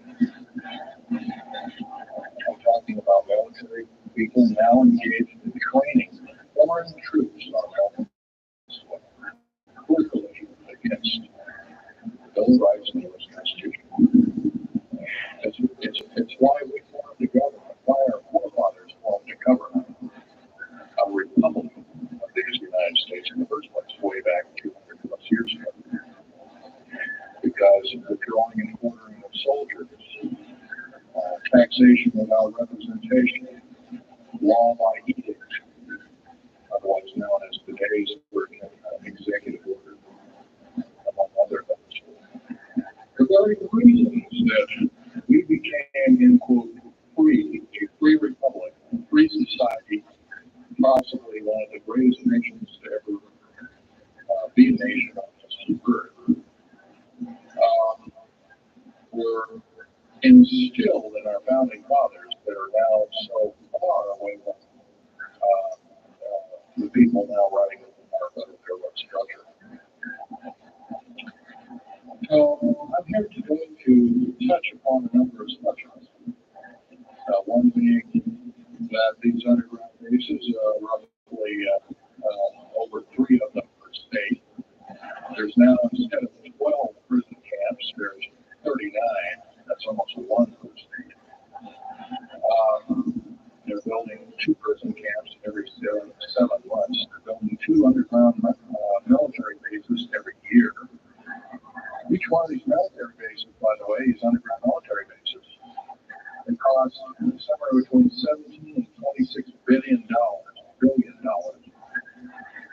They employ 1,800 to 10,000 workers each and bring range of skills. They gobble up totally through the black budget over 1/4 of the black budget, or roughly $310 billion. Of course, you may say, where are these figures coming from? Well, the black budget, as we know it, includes black projects, which anything called black is significant of hidden from Congress, hidden from the American people. Very few people are even going to know about it at all. A black budget per year garners over $500 billion a year. And it's these kind of huge quantities and sums of money are garnered through CIA drug activity, National Security Agency clandestine operations, mostly in Panama and South America. Now also engaged in Russia and bringing and refining strategic metals. By the way, you might want to ask, what is all these kind of interesting metals like? Over here on the whiteboard, you have the new periodic table. It's got 140 elements. Now, in our high schools of today, I was in high school about a week ago. I saw a new periodic table that had 105 elements. And some are being told the truth. We're being lied to in every turn, in every corner. We're considered less than morons. So the government has made itself an entity, an independent taxing body, an entity into itself, and it isn't accountable to anybody, not even the so-called New World Order. They just go ahead and do everything willy-nilly as they please. There's nobody checking. You don't have to worry about this. Occasionally there's a senator pokes their nose in here and there, and that senator finds out either nicely or not so nicely that you don't do things like that. No. If we're to gain good on our country, if we're to take our country back, we must first ask what they would try as traitors. That's pretty stiff language. Already it's slowly beginning to trickle out and occur to a number of people. This may be the only way out. And also, having fathers, George Washington, Patrick Henry, and a few of the other ones came up and said that you don't want the beast out of the box. You're not talking about a runaway government. You don't want to allow government to become like England at that time. And so they warned us about this very same kind of thing. First of all, the United States is not a democracy. It's not a republic anymore. It should be a republic. That's the republic for which it stands, one nation under God. Why we can't even put in the public schools? We have to have the Supreme Court judge or group of them. That's Janet Reno and Company, among other things, telling us what to do. Interpret for us as if we cannot read with our own two eyes and understand with our mind. This, of course, is bad policy all the way around. And I guess I don't need to blow that by your ears. We have another subject. I have a number of items up here at the table. One of which here is showing is heavy hunk of rock indeed. It has a weight of about even more than a pound, 2.5 times the weight of uranium. It's not radioactive, it can never be made radioactive. It's composed of earth, rare earth, clays, and powdered metals, as well as alien elements, mostly crashed, retrieved flying saucers and those of the kind that have this chance to crash in our deserts and backyards, so to speak. It's called uranite. This is included in every stealth aircraft, every watch, the black budget. Also, in the very small in the skins of black helicopters. Urinate. Here's another thing. Here's a piece of probably the purest painting you'll ever hear or see. It's so pure. It's often close with other alien elements to make it extremely tough. It's capable of withstanding temperatures in excess of 7,000 degrees Fahrenheit. Our new Phoenix class submarines, which we're building 2 of right now. Phoenix class submarines is a black budget program. Each one of those submarines costing $282 million. It's with a titanium hull when it's made of this material. Approximately 10,000 pounds. Now we've got hopefully as of the data right now, we've got 106 of these submarines that are flying the waters in the waves. They can dive to a depth of over 7,000 feet and hold that for 3 months. It's a fantastic submarine. It has 11 grid-fed nuclear motors on it. Engines that run everything. Purify the air. By the way, these aren't your usual nuclear motor installation. They're very small. They're probably no bigger than this podium, weighing less than 3,000 pounds, putting out as much as the equivalent of 3 aircraft carriers, the Enterprise class. But these Phoenix class submarines are getting this metal. Now, where are we getting the metal? Well, it's being stockpiled in a number of strategic locations. Supposedly, I've heard stories, well, it's being mined on the moon, and I have no way of proving that one way or another. I think we're probably getting it from Russia, or refining it in outer space. Or shuttling, basically a shuttle, a secret shuttle flight, 1 a week, and what's going up and back. What are they shuttling? Obviously, they've got kind of their own little laboratories up there, space station, all this kind of stuff. Remember, what you're being told is only the flattering of the truth. It's not the real truth. Maybe it's 5% of the truth. Maybe it's not even that. You can rest assured you're not getting much. Another strategigic metal is this particular bar with some strange crystals on it. There's scalenohedral crystals of niobium, titanium, rhenium, copper oxide. This complex group of elements are not found on the Earth in specific quantities. This was developed at Los Alamos through EG&G and other outfits. Are employed in all black jet aircraft, all of them, including the in-quote sport model, the little flying saucer we occasionally see over at Groom Lake. By the way, now, if we happen to be with a video camera, take pictures of the so-called area around Groom Lake, and so you can get your equipment confiscated, your car, your house, considered the same thing as the drug dealer. You'll go to jail for 5 years, up to 5 years, and $1 million fine. I personally don't think this is what I'm hearing. I just don't think that this kind of punitiveness is what we need in America. We have to get rid of it. Otherwise, we're going to die with no America. Here's some other elements.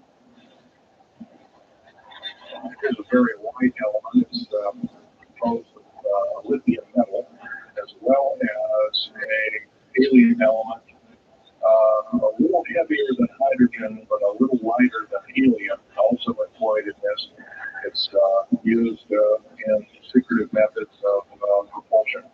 And it also is in a peculiar scalenohedral crystalline form. Anything scalenohedral, by the way, a scalene triangle is no side is equal to another side. The scalenohedral metallic crystalline structure is definitely alien element, or alien technology converted over to our own technology. These were given to me about a year ago. They're called alien or aurora drops. Supposedly the skins of the black jets, some of the ones that are coming in at very high rates of speed, they're still glowing red hot, white hot, and they'll sit out there and cool off, and they're dripping material off of them. And it's kind of like a rubberized coating. It's not rubber, I can tell you that. It's as hard as lava rock or harder, capable of standing tremendous temperatures. But nonetheless, some of it sloughs off every time, and so they just kind of scoop it up and throw it in the trash can there, a few pieces of it. Here's one of the hardest so-called man-made rocks. Once again, it's got a number of alien counterparts. It's got an alien crystalline structure to it, very advanced. It's about 11 times harder than a diamond and about 20 times stronger than a diamond, capable of standing temperatures in excess of 10,000 degrees Fahrenheit. It is employed as very thin coatings or windows, tiny windows in hypersonic aircraft that exceed Mach 5. Here's an interesting artifact. Right here in this hunk of rock, which by the way was an 100,000-year-old shipping tool found in Syria, Jordan, rather, excuse me, is an imprint, looks like a fossil, but it's not. It's an imprint of a small mechanical part with exactly 360 kind of old world. This rock is 220 million years old. Who was making machines 220 million years ago? Maybe Von Däniken was right after all. Here we have an actual piece of agatized fruit, similar to a lime. It's been pecked by a bird at one time. That's still there. So it's instantly turned to agate. It is the same agate with a chemical structure as material found in Hiroshima and Nagasaki after the A bombings in World War II, where grasses and flowers and petals of flowers and other kinds of things were instantly petrified, turned to agate. It is the same identical crystalline structure. However, this particular piece is about 20 million years old, and it's still got its original green coating. So basically unchanged, perfect condition. Likewise, here's a garlic plant about somewhere between 20 and 35 million years of age, and once again, it's got that same pink agate coating. And here are some pieces of metal skin from the crash disk at Roswell. It was given to me when I was 14 years old. My father was visiting one of his old friends in the Navy archives, as well as he was in the Royal Navy in England. As a 14-year-old boy, I said, "Gee, Dad, can I answer Johnny?" Said, "Oh, go ahead, answer. Get anything you can from him, This is, well, gee, Johnny, well, do you think I can have a piece of this metal? Oh, no, you can't have that. I'll give it to the kid one day. He won't have it very long anyway. I'll have it all this time." Kind of a unique thing. They were able to break the skin of that craft, by the way, by dropping it into a bath of liquid nitrogen, hitting it with a mechanical or hydraulic hammer, and it shattered into little bits. And it was later analyzed and adapted for our own technology. All these artifacts are fine. But once again, the main part of this talk is where's it all leading to? We get very little spin-off to where any of this is leading to. Occasionally we'll get a new computer needs a couple hundred years ago. Well, we're getting these little spin-offs. But the black budget still rolls on, garnering up over $1 trillion every 2 years. It's somewhere between 1.023 trillion and 1.31 trillion dollars every 2 years. And every and the black budget is unchecked, unaccounted for, it's just supporting our country. That's number one. Number two is that these underground military, well, if there was something like a nuclear war or there was a definite enemy out there where we were going to be under attack, like China or someplace like that, I could see maybe a couple of dozen underground bases for our government, so it could theoretically rise up like the phoenix out of the ashes. Well, not 131 of these. And, if you were going to so-called round people up and put them in prison camps, well, what better prison camp than underground, where nobody knows where it is anyway. So once again, these underground bases are most likely been planned as underground prison camps and slave labor factories for the New World Order. New World Order, by the way, is getting, and I'm probably the only person ever talking about this. New World Order is taking it, and the United Nations is taking its orders from, believe it or not, these more powerful outer space alien entities, we might call them the large rays or the small rays. Sinister forces indeed. And you might want to say, well, gee, how come we don't see more of this kind of thing? Well, you can just imagine if you're only being told 5% or less of the truth, there's very much to go on. That's one thing. Another thing is, you don't find very many people coming up here and letting you have hands-on experience. I'm going to try and do this to you. However, I do ask you to go out and do your homework and keep doing it. Don't necessarily believe in what I'm saying, but get out there and talk to people. Whether it's just a couple neighbors or friends or something, get out there and talk. Because one will tell two and two will tell four, and pretty soon you have a whole group of people that are in the middle. And then from there, wonders can work. Other than that, as far as changing the black budget and these clandestine programs, probably many of them are going to be that, going to do that, and it's going to take millions of us. But we have to be informed.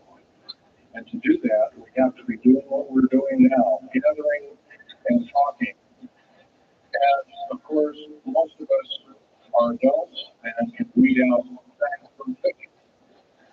Most of us are responsible adults and know the difference between fact and fiction and how to use it or how to abuse it. So we therefore have to continue to keep studying and keep talking. If there's just me out there, and believe it or not, there aren't very many people like myself out there talking. I've given over 30 talks in the United States, Canada, Japan, went over to England, went to Japan, got another illegal, came back the same weekend. They flew me in and out, but talked to a number of their execs, and they were very interested indeed. Now, if I was, this is all a bunch of poppycock and hooey, I would be listening, be given an audience by these people, but evidently I have. The 13 attempts on my life since the first of this year. There's a number of you ladies present, so I won't go over you out, but Al has seen some of the bombs, and there's a few other people that have been to a few of my other lectures, and they can attest that I have been shot. I've been run off the road, I've been pushed off the road, I've been mostly shot at, that kind of thing like that. But been in hand-to-hand combat with some of these people, and once again, I'm not the best of shape anymore, but I still know how to handle myself. And I'm just about ready to wrap things up here. But just basically wanted to give you an overview of what's happening. And if we have any questions, we can start ask him a few questions. Okay, here's a gentleman right over here. Would you please speak up?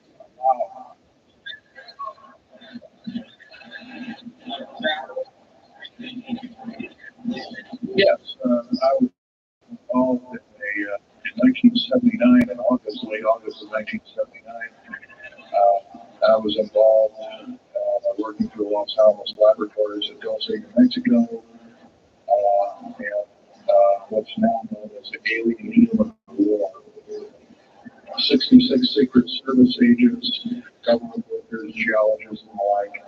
I almost hit the dust. I could have been number 67. Lost their lives that day because the government lied and knew full well what was underneath. And what we've done is, out in the desert there, we had drilled for, in a period of a couple of days, we drilled for these holes that went down several thousand feet. And one of the holes kept bringing up dirty dust and putrefying odors and broken off machine bits and other kinds of things like that. Boring machines as well as lasers came up with damage. Of course, there was a probe that was sent down and that came up totally missing. So people were sent down. And I was one of the people. And when I got down there, of course, the odor was, and remember, I was in a spacesuit type of environment.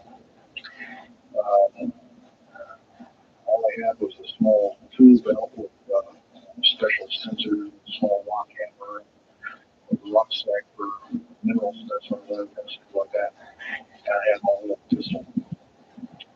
Being an engineer didn't have time for me to this gentleman over here in the front row. There you go. And I was one of the rare people that had been lured that this may or may not occur. And so basically was given ET training. A lot of these other people weren't. And we were, in fact, it was asked, are there aliens in the area? And of course, the big question was no. And that's a big lie. And of course, 66 people died that day. I had a big hole in my chest. I lost a leg. My lung was literally poured out of me.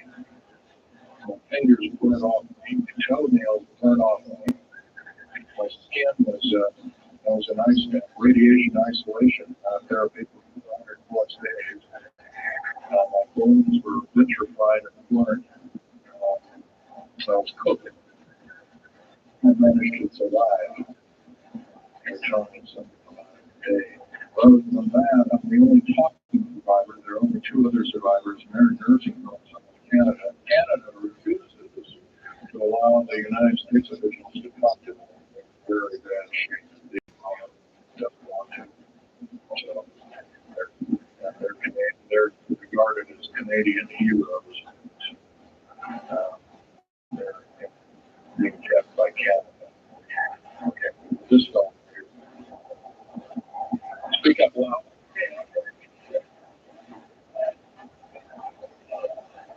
Actually, yes, there's several. In fact, as I was coming to this talk, I was supposed to be here by plane, but that's a subsequent problem. Anyway, I moved away and did it one day. But as I was going over near Cheyenne, I noticed military Air Force and the Army are building a so-called new quote camp. Prison camp. Right after Cheyenne. And I was here 3 months ago. I wasn't there. So it's something brand new. In Colorado, yes, there's about 4 underground bases. One being Denver International Air Base. I call it Air Base, Spaceport, or whatever you want to call it. Denver International Airport. No wonder your luggage gets lost. There are 8 levels underneath the airport, tarmac there, tarmac or cement mac. And so those bags could be there for a damn long time. Just imagine if this was saying it's only turned to agate 30 or more million years ago, those bags could very well be the same way. So yeah, there's a number of them, and I wish I had a map with me. In fact, subsequent talks I'll have a map, which will be put on the overhead. In fact, my next talk I plan to have this that. I had planned to bring a map here and had all the latitudes and longitudes of the bases, and I can't do that. That's would be jail, so I didn't bring it. So, but other than that, I'll have that all restricted. Yes, this one.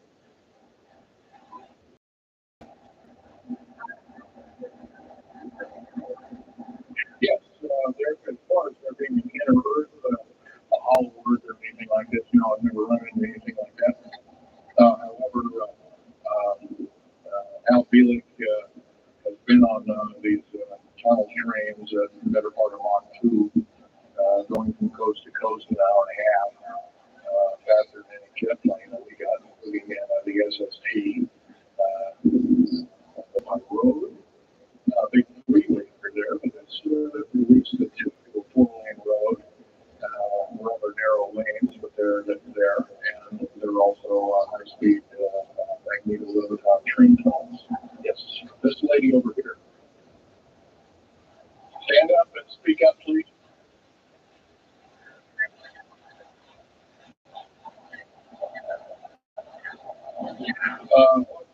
What levels of military personnel know about this? Most of the levels of military know about this, especially at higher levels. Higher officer levels, the enlisted, I'm sure, don't, or basically kept in the dark like we are, and what we are. So, yeah. This fellow right here with the hat. And,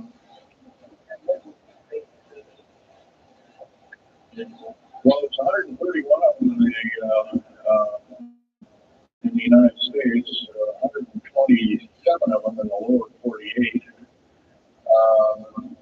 There's some in Canada, I'm not counting those. There's some in northern Mexico, I'm not counting those either. They average about 4.25 cubic miles held out underground, an average depth of 5,700 feet underground. Average cost $17 to $31 billion each. They employ anywhere from 1,800 to 10,000 people. Then there's some very large ones now being built in Sweden, one of which is repudiated to be 30 cubic miles. It'll take 5 years to build that at a cost of about $2 trillion. And that's all being supplied by the United Nations. Yes. Anybody over here? This gentleman. Speak up, please. Okay, you want to know exact locations of all these? Well, where all of your Army, Marine Corps, Navy, and Air Force bases are. They're all, not the ones closed down. By the way, the closed down bases are now being used for gasoline storage and equipment storage and these kind of things. So they're not really closed down yet. Camps and cold boot camps and all this kind of stuff. So-called prisoner camps and these kind of things.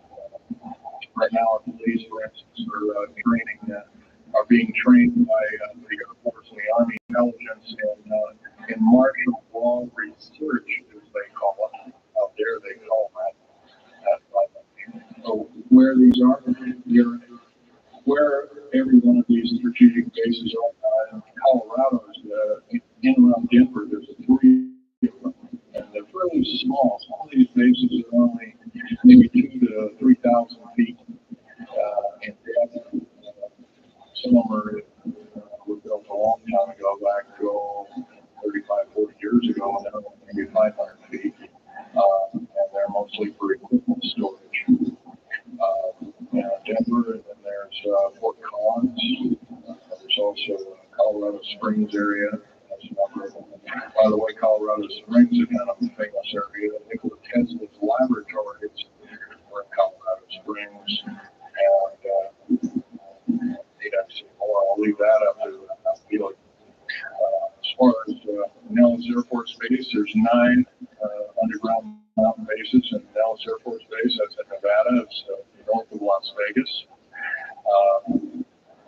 There's going to be a UFO show and conference at Mesquite here later on this month. That's up very close to, in quote, Area 51. That whole area, by the way, the state of Nevada is 81%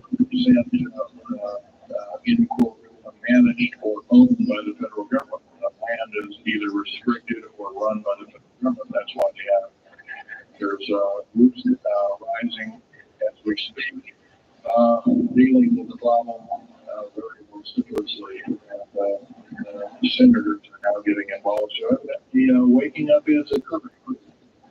Yes, this gentleman over here. Speak up, please.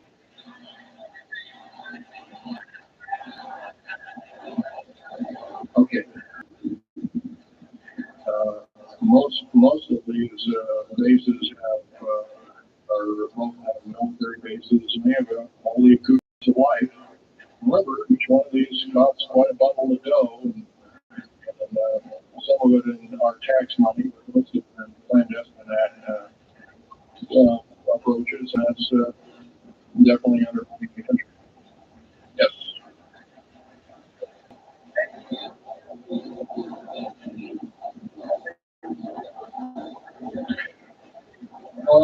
Some of them have a difficulty in understanding our language. It's too slow for them.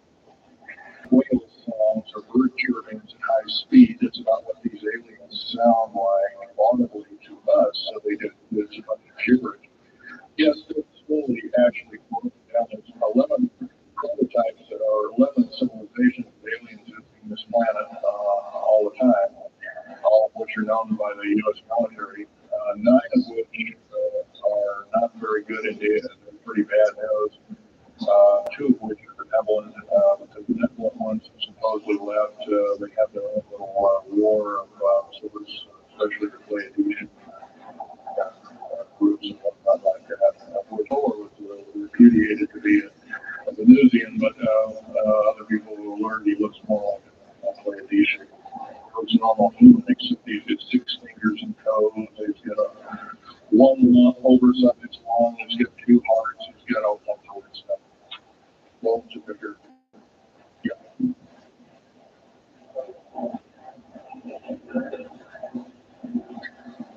The man asked, "Do I tie in the alien agenda to the New World Order?" Yes, sir, 100%.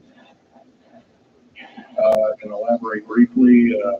The New World Order right now basically is dismantling countries, governments, telling governments into war with each other, basically. So that looks good on the outside. They're taking their orders directly from the aliens, and they've got their own content. They want the one world order because they want the planet for themselves.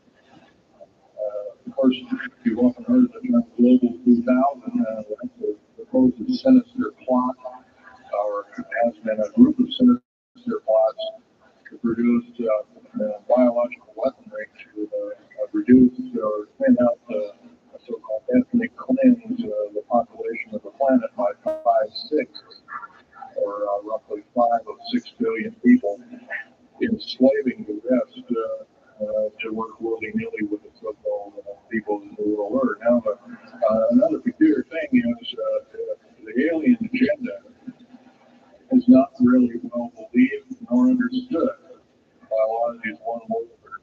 They don't believe it. They think they've been assembled out for their own end of glory. What they don't know is there's another human being, and according to the negative or bad aliens, they're just another what considered bags of food. They don't eat us like we think of a cannibal eating meat or blood. They're glandular things like adrenal colon and other kinds of things like this. And in fact, in the Atlanta Center for Disease Control has figured ways that we can combat this and all stuff like that. And it might be where these new designer diseases like AIDS and Ebola and virus and all these kinds of things come up out of nowhere. And these diseases almost have a mind of their own. That's this lady here.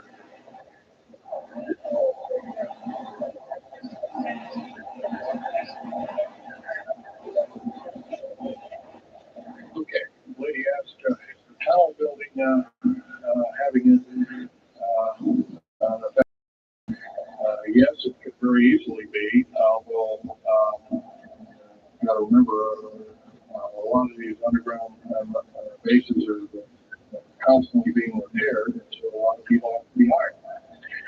As far as the U.S. government, second part of her question was the U.S. government modifying our weather? Yes, that's an affirmative.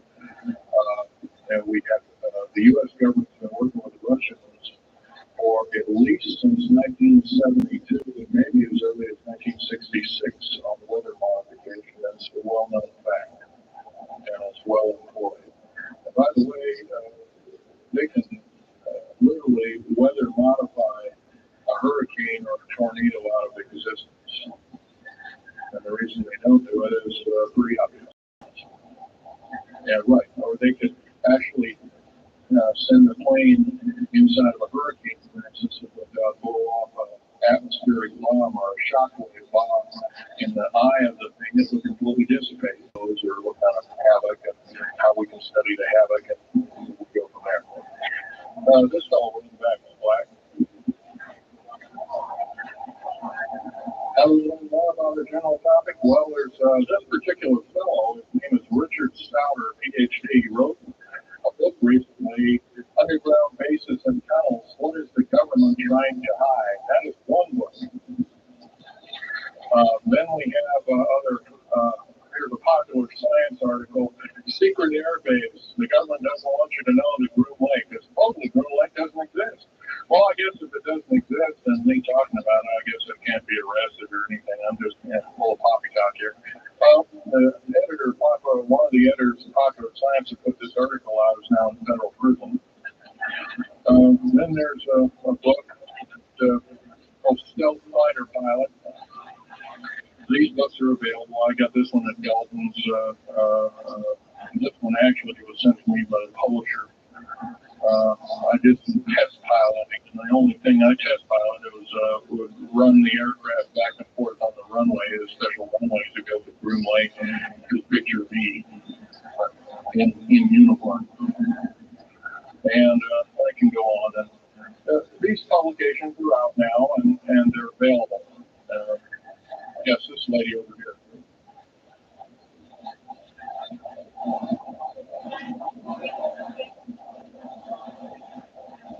I can't hear you. What?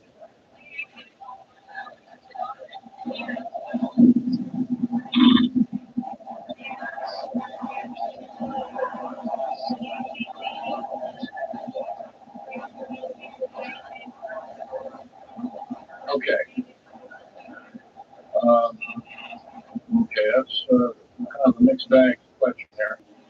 Precious metals and all these kinds of things. First, you hoard food, have a radio, any way of communicating, stash gasoline, these kind of things, you would just be rounded up kind of at the end of your martial law is martial law. Is the worst one, or one of the worst ones. And other part of the question, if I got it right, was when's the alien takeover? Well, the alien takeover right now is, and probably would be for some, probably the next 20, maybe 30, 40 years, we basically end up in the background. The idea is to get the one world beast-like government order in place and to thin out the population of the planet. And then, of course, then all heck will be loose from then on. And whether it is, I don't know if it's Bible talk, but some people have heard, well, this is already mentioned in the Bible, blah, blah, blah, and all this kind of stuff. Well, that may be, but all I can tell you is I've been face to face with one of these sinister characters, or a couple of them that thing lived, and most people just as shocked them seeing such a thing would cause them to not be in a very healthy mode, frame of mind, and some physical as well. This man here,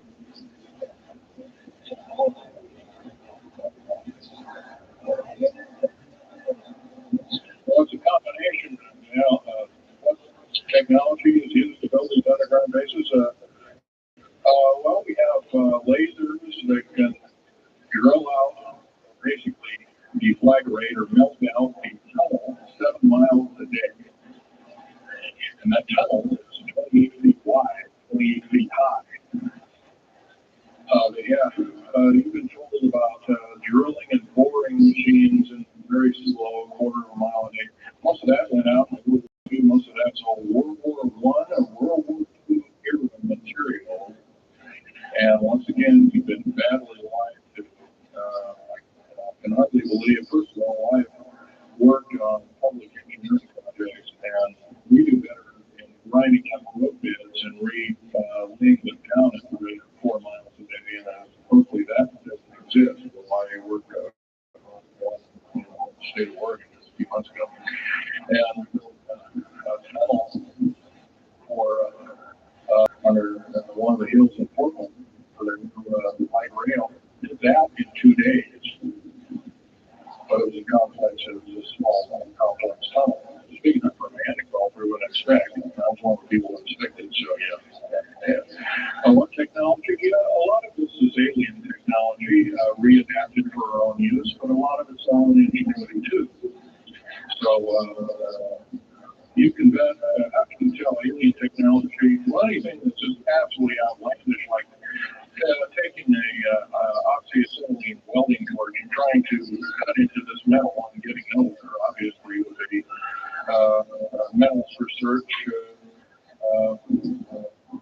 aircraft research, and all different tools and products, things that are many times the hardness of diamond or known hardened substances like boron.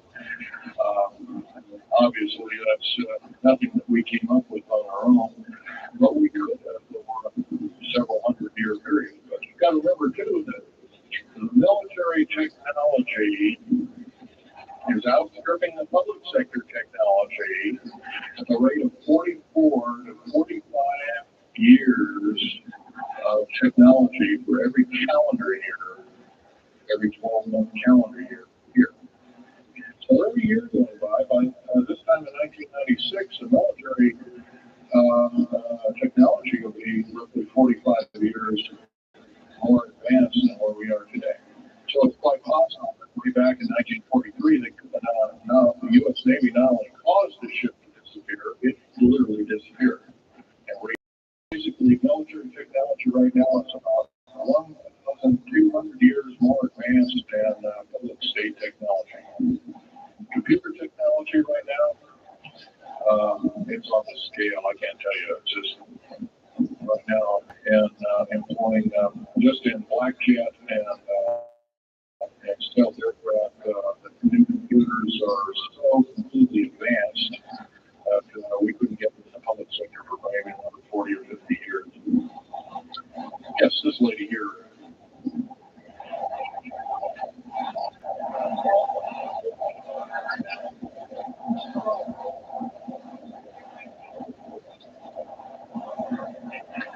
Well, the lady asked with the slave labor camps, the infirm, the handicapped, are they going to be executed? Will there be executions? You can bet your bottom dollar there actually will be these things. I wish I knew more, but I don't. I have my own agenda to kind of keep up and talk about. But other than that, yes, I would imagine so. If you look at all the 39 prison camps that are presently built, they're called boot camps. And of course, these new trains that they have that have 133 shackle placements per train. They're a scary thing indeed. You know what they're called? They're called United Nations Prisoner Transfer Cars. Well, that's an appropriate name, I guess. Well, we got to wrap it up here. They're telling me it's time. I'll take one more question. This lady over here.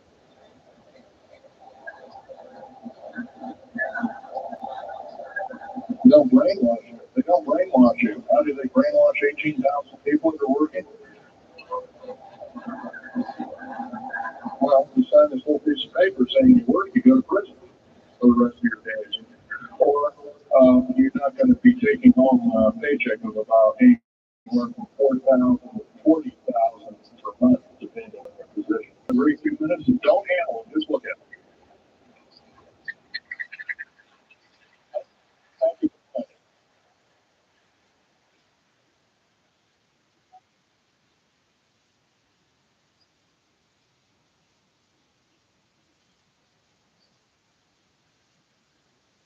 For over half a century, there have been rumours of secretive facilities and bases hidden deep below the surface of the sprawling North American landscape. This week, we examine the most infamous of these alleged sites, an underground base believed to be situated near the town of Dulce, Mexico, a modern-day mystery which lies deep beneath the mesa.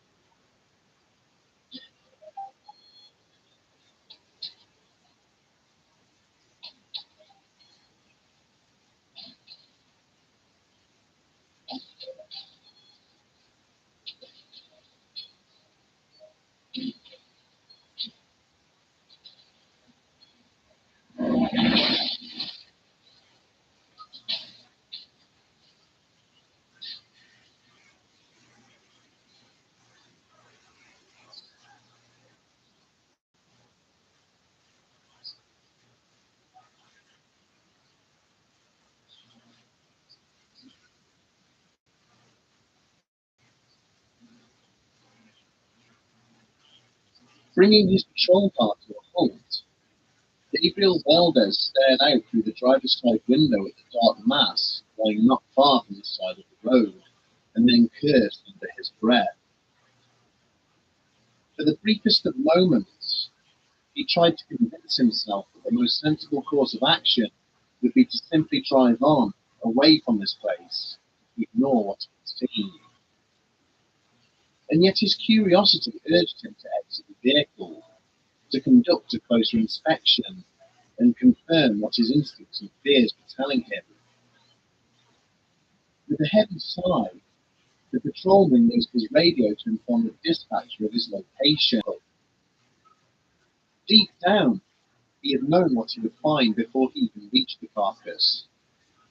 A cursory inspection confirmed that this cadaver had been left just like the others he had attended. A series of diamond-shaped indentations had been carved into various points of the hide, with several layers of skin having apparently been removed in an expert fashion. The creature's eyes, nose, and tongue were all missing, despite there being no sign of any wider manifestation having taken place. It was almost certain that the reproductive glands would be absent, as well as a number of other key internal organs, all removed in what presented as a clean and sterile manner. As he stood regarding the lack of any tracks or disturbed foliage on the ground surrounding the animal's corpse, Valdez now became aware of the low rumble of an approaching vehicle. Looking up from the grisly scene, he caught sight of a 5-ton truck painted in army camouflage, heading along the highway towards him. The transport began to slow as it approached the point where he'd left his patrol car. Its occupants returning the questioning gaze he had offered as they passed, before it pulled away at greater speed. As he watched the dust cloud thrown up by its passing dissipate, Valdez found himself experiencing a whole host of emotions. Confusion, a small degree of fear, but most of all, he felt anger, directed towards those he blamed for the death of this creature, for the deaths of all the slain animals he had found in recent months, and the wider falsehood that their slaughter had been used to perpetuate a lie fabricated for one purpose, and one purpose only: to keep local residents away from the neighbouring mesa, for fear that something resided there which neither he nor any other earthly power could hope to protect them from. The town of Dulce in New Mexico would not come into existence until the end of the 19th century, when US authorities ordered the local Apache tribe to settle itself permanently in one place. The area's Native American population duly complied with this instruction, forming the Jicarilla Apache Reservation, around which the town would eventually be established. For the next century and a half, the inhabitants of this small backwater community would live their lives in relative peace, a short distance from the slopes of the adjoining Archuleta Mesa. There had always been tales of high strangeness associated with the region, from weird light anomalies witnessed in the night sky to Bigfoot-like creatures seen wandering the scrub. But by the late 1970s, the looming shadow cast by this towering mountain peak would begin to take on a sinister connotation, with the discovery of a series of bizarre cattle mutilations. Following several complaints by ranchers and farmers to the local police department, insisting that someone or something was slaughtering their livestock, an officer by the name of Gabriel Valdez was ordered to investigate the matter. But after visiting the affected properties, the investigator often returned to his superiors with far more questions than answers.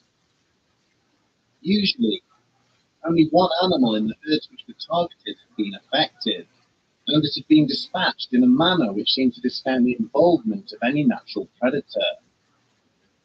Although key sensory and internal organs had been removed from the carcasses, there were never any indications that the flesh had been consumed by a potential attacker. In fact, these bodies would remain untouched by scavengers for weeks after the event, a phenomenon previously unheard of within this harsh and unrelenting environment. The report submitted by Officer Valdez also highlighted the lack of disturbance in the soft and sandy ground surrounding the remains, offering no hint as to who or what was responsible. Due to the discovery of shattered bones in some cases, his suggestion that the bodies had been dropped from a great height was something he would go on to be questioned over at some length. It soon became apparent to his superiors that Officer Valdez had no fixed agenda and was not promoting any theory in particular regarding the deaths of these animals.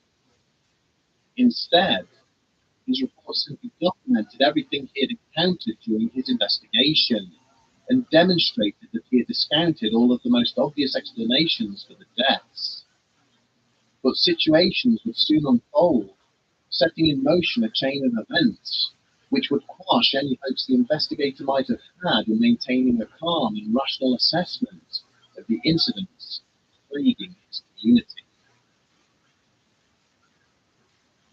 During the summer of 1986, a resident named Jerry Julian approached the local police department to report that someone had attempted to abduct her from her home while she was sleeping. Julian explained to the attending officers that the evening prior, she and her husband had driven out in their flatbed truck to the slopes of the Archuleta Mesa to do a bit of stargazing. After a short time, Julian's attention had been drawn to one star in particular, who seemed to be moving through the night sky. As she and her husband looked on in wonder, the celestial body in question suddenly began to descend from the heavens, landing on the ground a short distance away. Gradually, the bright light before them began to diminish, revealing a metallic structure from which a small set of steps descended. Two small figures then slowly made their way down the metallic walkway before they set off on foot in the direction of the married couple. With a frightened cry, Julian's husband had grabbed her by the shoulders, bundled her into his pickup, and frantically attempted to start the engine. She continued to stare back in terror at the two squat figures slowly advancing upon the vehicle as the engine repeatedly failed to turn over. It was only when the strangers were mere meters away from the rear out as if to take hold of it that the motor suddenly fired into life and allowed the couple to escape.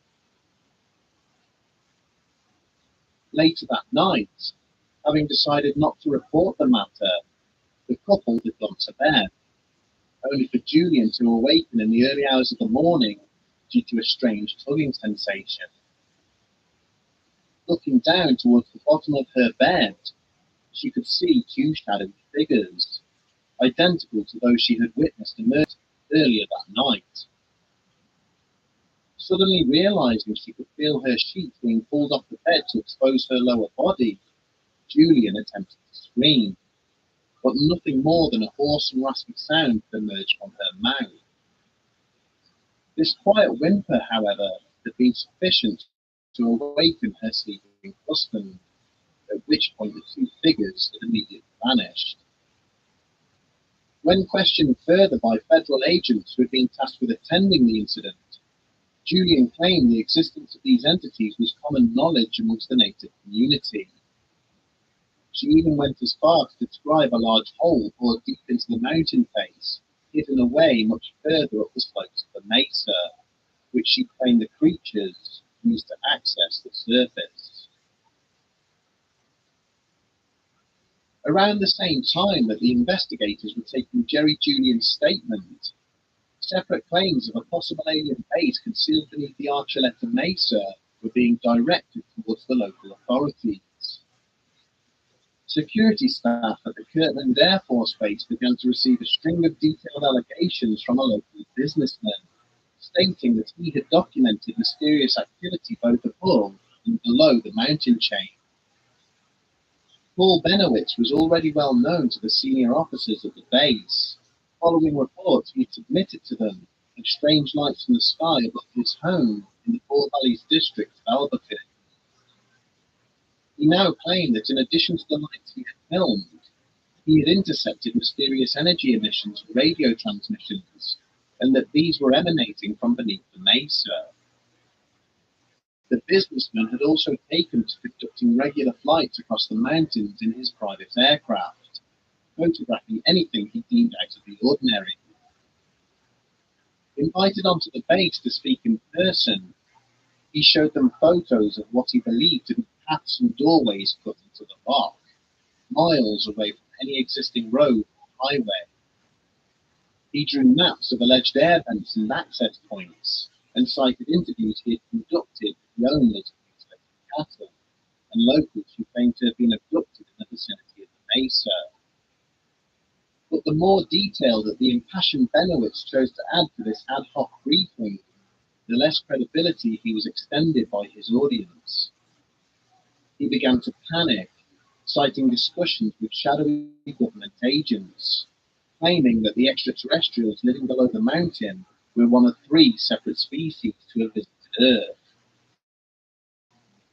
But it was the assertion that a whole floor of the alleged alien base contained vats filled with human organs and body parts harvested by the alien visitors, which saw him ridiculed and finally escorted off the base. Shortly after this, as the businessman's mental health and coherence continued to deteriorate, he suffered a nervous breakdown. On the advice of doctors, his family applied to have him committed to a psychiatric facility in 1988, seemingly removing any shred of credibility his initial reports to the military contained. But perhaps the most amazing aspect of the stories told by Paul Benowitz is that they are by no means the only such detailed allegations of a secret base concealed beneath the town of Dulce. During the mid-1990s, a former Air Force technician by the name of Thomas confirming that there was indeed a hidden facility underneath the Archuleta Mesa. More incredible still was that Costello claimed that this was not an extraterrestrial base, but one constructed by the United States government, where aliens and human scientists worked together on genetic experiments. Costello related how he had been a US Air Force photographer based at Nellis in Las Vegas, but in the early 1970s had been transferred to the secret Dulce base in New Mexico. Whilst there, he was responsible for maintaining the facility's extensive surveillance network and for documenting some of the work being conducted in the laboratories. Costello even went as far as to offer photographic evidence with his testimony of what he reported to be some form of alien hybrid suspended in a vat of fluid in one of the labs. But barely had journalists time to digest his claims that the Dulce base was just one of many such facilities linked by a vast underground railroad network before he disappeared from public view altogether. However, his claims would later resurface when a further whistleblower came forward, this time from within the ranks of the Dulce Police Department itself. A former reservation police detective named Avery Tafoya, who had been researching the testimony of Jerry Julian, related how he had stumbled across the report written by federal investigators assigned to the case. To his amazement, in addition to the events described by the victim, they had included detailed drawings of a sprawling military facility, exactly where Julian claimed the hidden opening in the mountain was situated. The drawings depicted that the base had 7 different levels, including accommodation blocks, storage facilities, and laboratories.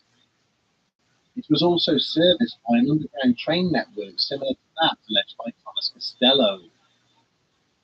Armed with this information, Tafoya stated that he had made a number of attempts to climb the mountain and see the facility for himself, only to be defeated by adverse weather conditions on each and every occasion. Not to be deterred, he had then used a thermal camera to document strange apertures and vents built into the rock of the mountain, and recorded what sounded like large machines being operated beneath the slopes.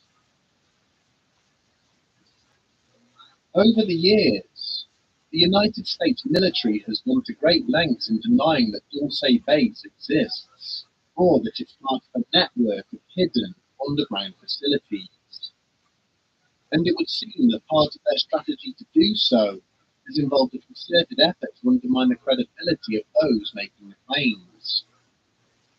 The background of Thomas Costello remains shrouded in uncertainty, with attempts to locate and review his military service records seeming to suggest he never existed. Photographs associated with his testimony have proven to be forgeries, and no formal interview with him has ever been unearthed. Members of the intelligence community have also come forward and admitted to deliberately feeding false information to Paul Benowitz. It is alleged that having become uncomfortable with his obsession and surveillance of the secure Manzano weapons storage complex, the Air Force invented the fictional Dulce base in order to distract the businessman. They even claimed to have placed machinery and fake air vents on the Archuleta Mesa photograph in order to convince him that it existed there and draw him away from genuine military facilities. Gabriel Valdez himself has always refused to believe stories of a base at the Mesa, extraterrestrial or otherwise. Prior to his death in 2011, the former police officer told his son that he believed it was humans who had mutilated the cattle in the town and not aliens. He cited secretive nuclear testing in and around New Mexico during the 1960s, claiming samples had secretly been removed from local cattle to test for radiation poisoning. There are equally detailed cases both for and against the existence of a base beneath the Archuleta Mesa and the secretive work which is allegedly being conducted there.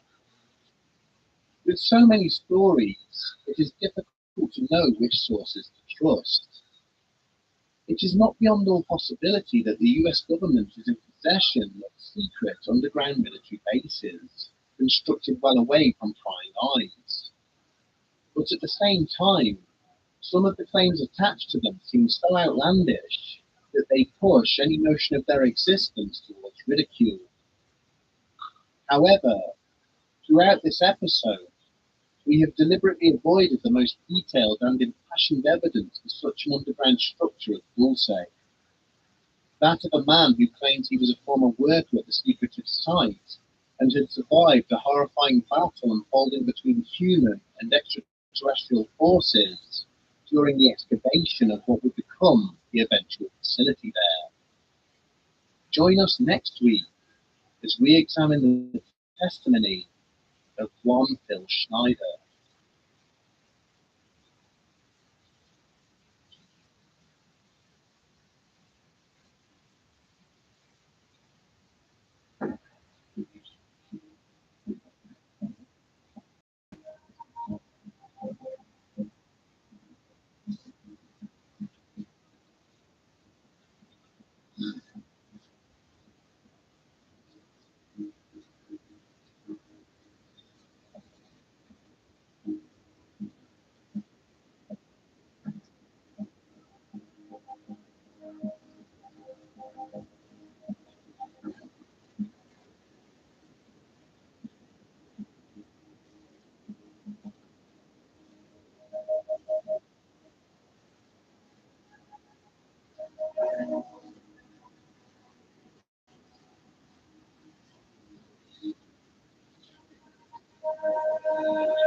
In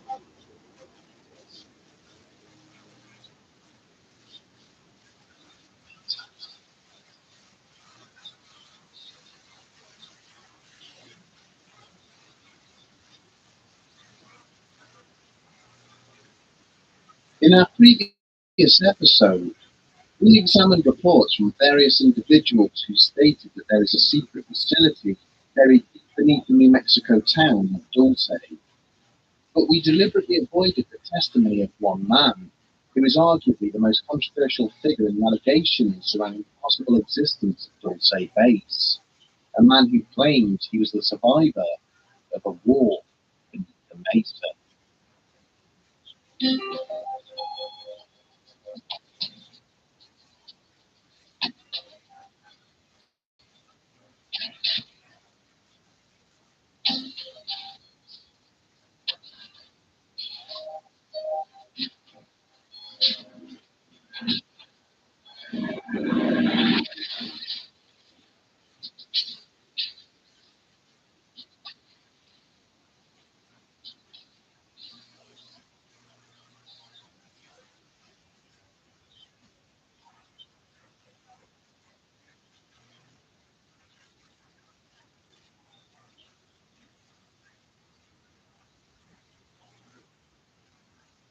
Having sought shelter behind an equipment crate of sufficient size, the lieutenant now tried to take stock of the situation.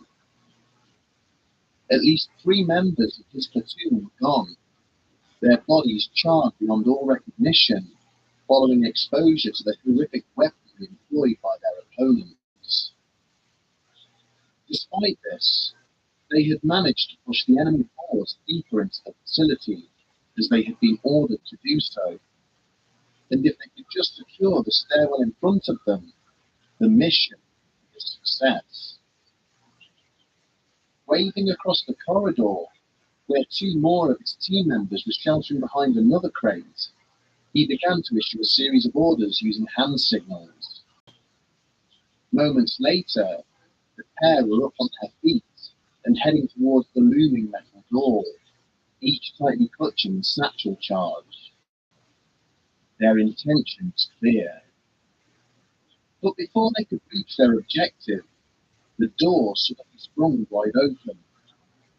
A skeletal figure materialized from the darkness within, followed by a terrifying bright blue energy discharge from its weapon. The 2 soldiers did not even have time to cry out, as their bodies were engulfed in a ball of brilliant blue flame.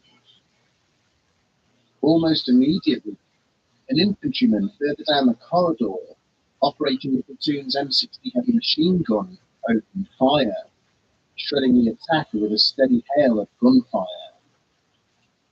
More soldiers then ran forwards, snatching up the discarded satchel charges and priming them, before hurling them in through the open doorway. There was an enormous explosion, immediately followed by a shower of dust and debris as the stairwell caved in, preventing their enemy from accessing this floor or any others which lay above them. Leaving 2 of his men to cover the collapsed structure, the lieutenant and the remainder of his platoon made their way back up through the facility towards the main loading area. But upon his arrival, he was shocked to see that 2 further army trucks had arrived, discharging several more squads of soldiers wearing black uniforms, who hurried towards the corridors from which he and his men had just emerged.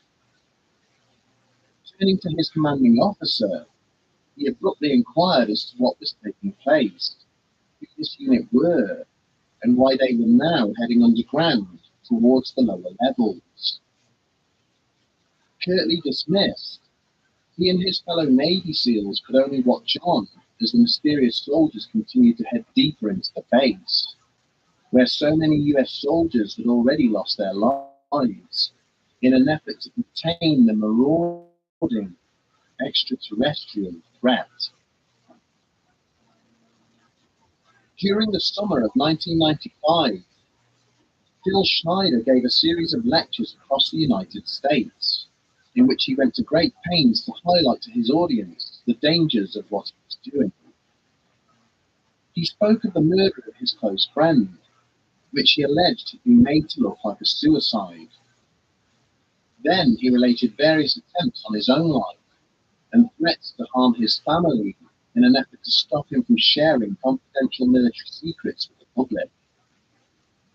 But Schneider explained that his love for his country superseded any thoughts for his personal safety, that the American people had a right to know the potential dangers which their government was hiding from them.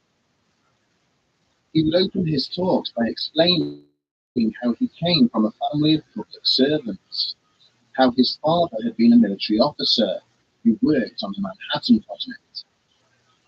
Then he would reveal to those present the fingers missing from his left hand, relating how he had lost them whilst fighting to regain control of a secret military installation from extraterrestrial attackers. Schneider would hold up bizarre-looking metals and minerals, claiming that they were products of experiments which had been kept hidden from American people. He would then explain in great detail how there was a vast network of underground military bases beneath the surface of North America, linked together by miles and miles of magnetic train tracks. Finally, he would close his lectures by saying that when his time came, just like his friend, his murder would be made to look like a suicide, reiterating that he had no wish to end his own life. Less than a year later, the impassioned public speaker would indeed, perhaps unsurprisingly to anybody who had ever heard him speak, ultimately being ruled as suicide. Much as the former Air Force Sergeant Thomas Costello had done before him, Phil Schneider told anyone who would give him the time that there was a military base hidden deep beneath the Archuleta Mesa. But unlike the enigmatic Costello, Schneider chose to deliver his evidence in a far more public manner, speaking openly to roomfuls of interested people and fielding any questions they might have concerning his account. He described how, since the end of the Second World War, the United States government had been building a vast network of underground bases around the country. Schneider explained that to his knowledge, there were 129 deep underground military bases, or DUMBs, hidden beneath the plains, mesas, and mountain ranges of North America. 9 of these were clustered in close proximity to one another, located in and around Groom Lake. Nears were linked by a seemingly endless series of tunnels, which housed the maglev train line, allowing workers to travel between the locations at speeds of up to Mach 2. As he stood and summarized how these tunnels had been created and how each of the secret bases had been constructed, audiences found themselves visibly impressed by the level of technical detail Schneider used. Having listed his credentials as a geologist and engineer, he related how he had been brought onto the project to assist with the complicated and advanced construction methods being used. The maglev tunnels had not been drilled or blasted through the ground, but had been created using laser technology that vitrified and melted its way through the previously impenetrable rock. In order to create each base, 4 gaping holes were bored deep into the earth. Each separate floor was then blasted out of the rock before being linked up to these 4 gigantic corner shafts. And it was amidst the construction of one facility in New Mexico during the late 1970s that Phil Schneider became an unwitting participant in what would become known as the Dulce. Schneider maintained that in August of 1979, construction on the Dulce base had begun to fall behind schedule due to issues relating to the drilling of one of the corner columns. The facility was being tunneled out beneath the southwest corner of the Archuleta Mesa, but every time the drilling team had attempted to pass a certain depth, they found that their machinery was mysteriously failing. In an effort to discover what was frustrating the drilling operation, Schneider and a Green Beret bodyguard had been lowered into the incomplete shaft via a crane. But as soon as he stepped out of the crane basket into what appeared to be a pre-existing cave network, he had instantly realized that something was very wrong. There was a fit of gases to escape from the wood beneath, along with a mysterious and sooty residue on the unusually smooth walls of the caves. It was at this point that a tall and slender grey figure had suddenly stepped out of the shadows in front of him, carrying what appeared to be a weapon of some description. Utterly terrified by this creature's unearthly and intimidating appearance, Schneider had used his sidearm to kill it, only for two more to then emerge out of the darkness behind. Backing towards the crane basket and firing wildly, the engineer had managed to fell one of the pair, only for the other to then use its own weapon upon him in retaliation. Schneider was instantly consumed by an eerie blue light and felt a huge jolt of electricity burst through his body, which sent him crashing to the cave floor.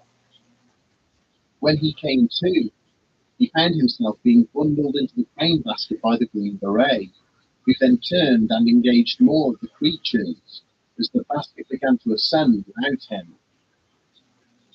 Upon his return to the surface, the doctors who treated Schneider found severe damage to both his left hand and foot, with several fingers and toes missing. After he had explained to his superiors what had taken place, he was removed from the project, but later discovered that construction had continued despite his encounter. For the next year, it was alleged that further battles beneath the mesa ensued as US Special Forces clashed with alien interlopers, who appeared intent on frustrating the construction of the base. Schneider claims that in total, 66 soldiers and countless extraterrestrials lost their lives before an uneasy peace was finally formed between the two opposing sides. He went on to allege that the aliens who had been residing beneath the mesa had worked with humans ever since, creating numerous scientific breakthroughs which have gone on to assist mankind. Throughout 1995, Schneider continued to tour the United States, giving talks in which he listed numerous other alleged conspiracies, alongside the revelation to deep underground military bases. Over the course of these lectures, however, it soon became apparent that the former engineer was beginning to struggle with what he had started. He described how he had been involved in a shootout with federal agents, killing one in self-defense, and how an attempt had been made to kidnap his daughter in a bid to force him to stop delivering his lectures. Then, in January of 1996, 2 months after his final speech in Denver, federal agents arrived at the home of Schneider's ex-wife, Cynthia. They explained how Phil had been found dead in his apartment in Wilsonville, having apparently decided to take his own life. The agents went on to conduct a search of Cynthia's house, removing any notes or materials relating to Phil and his lectures, before then leaving. The circumstances surrounding Schneider's death have always raised questions about the speed with which the authorities moved to attribute it to suicide. Phil's body had been found slumped between his bed and a wheelchair, with a rubber catheter hose having been wrapped around his neck 3 times and tied off with a knot. Both his feet were wedged hard underneath the bed, with his head resting in the seat of the wheelchair at an angle that would not appear to have been easy or natural for him to achieve. There were traces of blood on the floor nearby, but no injuries or wounds were found on the body itself to suggest where this might have come from. When the family later asked if a suicide note had been discovered, they were told that all the papers seized from the address had now inexplicably gone missing from the free storage facility. Subsequent requests for additional toxicology testing on Schneider's remains were refused on the grounds of adverse cost, considering the cause of death had already been determined. Further and more adamant demands for these tests would also be refused, because the samples had apparently been destroyed by the laboratory which had been storing them. One detective, who later spoke privately with the family, stated that with the missing fingers on Schneider's left hand, it would have been almost impossible for him to have tied off the catheter himself. When the officer in question had shared these concerns with his superiors, he had been ordered to keep his observations to himself, before then being reassigned to a different case. It appeared that even in death, Phil Schneider was continuing to raise awkward and uneasy questions for those in positions of authority. When taken in context of the many accounts which already exist regarding a possible underground base at Dulce, the testimony of Phil Schneider appears to be compelling. Many of the experimental compounds and construction techniques he listed during the course of his lectures were mere concepts during the late 20th century, but have gone on to become commonplace in modern building work. His descriptions of the base layout and the functions of each of the 7 levels were also eerily similar to those offered by other witnesses, people whom he'd never met or associated with. And yet, even the lightest touch of scrutiny has shown his accounts to be marred by falsehoods and inaccuracies, which make it difficult to take some of his claims seriously. He made repeated assertions that his father, Otto Oskar Schneider, was a German U-boat captain who had been captured by the US Navy and then turned against the Nazi regime. Shows this to be an apparent fabrication, with Otto having been born in San Francisco in January of 1906. Similarly, his claims that the original attack on the World Trade Center involved the use of a tactical nuclear weapon, and that the occupants of Waco Ranch had been murdered using chemical weapons, have apparently been debunked. These revelations would appear to suggest that Phil Schneider was an individual prone to exaggeration, sometimes verging on the edge of delusion. But if this was the case, then where did he sustain his life-changing injuries? And what happened to the missing samples and notes he had brought with him to his lectures? Why is there so much evidence that he was silenced by unknown persons, and efforts made to present his murder as a suicide? Schneider's detractors argue that he was not a well man, and merely seized upon the alleged testimony of Thomas Costello, using it to conjure up a fantastical backstory of his own. But to his supporters, the inconsistencies in his account are explained away as the US government rewriting his family history, designed specifically to undermine Schneider's credibility and keep prying eyes away from the Dulce base. They point to the same methods used against Bob Lazar and his removal from college and employment records as an example of the lengths the US government will go to cover up such revelations. With the advent of the internet, each passing year sees more information on classified military projects slowly creeping into the public domain. It is therefore entirely possible that at some future point, evidence proving the existence of deep underground military bases will finally materialize. Or it may be that advances in technology enable investigators to finally disprove the existence of such facilities once and for all. For now at least, it seems there is a lot more digging to be done.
Yo, Rabbi. How you live?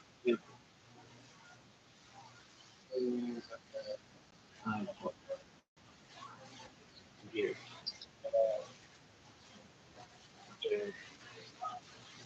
More stuff from nurses. We're done. What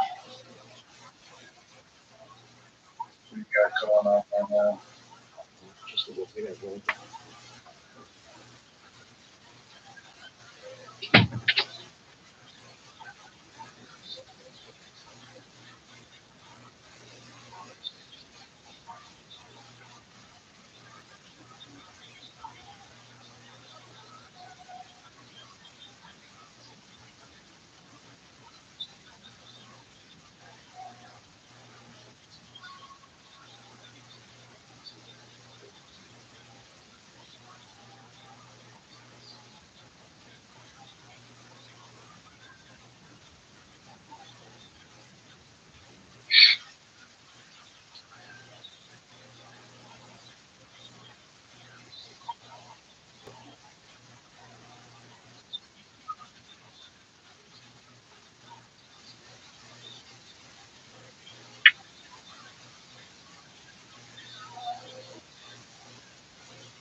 I drink Prime because Mike Tyson raped women. Mike Tyson unconsensually touched women. So I drink Prime Energy because Mike Tyson unconsensually touched women. Alright? So that's why I drink Prime. Because fuck Mike Tyson.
demands.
was on vacation. I don't take fucking vacation. But I had to take a vacation. I got a wife and a child now. They're gonna act like a fucking individual. I can't just. I didn't take this. I was my wife. I've gone. Never. No ground. Never. I'm not the mood. I don't even go out back to the town. I don't go back to the Dilly Dally when I go back. When I go back to New York, I fly in. I go to my favorite Chinese restaurant. I do radio. Next day after fucking gravy, I go to the cemetery for flowers in my mom's grave. Then I do my 4 fucking shows. Fuck out that first time. Just like I do every other time. That's it. I try to see some people. A school teacher too. So really? School. I was going to go to dinner with my one, but yeah, I think it drank out of the hospital later on. Leave early. That's like an awesome day. First, I've got to know exactly what's going on. One of my plans is to spend the whole day with this chuffy tribe. I need to see just what stuff makes up. Oh, that's good. See by myself, I eat a fucking pot cookie. Right, like it's stone. Yeah, the family. They got caught smoking.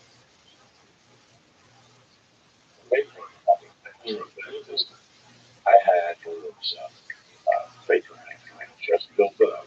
It was brand new. I took the inhaler. So I took one of the pot for the reason. Oh, it's gas. It fucks you up. So I took that with me to New York. Sprayed it twice. Mine's on the plane.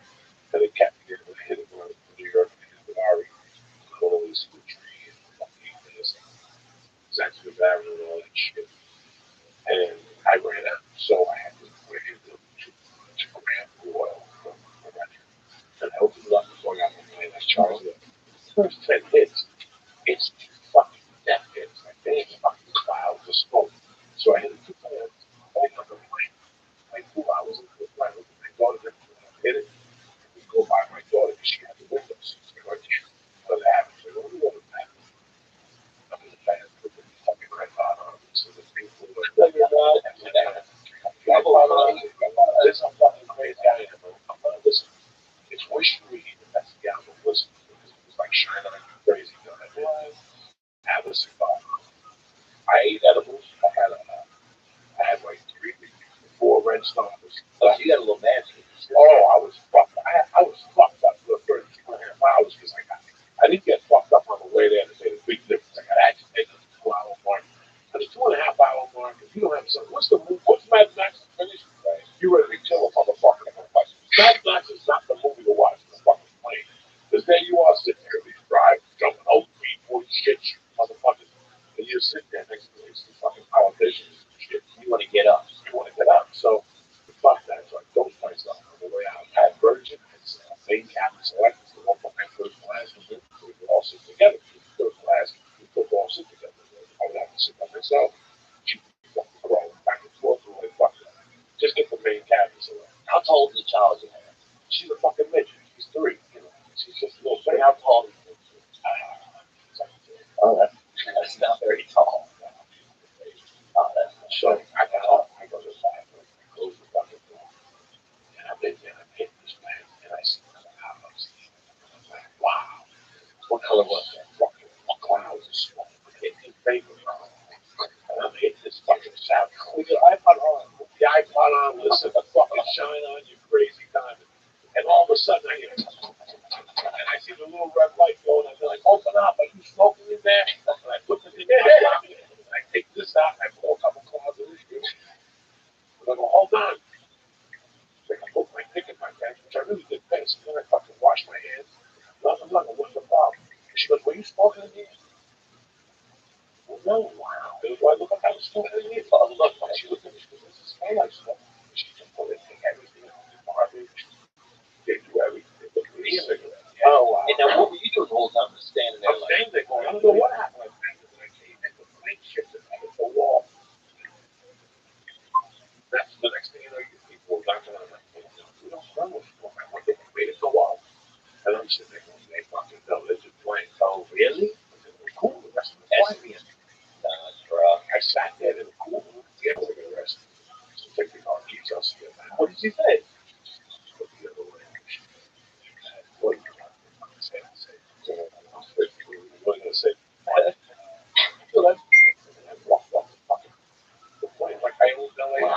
they said 50. Now, did you think though somewhere in your head that whenever you got to LA, it was gonna be? Oh, fuck yeah. They put before. At the one time on the way to come up, it's like, they kind of cool. It's just fucking nuts. If you get off the website, yeah, it's really fucking cool. How if you get off the thing, it's cool. Most of the around these clubs, I like, hold on one second. They're like, fuck you. I said, fuck you. So I kicked the chair and went off the school. So I was the bad guy. And then you start to feel like a fucking bad guy too. Like, oh, the bad guy. You get a fucking bad guy. We got stuff to put that back again. Yeah. And he's like, we went to Columbus. They got us off the plane. They got statements from Columbus. Let's go. And a year later, they got the same fucking. How you doing? That's just there. So, with all the freedom of being on the plane, you never once smoked a cigarette in the morning? Wow. Yeah, it was funny. Yeah, well, Yeah, it was like in Russia, you can have. really? Is there anything in Russia? But I heard that you can't smoke Like certain areas, people spoke on the plane. But they were like this. Fucking fine.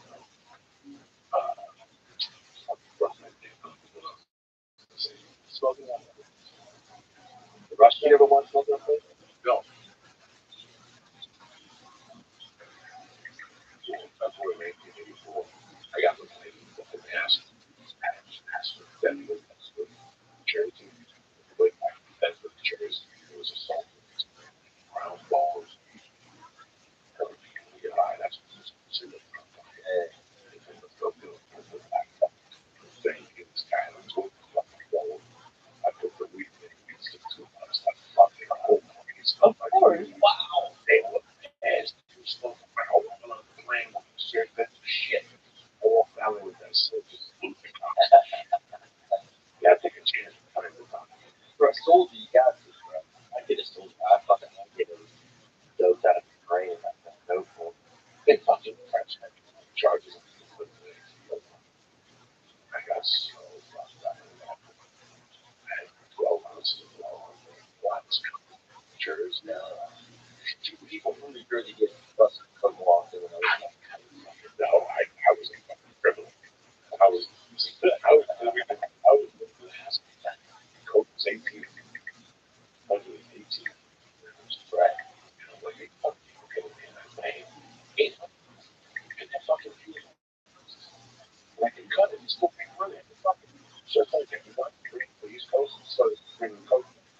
But this was the problem. I would take a 1 o'clock flight from New Jersey. Then, and that's where 3 o'clock. Get me in at like a 7. We start smelling. I started taking acting. That's what I was. That's not the only thing I can't do in my hand.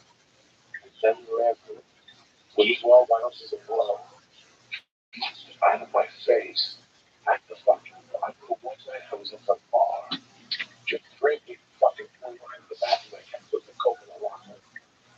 And I kept spending all my money in quarters taking the coke out. And I became friends with the guy at the bar, you know, so we got fucking lit at 6 a.m. I stayed in the airport all night getting fucking coked up, jerking off at the men's store, on the fucking bathroom. That is dark. That is fucking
occasionally someone breaks an arm or something, but that's not even the end of the world. I've been losing weight for the past couple of years, and it really kicked it into gear that I need to finish losing the weight. Because because it was a smaller tournament, I'm 228 right now. I was only getting people who were like 290, 280. So it wasn't that ideal situation for me. Were you pretty like, did you smoke first? Oh God, people ask me that, man. I can't imagine going that high. When homie was choking me that night, and I was throwing that on my mind, I was like, I took a laugh. Is it? Oh, did you get high and do it? No, I tried a couple times like this. Damn. Because when you start breathing, having some time makes you wet. Yeah. So, like if you're on the edibles, breathe heavy. Like when I go to the juice one, I would breathe heavy. Yeah. Hard. Decent. Yeah. So all of those edible takes your mind. Also, your mind, the edible tells your mind you're about to have a heart attack. And your fucking heart starts pounding just from listening. It's true. But I just here all started having a little bit of Little panic attack. palpitation. Yeah.